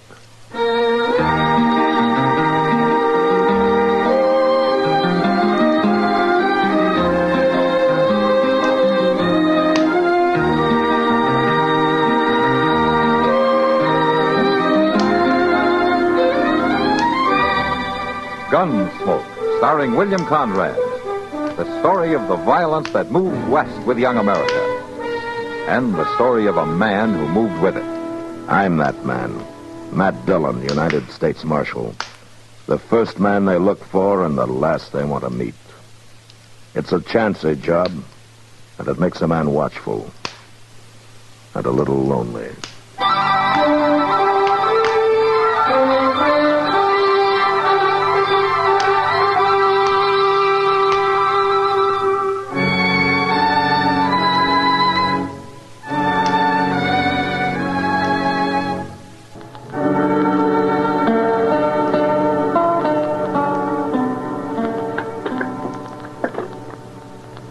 Dillon?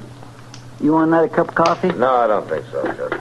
I'll just pour out another little swaller for me. And Mr. Dillon, come here and look out this window. What? Yeah, but for gracious sakes, come here. What are you talking about? Oh, my goodness, look at that. Come here. Chester, what's the matter with you?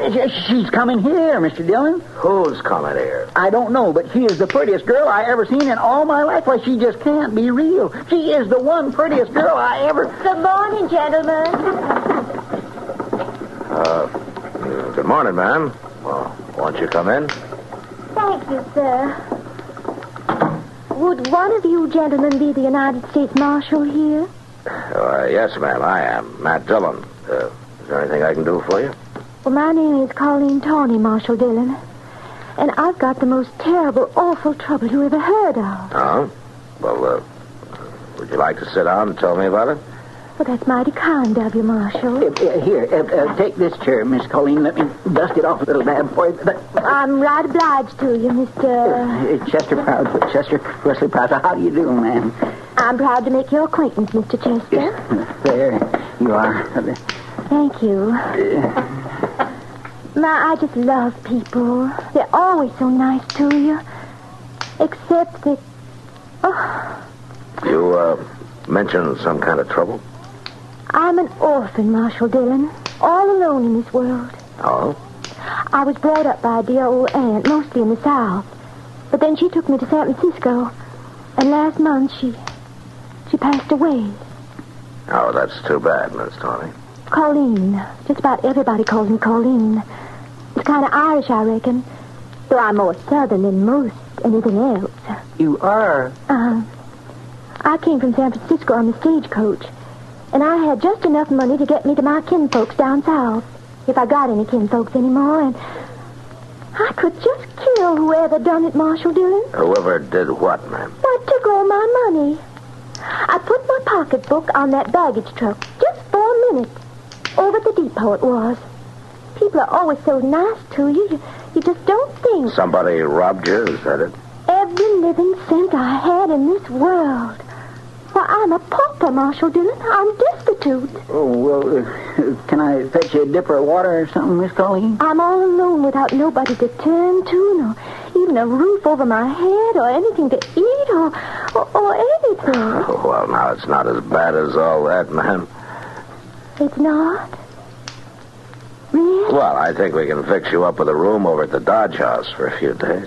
You could? Well, by that time, something may turn up. Maybe we can get your money back. Really? Would you like a dipper of water, Miss Colleen? I knew the minute I walked in that door you'd help me. Miss Colleen, would you like a dipper of water? No, thank you, Mr. Chester. I just knew if I told you my troubles, Marshal Dillon, you just make everything all right again. Well, you don't have to worry about a thing. I'll arrange with Mr. Dobie over at the Dodge House. Well, good morning, all. Oh, yes, it was a mighty fine morning, too. Oh, well, I didn't know you had company, man. This is Dr. Adams, Miss Colleen Tawny. Well, I'm pleased to meet you, miss. Are you a real doctor, a physician? Oh, yes, indeed, young lady. My goodness. Welcome to Dodge City. And if you want me for anything, my office is just upstairs. Doc, You know, medical examination, diagnosis, treatment, services, medicine, drugs, anything you need. And I won't charge you a cent. Person has to look after his health, you know. Chester, will you take Miss Tawny over to the Dodge House? I'd be glad to, Mr. Dillon. This way, ma'am. Oh, you're all just so nice. I think people are just wonderful. I'll be in touch with you, ma'am. I sure do hope so. Bye. Goodbye. Well, Doc, there goes trouble. Trouble? A girl who looks like that? Why, Matt, she's like a dream in spring. She's as wide-eyed and helpless as a newborn baby. Yeah, Doc, that's exactly what I mean.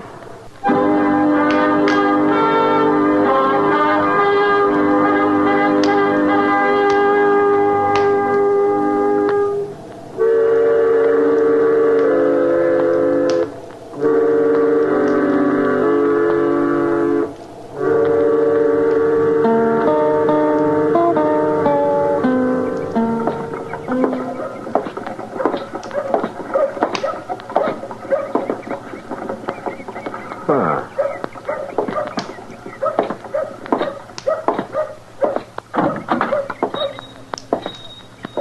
Well, good afternoon, Matthew. How are you, Miles? Something I can do for you, is there? Oh, no, I was just passing by and I saw Chester back there. Looks like he's stocking up for a trip or something. I haven't seen any of his money yet. Well, you're not likely to. Chester isn't exactly the biggest spender in the world. Oh, I've often suspected that, Matthew. Hello, Chester. Well, hello there, Mr. Dillon. What in the world are you doing here? No, I just came in to satisfy my curiosity. Curiosity? Mm-hmm. About what? You going on a buffalo hunt or something? No, sir. I was just thinking of buying a few groceries if I can find anything here that's fit to eat. Fit to eat? Oh, well, now, Mr. McTagg, I didn't mean nothing by that. I beg to tell you that you're in the establishment of Miles McTagg, a name that stands for principle, integrity, moral You're responsibility. getting started, and I didn't mean for you to get started. I'm a man who believes in honest toil for an honest profit, and no shilly-shallying around.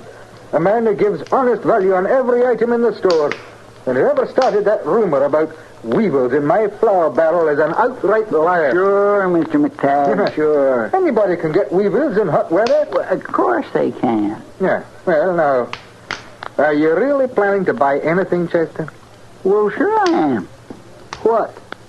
Well, whatever somebody could use if they're not set up to cook, if they're just living in one room. Well, a few pounds of beans and some cracklings ought to do it. Well, sure, for a mule skinner. I need something better than that. What's the matter with all this stuff you already got picked out, Chester? Well, now, sir, that's kind of what I had in mind. No? Beans and cracklings ain't fit for a lady. A lady? Ah, so that's it. Now I know what you're up to. Well, now, Mr. Dillon, Colleen Tony, is it?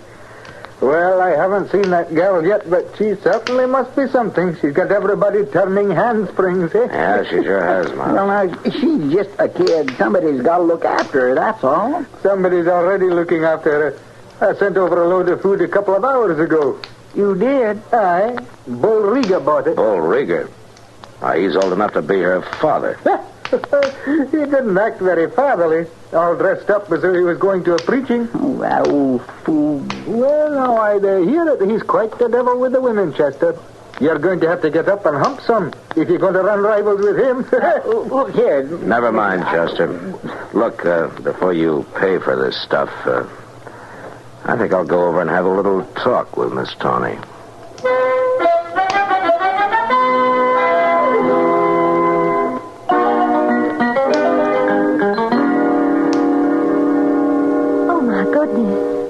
I'm just sure you must be mistaken, Marshal Dillon. Why, he seems to be about the nicest man a girl would ever want to meet. Look, Miss Tawny, you're young, and I've known Bull Rieger for a long time. He's a rough, tough, hard-living old devil, and he's just no kind of a man a young girl ought to associate with, that's all. Well, my dear aunt always said, rest her soul, that innocence is its own defense. Yeah, but your aunt never met Bull Rieger. Now, Marshal Dillon, Mr. Rieger is just being kind and helpful, just like you are. Yeah, sure. Everybody's been so nice and thoughtful. Mr. Chester's already been by 3 times today. Doc was here, That too. old goat here, too. He took my temperature and my pulse and said I was just fine as far as he could tell. Yeah, well, and look... Mr. Rieger just insisted on helping me. He said he had a little old empty house up the street. Yeah, that would be the old Sackler place. Well, he said I could just live in it for nothing as long as I pleased. And, of course, I told him I wouldn't think of such a thing. Well, good. And then he said he'd give me the house. Give it to you? Mm-hmm. That's exactly what I've done. Don't you know how to knock, Rieger? Not when the door's open, Marshal. Well, I went and done it, little lady. Got it drawn up all proper and legal over at the bank. There's the deed. Ah, Mr. Rieger. The house is yours. Lock, stock, and barrel. No strings on it. You can move in right now if you're a mind to. Isn't it wonderful, Marshal Dillon? Yeah, it's great. Well, I'm just going to sit right down and read this little old paper right through. Rieger, would you come out into the hall for a minute? I'd like to talk to you.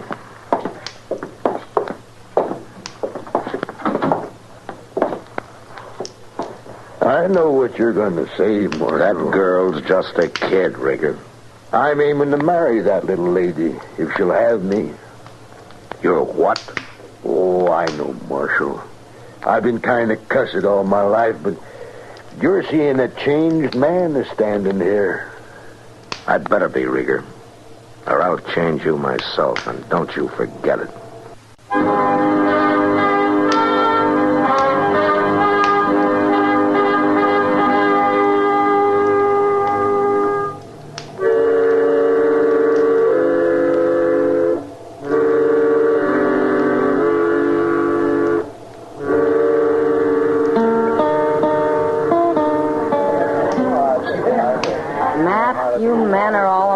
Every last one of you. Is that something you just learned recently, Kitty? No, but I sure been reminded of it the last 3 days, watching them all flutter around that little Colleen Tawny. Now, don't count me in on that, Kitty. I'm only helping her. She's just a kid. Well, she's done pretty well for just a kid. Flat broke 3 days ago. Now she's got a house of her own, enough food to last her a month. Okay. Chester runs over there 3 and 4 times a day with something else for her to eat. Doc stops by morning and night to check on her health. I feel sorry for her, Kitty. She's an orphan. She probably drowned her parents. Now, Kitty. Matt, I know these helpless little southern belles, especially the big green-eyed kind. Sam will never hire one here in the Long Branch, and I go right along with him. But why? Because all she has to do is bat those long eyelashes, and men will start killing one another over her. Kitty, I've already told you no matter what I think, it's my job to protect her. Protect her? Look, Matt, do you think they put bars on a tiger's cage to protect the tiger? Ah, Kitty. All right, Matt. Oh, shut up. But I just hope you're all still on your feet when the smoke finally clears.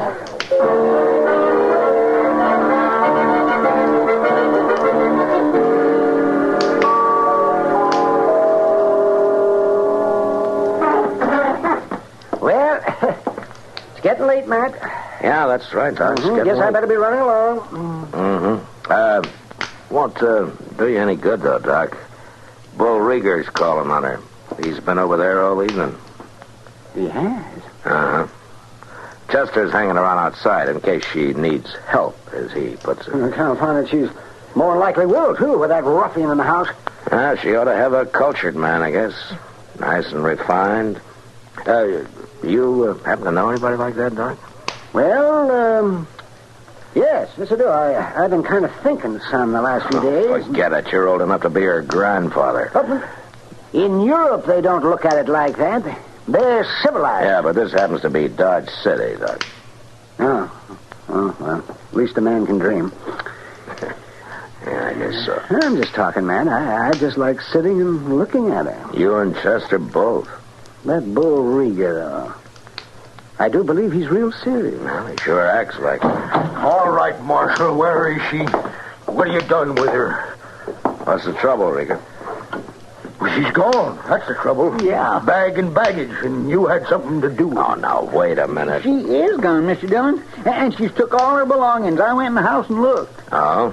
She must have snuck out the back way. I was right out there in front the whole time. Were you out in front, too? Well, we was sitting and talking, and I was teaching her draw poker, and I reckon I must have dozed off for a minute.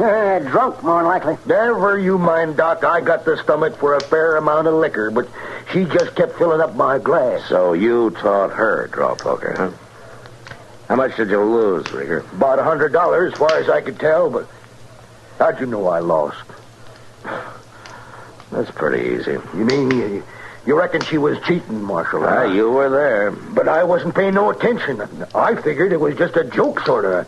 I kept plaguing her to marry me, and she was wearing a real pretty lacy thing. And you paid too much for it, Rieger. Oh, come on in, Miles. It's open house. I could have sold you one of them house robes for half the price. Well, never mind that now. You got to do something, Marshal. You got to find her. She left town on the 10 o'clock train.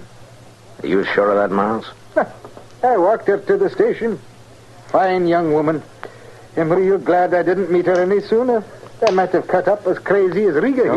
Marshal, you got to send a wire. Have her took off the train. Are you willing to go into court, Rieger, and tell what happened? Yes, I sure am, Marshal. I'd go in. No, I'd be laughing the stock of the country. All right. At least she couldn't take the house with her. No, and a mighty lucky thing for me, she couldn't.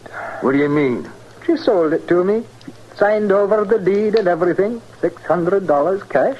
What? Well, it's worth $1,000. Aye, that's about what I figured it at. Marshal, I'm sorry, Rieger, but you gave it to her. No strings. Now, if she wanted to sell it to Miles, she had a legal right to. If I get my hands on that girl, so help me, I'll... You won't do anything, Rieger. Nobody will. We've all been outsmarted. And there's nothing we can do about it but just sit still and keep our mouth shut. Yeah, but Doc's right. You forget it, Rieger. You can afford it. Well, at least we've learned one thing from all this. What's that? It's like a friend of mine said to me last night. I don't put bars on a tiger's cage to protect the tiger.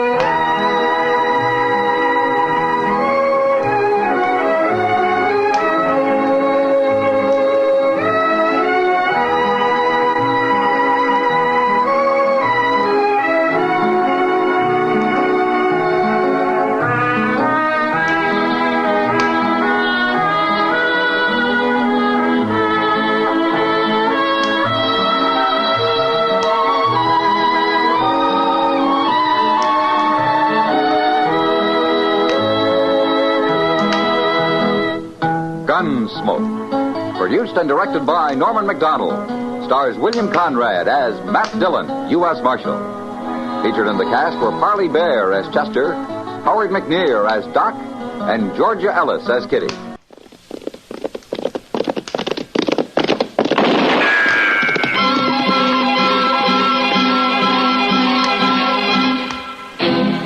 Around Dodge City and in the territory on West, there's just one way to handle the killers and the spoilers, and that's with a U.S. Marshal and the smell of Gunsmoke.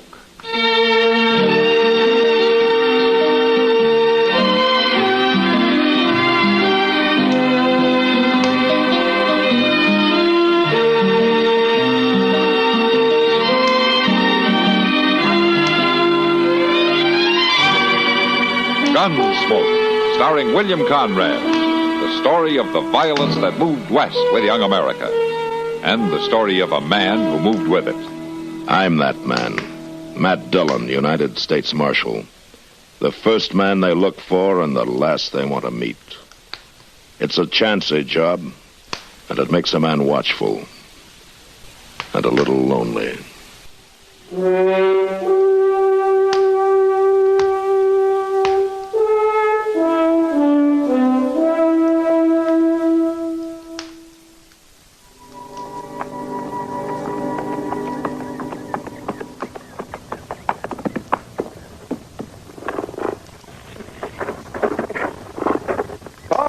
I got the mail, Paul. We got a letter from Brother Ben. I brought it to read for you, Paul.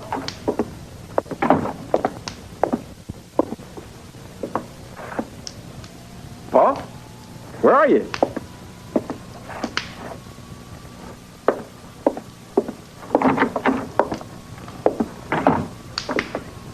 Paul? Where are you at?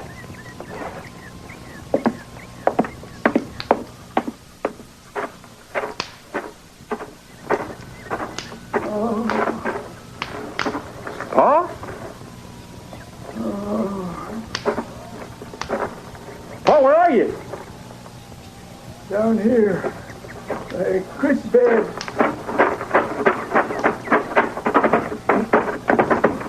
What are you doing here, Paul? Paul, you sick? Fetch me to the house. You've been beat. Who done it, Paul? The house. Fetch me there, boy. Sure. Sure, Paul. I'll do that right now. Up.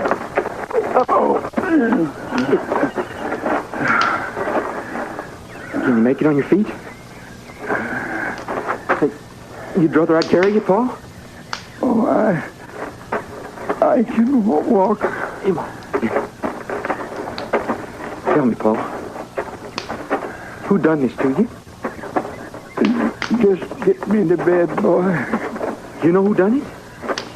You seen him before? Yeah, I know him.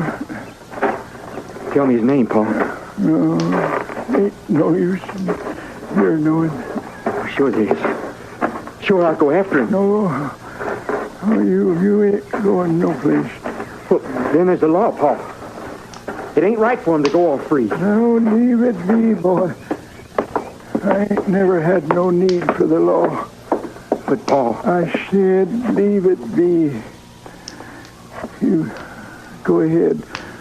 Open the door for me. I'll walk in by myself. Well,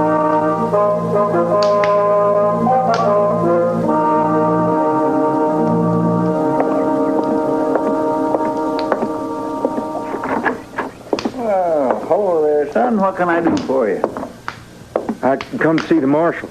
Well, you come to the right place. I don't see him here. Of course you don't see him, because he ain't here. He coming back? Sure he's coming back. And well, I'll wait for him. All right, son. Have a seat.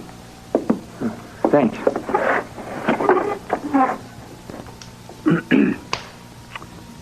Might be that I could help you. Me being the marshal's assistant, you might say. I'll wait. Oh, sure. I just thought I might maybe could save us some time before he got here. I said I wanted to see the marshal. Well, all right, son. All right. Ain't no call to be so huffy about it. All right. Oh, Mr. Dillon, I'm glad you come. You got trouble, Chester? It ain't exactly trouble, but this young fella is mighty all-fired serious about seeing you. I couldn't do nothing for him at all. Is that so? Yeah. You want to see me, son? Yeah, Marshal. Yeah, I sure do. Oh, what's your name? Jess Burris. Burris? Are you Luke's son? Yes, sir, I am. Well, what can I do for you? I want you to arrest the man that beat my paw.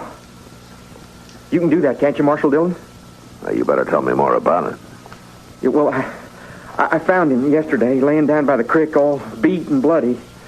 I'd have come sooner, but he needed tending. Did he tell you who did it? No, sir.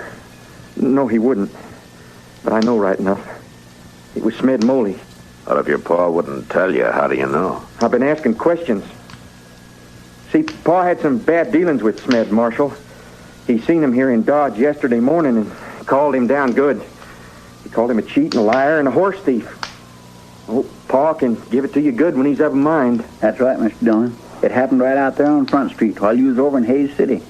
Mr. Burris really give it to him good, all right. Yeah, and Smed got himself liquored up and come out to our place and beat up Pa. He might have died, Marshal. Yeah. Well, I'm sorry to hear it, Jess. Your father's a good man. You can arrest Smed, can't you, Marshal Dillon? Well, yes, I can arrest him if your pa will swear that he's the man.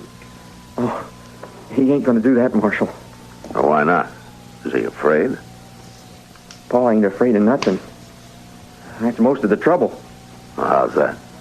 Well, he ain't never needed to call on nobody for help. He don't figure to start now. He's root stubborn. There's not much I can do to change that.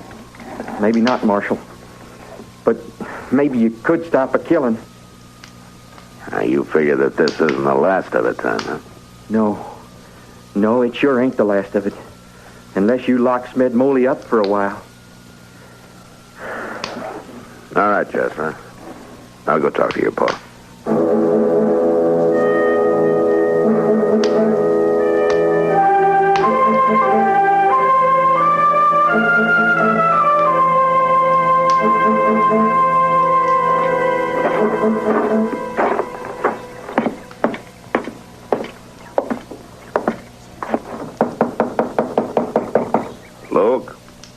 Luke Burris. Who's there?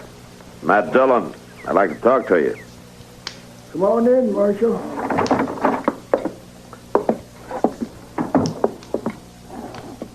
I'm back here.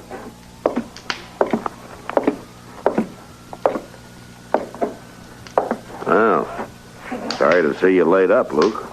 It'll mend. What are you doing out this way? Well, I heard you were off your feed. You didn't come to pay no sick call, Marshal. No, I guess I didn't, Luke. I was hoping you'd help me out. How would that be? I need you as a witness, Luke, as soon as you're able to travel. Witness? For what? Witness against Smed Moley. I told the boy to leave it be. Just as trying to protect you, Luke, and see that there's no more trouble. I don't need no help. I ain't never needed no help. Looks like you might have used some yesterday. He jumped me when I wasn't ready for him. But I can handle Moley, Marshal. Don't you worry about that. You let me lock him up and you won't have to. The law has... The law. I ain't come out here before the law, Marshal. Maybe, but times have changed, Luke. Not for me, they ain't. When I come out here, man had to do his own settling. With the land, the Indians, with whatever stood in the way of his carving out a place. Folks learned to live and die without the law. Yeah, and some of them died when they didn't have to. How a man dies is his own business. Yeah, if he's the only one dying. Marshal, you got something to arrest me for? You going to take me in? You know better than that, Luke. And then, Marshal, I'll sure think you'll leave me alone and get along. Locking Moley up might save you a lot of trouble, Luke. I'll handle my own trouble. All right, you handle it. But there may come a time when I'll have to move in. I ain't never needed the law yet. You better hope you won't be needing it from now on.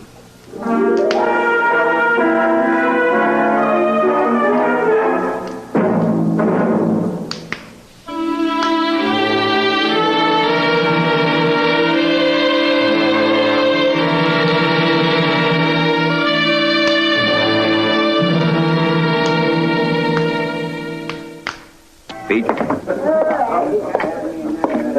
Matt. Hello, Kitty. Sit down. Thanks.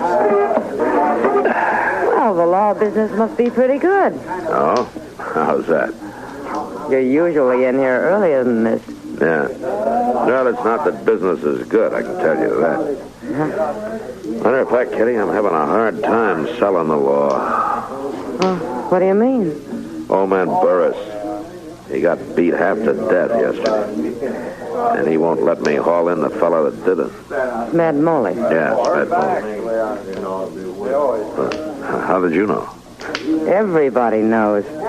He's been here at the bar all day bragging about it. How the old man got uppity with him and how he fixed it. Oh, yeah, he's still here. Down at the far end there. Yeah, I see him. Well, I guess I better have a talk with him. All right, man. I showed in, all right. I showed. Ain't nobody gonna talk about horse whipping Smed Moley. Moley. Well, now, the Marshal. Yeah. I want to talk to you. All right, you go right ahead, Marshal. You go right ahead. Ain't nothing you can do to me. I don't count on it. I know ain't nothing you can do, Marshal. I seen the boy. What boy? Luke's boy, Marshal. Big fella like him nearly to crying. You take to beating him, too, like you did the old man? Oh, sure not, Marshal, sure not. He feels bad enough. Uh-huh. Now, you know why he feels so bad, Marshal. I suppose you tell me. He feels so bad because he come running to you for help, and he can't get none. Because his old man won't take no help from the law. Well, that's lucky for you. We got us a big marshal around here, and he can't do nothing. Molly. Well, you know it's true, Marshal. You can't arrest me if the old man don't say so. And he ain't gonna be saying so. Well, that's the old man's business. Yeah, I know. And I'll tell you something. If you ever go out there again, he means to take care of it. I ain't worried. You should be. Because if the old man doesn't handle you, I will. Well, Marshal, you can. Yes, Molly, I can. But if you're smart, you won't make me prove it.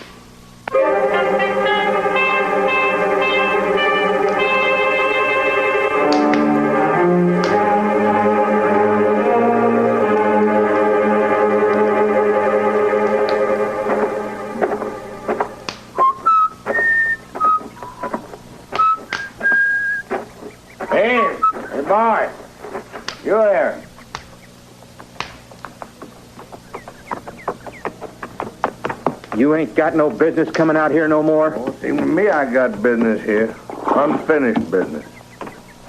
What do you want? I want to see your old man. You seen him enough. Yeah, that's the way I figured it, too. I figured I'd seen him enough. But I've been hearing different. What do you mean? Been hearing from folks around town your pa been talking unkindly about me. Downright unkindly. How'd you expect him to talk? Well, I figured I'd closed his mouth some other day, boy. Pa ain't afraid of you? No, I guess he ain't yet. I guess I got to show him some more. You ain't going after him again? Well, now, you ain't figuring this through. Well, you got a gun, ain't you, boy? And I can use it. All right, boy. Seeing you got the drop on me, I'll just ride off. You shouldn't have threatened me, boy. Here! You coward! You dirty coward! Jess, what's happened? Molly shot me. Oh, the murdering, thieving, shot my boy and rode away. Next time I see him, I'll kill him, sure. Jess, are you hurt bad, boy? It ain't nothing, Jess, nothing at all. Now, I'll get you to the doctor. He'll fix you up in no time. Don't you fret none. I'll go and fetch the wagon.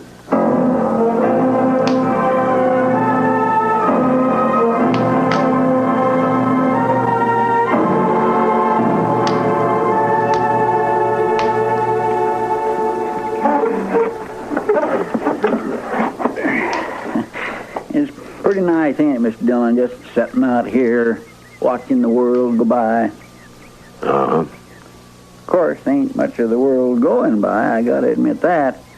I ain't saw more than 3 or 4 wagons and a buggy or two since I've been sitting here. Now, that's funny, Chester. Seems to me you've been sitting here most of the morning. I've had to step over you every time I went in or out of the office. Oh, well, I may have dozed off once or twice. Yeah, you may have. But you said yourself it's been a slow morning, Mr. Dillon. I figured I might as well rest up so to be ready in case something happened. It looks like it might be going to happen right now. Why, what do you mean? That's old Luke Burris driving that wagon, isn't it? Yes, I guess it is. Ah, he must be feeling better. Well, he may be, but there's somebody in the wagon bed who isn't feeling so good. I declare, you're right, Mr. Dillon. There is somebody stretched out in there. Yeah. Luke Burris. He ain't even looking at you, Mr. Dillon. Well, that's his boy. He's got there. Yeah. Come on, let's give him a hand.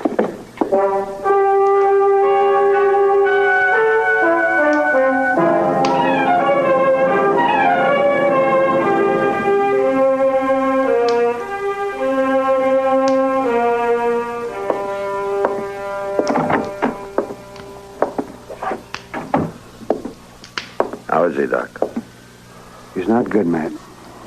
Is he going to make it? He hasn't got a chance.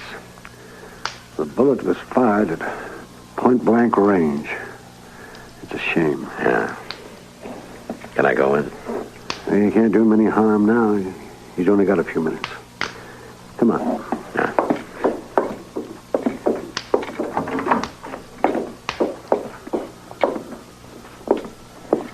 I'm sorry about this, Luke. Oh, leave us be, Marshal. This time I can't. Can I speak to the boy, Doc? Be easy, man. Yeah, sure. Jess? Jess? It's Marshal Dillon. Marshal. Can you tell me who did it? You don't have to talk to him, Jess. I can get him if you tell me, Jess. I can lock him up this time. Yeah. Lock him up. Now, you tell me his name. He ain't got no right to pester you, Jess. You don't have to tell him nothing. I want to tell him, Paul. Marshal. Yeah, Jess. It was Molly. Smed Molly again. You get him this time. Yeah, I'll get him. And then... Jess. He's gone, Matt. I'm sorry, Luke. I did the best I could. I seen you try to save him, Doc. I thank you. Luke. I still ain't got nothing to say to you, Marshal. I could have asked that you'd let him die in peace. I'm sorry you feel that way, Luke. But I had to step in. This is murder. I gotta get into this now, whether you want me to or not. I can't stop you, Marshal. No, you can't stop me. But I'll tell you something. What's that? Nothing's changed. I can't stop you from coming into this thing. But we don't need you, Marshal. Jess and me. We don't need you any more than we ever did. We can take care of our own.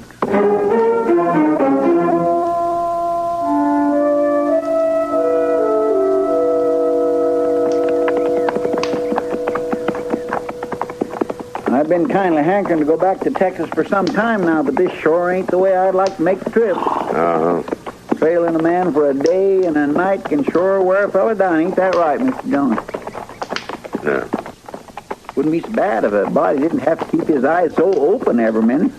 Yeah, I know that's particularly hard on you, Chester. Well, you got to keep looking out for so many things that you don't get to enjoy the scenery none at all, hardly. You're not missing much in this part of camp. No, I don't know, Mr. Dillon. I kind of like it out here, so nice and flat. And hot and dry. Well, sure, but you can just see forever. You got to admit that, Mr. Dillon? Yeah, Chester, you're right. I got to admit that. There's nothing in the way. There, you see? That's what I mean. Mm-hmm. How long you reckon it'll take us to catch that Smed Moley, Mr. Dillon? I don't know, Chester. We may not catch him at all. Oh, my gracious me, we'll catch him all right. You said yourself the trail was nice and clear as can be. Yeah, it's too clear.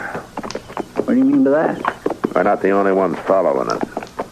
You mean there's somebody else that's trailing him? Yeah, he's got about a half a day's start. You think it's that old Luke Burris? Yeah, I'm afraid it is. Well, he just ain't got good sense to keep on with a thing like this, does he? Well, he thinks he's right, Chester. It's awful hard to talk sense to a person who thinks he's right. Suppose you're right at that.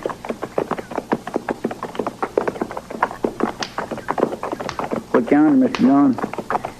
Seems like it's a shack stuck way out here. Yeah. Now let's head for it.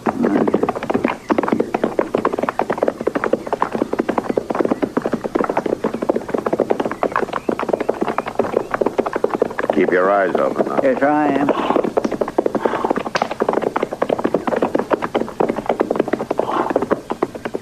All right, we'll leave the horses here.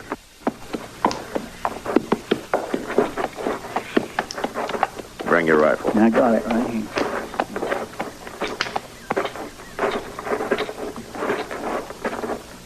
Don't worry, Marshal. You won't need your guns. That's old Luke. Yeah, come on.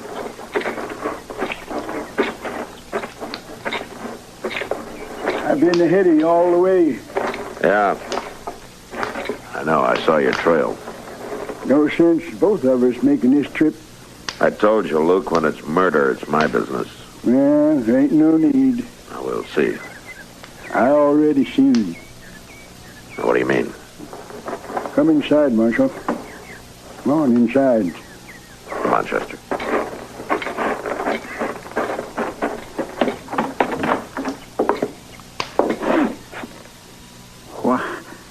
Why, Mr. Dillon. Yeah. Stand back, Burris. Sure, Marshal. I'm all done. Mad moly. He's hung him right here inside. Yeah. I told you, Marshal, I got no need for the law. He's been dead quite a spell. Yeah, since sunup. All right, Chester. You better start digging. We'll have to bury him. Yes, sir. You should listen to me, Marshal. I meant it when I said we took care of our own, that we had no need for the law to do it. Yeah. And Now the law has to take care of you. Yeah, that don't matter now. My boy's dead, and I took care of the man that killed him. I took care of it, Marshal, like we always done, without no law. Yeah, you did that all right. And your boy wouldn't have had to die at all if you'd let me move in the first place.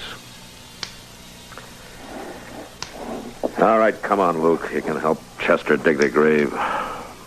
Like you helped dig the grave for Jess.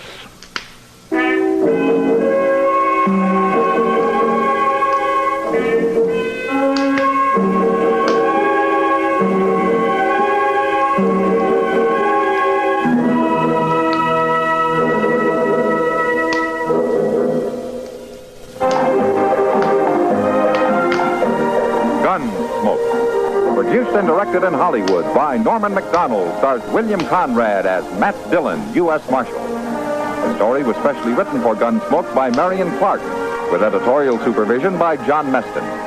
Featured in the cast were Ralph Moody, Dick Crenna, and Lawrence Dobkin. Harley Bear is Chester, Howard McNear is Doc, and Georgia Hawk.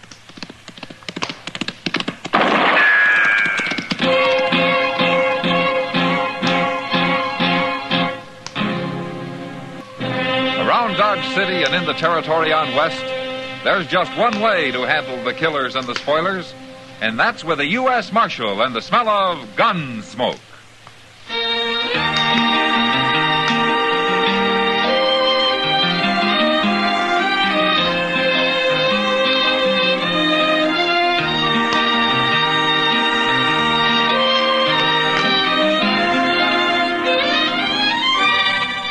Gunsmoke, starring William Conrad.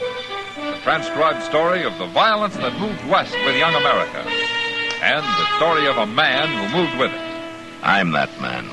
Matt Dillon, United States Marshal. The first man they look for and the last they want to meet. It's a chancy job, and it makes a man watchful.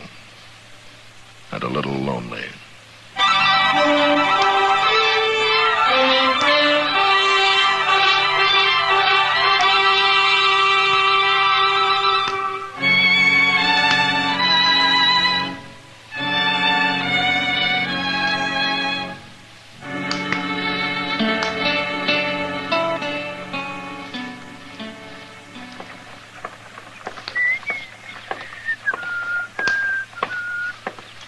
Dum.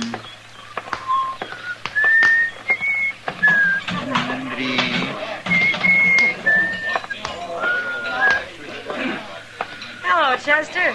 Well, hi, Miss Kitty. Hey, look what I got. Oh, what about it?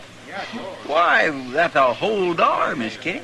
Well, congratulations, Chester. I borrowed it off Mr. Dillon. He's outside there talking to some fella. Huh? I'd be mighty proud if you'd have a beer with me, Miss Kitty. Well, you know I don't like to drink at the bar, Chester. Well, we can sit down. And I'm tired of sitting. I'll have a beer with you right here. All right, that's fine. Sam? Yeah? Draw a couple beers for me and this lady. Well, sure. Coming up, Chester. Chester, you talk about me like I was a stranger around here. What do you mean? This lady. Why, I always think of you as a lady, Miss Kitty. Well, I mean, I don't never... Thank you, Chester. Here's your beer. Here's your money, Sam. Okay. Oh, my, it looks nice and cold, don't it? You look like you're about to swim in it, Chester. That's right, I'd like to. Hey, Kitty. Hmm? They told me your name's Kitty. It is. Well, then why don't you say hello? Hello. Let's drink, Chester. Now, that ain't no way to act. All right, now leave her alone, mister. I didn't come over here to leave her alone. Stop that! What do you think? No, Chester, I'll handle this. Get out of the way, Miss Kitty. Chester. Get out of the way, I said. It's all right, Kitty. I'll see you afterwards. I'm going. And I know where, too. Your move, stranger. Well, go ahead. I guess you don't know who I am, do you? Stranger's good enough for me. Don't be a fool. We ain't fighting over me. Wait till you hear my name. It's Shin. Hank Shin. Mine's Chester Proudfoot. You mean you never heard of Hank Shin? No. Anybody ever hear of Hank Shin? Who's he? Yeah, nobody never heard of you. Now, fight or get out. There must be somebody. You heard him. Chester. No, sir. This is my fight, Mr. Dillon. I interfere in all fights. You know that. But he insulted a Yeah, lady. she told me. But there isn't going to be any gunplay over it. There better not be. That's right, stranger. So you get out of here. You don't know who you're talking to. Hey, Marshal. Marshal? Yeah, what is it, Davy? I followed you in here, Marshal. It's a good thing, too. Oh, why? This here's Hank Shin. I've been telling him that. I never met him, but I seen him. So? Well, maybe you never heard of him here, Marshal, but I was up in Dakota Territory last year. Hank Shin's got quite a reputation up there. Oh? For what? For gunman, Marshal. Why, there ain't nobody up there to go against him. Ain't that so, Shin? 3 men tried it once. By golly, that's right. That was in the town of Blackhawk, wasn't it, Shin? That's where it happened. 3 men tried to take him in a saloon there, Marshal, and he killed every one of them. It was all gunmen, too. People are still talking about it. Hank Shin's got about the biggest reputation of anybody up there. I guess the word don't get to Dodge very fast. Well, maybe I ought to apologize to you, Shin. Oh, it's all right, Marshal. You didn't know. Forget it. Okay, I'll forget it. But I want you to remember something. What? You're going to impress a lot of citizens around here. But I don't care how big a man you are in Black Hawk or anyplace else. You start trouble in Dodge and I'll cut your string. You're talking mighty loose, Marshal. You know, somehow I got a feeling you kind of thrive on talk. I don't think I like that. Don't you? Come on, Chester.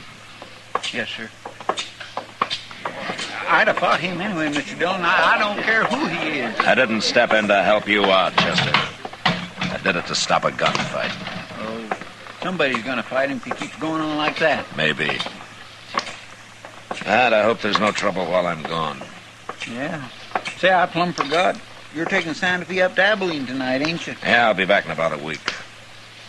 But if this Hank Shin starts on a killing spree, you telegraph me. Yes, sir, I sure will, Mr. Dillon.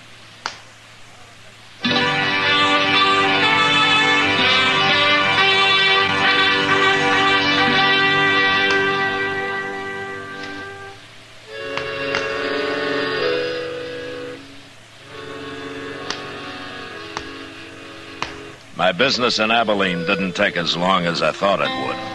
And I was back in Dodge 4 or 5 days later. And I found that the growth of Hank Shin's reputation hadn't taken long either. I heard about it at the depot, at the post office, and then at Delmonico's, where I stopped in for a cup of coffee. Kitty was there, finishing her dinner at a corner table. And she beckoned me when I walked in. Hello, Matt. Hello, Kitty. How are you? How's Abilene?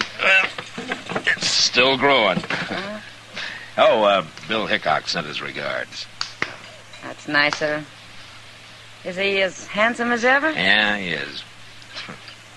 You know, I'm kind of worried about him, Kitty. Oh, why, Matt? That's his eyes. I don't think they're as good as they used to be. Well, that's bad. Yeah. Well, how are things around here? Well, the only thing that's growing here seems to be Hank Shin. Yeah, they tell me he's having a real fine time. Oh, he's acting mighty proud, Matt. But I've seen his kind before. Oh, how do you mean? Well, somebody who hasn't heard what a devil he is with a gun just might shoot a hole in him one of these days. You know, I got a feeling that you'd like to do it yourself. Matt, if women ever took to carrying guns, you men would have to start behaving yourselves. All of you. Uh-oh. What? Welcome back to Dodge, Marshal. Hello, Shin. We missed you. Didn't we, Kitty? Something you wanted? I declare you're as hard to get along with as she is. She won't even talk to me. Just 'cause a person lives around hogs, he doesn't have to wallow with them. I wouldn't take that from a man. Well, from what I hear, no man's dared to talk to you like that, Shin. You bet they haven't. Yeah, you got the town pretty well buffaloed, haven't you? A little respect is all I ask for, Marshal. Uh-huh. The, kind you got up in Black Hawk? The kind I'm getting here. From most people. But not from me. I got no quarrel with you, Marshal. You know, you can't seem to make up your mind. What's your trouble, Shin? I got no trouble. Why do you say that? I don't know. Just a feeling, I guess. But, don't let it spook you. Nothing spooks me. Oh, you're lucky. So far. I don't like this talk. Nobody's making you listen to it. Well, you bet they ain't.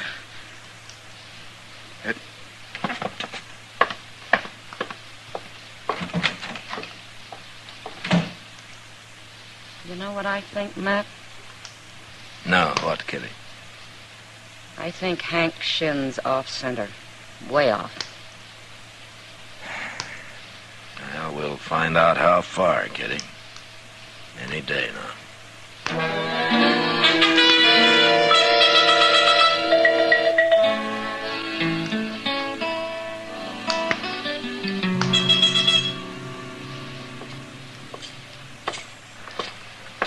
Matt! What? Oh, Matt!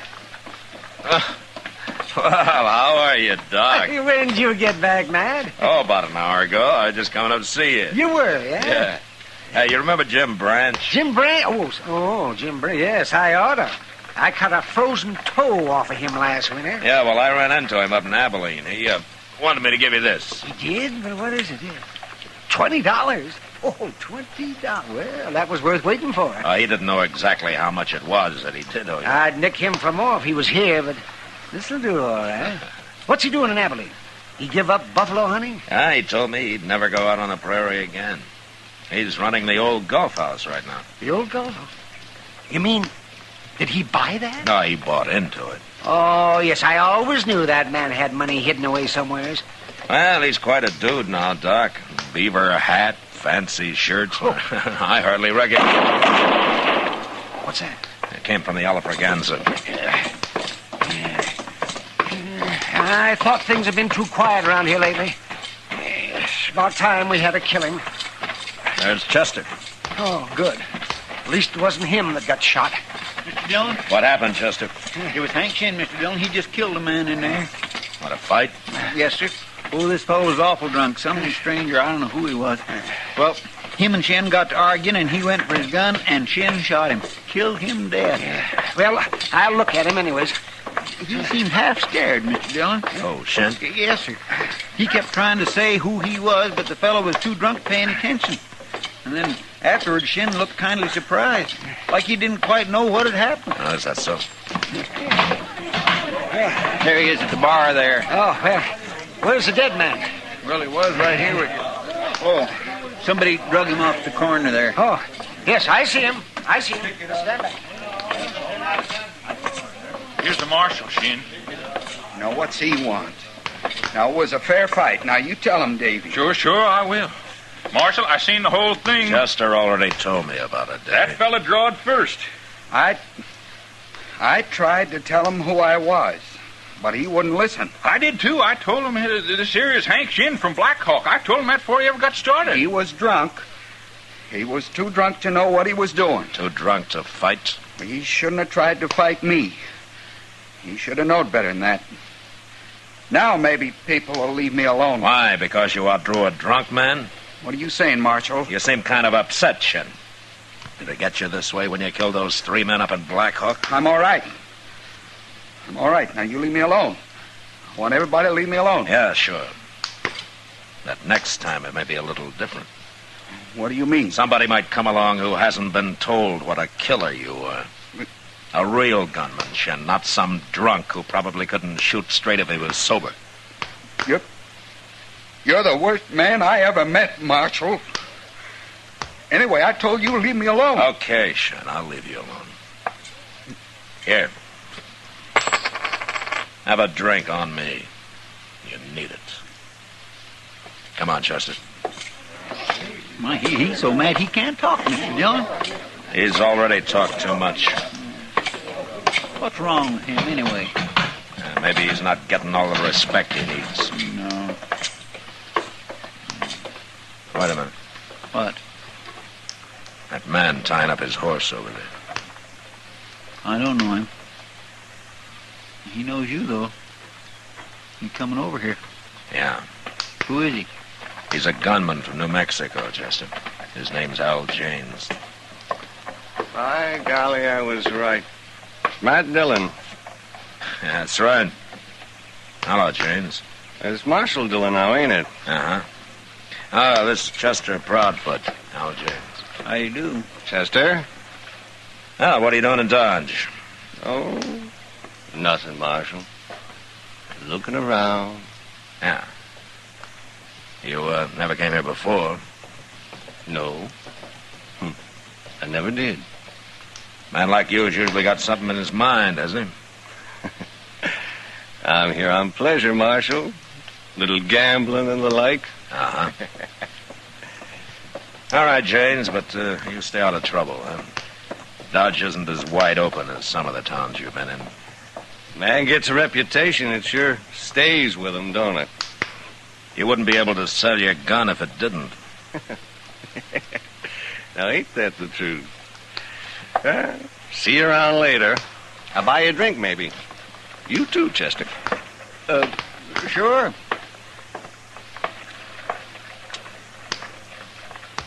What do you suppose he is doing here, Mr. Dillon? Nothing, Chester. I believe him. He's a paid gunman, but I've never known him to lie. Yeah. Then there ain't nothing so much to worry about, huh? Chester, around a man like Al James, there's always something to worry about.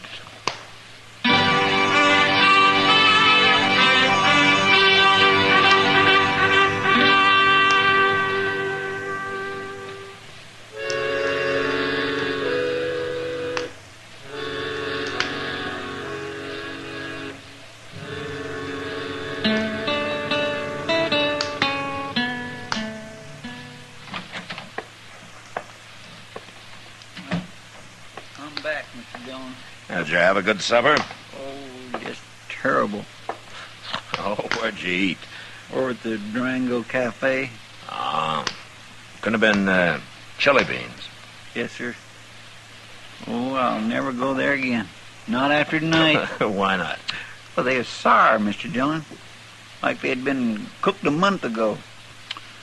My, I had an awful time getting them down. Well, you didn't have to eat them, you know, Chester. Well, after putting out 15 cents, of course I had to eat them. Oh. If I wouldn't have been so hungry, I wouldn't have had them. I ain't one to...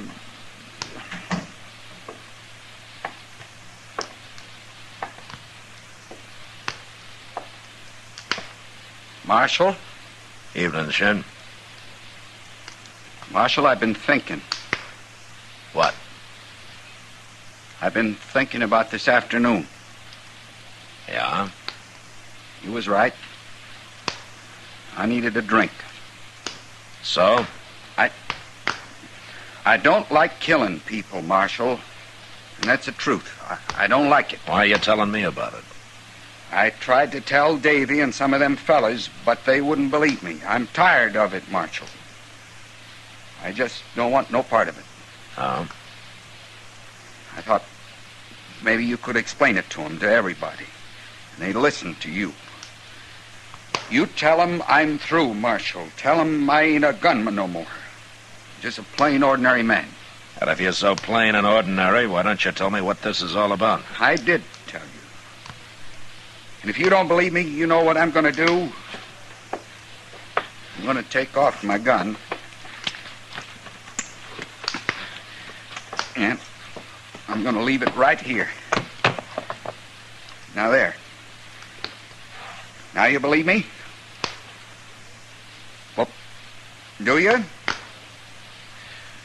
I don't know what to think of you, Shin. But I proved it. Now there's my gun. And you got to tell him, Marshal. I got me a bottle in my coat pocket. I'm going to my room, and I'm going to forget all about this. You tell him now, Marshal. And you tell him tonight. He is crazy, Mr. Dillon. Yeah, there's something sure wrong with him. I don't believe any of that about him being tired of killing people. No. It's more like he's scared of something, ain't it? Chester. Yes, sir? I think I know what it might be. What? Al Janes. What's he got to do with it? I don't know. But let's go find him. Well, what for? To tell him Hank Shen isn't armed. Well, he could see that. He was wearing a coat, Chester. That's right out there in the street. Yeah, come on. There's some men down there, Mr. Dillon. Yeah. If it was a fight, it sure didn't last long. One bullet can end a fight, Chester. Yes, sir. Well, there's somebody laying there. Looks like Hank Shen. Yeah. Nobody ain't paying any attention to him. They're all crowded around Al Janes.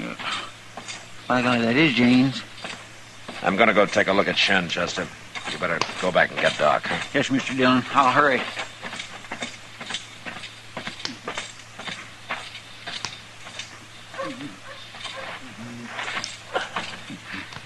Shen. Shen. He shot me, Marshal. He shot me. Al Janes. He run into me here, but I was so scared I couldn't say nothing.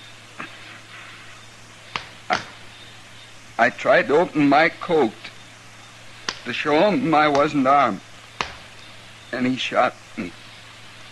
Doc will be here in a minute, Shen. Marshal? Yeah. Marshal, I never killed nobody before today. No, I didn't think so. Them fellas up in Black Hawk, they had a fight. I was the only other man there, and I hid out till it was over. They killed themselves. And you took credit for it. Mm-hmm. It made people respect me. All kinds of people. You understand? Yeah, I understand. How's he doing, Marshal? I hit him twice. Marshal? Marshal?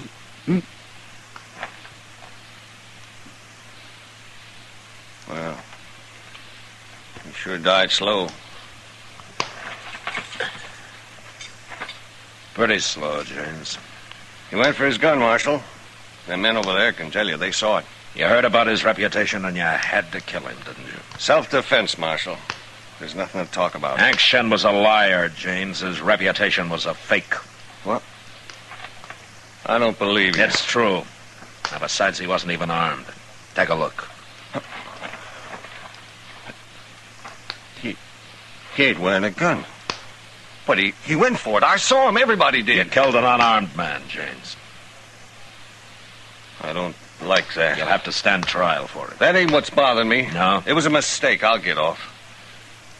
But everybody's gonna be laughing at me. Especially if you tell them about him being a liar. He shot a drunk this afternoon, and that nearly scared him to death. You have to tell him that, Marshal? I don't like gunmen, James. What do you mean? After this, your reputation isn't going to be worth much. It won't be worth nothing. So it looks like Hank Shen got himself a gunman after all, doesn't it? All right, come on, let's go to jail.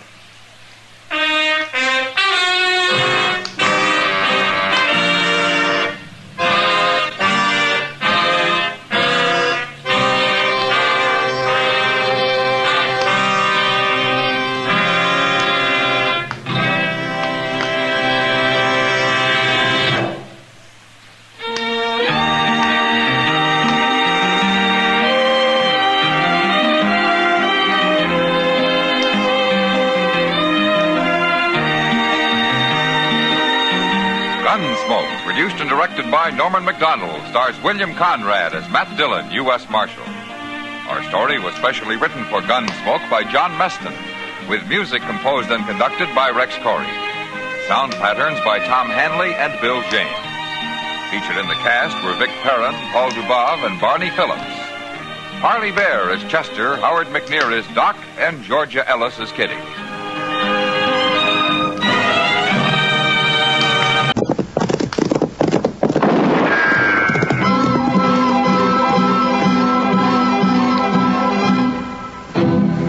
Around Dodge City and in the territory on West, there's just one way to handle the killers and the spoilers, and that's with a U.S. Marshal and the smell of gun smoke.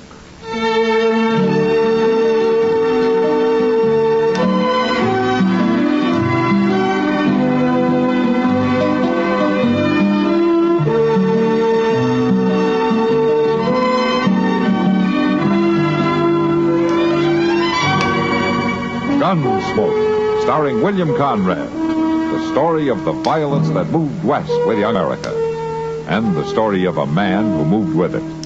I'm that man, Matt Dillon, United States Marshal.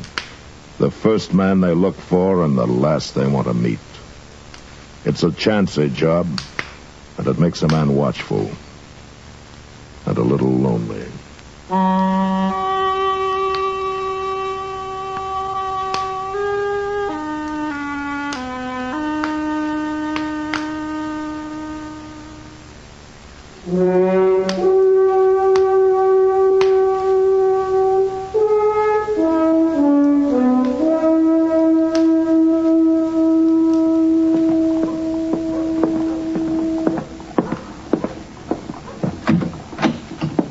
Marshal Dillon? Oh, come on in, son. I'm looking for Doc. Doc's office is upstairs. I've been there, been everywhere. Is it somebody sick? My pa told me to bring him out to our place. Or is it your pa that's sick? He wants the Doc bad, Marshal. Well, who is your pa, son? Ben Pitcher. You been Pitcher's boy? My name's Jerry. Oh, Jerry, your pa must be pretty sick if he sent for Doc. I know. He hates doctors. He don't believe in them. But he wants Doc to come, Marshal.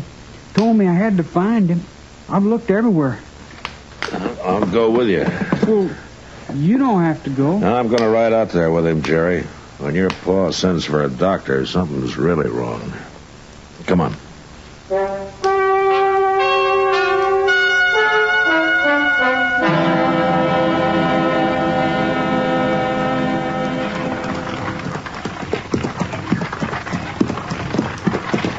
How do you like riding in a buggy, Matt? Make you feel important? Sure it does, Doc. But the way you drive, I'd feel a lot safer on a horse. You'll get used to it. Oh, I hope not.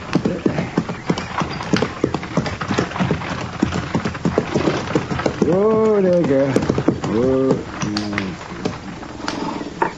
Hey, don't see anybody around, man. You expect a sick man to be waiting on the porch for you? I'd expect most anything of Ben Pitcher.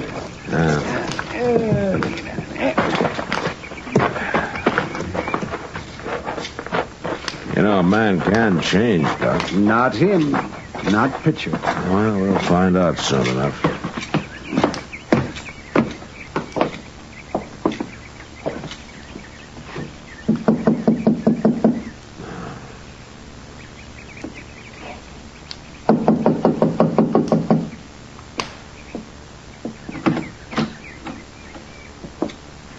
What are you doing out here, Marshal?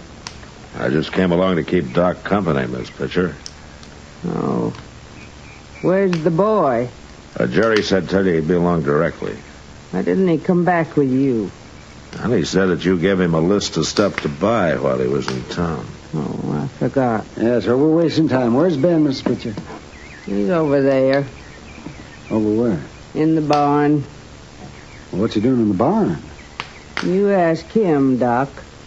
I don't interfere in my husband's way of doing things. Oh, my, that woman could fair drive me crazy, man. Yeah, maybe that's what happened to Pitcher.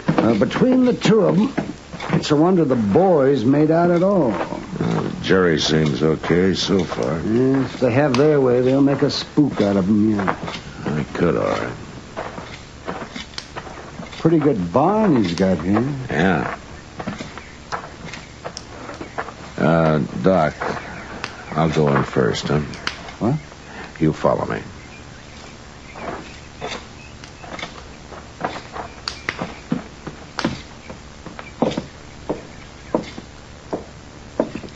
Hey, pitcher. Hey, pitcher. I'm back here. Oh, come on, Doc. Over here in this stall.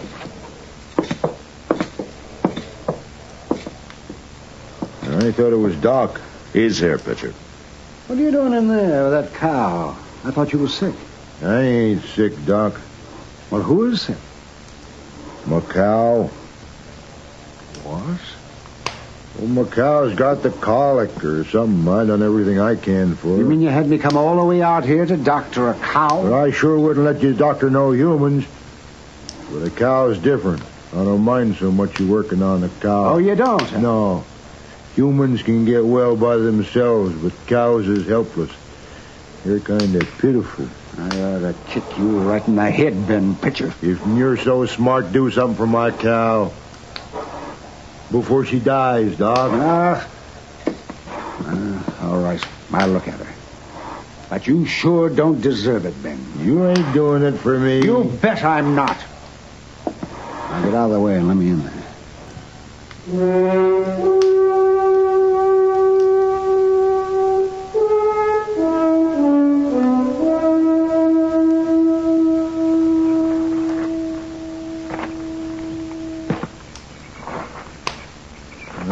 What's he doing in there all this time, Marshal? Leave him be, Ben. He'll let us know if he wants any help. I guess he's through. How's my cow, Doc? Here's your knife, Ben. Did you stick her with it? I did, and she's going to feel a lot better. You can give her all the water she wants, but don't let her eat anything for a day or two. Is she going to live? I don't know, Ben. If she dies, I ain't going to pay you. I wouldn't take money from you anyway. What's wrong with my money? It's not your money. It's you. What do you mean? Hey, Paul, I'm back. I got all the stuff Ma wanted. You better have. Oh, Doc, Marshal. Jerry? Say, Doc, you missed all the excitement. Yeah? What's that? It happened just after you left. Everybody was running around looking for you. What happened, Jerry? On this hill. She was walking down the street, and I guess the sun was too much for her or something. Anyway, she kind of fainted like, and she fell against the window right there at the general store, and it cut her arm real bad. Nobody could get it to stop bleeding. They couldn't? No. That's why they was looking for you, Doc. I told them you'd come out here, but they wouldn't believe me. Well, what happened to Mrs. Hill, Jerry? She died, Doc, just before I left. She died? Did you hear that picture? A woman died. If I'd have been there, I could have saved her. But she died.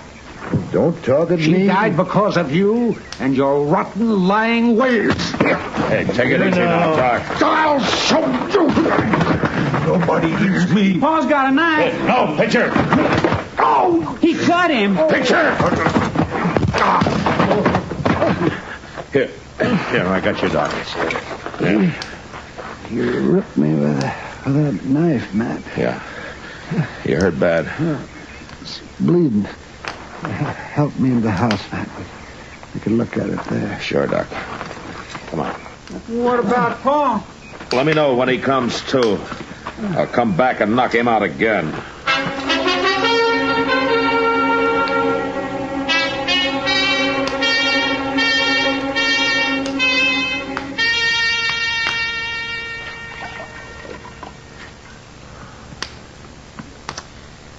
It's pretty clean now, Doc. Yeah. Looks better. Still bleeding a little, though. I don't care for the mess you're making on that bed, Marshal. Go get me another pan of hot water, will you? You ordering me around my own house? I said do it. All right.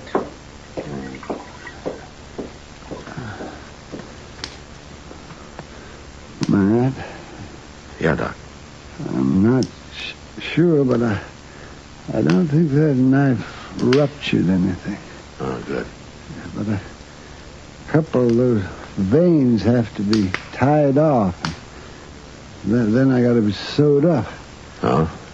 There's needles and thread in my bag. Oh, I'd do it myself, but I can't reach it easy enough. Oh, you mean you want me to do it? Well, I'll tell you how.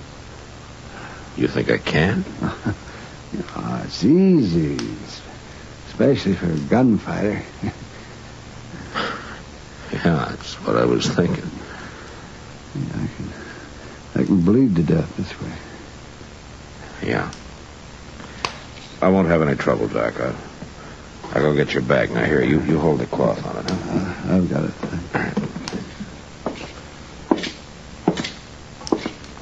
Marshal? Huh? Get out of here, Pitcher. You hit me awful hard. Did I? He jumped me first. You saw him. I was protecting myself. Pitcher, if Doc doesn't come out of this all right, I'm going to quit being a marshal, and I'm going to come after you as a plain man looking for revenge. You're threatening. Now, I know it's wrong of me, but I'm going to kill you, Pitcher. Now, wait. Get out of here. Now, you stay out. Out of this house. I'm going. I'm going.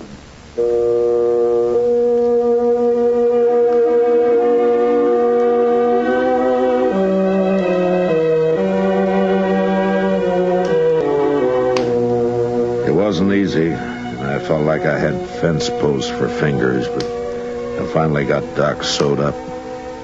He'd lost an awful lot of blood, and he passed out before I finished, so all I could do was just sit there and watch him. Yeah, maybe that was the hardest part. In the morning, however, he seemed better, and he insisted that I take him into Dodge. So I made a bed in Pitcher's wagon and had Jerry drive the buggy alongside. He was in bad shape by the time we reached town, but I got him into his own bed and then sent for Kitty to help me out. I don't know what I'd have done without her for that next week. Matt? Yeah, I'm coming, Kitty. You know what he wants now? Oh, what? He's tired of drinking plain water. He says if we don't start cutting it with some good corn, he won't drink any more. Then let him go thirsty. He won't hold out long. No public servants can tell me what's good for me. Send that lawman down for some whiskey. Now, Doc, we've gone to a lot of trouble to keep you alive. We sure have, Doc. Well, don't you worry about me. I'd get out of bed right now, only I like being waited on. Who's that? Ooh, that's a dumb question. How'd I know? Go look. You know, Doc, I never thought anything could make you any ornerier than you've always been, but by golly, getting stabbed did it. Never mind the gap. Just answer the door. Come on in. Oh, what manners. Come on in, I said. Good heavens, man. All right, go ahead, Doc. Fire me. Doc? Doc? Go in here. Hello, Doc. Why, it's Jerry. Well, here, come in, son. Well, what are you doing in town, Jerry? I come for Doc. You what? Pa's sick. He's about to die. He's so sick. Oh, now look, what is this? It's the truth, Marshal. Pa made me lie last time, but he don't even know I'm here now. He doesn't know you're here? He's too sick, Doc. It's like he's out of his head. He don't know nothing. Well, what about your ma? She know you're here? I didn't tell her. She'd have stopped me. Doc? Look, Jerry, your pa tried to kill Doc the last time. Now, Doc's still in bed. He can't go anyplace. Please, Doc. Why should he risk his life for your pa? Wait. I'll come, Jerry. No, Doc. A man's dying. Doesn't matter what man. I'm a doctor. I knew you'd come. I knew you would. You're crazy, Doc. You'll open that wound riding out there. Besides, you're not strong enough. You're taking an awful chance. Jerry? What? How'd you get to town? I figured you'd need it, so I brought the wagon. I thought so. Well, you gonna help me, Matt? All right, I'll help you, Doc. Here,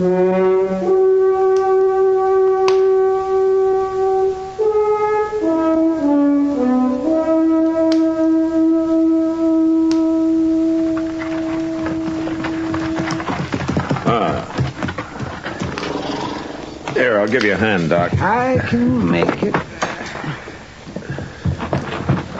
There. Wish you'd let me carry you. I said I can make it. He's awful weak, ain't he? Yeah. Here, I'll get the door. Come on in. Ma's probably in the bedroom. It's over this way. Yeah, we know where it is, Jerry. Oh, I forgot. That you, Jerry? It's me, Ma. Where you been? What are you doing here? Jerry came after me, Mrs. Pitcher. We don't want no doctor. Your husband's sick? He's terrible sick. But you can't do him no good. Now get out. Now, wait a minute, Miss Pitcher. You look at Doc. You can tell he shouldn't be here at all, but he came. He came to help a man who tried to kill him. And nobody's going to stop him now. Come on, Doc.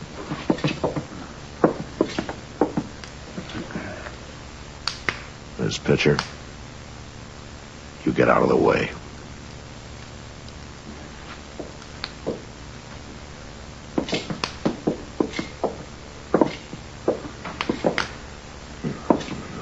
Yeah, I'll get you a chair, Doc.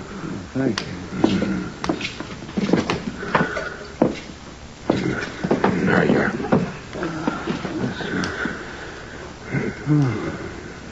Yes, he was pretty sick, all right. Marshal, let's go, Jerry. Now what? He's got a gun, Marshal. Let's go, I said. Here. I got her, Jerry. I'll kill you. You and Doc both. Here, give me that. No. There. Now, you sit down. Go on.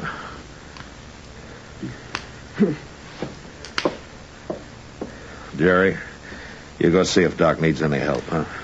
Okay, Marshal. You don't deserve Doc being here, Miss Pitcher. You don't deserve it at all.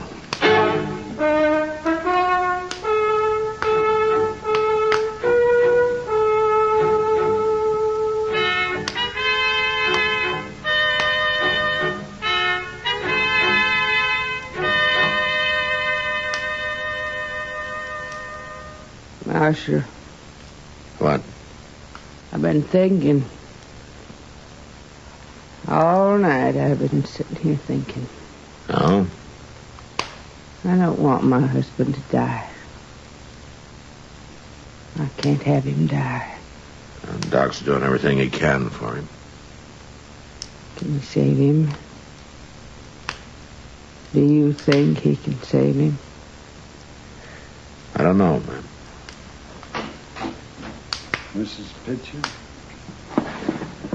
How is he, Doc? He's past the worst. I think he'll be all right. Can I see him? Can he talk? Yes, but not for long. He needs a lot of rest now.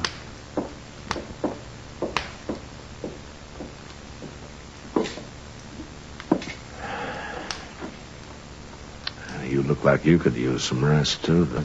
Well, we'll go back to Dodge, Matt, and I'll sleep the whole way. Doc, he wants to talk to you.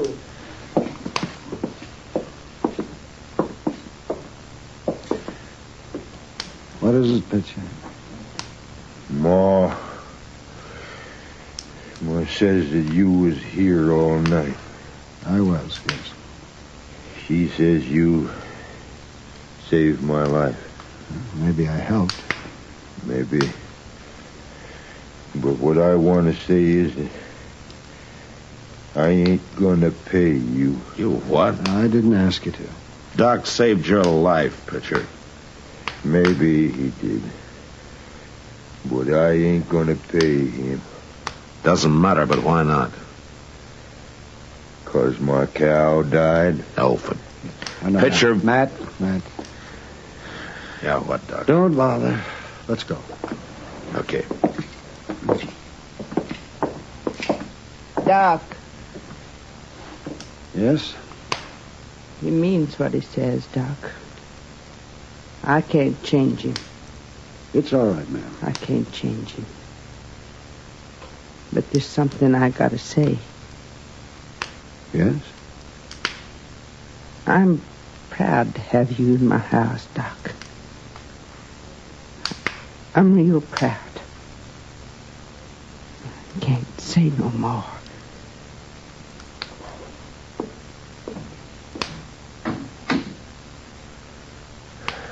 Well, Doc,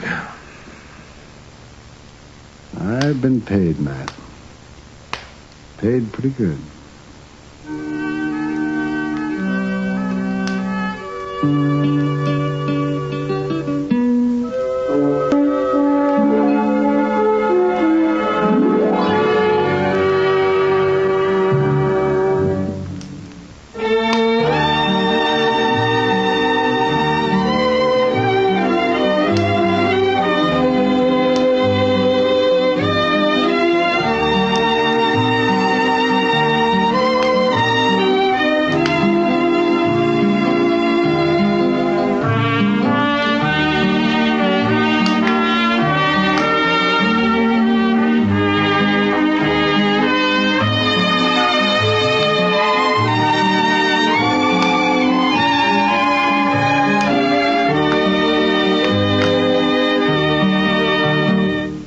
Gunsmoke, produced and directed by Norman Macdonald, stars William Conrad as Matt Dillon, U.S. Marshal. The script was specially written for Gunsmoke by Les Crutchfield, with editorial supervision by John Meston.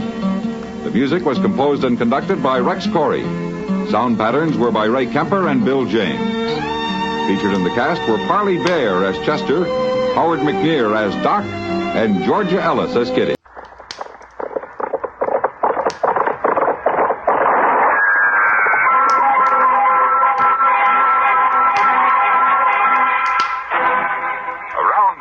And in the territory on West, there's just one way to handle the killers and the spoilers, and that's with a U.S. Marshal and the smell of Gunsmoke.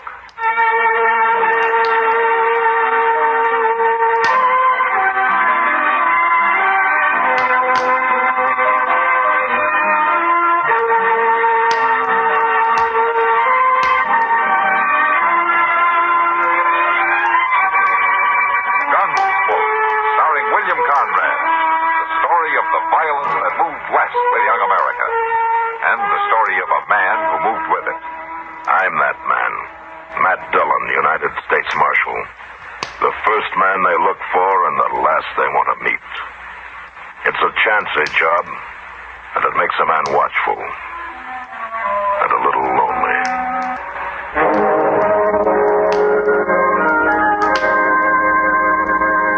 The blazing sun and dust everywhere. And the hot, dry wind from the panhandle baking your lungs, driving the blood to your brain and goading you into things that you might not even think of any other time. Yeah, that's what the summer days are like in Dodge City. But the nights are different. After sundown, when the warm dark lies soft and gentle on the prairie, then everything changes. Yeah, the nights are fine. And it's that blasting, killing heat of the day that breeds the trouble. Well, I declare. Yes, sir, it's her, all right. Huh? Who are you talking about, Chester? Who's her? Lucy. Huh? Well, you remember her, Mr. Dillon. That girl old Lee from Hunt took out of the Long Branch Saloon and married last winter. Lucy was her name, Mrs. Middleton. Oh. Come down the street there. Oh, yeah. First time I saw her in a month of Sundays. I hear old Lee fried pretty close herd on her. Looks like she's coming here. Never could figure them two, Mr. Dillon. Why she'd ever marry him, I mean. And 800 acres of mighty good rangeland. Are you, Matt? Oh, Lucy. Won't you sit down? I haven't time, Matt. I can't let Ephraim know I came here. Oh, why not? Why did you come? Ephraim is going to kill me. What?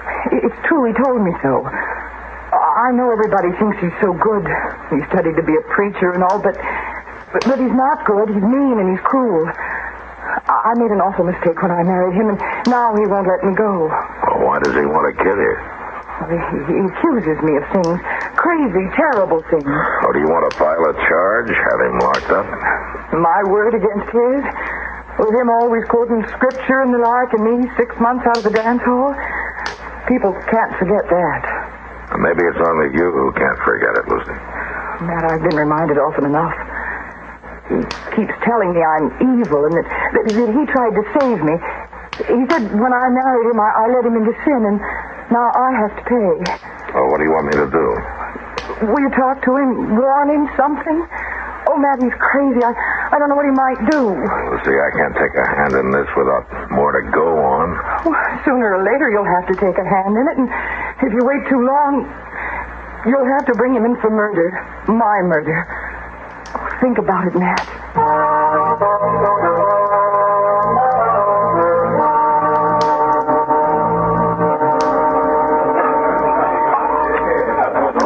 There you are, Doc. Huh? Oh, thank you. Thank you, Kitty.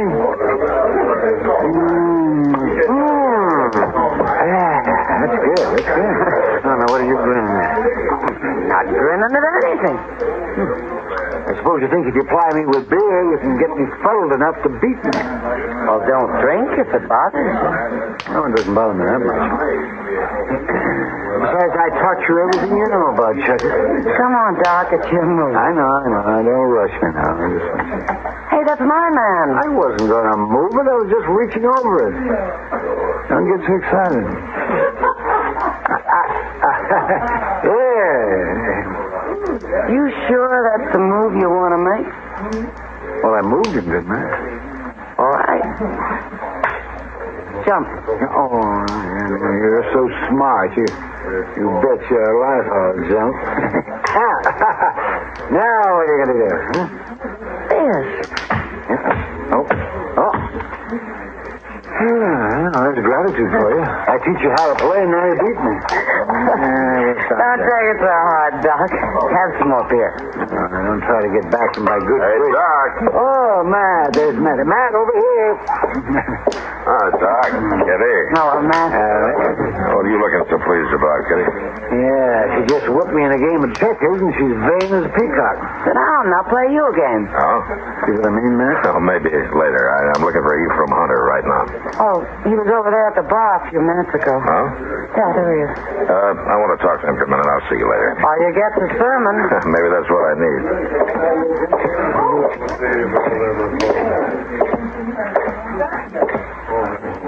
Evening, Mr. Hunt. Oh, Marshal.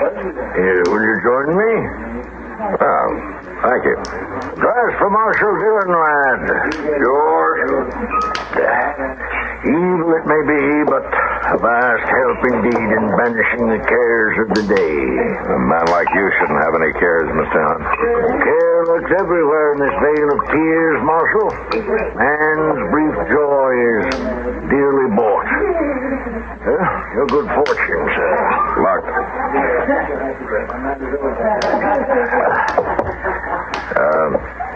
How's the business? Health is excellent, as it usually is in youth. A state of grace may be somewhat uncertain. So? There's nothing that can't be dealt with. It's a man's bounden duty in this world to lend his own strength to the frail reeds of his household, to support them against the storm and strife of this temporal life. The man is a rock, sir, and the woman a reed swayed by the wind. But if the rock happens to break the reed, what about that, Mr. Hunt? I doubt the rock will break the reed, Marshal. Good evening, sir. Good evening.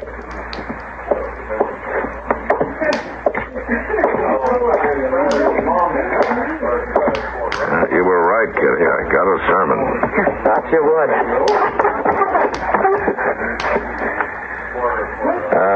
Kitty, you knew Lucy pretty well when she worked here, didn't you? Sure. Tell me about her. What's she after? What does she want? Chance to be somebody. But she's hard, Matt. She'll use anybody to get what she wants. That's why she married old Ephraim. Yeah. But there's something else you might not know, Matt. Oh? There's a young fellow working out there at Ephraim's place. Booth Ryder. Oh, you mean that kid who drifted in a couple of months ago? Mm-hmm. Well, how does he figure? Oh, I don't know. But I do know Lucy. And you can take it from me, Matt. He figures.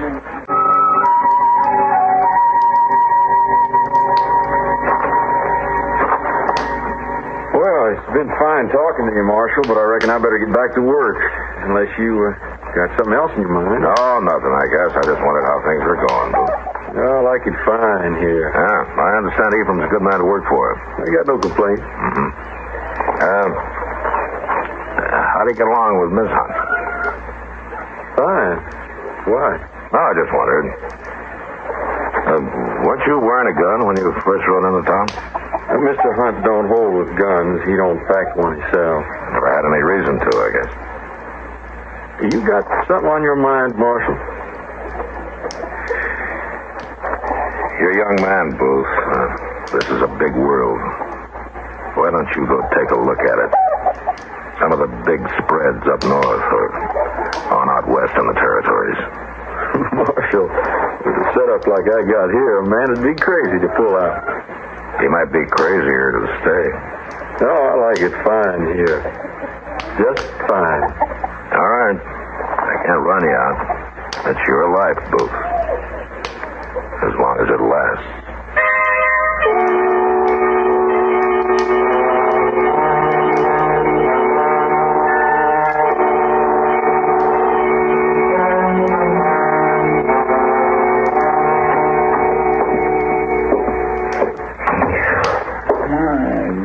It is hot.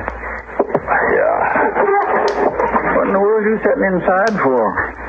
I mean, what little breeze there are, you'd be cooler sitting on the porch. Yeah, I suppose so. How have you been? Oh, just kindly dogging around town. Yeah, you picked a good night for it. Well, it ain't so hot if you don't move too fast. As a matter of fact, Jones's store ain't half bad. We were sitting there eating pickles and swatting flies. Pickles? In this heat? At least they're wet. Yeah. Hey, you know them new greener rifles that Jonas got in a couple weeks back? Yeah, what about them? Well, Jonas sold all 8 of them rifles in 2 weeks. Old Ephraim Hunt bought the last one just tonight. Ephraim? Yes, sir. He never owned a gun in his life that I know of. He does now. Say, if he never owned one before, I wonder why he bought one now. I think maybe I know, Chester. I'll see you later.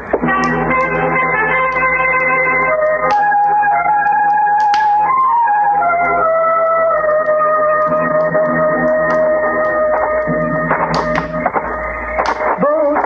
What? Up here on the porch.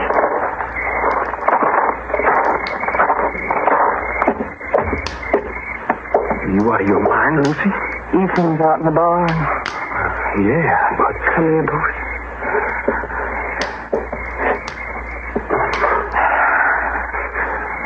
Lucy.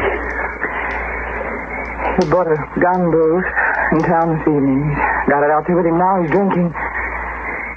He's going to kill us. Both of us. He told me so. What'd you tell him? Nothing. Nothing. He's suspicious, that's all. Oh, but he's crazy, Booth. He'll do it. You've got to get that gun away from him. Yeah. Well, that might take some doing. You can do it. You've got a gun, too, and you know how to use it. He doesn't know one end from the other. You've got to do it. It's the only way. Maybe the marshal was right. Maybe I have stayed here too long. You can't leave now, Booth. Can you? No, I can't. Then you've got to do it. It'll be better to face him. If you don't, he'll lay for you and shoot you in the back, and then me. I know. Well, it's up to you. Am I worth it or not? You're worth it. Then go on. Now.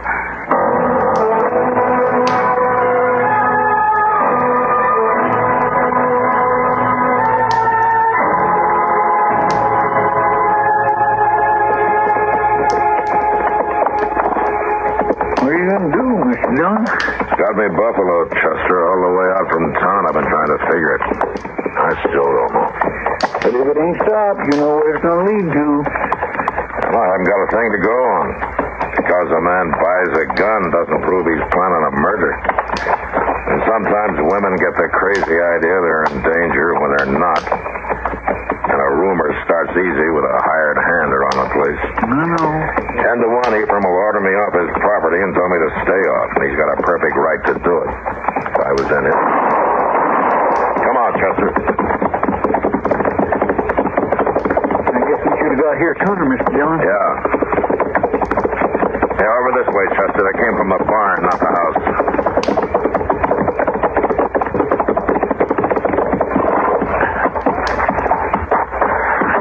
Came from inside the way it sounded. Mr. Dillon, look. There's somebody over there on a horse heading down into the river bottom. I'll let him go. We'd never catch him in that brush, not tonight, anyway. Just take it easy now.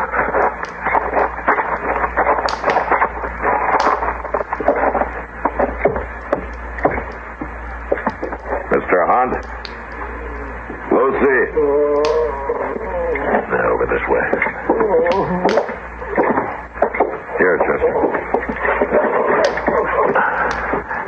Mr. Hunt? Oh, Marshal. Who did this? Oh, no matter. It matters to me.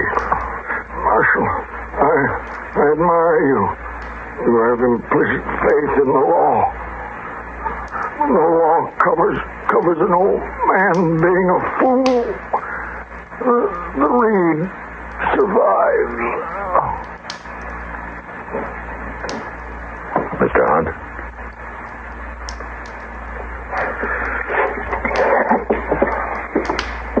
What did he say there at the last, Mr. Dillon? What survived? He meant Lucy, Chester. Oh. You stay here. Yes, sir. Where are you going? I have to carry this sad news to the grieving widow.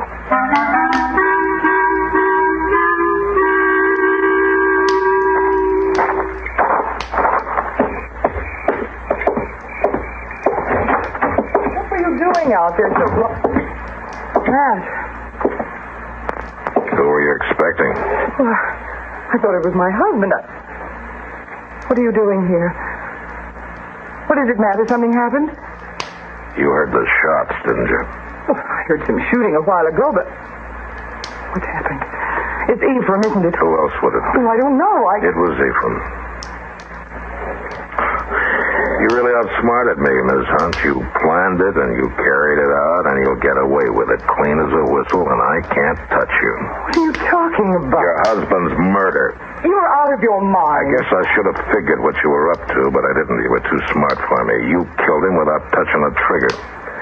You worked young Booth Ryder up to that. Are you crazy? You got Ephraim to buy that gun. You told him Ryder was bothering you, wouldn't leave you alone, that he was dangerous. And maybe even hinted he was too old to protect his wife. So he had a gun in his hand when Booth shot him. If Booth Ryder shot my husband, I think you ought to be out looking for him instead of standing here and insulting me. Oh, I'll get him all right. He won't make it far. But what about Booth? You want me to kill him, poor you? Is he the next one in line? Do you have any proof of what you're saying? Not a bit. Like I said, I can't touch you. You're too smart for me. Or else none of it's true. Have you thought of that? Oh, yeah, I've thought of that. There's not much point in talking about it. Matt, I guess I'll be leaving Dodge soon. I can't stop you. You could if you wanted to, Matt. Yeah?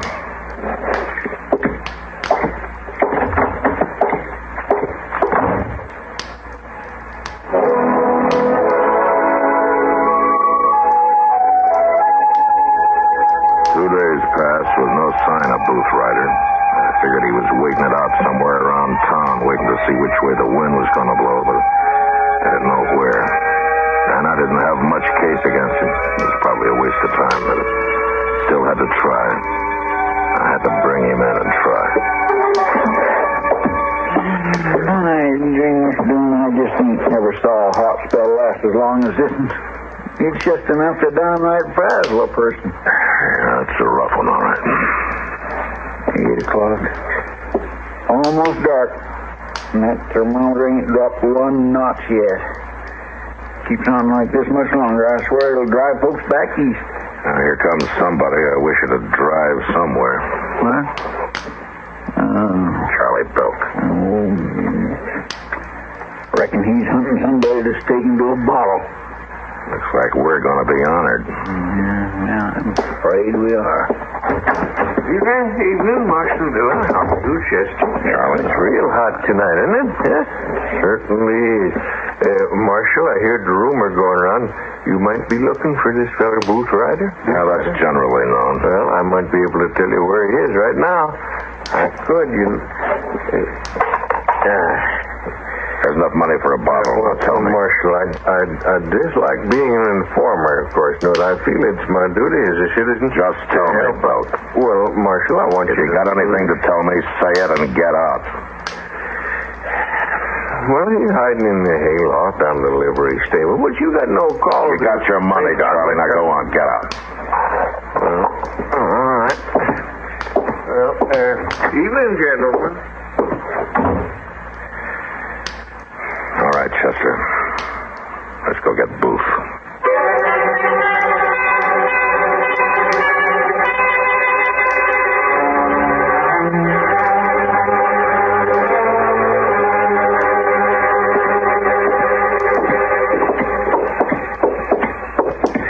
You reckon he'll put up a fight, Mr. Dillon? I don't know, Chester. He's a half-baked kid. I'm afraid he might. It's a doggone shame. He seemed real nice when he first come here. Lucy was too much for him.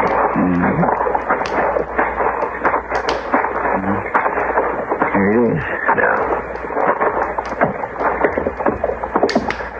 Watch yourself, Chester. Stay clear. That's right.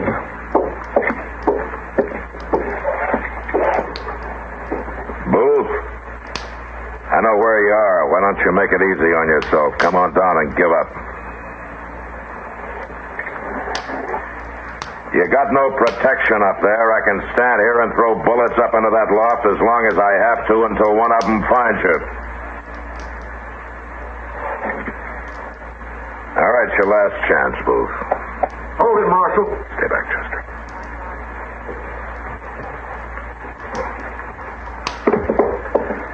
All right, Booth, you're under arrest. No. I ain't giving up that easy. Now, don't be a fool. You hand over that gun. You haven't got a chance. If you try to draw, I'll kill you. And I reckon you better start your killing.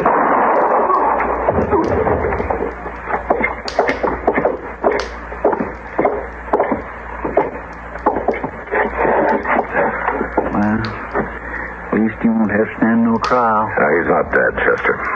Come on, we'll get him over to Doc's.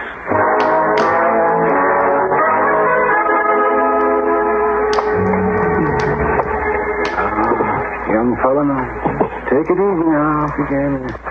We just about got a hold of it. Now, this could have been a lot worse. I wish it had been. It sure should have. All right now, boy. Just brace yourself, boy. There. That's it. I'll get a bandage on that now, and you'll live to hang yet. Provided you don't get lockjaw. Why do you have to shoot people in stables, Matt? It's the worst place in the world for lockjaw. I'll try to remember that, Doc. How do you feel, Booth?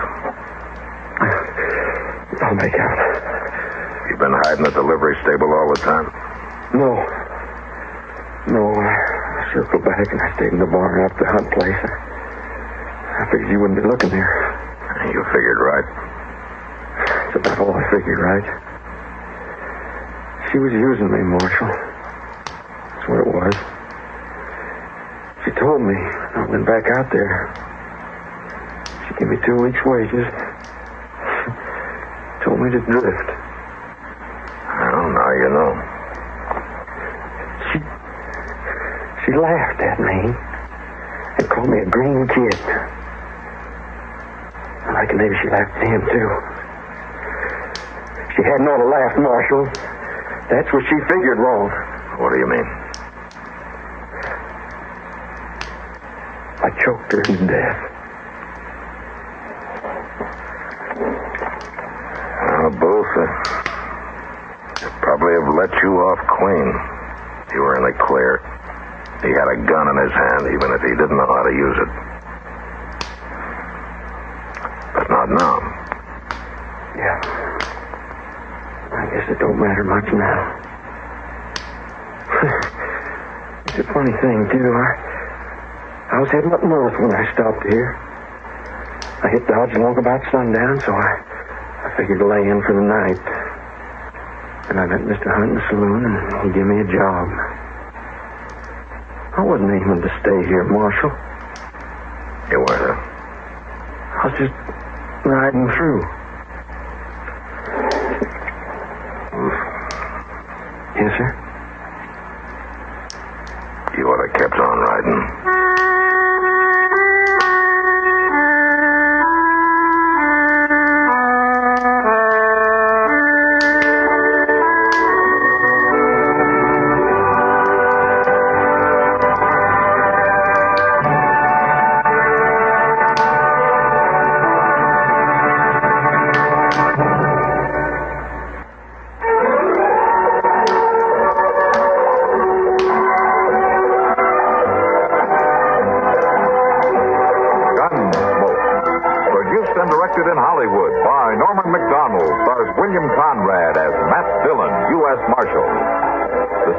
Specially written for Gunsmoke by Les Crutchfield, with editorial supervision by John Meston.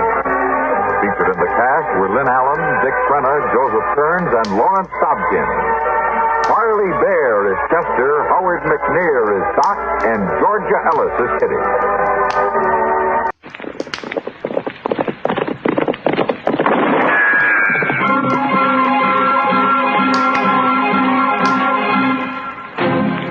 Around Dodge City and in the territory on West, there's just one way to handle the killers and the spoilers, and that's with a U.S. Marshal and the smell of Gunsmoke.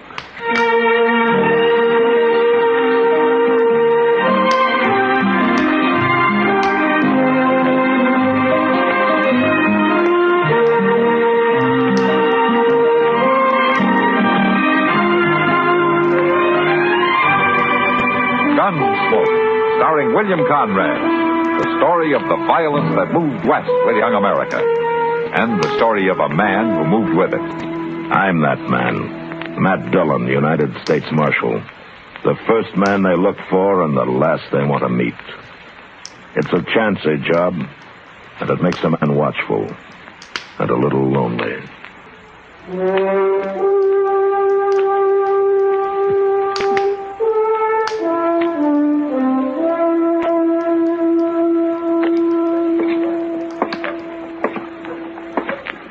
Morning, Doc. Chester. Morning, Mr. Dillon. Yeah, come have some coffee with us, Matt. You've got nothing to do in your office. No, but in there people can't see me doing it. It's no use to hide. They're on to you anyway. You know, the Christmas season hasn't made you any more charitable, huh, Doc? Well, I'm not a man to be good on Sunday and sin all week, if that's what you mean. Well, you're honest, if nothing else. Of course I'm honest. Hey, look yonder at that fellow. What fellow? Across the street there. In that coonskin hat. Oh, you mean that? Well, for the Lord.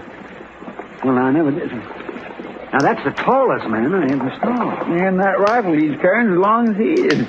He sure does look out of place in Dodge, don't he? He is out of place, Chester.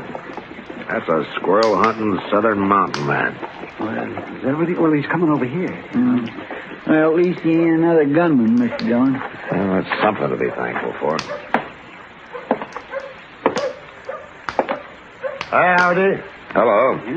Which of you be the, what you call him? The marshal? Yeah, that's the word. I never heard it till a fella told me this morning. Why, it's just a peace officer. I'm again peace officer. It ain't fitting for some folks to be meddling in other folks' business. Well, what do they figure it like that, stranger? In the Ozark Mountains? Better country than this. And my name is Eben Hakes. My name's Dillon, Hicks. This is Chester Proudfoot. This is Doc Adams. Peace, officer. A man said you'd help me find where that Jothmonger is living. Jothmonger? He come out here about a year ago. He's got old mountain gal with him. They got a place up near Rock Springs, about 10 miles north of here. I'll find it. You come a long way to see your friends, haven't you, Hicks? Jothmonger ain't exactly a friend, peace officer. Well, I got to get going, it being Saturday and all. Well, what's being Saturday got to do with it? Nothing, except I won't kill no man of a Sunday. I never have, and I never will.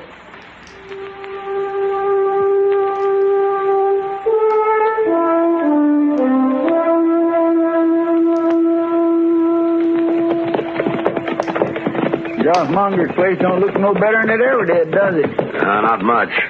And just look at that poor Miss Monger.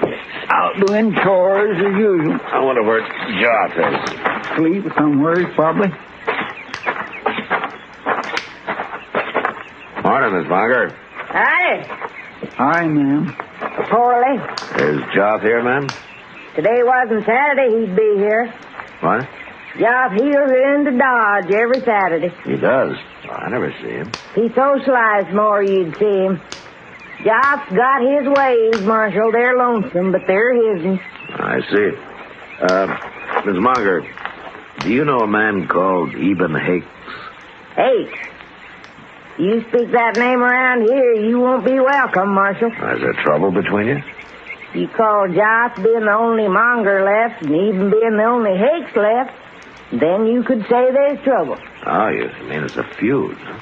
Both families have been twiddled down to just them two. I see. Is that why Joth came out to Kansas? To get away from it? Not if he's always talking about going back long enough to kill Eben Hakes. No. Well, what do you think, man? Don't you think it's gone far enough? Either one of them could call it off if they wasn't so muley. How'd this feud start, ma'am? If you had any bringing up, you wouldn't ask. Oh, my. I'm sorry. It's a family matter. Where'd you see Eben Hakes, anyway? He was in Dodge asking about Joth. He was asking, and he'll find him. And that's bad. Joth don't even know he's around. Well, that's why I came out here, man. If Joth knew about him, I wouldn't worry. Joth's a better shot than Eben Hakes any day. Look, Miss Monger, the law doesn't hold with feuding. Whichever one kills the other, he'll hang for it. You start meddling, they'll shoot you. But I'm worried about Joth. He'd be drunk soon as it's dark. I'll find him, man. Well, goodbye. Bye. My land, them hill people all like that, Mr. Dillon? They're mighty independent. The law sure don't seem to mean much to them, does it? Not when it comes to feuding, it doesn't.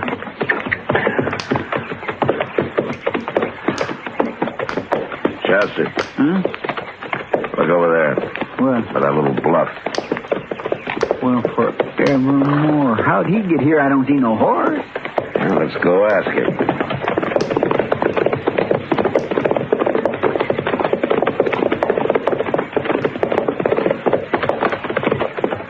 Hello, Hicks. Is that Jothmonger's place yonder? Uh-huh. Good. I'll get a little closer and shoot him when he comes out. You don't care whether you hang or not, do you? Hang? For shooting a monger? For shooting anybody. Did you ever hear of murder? Peace, officer. You're getting downright contrary. Where's your horse? I don't need no horse to travel by. You mean you walked all the way from the Ozarks? Well, it's mostly downhill, peace, officer. But I'd walk anywhere to get me a monger. Maybe I ought to throw you in jail. Now you are being meddlesome. But I got to get closer to that house. And don't you fret none about the old lady. I don't aim to shoot her. Mr. Dillon, you gonna let Hakes wait here and shoot Joth? I'll let him go, Chester. Let's get back to Dodge. We can find Joth and warn him. Maybe you ought to just let them shoot each other and have done with it. Don't tempt me, Chester.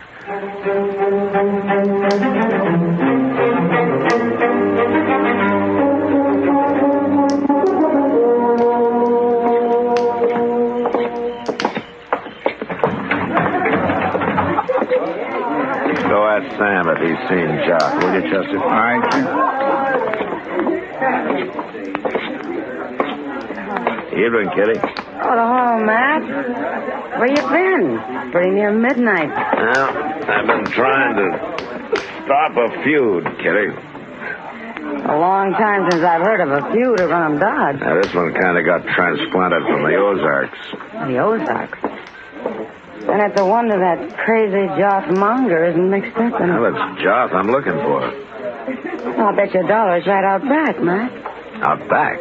Yeah. He's out there every Saturday night. He comes in and buys a bottle of corn from Sam and takes it out back and drinks it. Sits there all alone with his long rifle in one hand and his bottle in the other. Nobody knows what he's thinking. No wonder I never see him around. Yeah, Mr. Dillon, Oh, home, Kitty. Oh, Chester. Kitty just told me, Chester, go out and see if he's there. Bring him in, will you? Yes, sir. Who's Josh feuding with, man? A man called Eben Hakes. Oh, he from the Ozarks, too? Yeah, he arrived today. On foot. On foot? Yeah, he's all legs, Kitty. A real traveling man. Hey, I'd like to see him. He's got a face like a hatchet, and he's built like a piece of wire. And I'll bet he carries a long rifle, too. He does. Here he is, Mr. Dillon. I made him leave his rifle the same. Hello, Josh. Say what you want, Marshal. I don't care to be cooped up inside here very long. Eben Hakes is looking for you, Josh. Of course he is.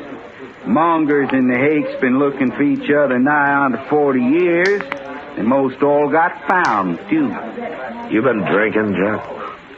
Missus won't allow no drinking on the place, Marshal, so I gotta come to town every Saturday. Josh Monger! Get out of the way, Kitty. Yeah, sure will. I got you caught like a bear up a tree, Josh. Put that rifle down, Hakes. He's gonna kill me, and I ain't got my weapon. Put it down, I said. You're standing in the way, peace officer. And I'm going to stay here. Then I'll have to shoot you first. You're not going to shoot anybody. Of course I am. That's what I come for, ain't it? Don't try it. Hold on a minute, everybody. Hey, what you... I just thought of something. Hey, I wish all you folks would stop meddling in this. Yeah, but it's after midnight, Hayes. What? It's of a Sunday. Sunday? Yeah, that's right, Hakes. Oh, well, of all the God blame luck... Well, quit looking so troubled, Josh. I won't shoot no man on Sunday, even a monger. You come awful close to it, Eden. It's a doggone shame it took me so long to find you today. You traveled a long way, Eden. I know. But I got tired waiting for you to come back home, Josh. I was coming this summer. I know. Your old lady told me about it today. I seen her scratching around doing chores. That ain't much of a place you got, John. Oh, fella can make a crop here sometimes, Eden. But it's a hard fight with a short stick. I didn't see no hogs out there. Where at your hogs, John? I'm getting some come spring. Eden, how is things back home? Well, there's been a lot of changes since you left. Eden, I got me a little jug out back. It's most empty now, but we could maybe buy another one, set out there on the stoop for a spell, and kind of get soured on the cob. What say you? Might as well. We can't do no shooting till Monday. Where at do we buy this jug? I'll show you. Fellow over here sells it. You'll have to give me the loan of some money, Josh. I didn't bring none with me this trip. Well, if they don't beat all, Mr. Dillon. Yeah. Looks to me like they're going to call their feud off. No, not them, Chester. Midnight tomorrow, they'll be stalking each other all over again. Well, how are you going to stop them? Well, I'll let them enjoy themselves tonight, but tomorrow I'm going to throw them both in jail. And they're going to stay there till they learn something more than feuding.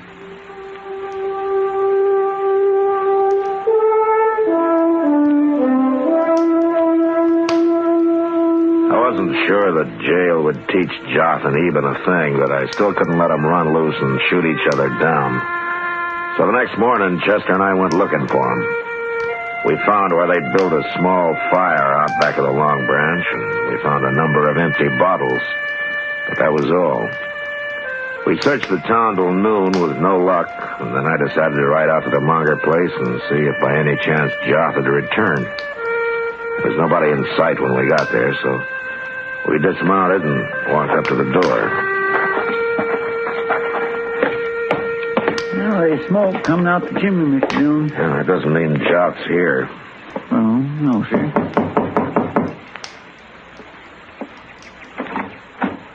Afternoon, Miss... Go away, Marshal. Now, wait a minute, Miss Monger. If you don't want to get shot, you'll do what I say. Friendly, ain't she? Yeah. But she didn't have no gun. Must be Joth is in there. Probably. Well, if 'tis, why would he want to shoot you? There's one reason I can think of. You mean he's went and killed even Hakes? I don't know, Chester, but I'm sure going to find out.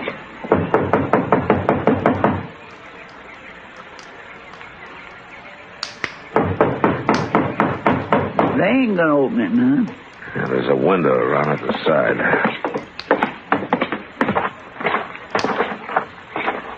Ain't very clean window. It'll do. Now, let me take a look. Well, I'll be... What? What is it, Mr. Dillon? Yeah. Have a look for yourself. All right. Well, they're eating dinner. All three of them. Yeah. Come on.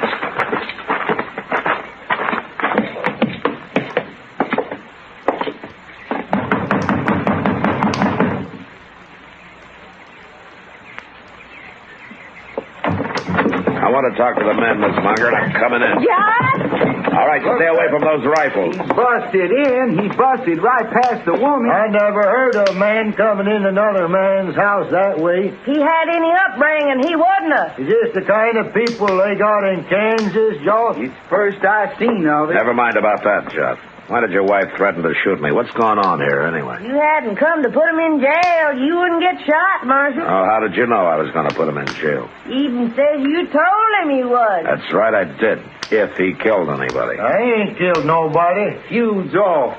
We stopped it. Huh? You stopped it? Sure. Last night. We got to talking a little about old times and everything. You know what we found out? What? You tell him, even. Well, peace officer, this here feud started a long time ago. What happened was my grandpa stole Joth's grandpa's girl and married up with her, so Joth's grandpa declared a feud right then and there. But you ain't told him what we found out yet, even. Oh, well, we hadn't thought of it before, peace officer. Well, last night we was thinking if my grandpa hadn't done that, then Joth here would have been me. What? Don't you see? Otherwise, my grandma would have married up with Joth's grandpa, and I'd have been Joth. So any way you look at it, we're kind of related like. Any way you looked at it last night, you mean I seen all them empty bottles? No, it doesn't matter, Chester. As long as the feud is off. It ain't only off. Eden's going to stay on here with us. We're going to work this place together. I'm going to give my share in it come Christmas. Come Christmas? What? Ain't far off. January 6th. Just when did Christmas get to be January 6th? If you knew anything, you'd know that. I swear I'm getting to know less and less, man. You folks don't understand. Back in the Ozarks, we do our Christmas celebrating 12 days from when you do. Oh, you're talking about 12th night. We call it Christmas, too. If you only knew, Marshal, it works just fine for us. Well, there's no reason why I shouldn't, ma'am. It's a real good old custom.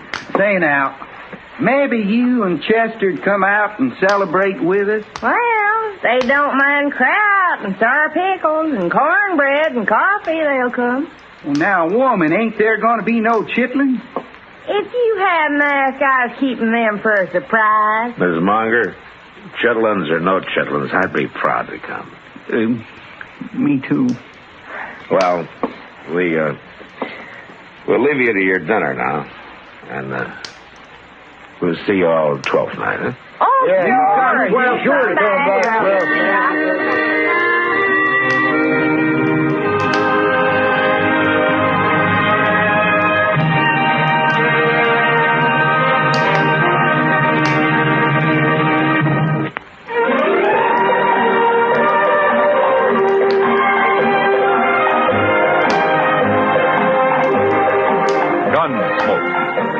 Produced and directed by Norman McDonald, stars William Conrad as Matt Dillon, U.S. Marshal. The story was specially written for Gunsmoke by John Meston. Featured in the cast were John Daner, Virginia Gregg, and Vic Parent. Harley Bear is Chester, Howard McNear is Doc, and Georgia Ellis is Kitty.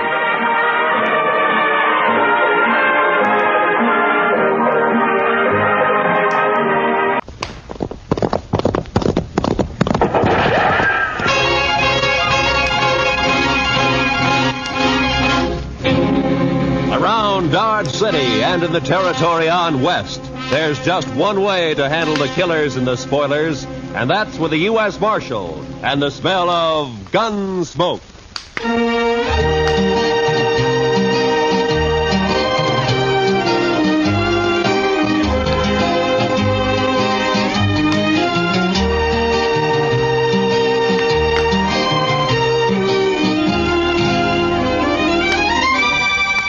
Gunsmoke, starring William Conrad. The story of the violence that moved west with young America. The story of a man who moved with it. Matt Dillon, United States Marshal.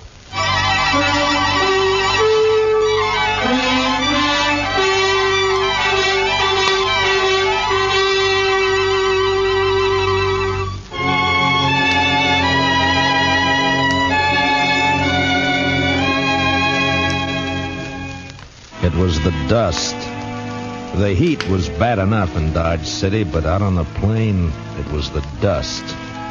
The sun was a burning red-brown chip in the sky, and the sweat on a man never had a chance to drop.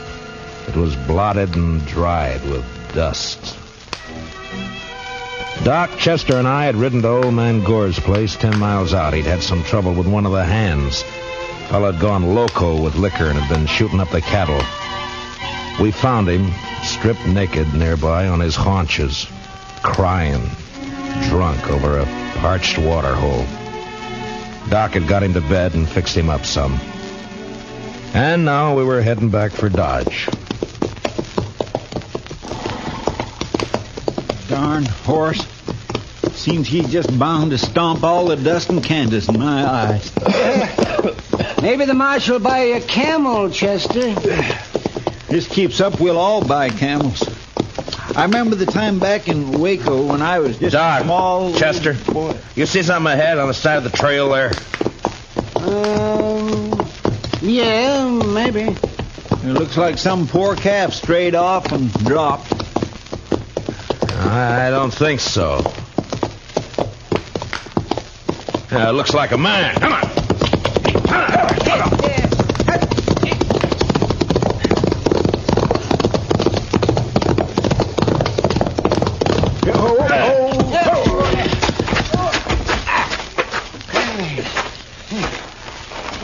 Chester, get the water bag. Yes, sir. Yeah, let me have a look, Marshal. Yeah. Let's see. Heat. Is he all right? Well, depends on how long he's been lying here. Here you are, Mr. Dillon. Open up his shirt, Marshal.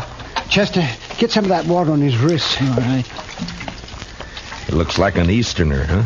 Sure not dressed for this country. Oh, no, that's better. That's better. Try to get a few drops in him. All right. No, not too much, Chester. Not in his nose, Chester, his mouth. Well, my gracious, I'm sorry, Mr. Dillon, but he moved his head. It's not so easy to... Hey, look, he's awake. You're all right, mister. Just take it easy for a bit now. Oh, that this too solid flesh would melt, thaw, and resolve itself into a dew. What did he say? Oh, it's out of his head, Chester. For this relief, much thanks. Forget it. Chester, get around the other side and shade him from the sun. Yes, sir. The sun. I begin to be weary of the sun. I don't blame you. What happened? My wagon shed a wheel, I fear, along the high road. I know not where I am. You're about 4 miles out of Dodge City. Kansas. Kansas. I would give all my fame for a pot of ale and safety. We better get him to town quick. He's in a bad way. Still there. You think you can make it on a horse? We'll take him into Dodge.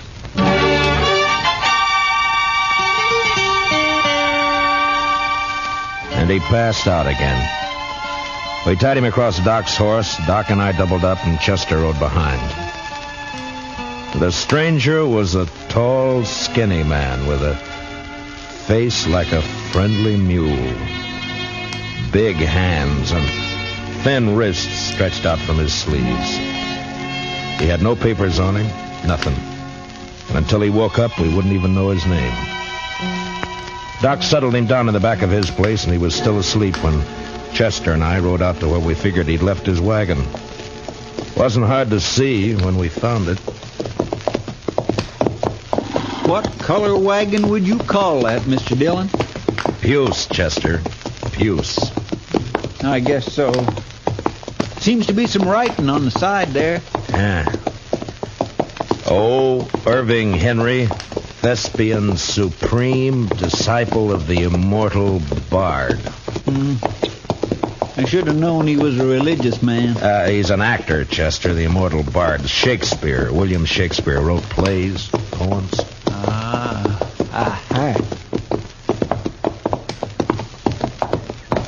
But you think he let the horses go, Mr. Dillon? Well, I was wondering that. Seems to me he'd have ridden for help instead of trying to walk. Horses couldn't have got out of the harness themselves. Let's take a look at the wheel. Wish we could wait till the sun goes down. It's going to be awful hot work, Mr. Dillon.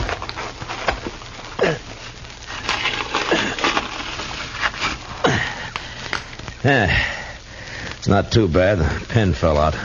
Must be another in the box at the back. Take a look, will you, Chester? Yes, sir. I'll prop the wheel up here. Now. Mr. Dillon? Yeah, can't you find it? Will you come here a minute? What's the matter?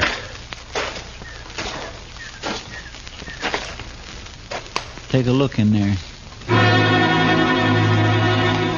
It took a second or two to get used to the darkness inside the wagon. And then I saw the hand sticking out from behind the trunk. You didn't have to be the doc to know that it was a dead hand. The body was of a man about 40. He was dirty. And in a greasy, torn waistcoat, I found a pocketbook with his name. Sam Matchett. And that was all. Below his left shoulder and his back was a patch of dried blood. And in the middle, a bullet hole. We got the wagon wheel on, hitched up our horses, and drove into Dodge.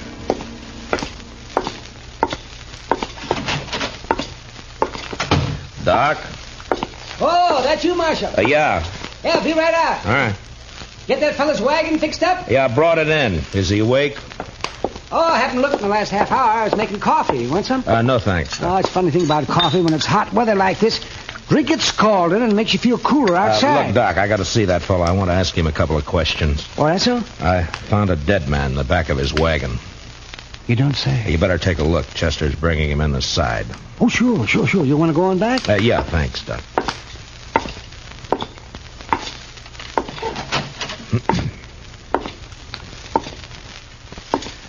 Mr. Henry? Mr. Henry, wake up. Yeah? What? Oh. Your name, Irving Henry? Oh, Irving Henry. What is this place? Now, you got to listen to me for a minute. We found your wagon. Ah? Did you let the horses go before you sat on your own? Of course. I could not let them remain to die. Well, how come you didn't take one to ride? I have a loathing of horses. I cannot bear one under my body. There is a carafe of water beside the bed. Would you be good enough, Mr. Dillon, Matt Dillon. I'm the marshal here in Dodge City. Here you are. Oh, my thanks. Now, what were you doing with a dead man in your wagon, Mr. Henry? A dead man? A dead man shot in the back, lying in your wagon. This is very midsummer madness. I won't argue about that, but I'll thank you to answer my question. But it is impossible. It isn't true. I say it is. You lie in your throat if you say that I'm any other than an honest man. Look, mister, I didn't say you weren't honest. You're an actor. And you got a fine way of saying things, but murder's murder. I don't care how you say it. Now, I'm asking questions, and I want straight answers. Well, your pardon, sir. What you tell me, in truth, if it were played upon a stage, I would condemn it as an improbable fiction. I swear to you, I know nothing of a body. Did you come through Hayes City? Yes. Do you know a man there called Sam Matchett? No. You had no trouble in Hayes City? No. What are you doing in these parts, Mr. Henry? I am touring the provinces. An actor eating the bitter bread of banishment. And my talents are not taken for their worth in the East. And therefore, I bring the immortal bard to the hinterlands. And now, sir, that the interview is ended, pray give me leave to depart. I'm sorry, I can't do that. You'll have to stay until we get this thing cleared up. Mr. Dillon, Doc would like to see you. All right, Chester. Stay here with Mr. Henry, will you? Well, sure, Mr. Dillon, sure. How you feeling by now, Mr. Henry? Would you like some more water? These evil manners live in brass. Doc? Right here, Marshal. Fill me cup, father's boy. What'd you find? Well, there's one thing. This man didn't die right away. I mean, not right when he was shot. Is that so? No. More likely bled to death. Inside. You think he might have been able to climb up in the wagon after he was shot? He might. There's another thing. Yeah? You see the way he's dressed? Now, you take a look at that. What? Help! Come on, Doc. Chester. What's the matter with him? Chester. He took my gun when I was pouring him some water, Mr. Dillon. He must have gone through the window, Marshal. I tried to get it back. It went off. Take care of Chester, Doc. I'm going after him.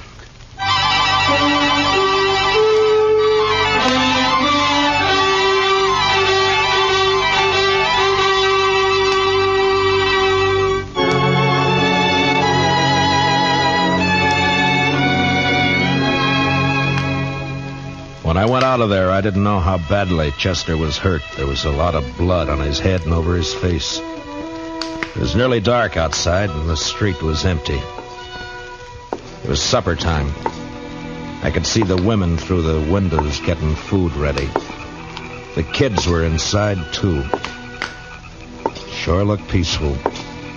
But with Henry out with a gun, well, that wasn't a good thing to have running around loose in Dodge.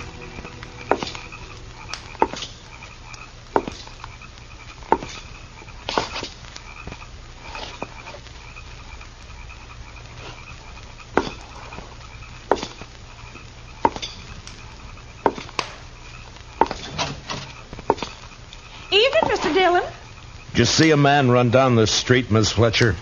No. Oh, you better get inside and lock your door. Don't come out again. There's a killer loose.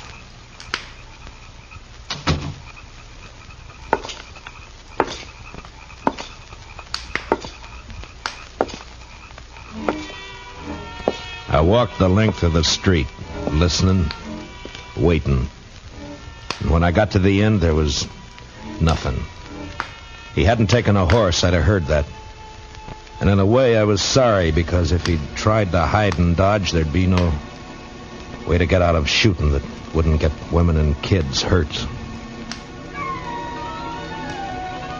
A breeze came up and swirls of dust flew around, and then settled as the air became still and hot again. I went back to Doc's place.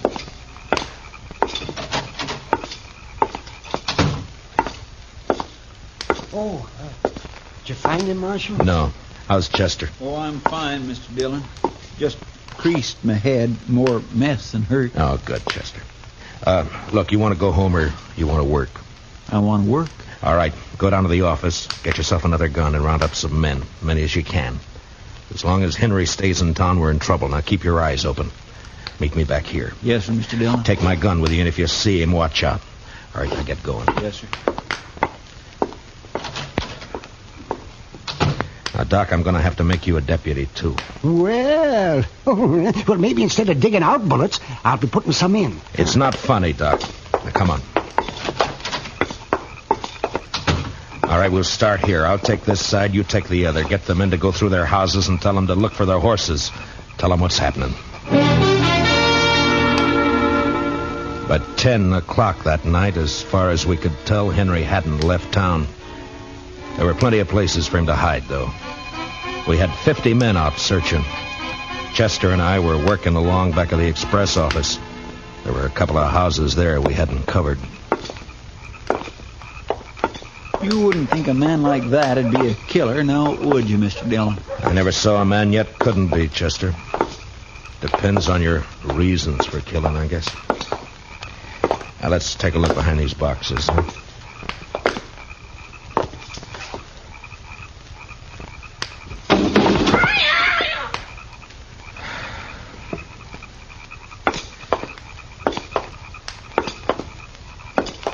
You think he could have got this far? Yeah, he might. A lot of back streets to sneak around in the dark. That's Miss Cullen's place there, isn't it? Yes, sir. Looks like she's still awake. Light burning back there. Yeah.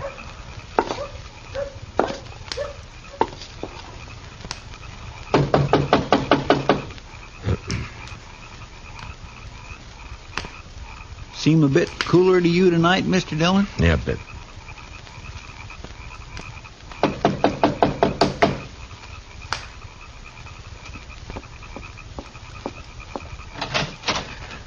Evening, Miss Cullen. I'm sorry to get you up, but we're looking for a man, a stranger around. He's tall, thin. You seen anyone about tonight? No, I haven't. How's the kids? Oh, they're fine. Thank you, Mr. Dillon. Fine. Uh-huh. Well, you keep the place locked tight, Miss Cullen. Don't let anybody in tonight unless you know who it is. All right. Good night, Mr. Dillon. Good night, ma'am. Well, now that's strange. She didn't even say hello to me, and I know her better than you do, Mr. Dillon. Chester, round up the others. Get them over here. I don't know why she... He's in there with her. I think he's got the kids in the sleeping room. Oh. Sent her out to get rid of us. Now, I'm going to try and get in. Don't do anything when you come back. Just put the men around the house. Yes, sir.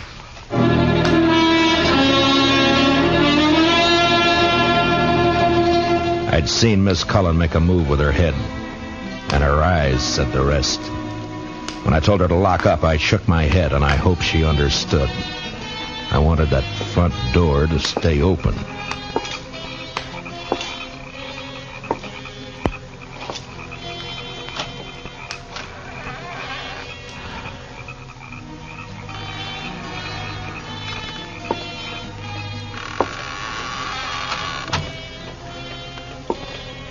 Keep my promise as soon as I can. He was in there, all right. I could hear him.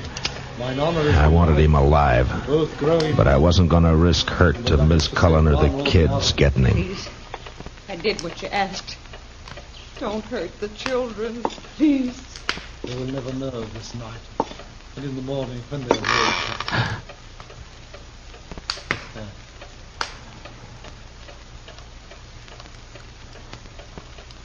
You said you locked the door after you. No, don't.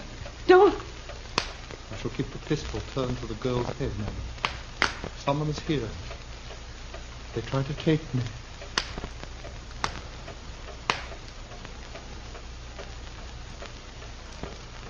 Who is it? Who?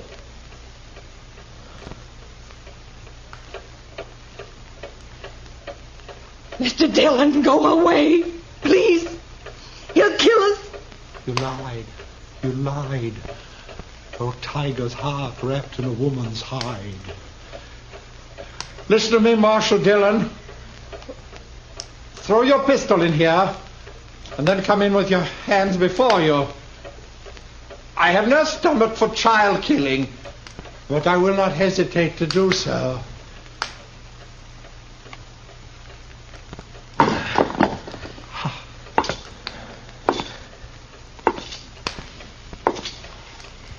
Now, give me the gun, Henry. No. You won't be able to get out of this. I must. There is living to be done. You know that fancy talk isn't going to help either. Now, why don't you climb down? What happened to Matchett? Nothing happened to Match. Why'd you kill him? I didn't. In 5 minutes or less, there'll be 50 men or more around here. Now, what are you going to do? I don't know. If you didn't kill Matchett, you'll get a chance. I'll see to that. There's no use going on this way. Give me the gun. I cannot. It is my prop of salvation. No gun is salvation to anybody. Put it down. You must tell the men to go away, Marshal Dillon. I'll have to take one of these children with me for my protection. No! Shed a tear for me, madam. I have the greater need. You do a lot of talking, mister. I'd like to see you turn the gun away from that kid's head. That'd take more than talk, wouldn't it, though? I have no skill with such a weapon. Why should I match with you? I want to live. You're going about it the wrong way. The smallest worm will turn, being trod upon. Meaning? You gave me no choice when you brought me here. Would have been better to have left me lying in the dust. You don't understand. You don't know. Well, why don't you tell me? What good would it do? It depends.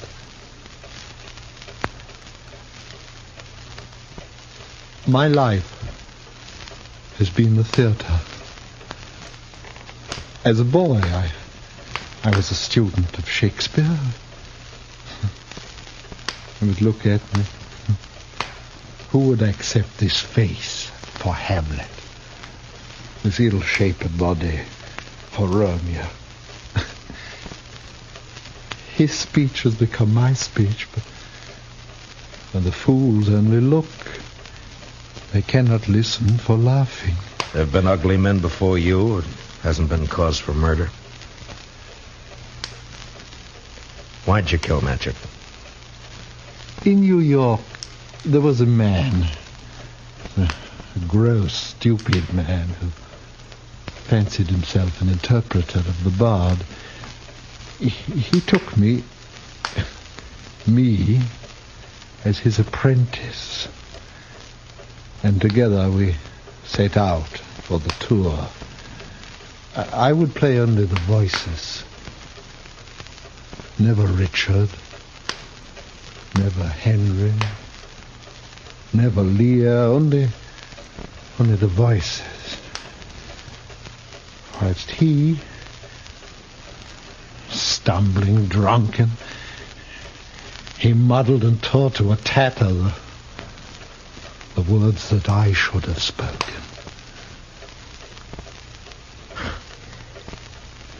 You killed a man because you wanted to play a hero? How easily murder is discovered. Yeah, sometimes, I guess. It was yesterday. We were leaving Hayes City.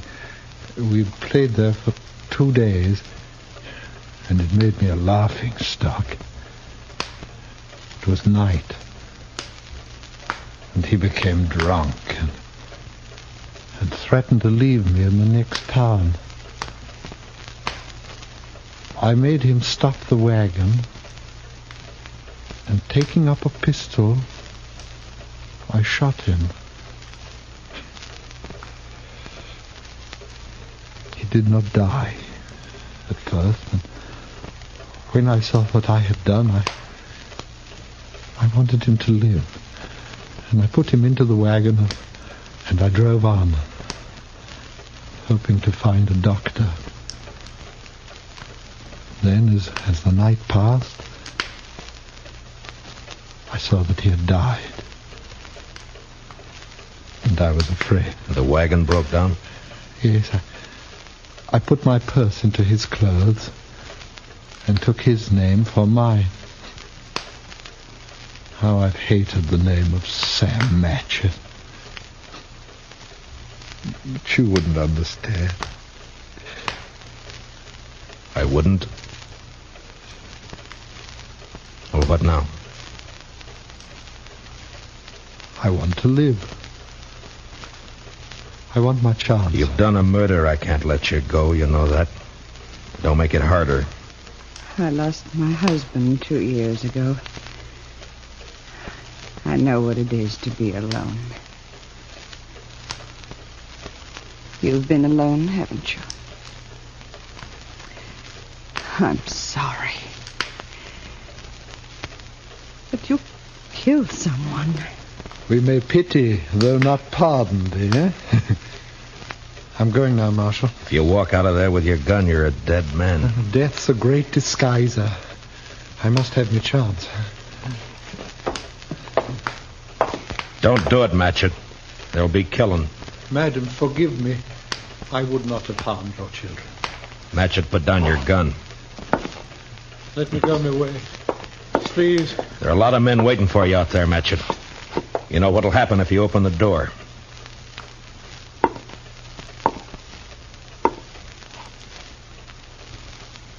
Don't do it, Matchett.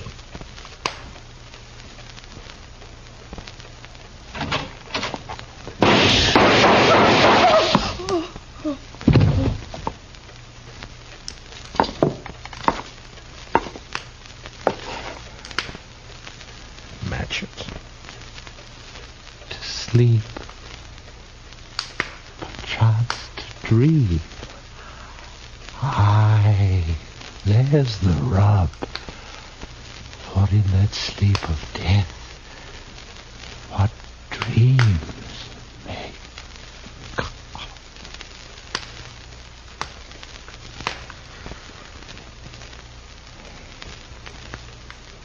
Matchett.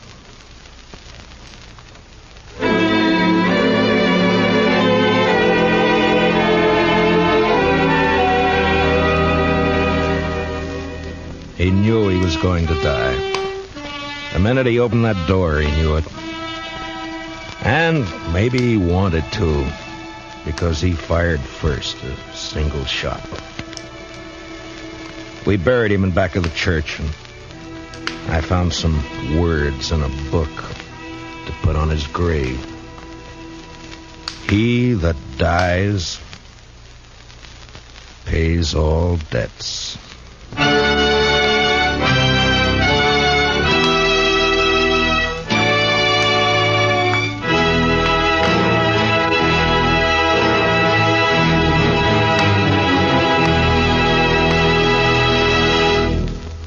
Gunsmoke, under the direction of Norman Macdonald, stars William Conrad as Matt Dillon, U.S. Marshal. Tonight's story was specially written for Gunsmoke by Anthony Ellis, with music composed and conducted by Rex Corey.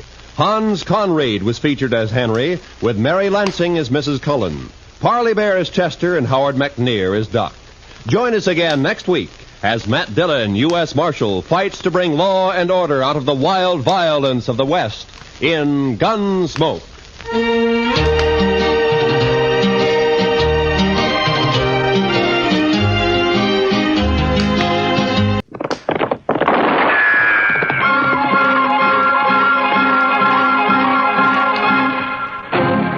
Around Dodge City and in the territory on West, there's just one way to handle the killers and the spoilers, and that's with a U.S. Marshal and the smell of Gunsmoke.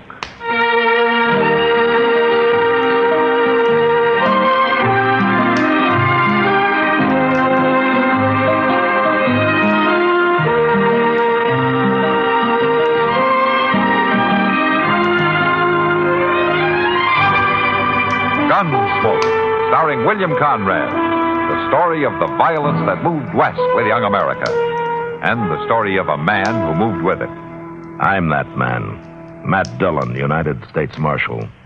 The first man they look for and the last they want to meet.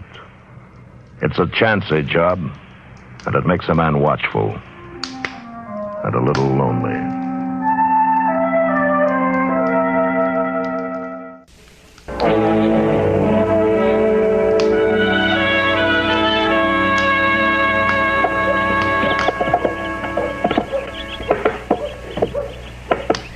To break his neck. Like a man's work just ain't never done. Mister? You think somebody else in this town might take a hand keeping up their own boardwalk, but no, sir, I gotta do it. Mister? Don't bother me now, boy. Gotta get these nails in solid. I come looking for the marshal. Well, that's his office right there. He ain't in there. Well, you'll just have to wait then. I got a message for the marshal. Look, I already told you. It's on this paper.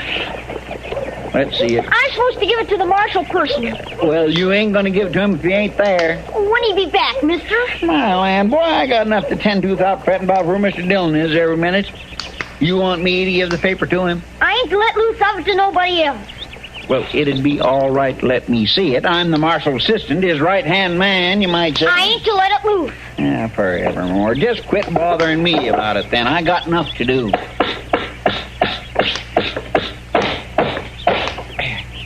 You're quite a handyman, aren't you, Chester? Well, Mr. Dillon, this board just had to be fixed before somebody broke his...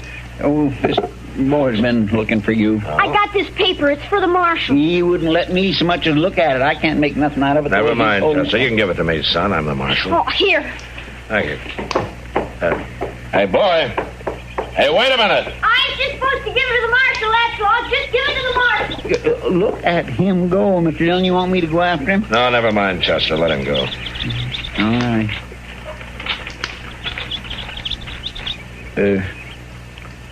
What's it say?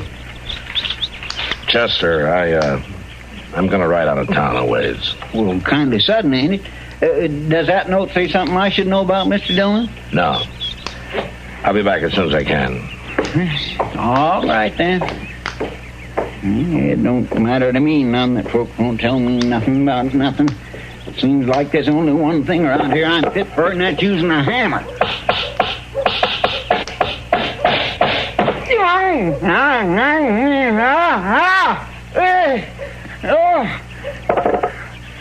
Doc!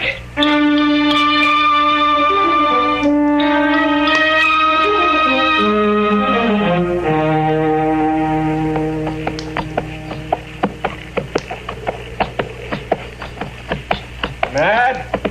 That you? Yeah, Ab.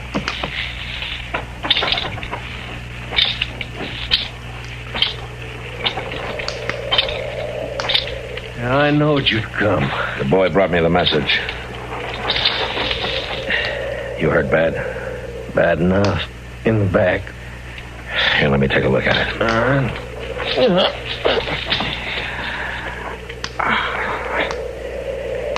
Yeah, that's bad enough. How long you been lying here, Ab? Just since yesterday, Matt. I figured to make it to Dodge, but I couldn't sit my horse no longer. Lucky for me, that boy come by hunting rabbits. How'd this happen? On the trail up from Texas. 2-3 days. Ambush, Matt. Stinking ambush. You know who did it? Kind of hard seeing who shoots you in the back. Yeah. Matt? Yeah, Ab? I ain't gonna make it without help. You got help. You'll make it. I'm gonna get you to Doc.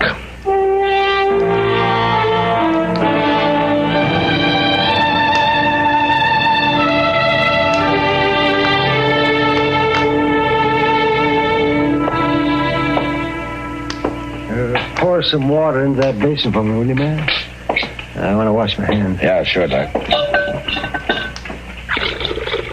Thank you. How about Ab, Doc? Is he gonna make it? Well, I don't know, Matt. He's badly hurt. There's no question about that. Well, getting the bullet out will help, won't it? Oh, yes, it'll help all right. At least he wouldn't have had a chance with it still in there, but he's weak. He's weak. He's lost a lot of blood. Yeah. He must have been shot 2 or 3 days ago, at least. Yes, does look good. But he's built like a horse, so he wouldn't have lasted this long. No, we'll just have to wait and see. Matt? Matt? Yeah, Ab? What's my chances? You're doing fine, Ab. Matt, don't fool with me. You knowed me too long. Am I going to make it? Well, Doc says you got a chance. I got to stay hid, Matt. Who's after you, Ab? I can't talk. But he'll come looking, though, huh? Just as long as I'm breathing, I got to stay hid, Matt. All right, Ab. Doc. Yes, Matt? Can you keep him here for a spell? Oh, yes, Matt. I was planning to. I want to keep an eye on him. Better put him in the back room. Well, I don't like to move him any more than necessary. Well, he thinks it is necessary. Oh. Well, will you pick him up carefully, Matt? I just got that bleeding stopped. All right. Okay, careful. That's it.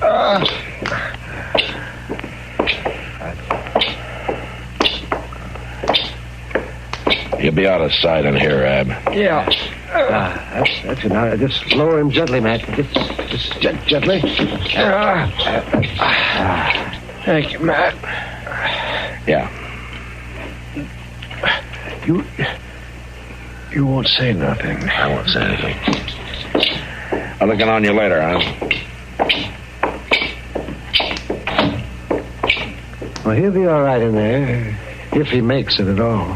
Thanks, Doc. You do everything for him you can. Huh? Oh, of course I will. He means something special to you, man? He's an old friend, Doc. Just about the oldest friend I've got. Oh, I see. Well, he has a chance, but that's about all I can say. He seems to be in bad trouble. He's in trouble, all right. I wonder if the trouble's with the law. I don't know, Doc. And I'm not sure I want to find out.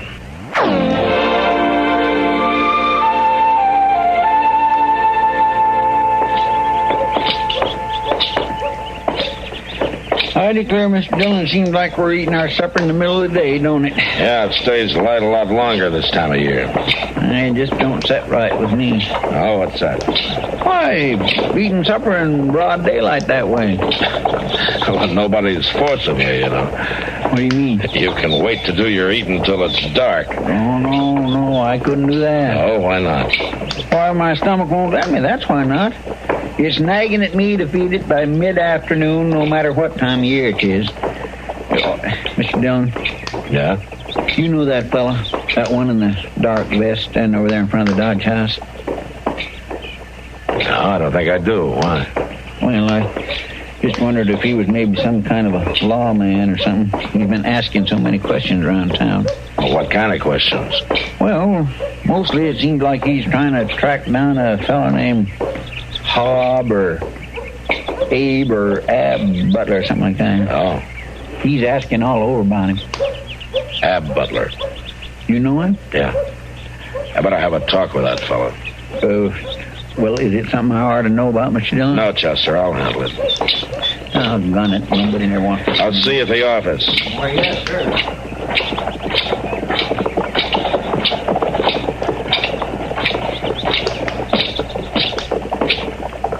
Afternoon. I'm Matt Dillon. That badge mean you're the marshal? Yeah, I'm the marshal. Who are you? Well, now, Marshal, my name's Joe Leeds. I hear you've been asking a lot of questions. Word sure gets around, don't it? You looking for Ab Butler? You sound mighty interested. You know him? It's my job to be interested. I ain't in the habit of asking help from the law, Marshal. What do you want him for? Well, like I said, it ain't no concern of the law. It might be. What do you want him for? Why, it's a personal matter. Just a personal matter. No need for you to interest yourself. Sometimes these personal matters interest me very much. I'll tell you something, Marshal. This ain't going to be none of your business one way or the other. When I find Ab Butler, and I will find him, it'll be strictly between him and me. That's all. It won't last long, neither. I'm going to tell you something. You can make it my business in an awful hurry, Leeds, and I'll be around just in case you do. Well, now, I sure do admire a man who cottons to his job the way you do. But I'm going to tend to this. I'm going to find Ab Butler, and I'm going to tend to it. And there won't be nothing for you to do at all. I wouldn't count on that.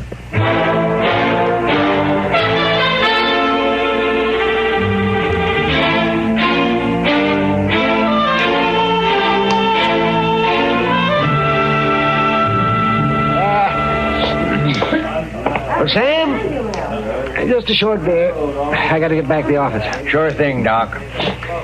Oh, I tell you, Sam, I sometimes think beer will be as important to civilizing the West as anything. Yeah. Thank you. Goes down good, don't it, Doc? It goes down good, and it doesn't heat up a man like whiskey does. It gives him a little time to think while he's drinking it.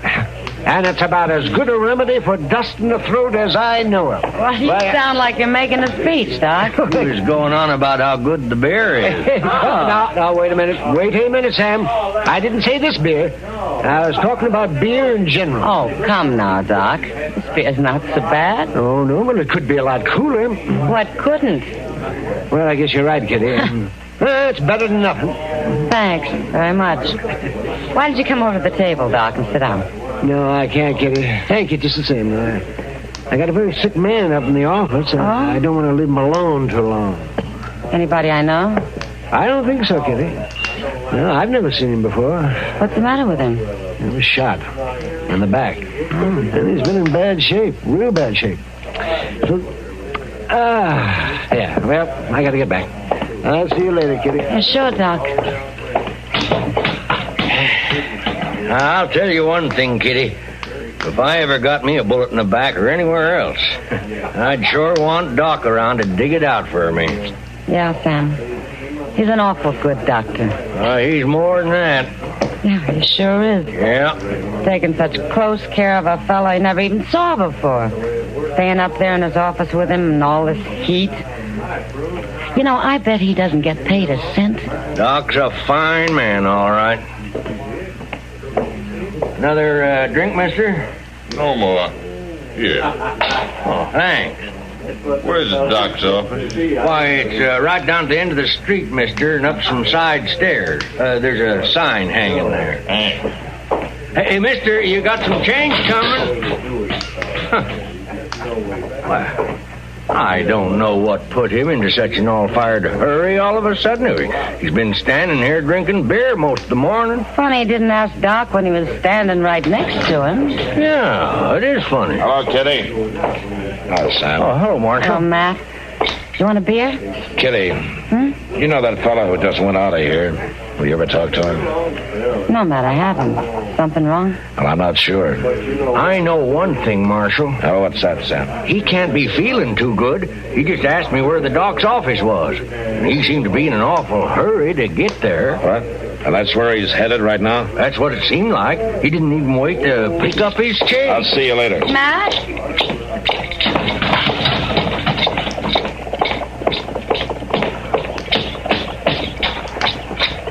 Oh, Mr. Dillon, there you are. These letters just come. Not now, Chester. Well, my lamb, I might just run off here.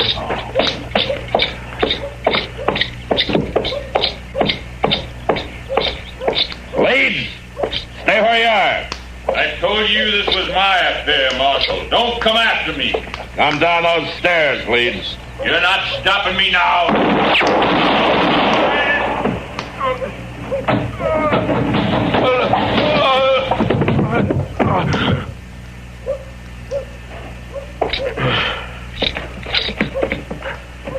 Leeds, you should have let me tend to it.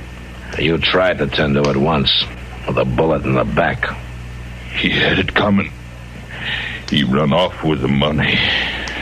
You all right, Mr. Dillon? Yeah, Chester, I'm all right. What money, Leeds? From that bank down in Texas. We robbed it together. We shot the teller and Butler ran off. He had it coming, Marshal. You better be telling me the truth, Leeds. Ain't no odds for me to lie. The shape I'm in. You find the money. You'll see. Yeah, I'll see. He's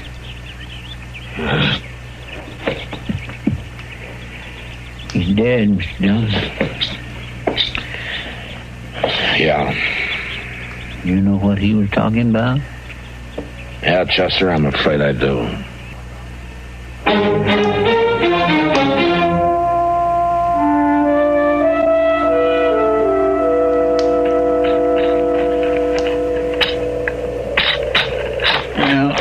Of course, you may be right, Mr. Dillon, but it just don't make sense to me for a fella to run off and leave his gold after he's went to all the trouble to get shot up for it. Well, it's better to leave it behind than to lose it altogether, Chester. Maybe so. I swear I ain't turning up nothing but dirt, though. Let's try over there, Chester, under that tree, huh? All right. I thought you said Ab Butler was laying under this one when you rode out here and found him. Well, he was, but he could have dragged himself over. Guess he could have, all right.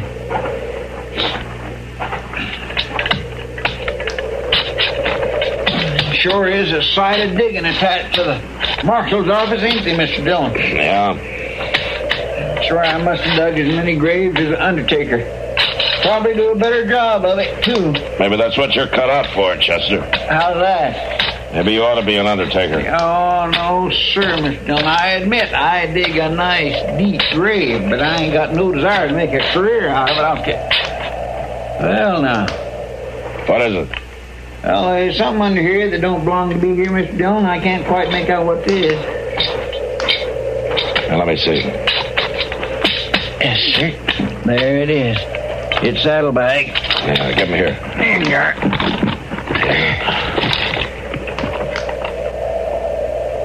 Now, look there. Gold. And lots of it. My land, they sure is. What you doing? That Leeds fellow was right. And you was right, too. Yeah. At this time, I'd just as soon have been wrong.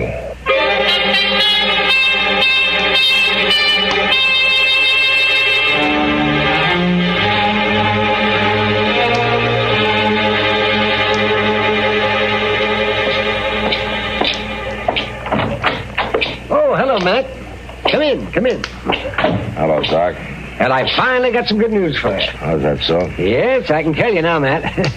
Ab's gonna make it all right. Oh, that's fine. Yeah, I was pretty sure yesterday, but I wanted to be positive. And the way he feels today, I'm having a hard time keeping him in bed. Oh, he has a remarkable constitution. Remarkable. Can I see him, Doc? Sure you can. But don't get in any wrestling match with him, Matt. He might lick you. Well, Matt, that's Dillon, you old sheep herder. Hello, I'm glad to see you. Doc says you're going to be all right. Yeah, he fixed me up fine. He's a good doc.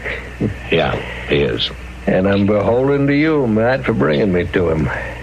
That's all right, I'm beholden to you for a lot more, Matt. Doc told me how you handle leads. Oh, that's my job. Yeah, cuts more ice than that. He was aiming to kill me. Yeah, he told me. Well, I ain't surprised you took care of him for me. You always could outdraw any man I ever know. Listen, Ab. Yeah, I ain't surprised, but I thank you. You don't have anything to thank me for. I don't. Carry me in half dead, see I get patched up, keep that coyote off of me. And now I'm going to lock you up. Yeah. You're going to what? As soon as you're able. I'm going to take you to jail. I remember now. Your face always was poker straight when you told a joke. I'm not joking, Ab. You're not joking? I found the gold. Leads. He told me. Well, all right, Matt. So I robbed a bank. You shot the teller. Well, yeah. He got in the way. But you ain't going to turn me in for it, are you? You ain't a man to forget a friend. I'm not forgetting. I got a job to do. You got a job to do makes you forget them days of riding and fighting across the whole of Texas? We didn't rob any banks, Ed. No, but we... The way it's got to be, I'm a U.S. Marshal. Well, you're a U.S. Marshal. I'm your friend, ain't I? Yeah, you're my friend. Well... And I've got to lock you up. You really mean that, don't you? I mean it. Well, I got something to tell you, Matt. You may wear a marshal's badge, but you ain't nothing. You ain't nothing but a Judas sheep. You can take your time getting well, Ab. There's no hurry. I'll be around. Why, sure you will. To collect the reward. Shut up, Ab. You rob a bank, you shoot a man. I don't need a reward to tell me what to do. I'll be back in 2 or 3 days. Doc will let me know when you're ready. I bet he will. You ain't the Matt Dillon I once knowed. You ain't any Matt Dillon I ever want to know. You're sure changed. Yeah.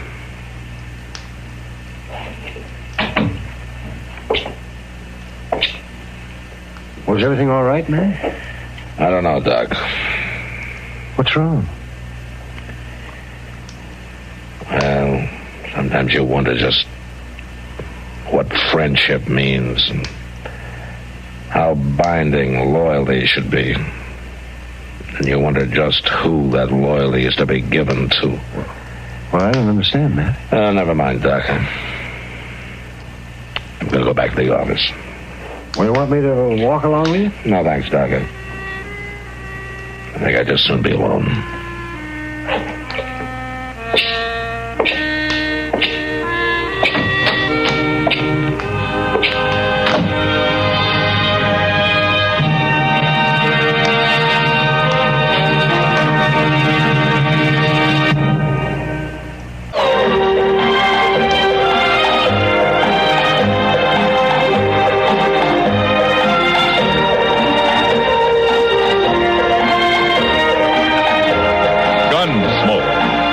And directed in Hollywood by Norman Macdonald, stars William Conrad as Matt Dillon, U.S. Marshal. The story was specially written for Gunsmoke by Marion Clark, with editorial supervision by John Meston.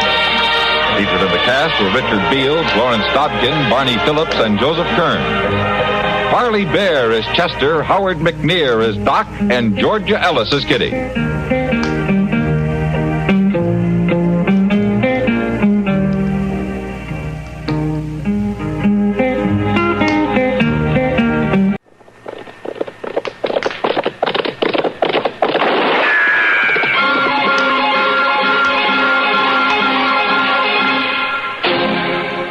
Dodge City and in the territory on West, there's just one way to handle the killers and the spoilers, and that's with a U.S. Marshal and the smell of Gunsmoke.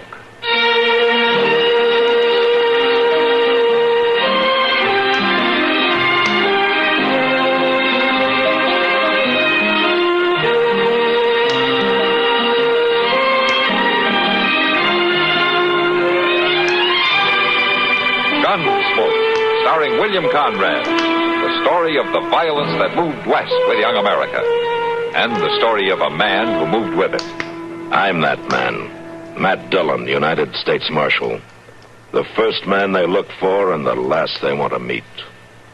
It's a chancy job, and it makes a man watchful and a little lonely.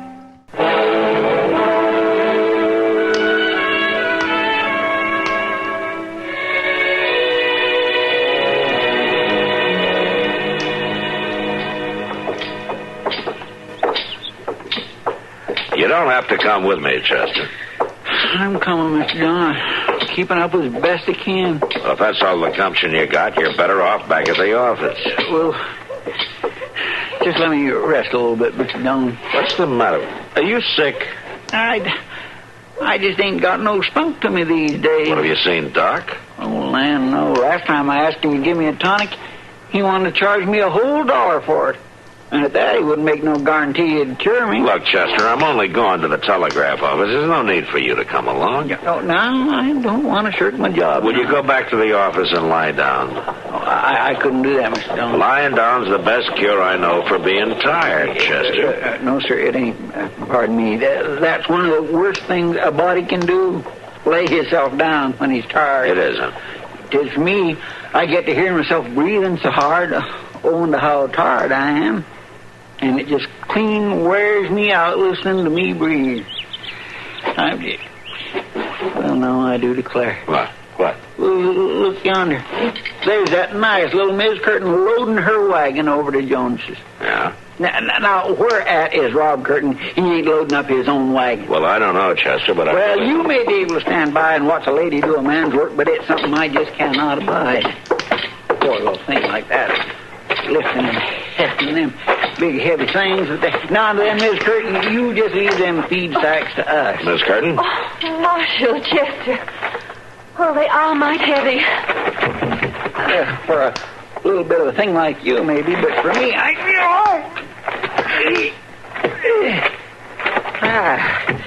There, you'll want to grab the other end of that potato sack, Mr. Dillon. Well, you can make it, can't you?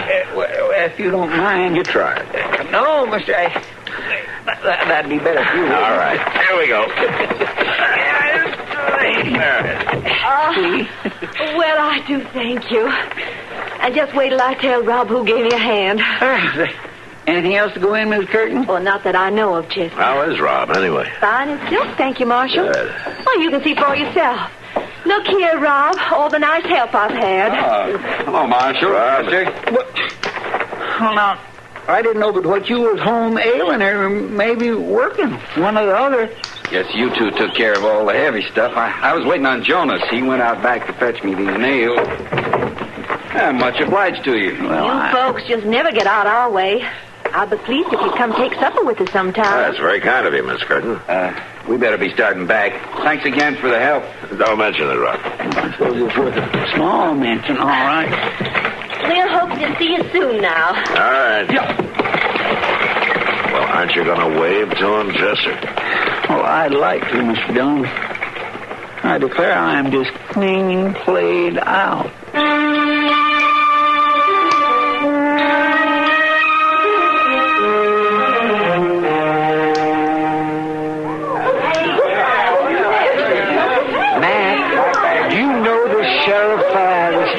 What's his name, Matt? Stringer? No, Doc, I don't know him by name. Might know him by sight. Miami, Texas. Now, that's a new name on me. That's a town in the Panhandle. Last time I rode through it was too small to have a sheriff. Guess the cattle drives have fattened it up some. Yeah, let me see that telegram again, will you? Oh, yeah, sure. Well, let me see here. It says, bringing prisoner in, need your help, meet afternoon stage. And it's signed Ab Stringer Sheriff. And it's Miami, Texas. Yeah, that's what I thought, yeah. Something wrong? Well, it doesn't say anyone's wounded, or it doesn't say anyone needs a doctor. No, but it says he needs help. If he's had trouble, somebody's likely to be hurt. Well, that fellow there was the last passenger they had. I sure didn't see two men get off together. No, I didn't either, but that one's wearing a star. You Ab Stringer, mister? Well, you're bound to be Marshal Dillon. Yeah, that's right. This is Doc Adams. Proud to meet you, sir. Yes, sir. How do you do, sir? Well, where is he, Stringer? Where's who? Well, the telegram here says you're bringing in a prisoner. Do you mind if I look at that? No, go right ahead. Thank you. Well, I declare. Oh, I do declare. Well, one thing, he got my name right. I got to give him that. Well, you sent this telegram, didn't you? Oh, I sent you a telegram, all right, Marshal Dillon, but, that fool, Slim Ballou. You know him? Telegraph operator down at Dalhart? No, I can't say. Well, I've known him. I've known him years, We were jawing about me taking a fella prisoner, all right, and I guess that's what blew old Slim off of the track. No. Well, then you haven't got a prisoner then, huh? Well, I not only haven't got him, Marshal, I'm counting on you to help me get him.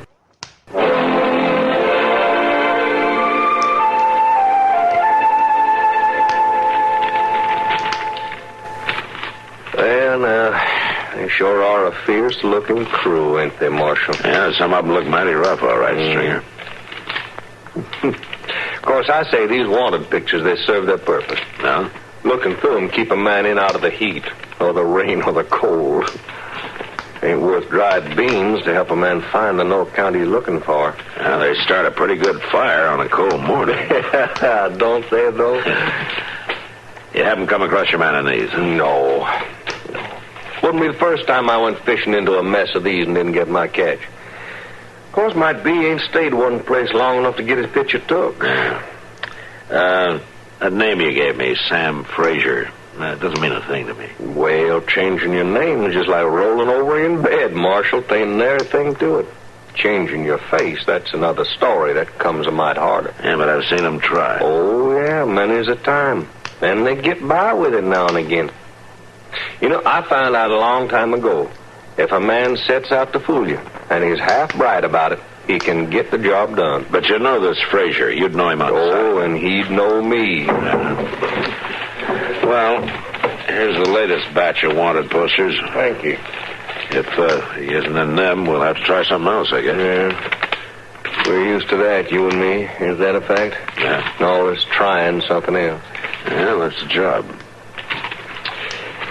No, sir, Marshal. No, sir. You just ain't got a picture of Sam Frazier in your collection. Well, if you're pretty sure he's in Dodge, you better have a look around, I guess. Now, Marshal, I didn't come all this way on pretty sure. I know he's in Dodge. Or was. Tall, sandy-haired fellow. About 30, huh? That's Sam. Yeah. And about half the other men in Dodge. Well, just this one tiny difference in Sam, Marshal. He robbed a bank and killed a man.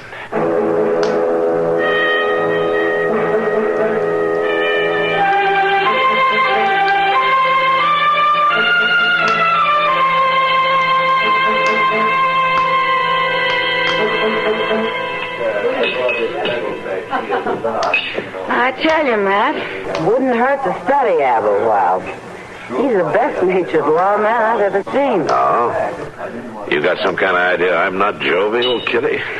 You got some kind of idea you are? No, I haven't. I'm about half serious, though, Matt. Last night he was the last to walk out of here on his own 2 feet. Sam Noonan carried the other 2 out. Who were they? Ruth Connors and Ed Crouch. Stringer spent most of the evening with them, did he? Well, it didn't seem to me he was playing any favorites. One time or the other, he played a hand of poker or had a drink with everyone here. Why? I was just thinking. Ruth and Ed both fit the description of the man Stringer's trailing. Tall, sandy-haired, about 30. Oh, what did keep him from arresting one of them, then? Nothing if he was the right man. Kitty, the name Sam Frazier. Does that mean anything to you? Not a particle. As long as I've lived here, I can't remember anyone named Fraser. Where's Ab today? He hasn't been in here. Well, he went off early this morning with Doc on some calls. Had an idea. Since he can't seem to find this Frazier in town, he might have hired on with some spread near here. Not a bad idea. Well, the man wanted for murder likely wouldn't stick in a town like Dodge too long. Well, I'll be darned. What's the matter? Rob Curtin just came in. I bet he hasn't been in here 3 times since he and Sarah got married. Doesn't look like he'll make any money off of him. He's not stopping at the bar. Hello, Rob. Oh. Good to see you. Miss Kitty, Marshal. How are you, Rob? Sarah asked me to drop this by for you, Miss Kitty. Huh? It's that mending she was to do. Well, thanks very much for bringing it in. Will you have a beer with us? Oh, thank you, no. I got to get back home. I just came in to switch those nails I bought from Jonas the other day. Seeing I was coming, Sarah said I should bring this by. Well, you tell her I'll have more for her to do next time she comes in. If she's got the time. Oh, Sarah makes time, Miss Kitty. I don't know how she manages. She says she just can't abide idle hands. She'll be coming into town tomorrow or the next day. Fine. Sam will pay you, Rob. Oh, much obliged to you. Rob, you don't have any new hands at the ranch by any chance, do you? Same old hands, Marshal. Mine and Sarah's. You run that spread alone? Well, now, you see something wrong in that? No, nothing except the hard work of it. Oh, we're willing for that, Sarah and me. Well, afternoon to you.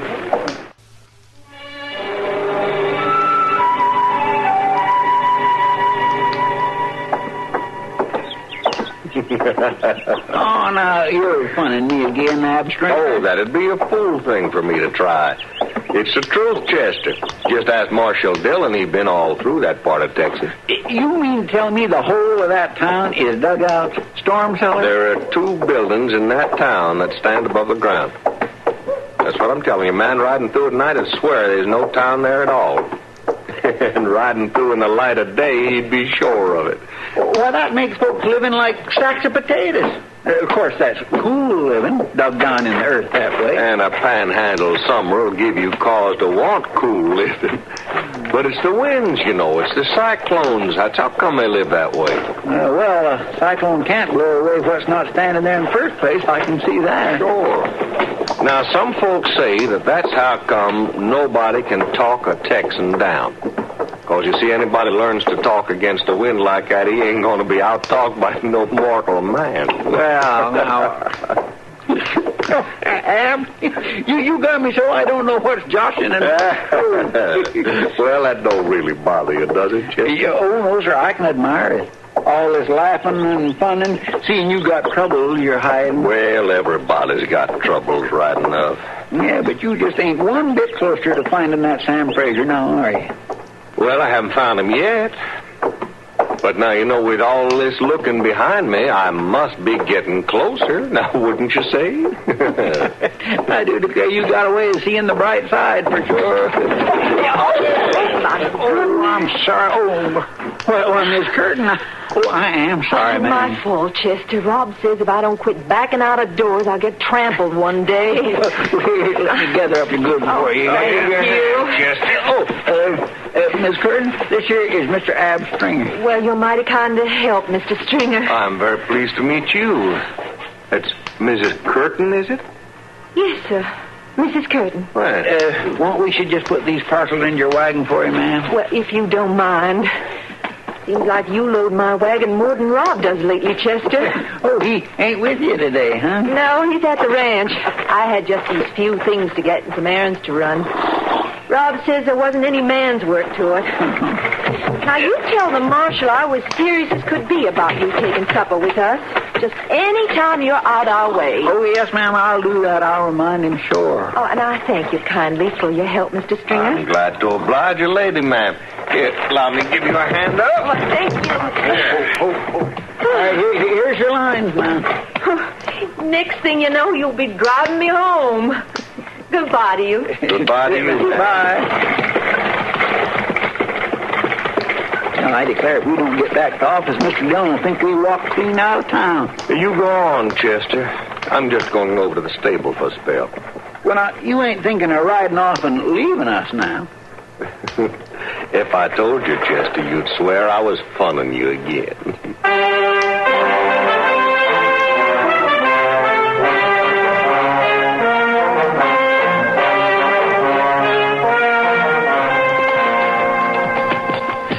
Well, I'd have told you sooner, but you and Clay was talking for so long, Mr. Dillon. That's not your fault, Chester, and we don't know if he followed Sarah Curtin. We just think he did. I swear I just can't get it through my head that he ain't Ab Stringer the way he's been saying.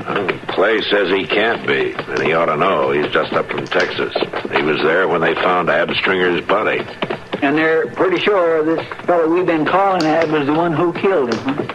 Well, Ab Stringer was bringing in a prisoner, and this man we know showed me Ab's credentials.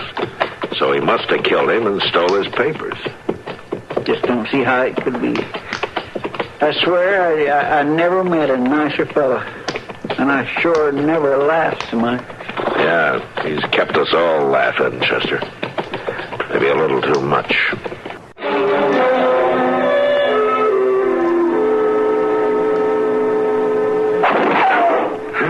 In the name of heaven, Rob, what is this all about? You shouldn't be out here in the barn, Sarah. He'll kill you, too. All you got to do is fill out the money, Sam. I don't have to kill you. He keeps calling you Sam. Tell him you're not who he thinks you are, Rob. Tell him. You spare my wife, I'll give you the money. Ain't got nothing against her. I'm coming out. You wait where you are. It'll take me a minute to fetch the money. 1 minute. And then I start shooting again, Sam. Rob Curtin, will you tell me what this is about? What money is there? Why does he call you Sam? Well, it is Sam. A long time ago. Before you, Sarah. I was Sam Fraser. And this money, it's not mine. Well, if it's his, why do they have to have a gun to get it from him? It's not his, Sarah. Rob, Then why? What is it? I don't understand. Sarah, there isn't time. Maybe later. Maybe I can help you understand. Now, you stay here. You lie down flat while I take you to him. I want to help you, Rob. Let me help you. Then you stay there, Sarah.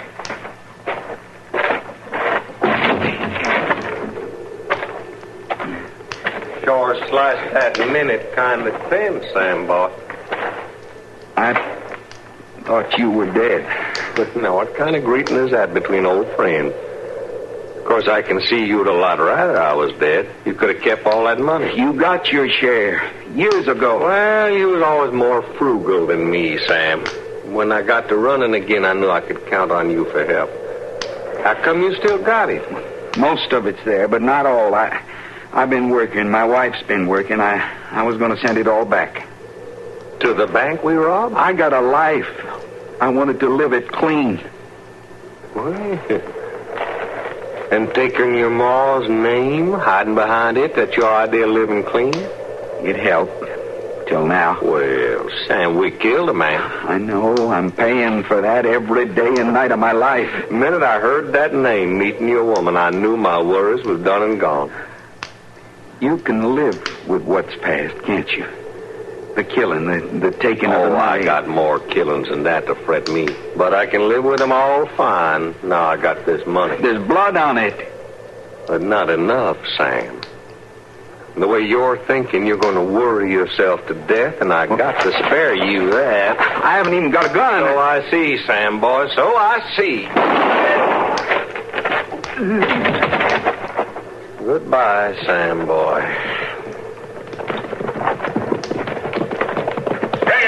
Hold him back there. Well, Marshal Dillon. Hey, we had an accident here. I saw the whole thing, Ab. Oh? The only accident was that I couldn't stop you in time. You're going to jail for murder. Now, look here, Marshal. Rob Curtin was I said you're going to jail. Now get your hands up. Not hardly.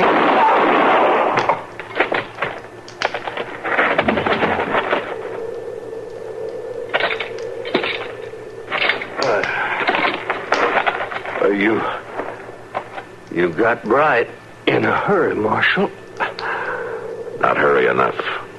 No. You dying? Well, I ain't lingering long. Marshal, you was helpful. You and Chester. Mind, I told you, if a man sets out to fool you and he's half bright about it, he can get the job done. And I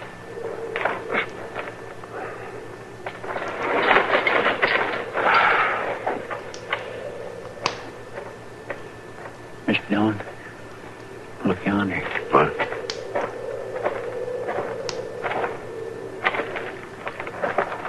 Sarah, you shouldn't have come out here. Leave me be. I've seen it all. Yeah. They're both dead. Sorry I was too late. No matter. Not now, anyway. I'll take care of Rob for you. You'll do no such thing. Your good has killed him. You'll not touch him now. But you can't manage it, sir. Oh, you come here now is more gall than I understand. And telling me what I can manage. You got no idea of that, Marshal. Sir, I'm sorry. I didn't know who he was. I lived 3 miles from Rob and didn't know who he was these 2 years now. I lived with him night and day these 2 years. He was Rob Curtin, and that's all he was. There was no Sam Frazier about him. He had that money. He offered it back. Your friend, Chester's friend, you're good as let him kill my Rob. You're good as give him your leave. It's not going to be easy living with it, sir. I hope it isn't. I hope you crawl with it the rest of your days. I'm sorry, sir. I'm terribly sorry.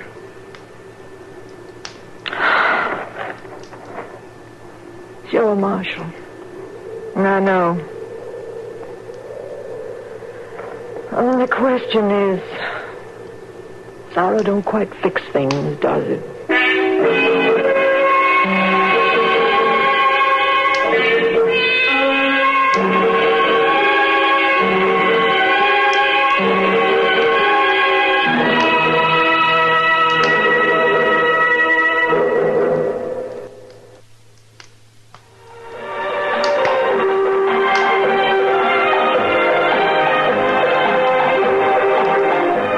Gunsmoke. Produced and directed in Hollywood by Norman Macdonald, stars William Conrad as Matt Dillon, U.S. Marshal. The story was specially written for Gunsmoke by Kathleen Height, with editorial supervision by John Meston.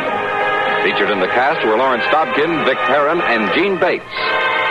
Harley Bear is Chester, Howard McNear is Doc, and Georgia Ellis is Kitty.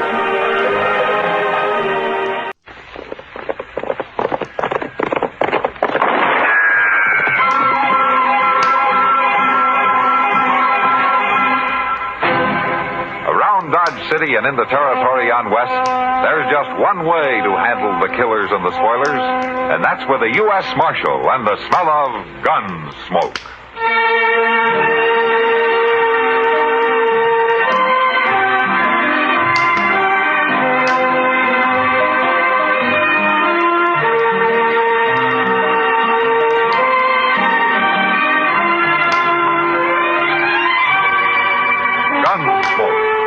William Conrad, the story of the violence that moved west with young America, and the story of a man who moved with it. I'm that man, Matt Dillon, United States Marshal. The first man they look for and the last they want to meet. It's a chancy job, and it makes a man watchful and a little lonely.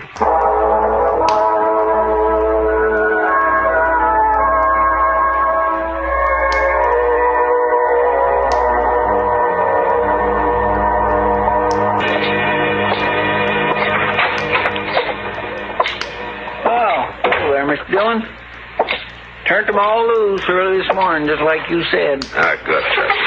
They was the one sorriest looking bunch of cowboys I ever did see. No? Well, I guess I didn't really hurt any of them, Chester. Well, being banged on the head with a 6-gun ain't the gentlest way to end evening pleasure. But they'll live. Trouble is, they've been taking their pleasure too seriously. Yes, sir, but things quieted down a little last night after you locked up them 5. They might have been real trouble otherwise. Declare I don't know what's got into everybody lately, Mr. John. Well, it goes like that, Chester. Things will be peaceful enough for a while till some wild outfit like this drag our herd his town. And you gotta come down on them hard and fast before they really get the bit in their teeth. Well, you sure did last night. Yeah, it isn't over yet. You Marshal Dillon? Yeah, that's right. My name's Rance. I'm glad to know you, Rance. I bossed the drag our herd up here from down around Monte Carlo. That's in Texas, Marshal. Yeah, I've been there. Yeah, well, you better not go back. Oh? We might give you the kind of welcome you're giving us. What's your complaint, Rance? Buffalo and my men. 5 of them come into camp this morning with blood in their hair. They said you done it. That's right, I did. And if I hadn't, they might have been shot. Or shot somebody else. Good thing for you took them one at a time. I'd have taken them anyway. Look, Rance, this town was on the edge of a riot last night, and I stopped it. I stopped it without any killing. It's a man's own business he wants to pull out his gun. Not around here, it isn't. Marshal, I can't ask men to come up the trail the way they do and take to drinking soda water and talking in whispers. What kind of a town is this anyway? It's a good town. And your men can drink and gamble all they want in it, but they can't shoot the mirror off the wall at the Long Branch. And they can't grab townswomen on the street. And they can't break the bartender's arm in the Oasis. And they can't offer to shoot anybody that tries to stop them. It isn't that kind of a town, Rance. For sure, they get a little frisky. There's no harm in it I can see. Sooner or later, it'd lead to killing. And I gotta draw the line somewhere. So do I, Marshal. Now, what does that mean? I mean, I won't drive cattle to Dodge no more. I'll spread the word it's a no good town. Then you people can live off sod busters and buffalo hunters. This place will starve to death. I'm hired to keep the peace, Rance, any way I can. Keep it then. We won't bother Dodge no more. Goodbye, Marshal.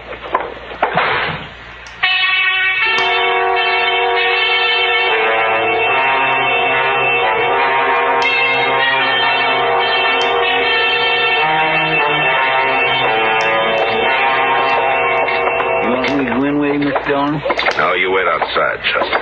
Okay, sir. What do you think they're up to, anyway? Mr. Green told you it was a businessmen's meeting, didn't he? Yes, sir. And I expect they're worried about business. All right, Chester, I'll be out shortly. Yes, sir.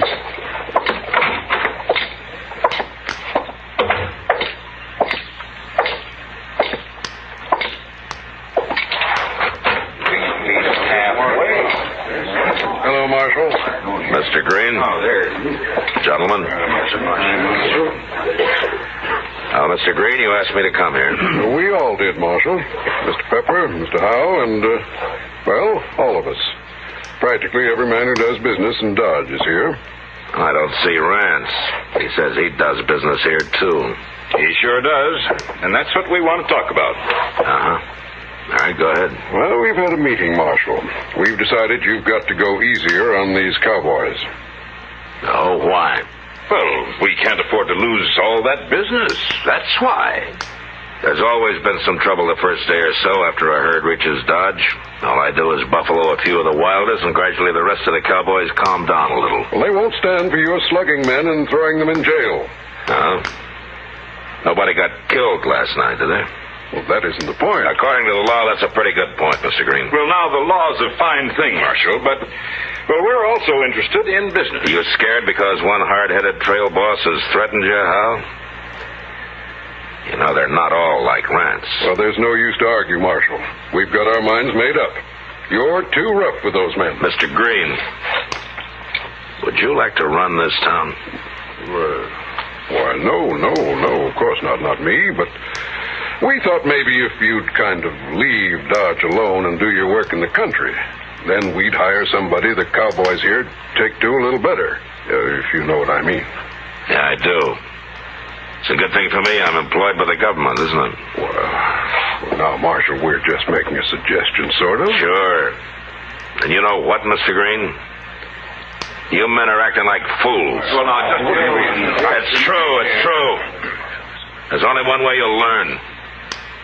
Gentlemen, I won't make any more arrests in Dodge until you come and ask me to. It's your town, and you can blow it right off the map if you want. Good day.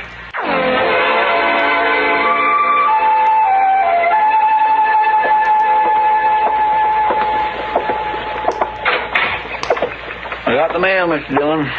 What there was of it. Oh, all right, Chester. Put it on the desk there. I'll look at it later. Yeah, I'm going to have a lot of time. Yes, sir, but you just wait till the word gets out that Dodge is wide open. Ain't going to be nothing but trouble. Maybe. This is the only way I can handle it, though. They won't listen to me otherwise. Excuse me, Marshal. Well, what for? Well, I don't want to bother you, but I thought I'd better come see you. You're not bothering me. I sure hope not. What can I do for you? Marshal, you don't know me, but I heard about you. Oh? Seems like a lot of people have lately. I know. Marshal, Go ahead, mister. There's nothing to be afraid of. I'm the new constable. You're what? The new constable.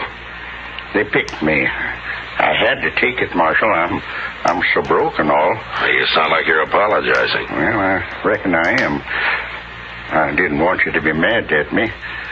I need the money. That's why I'm doing it. That's all right. Somebody had to take the job. I didn't know they were going to call it constable. Well, they wanted to sound as peaceful as possible, I reckon. Yeah. What's your name, mister? Dillard. Dillard? Yes, sir. Dillard Band. Where are you from? Well, I used to be a cowboy. But when I got so fat and all, I just sort of worked around wherever I can. I've been awful broke, Marshal. Yeah, you mentioned that. Yes, sir. How come you're not wearing a gun? Oh, shucks, Marshal. I don't never wear a gun. I don't even know how to use one very good. You're a whole lot better off without one. And I don't aim to get into any fights, Marshal. If there's any trouble, Maybe I can sort of talk him out of it. Yeah, maybe. Well, Dillard, I wish you luck. Oh, thanks. I got to be going now, Marshal. I'm on pay already. So long. So long, Marshal. Oh, my goodness. Yeah, I agree, Chester. Why, they'll ruin that poor fellow if he tries to stop them. He won't even raise his voice against him. But they sure might ruin Dodge.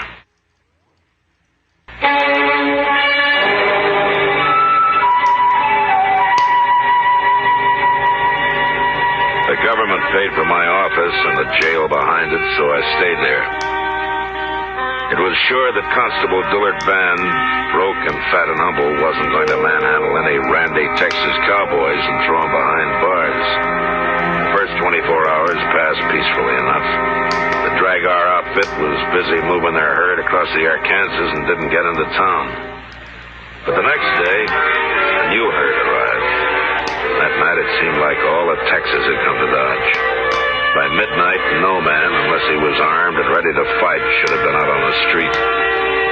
It was Doc who told us what it was like when he came into the office where Chester and I were sitting it out, playing a little two-handed 21. Well, it's a fine thing when the U.S. Marshal holds up in his office when men are getting shot up and knived all over town. And I hope that's not true, Doc. Well, it is true. I just came back from trying to save the second victim. The first one's already dead. Cowboys or citizens? Cowboys.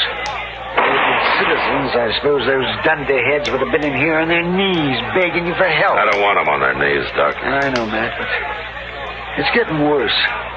Why, that last fella, they wouldn't even let me bring him back to my office. They said he might as well die right there on the floor of the Texas Trail. They did? They sure did. And they ran me right out of there. What? They took me by the arms and they half carried me as far as the door. I called them everything I could think of while they were doing it, too. Doctor, you think that man's dead yet? He will be soon. If I don't get him to where I can work on him. All right, we're going over there and get him. Come on, Chester. Yes, sir. I told him I wouldn't make any arrests, and I won't. But nobody's going to push Doc around and stand between him and a wounded man.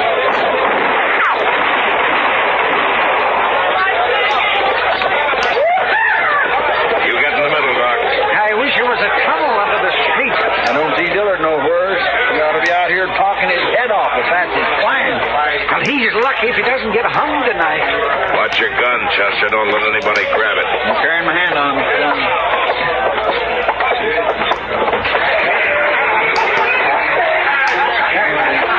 He's right over there, Matt, lying in front of the bar. All right.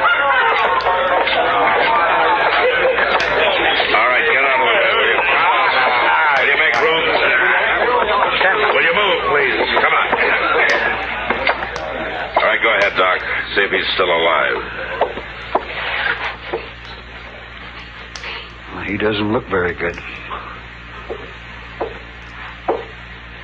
I thought you'd quit, Marshal. No, I haven't quit, Rance. What are you doing there, then? A man's dying. It was a fair fight.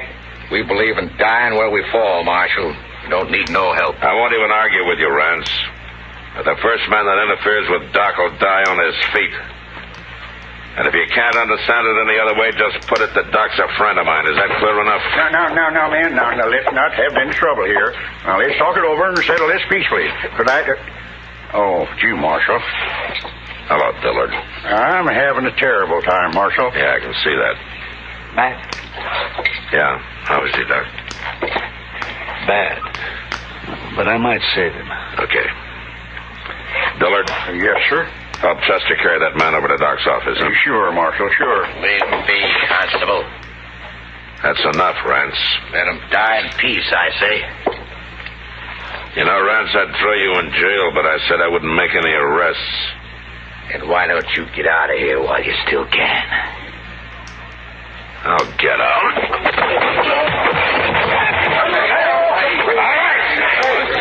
I'll shoot the first man that touches a gun. All right, Chester. Dillon, get moving. Yes, we got him, sir. You lead the way, Doc. Well, let's hurry. That man won't live long if we don't.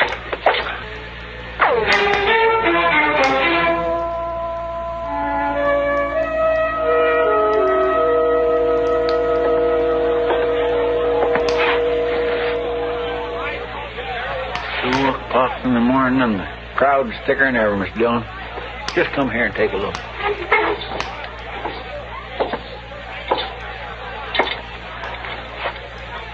Yeah, another hour and they'll really be out of hand. Look yonder. There's Miss Kitty coming across the street. What? You wait here, Chester.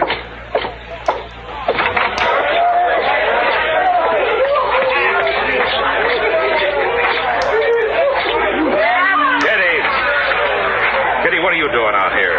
Coming to find you. Let's get off the street. Come on.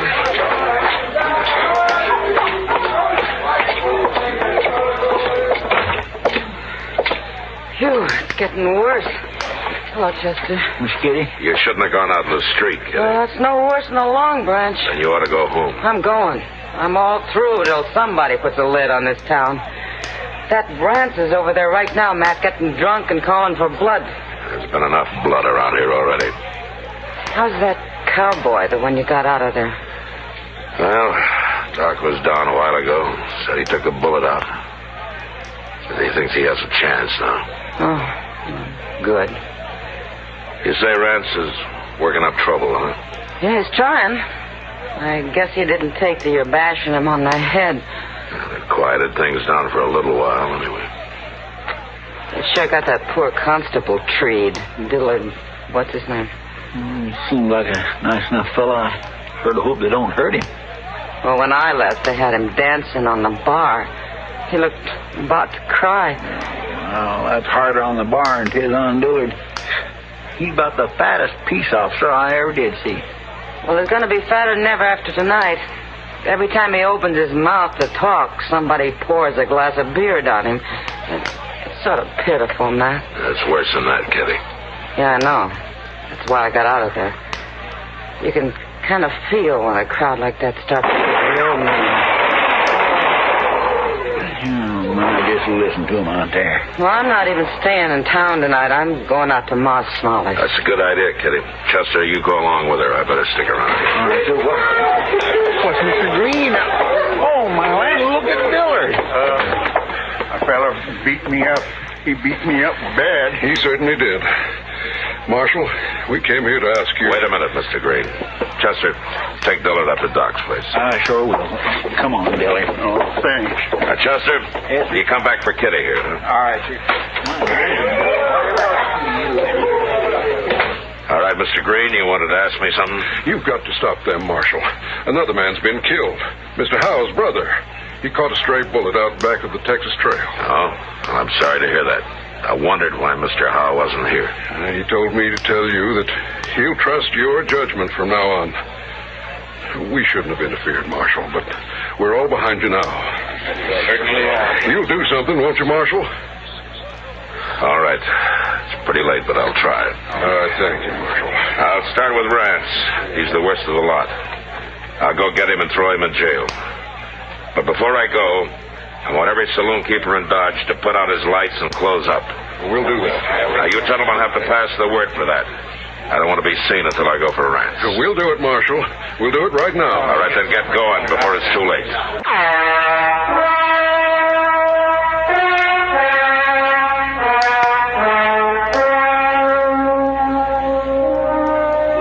I waited for a half an hour while Green and the others spread the word to close up the saloons.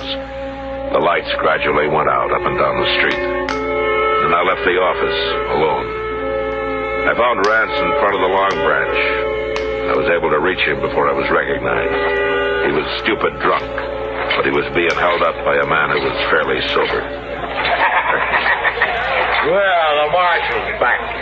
Let's shoot him, men. You better get out of here, Marshal. We ain't in no mood to fool. Neither am I. All right, the street's closed, gentlemen.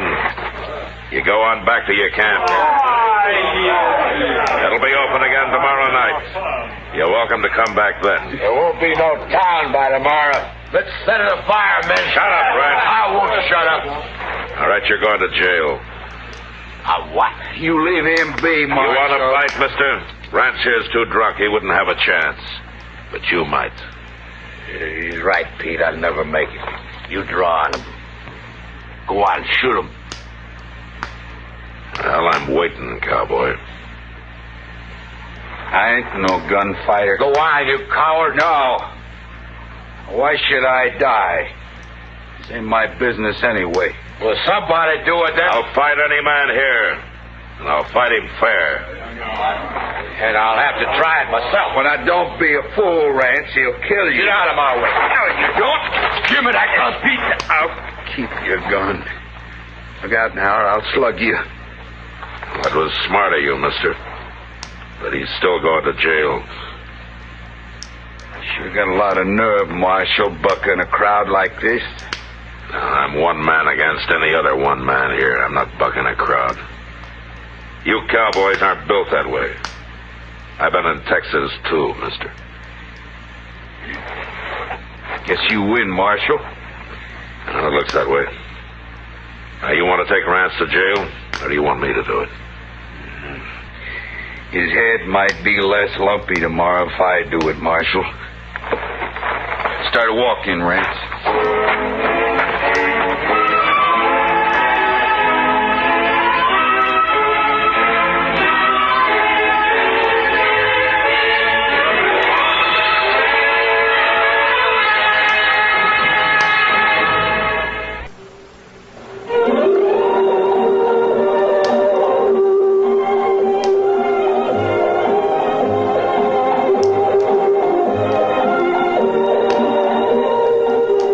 Gunsmoke. Produced and directed in Hollywood by Norman Macdonald, stars William Conrad as Matt Dillon, U.S. Marshal. The story was specially written for Gunsmoke by John Meston.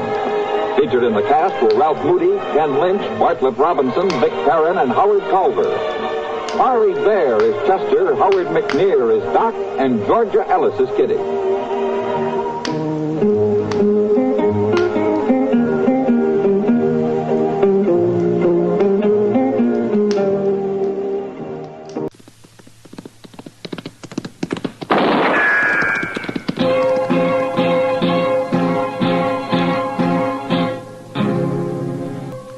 Around Dodge City and in the territory on West, there's just one way to handle the killers and the spoilers, and that's with a U.S. Marshal and the smell of gun smoke.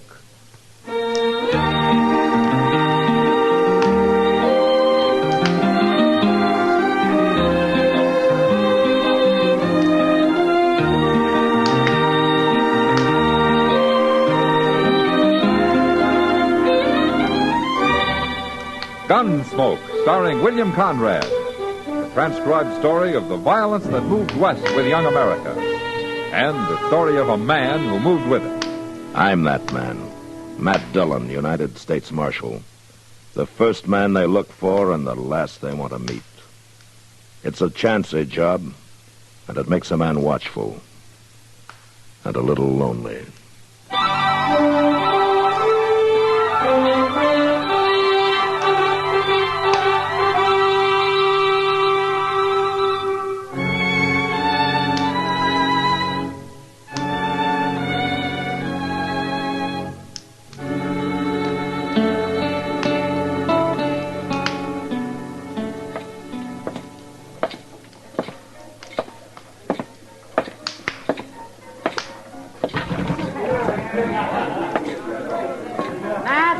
What? Over here, Matt. All right. Well, how are you, Kitty? Where'd you get the crowd? Oh, some trail herd just came in. Circle B, I think. Oh? Come on upstairs and have a drink with me. I gotta get clear of here for a few minutes. All right, let's go. Yeah, they are kind of loud, aren't they? They sure are. You ever get fed up with it, Matt? Fed up with what? Everything. Come on in. Oh, make yourself to home. Yeah, thank you. What's bothering you, Kitty? Oh, nothing special. Just the whim-whams, I guess. Ah. Pour us a drink. Okay. You know, since you're so fed up, why don't you get out of it? Go back east. Get married and settle down? Nice, quiet bank clerk, a tub of wash, and a cook stove. And, kids? I'd like kids. Let's have that drink. Yeah. There you are.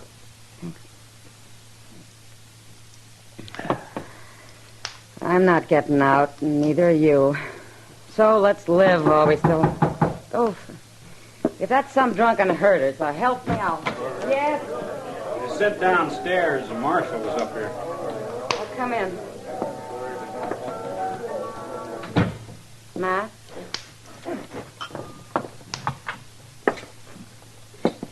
What's on your mind, fella? I thought maybe you could give me some information, Marshal. I'm looking for some folks named Crail, Mr. and Mrs. John Crail. I understand they've got a place around Dodge somewhere. Yes, Miss Crail does. John Crail died about 3 years ago. No. Are you an old friend of theirs? They're my folks. My ma and pa. What? I'm Billy Crail. Maybe they've mentioned me. Oh, why, yeah, your mother's always said that you'd come home someday. She's never given up hoping. How is she, Marshal? Oh, she's not too good. She's got a big ranch on her hands. She's been trying to run it alone since your dad died. You, think she'll recognize you? She might not at first. It's been 17 years since I run away from home. Yeah. A kid does crazy things. Maybe not right at first, but I'll convince her all right. Yeah, you probably will. She'll even help you do it. Where you been all these years, Lily? Just drifting. Here, there. You know how it goes. Yeah, sure. How do I get out to the place? I'm anxious to see it. It's about 5 miles east of town. You just follow downriver. You can't miss it. Thanks a lot, Marshal. I guess we'll see each other again since I'm going to settle down, eh? Oh, sure. So long. All right, let's have it. What? What do you mean, Kitty? Well, I know you, Matt. Something was wrong there. What was it? Well, it's just this, Kitty. A few years ago, Miss Crail asked me to try to trace her son for her. I did it. But then I didn't have the heart to tell her. Tell her what? I got a report back from the War Office. Billy Crail had joined the Union Army at the start of the war. He was killed in action at the Battle of Shiloh.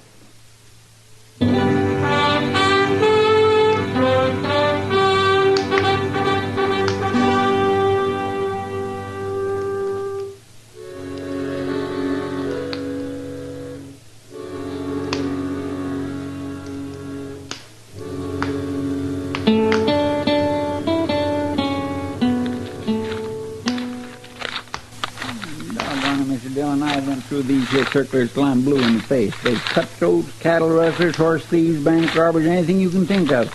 Ain't nary one of them fits the description of that Crail fellow. I'll just keep looking, Chester. Might be 2 or 3 years back, but I seen that face of his somewhere. And it had to be in one of these circulars. Well, I just don't understand how he figures to get away with it. You can't fool a man's own ma. I might in this case. She hasn't seen him since he was a boy, and she's pretty old now. Her eyesight's failing her, and her memory's none too good. Well, with that ranch and all the money she's got put away, he sure stands. Wait a minute, Chester. You find something, Mr. Dillon?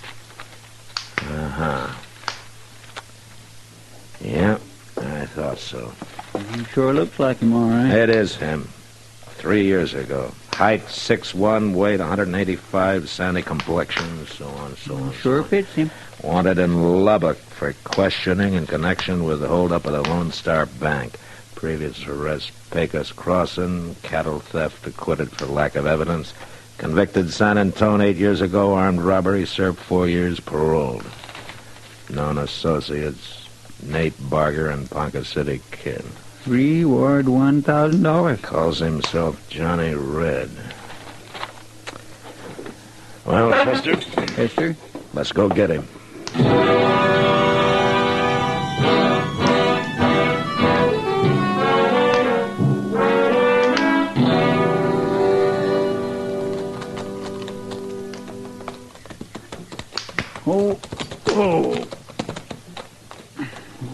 I don't see him nowhere around. Ah, that's good. I was hoping I could talk to Ms. Crail first.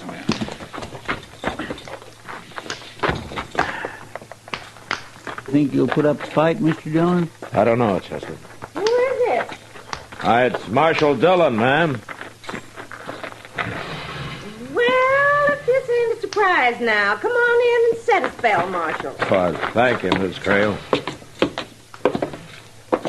It's good to see you, Marshal. And you, too, Mr. Proudfoot, isn't it? Yes, ma'am, please. I wasn't too sure. My eyes ain't quite... Well, come on in, gentlemen. Oh, land's sakes, I do like company, and seems like nobody ever comes out this way no more. Now, set yourselves down there now. Well, thank you. Rest your feet, and I'll get you a cup of coffee. Oh, don't bother, Miss Crail. We don't have much time. Time? Well, it won't take no time. I got it already made. I'm just fixing to have some myself. You might take your hat off, Chester. Land alive. If a body can't do a little something for a company, she ain't fit to have none. Well, I guess it does get pretty lonesome out here at that. Well, it did. Oh, I've got a big surprise to tell you about, Marshal. Your, son? Oh, shucks. The way gossip flies around Dodge City, a body couldn't have a chance to get ahead of it. Oh, here you are. Thank you. Yes, Thank sir. you. He's come home. Just like I always knew he would. Has he changed much, Miss Crail? Oh, good heavens, yes. Well, he was just a boy when he went away, and now he's a grown-up man. He's fine and strong. Uh-huh. Then there's no doubt in your mind that this really is Billy, huh? That's downright silly, Marshal. But you can't fool a mother. She can always tell her own. Why, the second Billy walked up on that porch and said, "How are you, Ma?" I knew him just like that. I see. You know, I'd been sort of going downhill since John passed on. The work was hard, and seemed like I'd kind of lost my reason for living. I don't think I'd have lasted, Marshal. Well, now, Miss Oh, Crail... but it's different now. The minute Billy put his arm around me, I started feeling like a young woman again. And I still do. Well, I'm happier than I've been in years. Yes, ma'am, you sure seem to be. My son's come home. Could a mother ask for more? No, ma'am, I guess not. I suppose that is all that matters. That's all. Well... Oh, I'm sorry, Marshal. I've been talking a leg off you. I haven't even thought to ask what brings you out this way. Why, nothing, Miss Crail. Matter of fact, we just rode out for friendly fishing. Oh, well, I'm mighty glad you did, Marshal. You stop by just any time. And you too, Mr. Proudfoot. Well, I thank you, ma'am. Well, thank you for the coffee, ma'am, and goodbye. Goodbye. Goodbye. Bye. Yeah, you couldn't have done nothing else, Mr. Dillon. Oh, it would have broke her heart if you'd have told her. Yeah, I guess so, but she's going to find out anyway, sooner or later, when he steals her blind and then runs out on her. That's a bad deal, Chester, any way you look at it. Marshal? Well, Kind of sets you a problem, don't it? Well, I may set a few problems for you before I'm done with you, Johnny. And break an old lady's heart? I don't think so, Marshal. And the name is Billy, by the way. Billy Crail. Not in Lubbock. Lubbock? Where's that? Don't worry, Johnny. When I send you back, there'll be somebody along to show you the way. I don't know why you keep on calling me Johnny. Because that's your name, Johnny Red. Bank robber, gunman, cattle thief. You fell out the list. Maybe you could get my mother to fill it out. Miss Crail's an old woman. She doesn't know that her son was killed at the Battle of Shiloh. That report was a mistake, Marshal, but I figured it was best to let it stand. See, I deserted 2 weeks before Shiloh. Oh, yeah, sure you did. I don't know where you got this crazy idea I'm somebody named Johnny Red. And before you go off half-cocked, I'd say it might be a good idea to check with the sheriff in Lubbock. Meanwhile, I figure it's like your friend there was saying. You wouldn't want to break an old woman's heart, would you?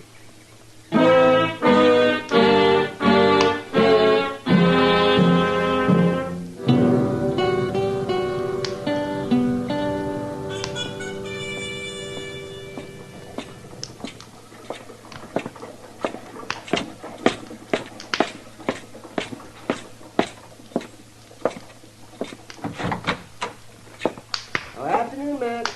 Come on in. Oh, how are you, Doc? Oh, terrible, terrible, Matt. Oh, what's the matter? Oh, lost another patient this afternoon. Did somebody die? Oh, no. You kind of figure on that happening, but you don't count on them getting well on you. And they don't very often. Well, who was it that pulled this mean trick on you? Old Lady Crail. Oh? Mm-hmm. A month ago, I wouldn't have figured her to live through the winter. Well, I even thought she might leave me something in her will, too, but I...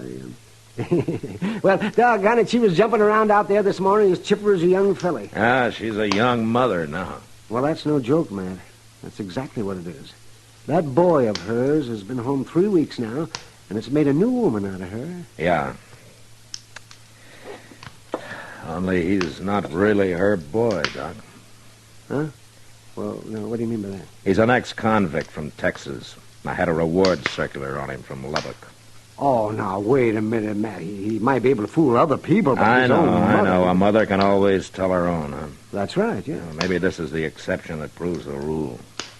Well, if you really think that, if he's wanted, well, why aren't you going out there and arrest him? I got no charge against him, Doc. A word Lubbock seems he was wanted, but not anymore. They already picked him up and then turned him loose for lack of evidence. Well, if he's not Billy Crail, then what's he up to? What's his reason? Well, you know how much that ranch is worth. And Ms. Crail keeps ever since she's got out there at the place because she doesn't trust banks. What more reason would a man like that need? You better come quick, Mr. Dillon. Now, what's wrong, Chester? Jake just brought the simmer on stage in.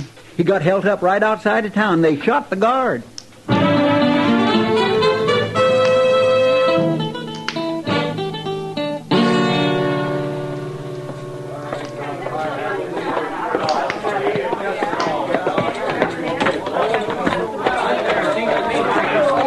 Will you let me through here, please? Please, will you stand aside and let Doc get in there? Please. Well, they finally got to me, Marshal. How'd it happen, Jake? The boldest thing I ever seen. Was about 3 miles out of town. They throwed some cottonwood limbs across the trail, so I'd have to pull up, and that's when they jumped me. How many of them? Just 2. A couple I never seen before. Brassy as sin. Didn't even bother to wear masks. And they hauled off and shot Barney there without even giving him a chance. What did they get, Jake? A cash box. I don't know how much was in it. Oh, Matt. Yeah, Doc. There's nothing I can do for him, Matt. 2 bullets right under the ribs. I doubt if they even knew what hit him. Well, take charge of it, will you, Doc? Matt, somebody said Barney got shot. Yeah, he's dead, Kitty. Oh. Jake, would you recognize either of those men? Oh, sure. Like I say, they didn't worry none about being seen. One of them was a tall, skinny fella. The other one was a kind of a kid. The tall one called him Ponca. Ponca? They were strangers, though. They ain't from around here. Well, sounds like a couple of fellas I saw on the Long Branch today, talking to Billy Crail. Oh? Billy finally left, but they stayed for another hour or so, talking real serious together. Those 2 gunmen, Jake, where'd they head for when they left you, huh? Well, it was a funny thing. I figured they'd make a run south. Instead, they rode east, downriver. That trail don't lead nowhere. Yeah, except to the Crail Ranch.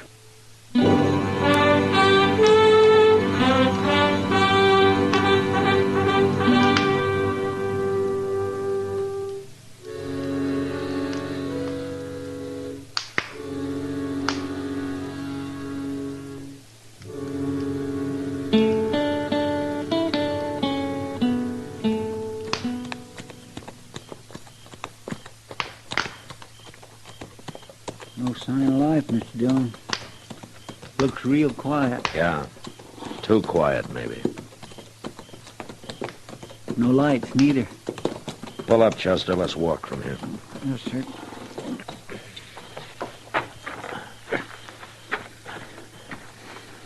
All right, now watch yourself. I am.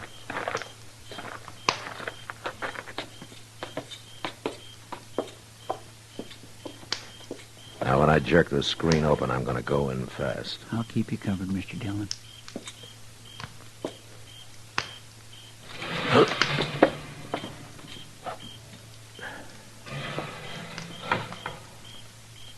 All right, Chester, come on in.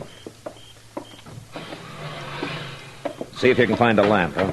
Well, I think there was one over here on the table the other day. Yeah, here it is. We'll light it and bring it over here. Yes, sir. Come on. Here you are, Mr. Dillon. Oh, my. Hold the lamp down. Mr. Dillon? Yeah, she's dead. She's been beat bad, too. Well, it's not questioning he's wanted for now. It's murder. Reach. Both of you. Oh, it's you, Marshal. Who are you expecting, Johnny? Nate Barger and the Ponca City Kid? That's right. They're down there. They're digging by the riverbank, but they'll be back. They won't find what they were. Oh! Johnny, who shot you? I don't know which one of them it was. It don't matter, though. I'll last till they get back. But not long enough for a murder charge, Marshal. Don't try for your gun, Marshal. I'm not that much of a fool. Not with yours on my back. I wouldn't want to shoot you. I got nothing personal against you, but your way of handling this ain't the way I... Put out that lamp. They're coming back. Oh, they're out there now. Stay where you are and stay quiet. I gotta get to a window. All right, Chester, let's ease out the back way. Come on. Yes, sir.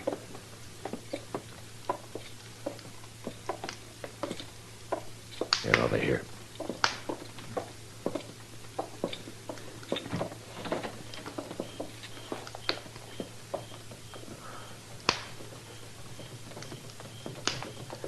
Now stay close to the house. They'll walk toward the porch. We'll have a chance to take them from the side then. Yes, sir.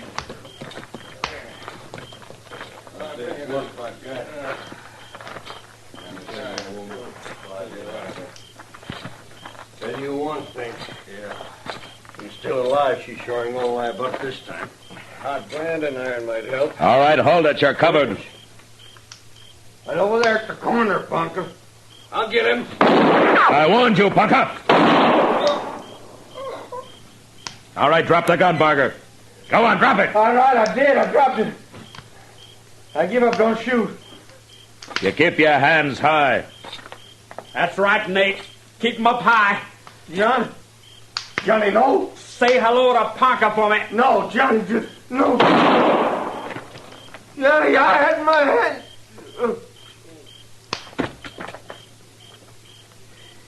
All right, drop your gun, Johnny. Sure, Marshal. I'm through with it now.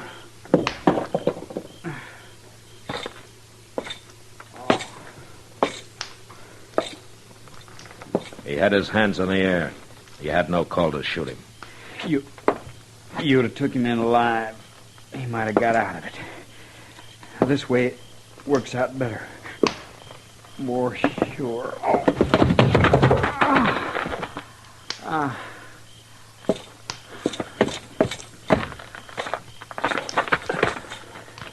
Johnny? Yeah, Marshal. Well, guess you know how you stand. You don't have a chance. It don't matter. I lasted till it was finished. What started it? An argument over the split? No split. I wasn't in with them. They followed me here from Texas. That's right, Marshal. I'm Johnny Red. I never doubted it. They thought I was double-crossing them. They laid for me out here at the ranch. Thought they'd killed me. And her. They beat her, Marshal. Trying to find out where she kept her money. But she wouldn't tell. She lied to him. Said it was buried down by the riverbank. Where is it buried, Johnny? No place. I took it into the bank for her last week. You what? I figured it wasn't safe for her to keep it here. Been a lot easier to get your hands on it, though, when you were ready to leave, huh? So you still think a mother can't tell? Sure, Marshal.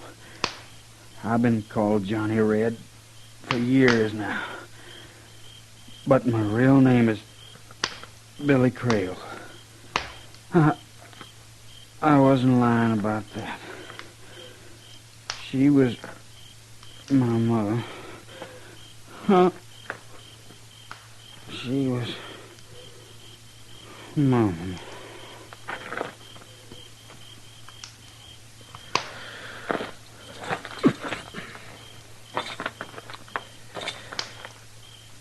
Well, he was Billy Crail after all. Yeah. If he'd have just stayed away, hadn't come back home, she'd still be alive. It was her own son, you might say, that caused her death. Doc says she wouldn't have lived through the winter anyway. And Billy made her happy for a month at least. I don't know, Chester. I don't know.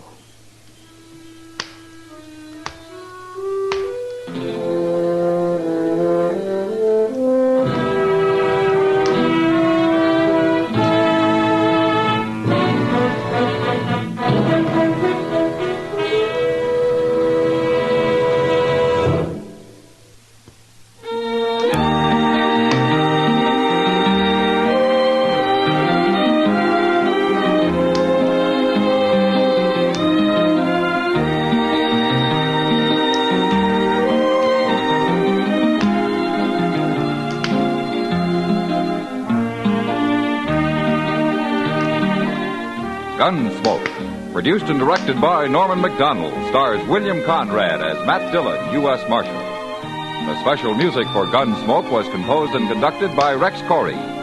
Sound patterns by Tom Hanley and Bill James. Featured in the cast were Sam Edwards, Virginia Gregg, Vic Perrin, Lawrence Dobkin, and Paul Dubov. Harley Bear is Chester, Howard McNair is Doc, and Georgia Ellis is Kitty.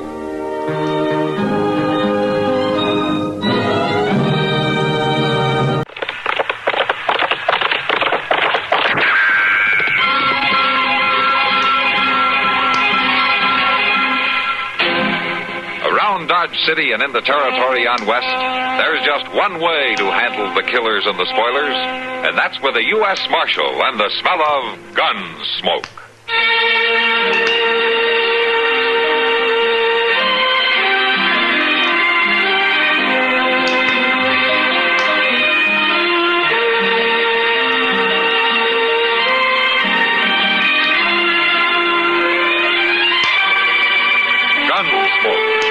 William Conrad, the story of the violence that moved west with young America, and the story of a man who moved with it. I'm that man, Matt Dillon, United States Marshal. The first man they look for and the last they want to meet. It's a chancy job, and it makes a man watchful and a little lonely.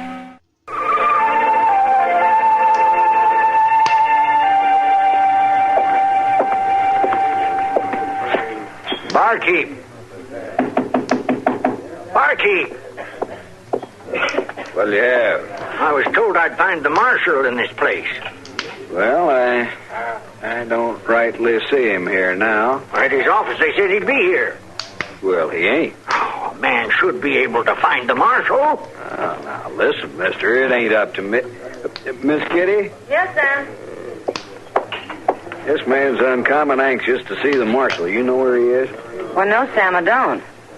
Have you tried his office, mister? Of course I've tried his office. They told me he was headed here. Well, he may be, but I haven't seen him until now. Hey, Matt. Hello, Kitty. Sam, Marshal. Matt, this man's waiting to see you. Oh, is that so? Are you the marshal? Yeah, I'm the Marshal, Matt Dillon. My name is Foss, Marshal. Jasper Foss. All right, Mr. Foss, what can I do for you? I figured you'd ought to know about the telegraph line. What telegraph line? Well, why, the one just strung out west of town. What about it? Well, somebody's cut it. That's what about it. Well, how do you know? I was riding past. That's all I know. About a mile or a mile and a half out. Did you see anybody? Oh, nobody I could recognize. I seen a horse hightailing in the distance. I couldn't tell no more than that. When was this? Oh, an hour ago, maybe. I figured you'd want to take a look around. Yeah, thanks, Mr. Foss. I guess I better.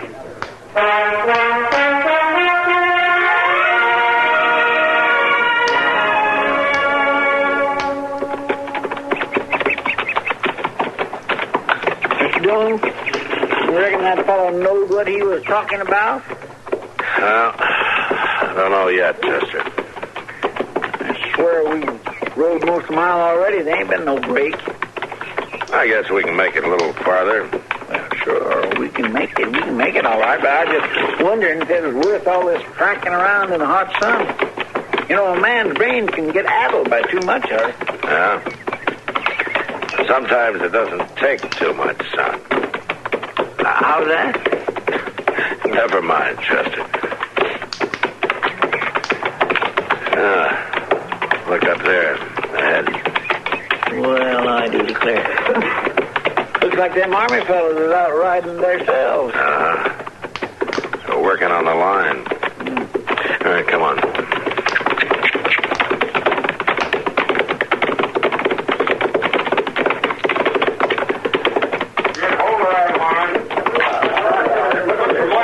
Morning. You tell me where the lieutenant is? Oh, I see him. Lieutenant? Are you having trouble with the line? Well, it's been cut. Mr. Dillon? Yeah? The counter. Yeah, I see him. You holding that man for it, Lieutenant? He's under guard. Yeah, I see he is. You mind if I talk to him? But he's my prisoner. Well, I'm the U.S. Marshal from Dodge. Oh, well, in that case, I suppose it wouldn't do any harm. No, I guess not. All right, Chester. You hold my horse, huh? Yes, sir. Put your back to it,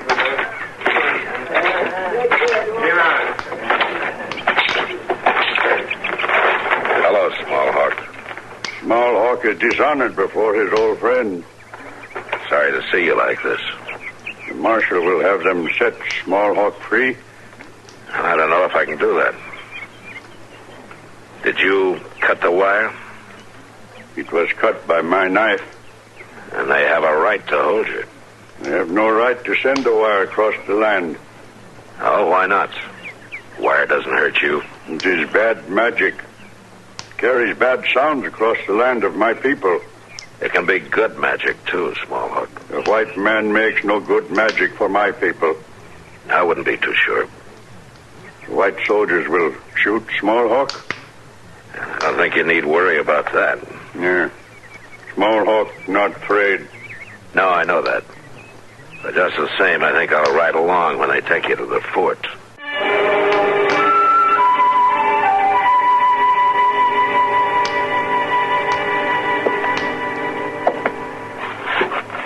Now, this is an unusual request, Marshal Dillon.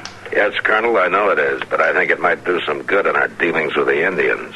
I don't know. The Army hasn't found it wise to be too lenient. You're not telling me that the Army believes the only good Indian is a dead Indian? No, Marshal. Certainly not. But I know this man, Colonel. Small Hawk is not a troublemaker. He cut the wire. He cut it out of fear. Well, it's been cut several times. Small Hawk says he cut it only once, and I believe him. Well, what do you want me to do? I'd like you to release Small Hawk to me, Colonel Hooper. How can I be sure he won't go right out and cut the wire again? Because I'll be responsible for him. You have a lot of confidence in this Indian, Marshal. Yes, I have. Well, what do you base it on? Taking away his fear. How do you propose to do that? I think I can show him that the wire isn't bad magic. And then he'll leave it alone.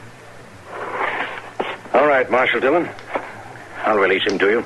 Thank you. But remember this. We're all in for serious trouble if he touches that wire again. Yeah.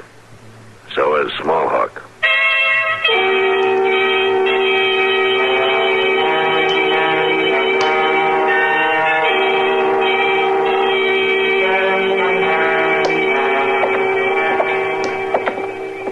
It's right down at the end of the block, Small Hawk.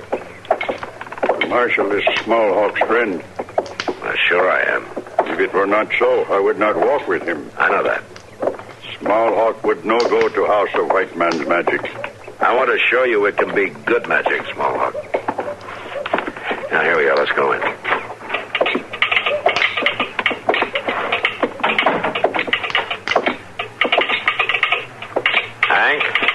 Marshal.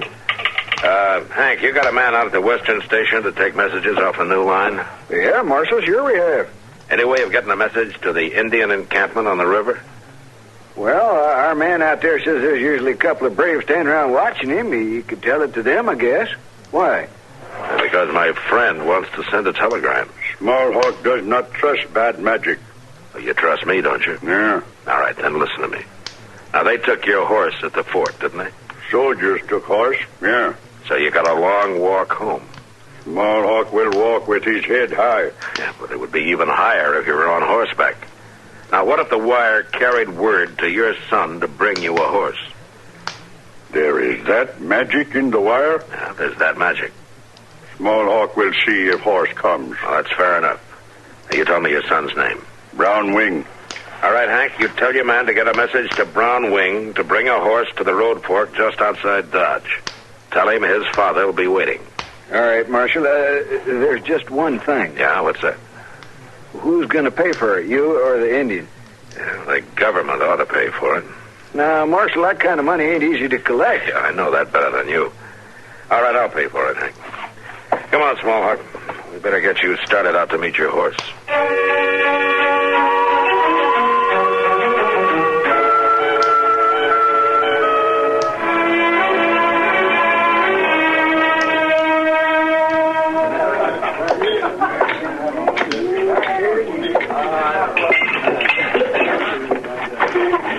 Thanks for the beer, Matt. That's all right, Kitty. I think you're worth buying a beer for once in a while. I'm surprised you have to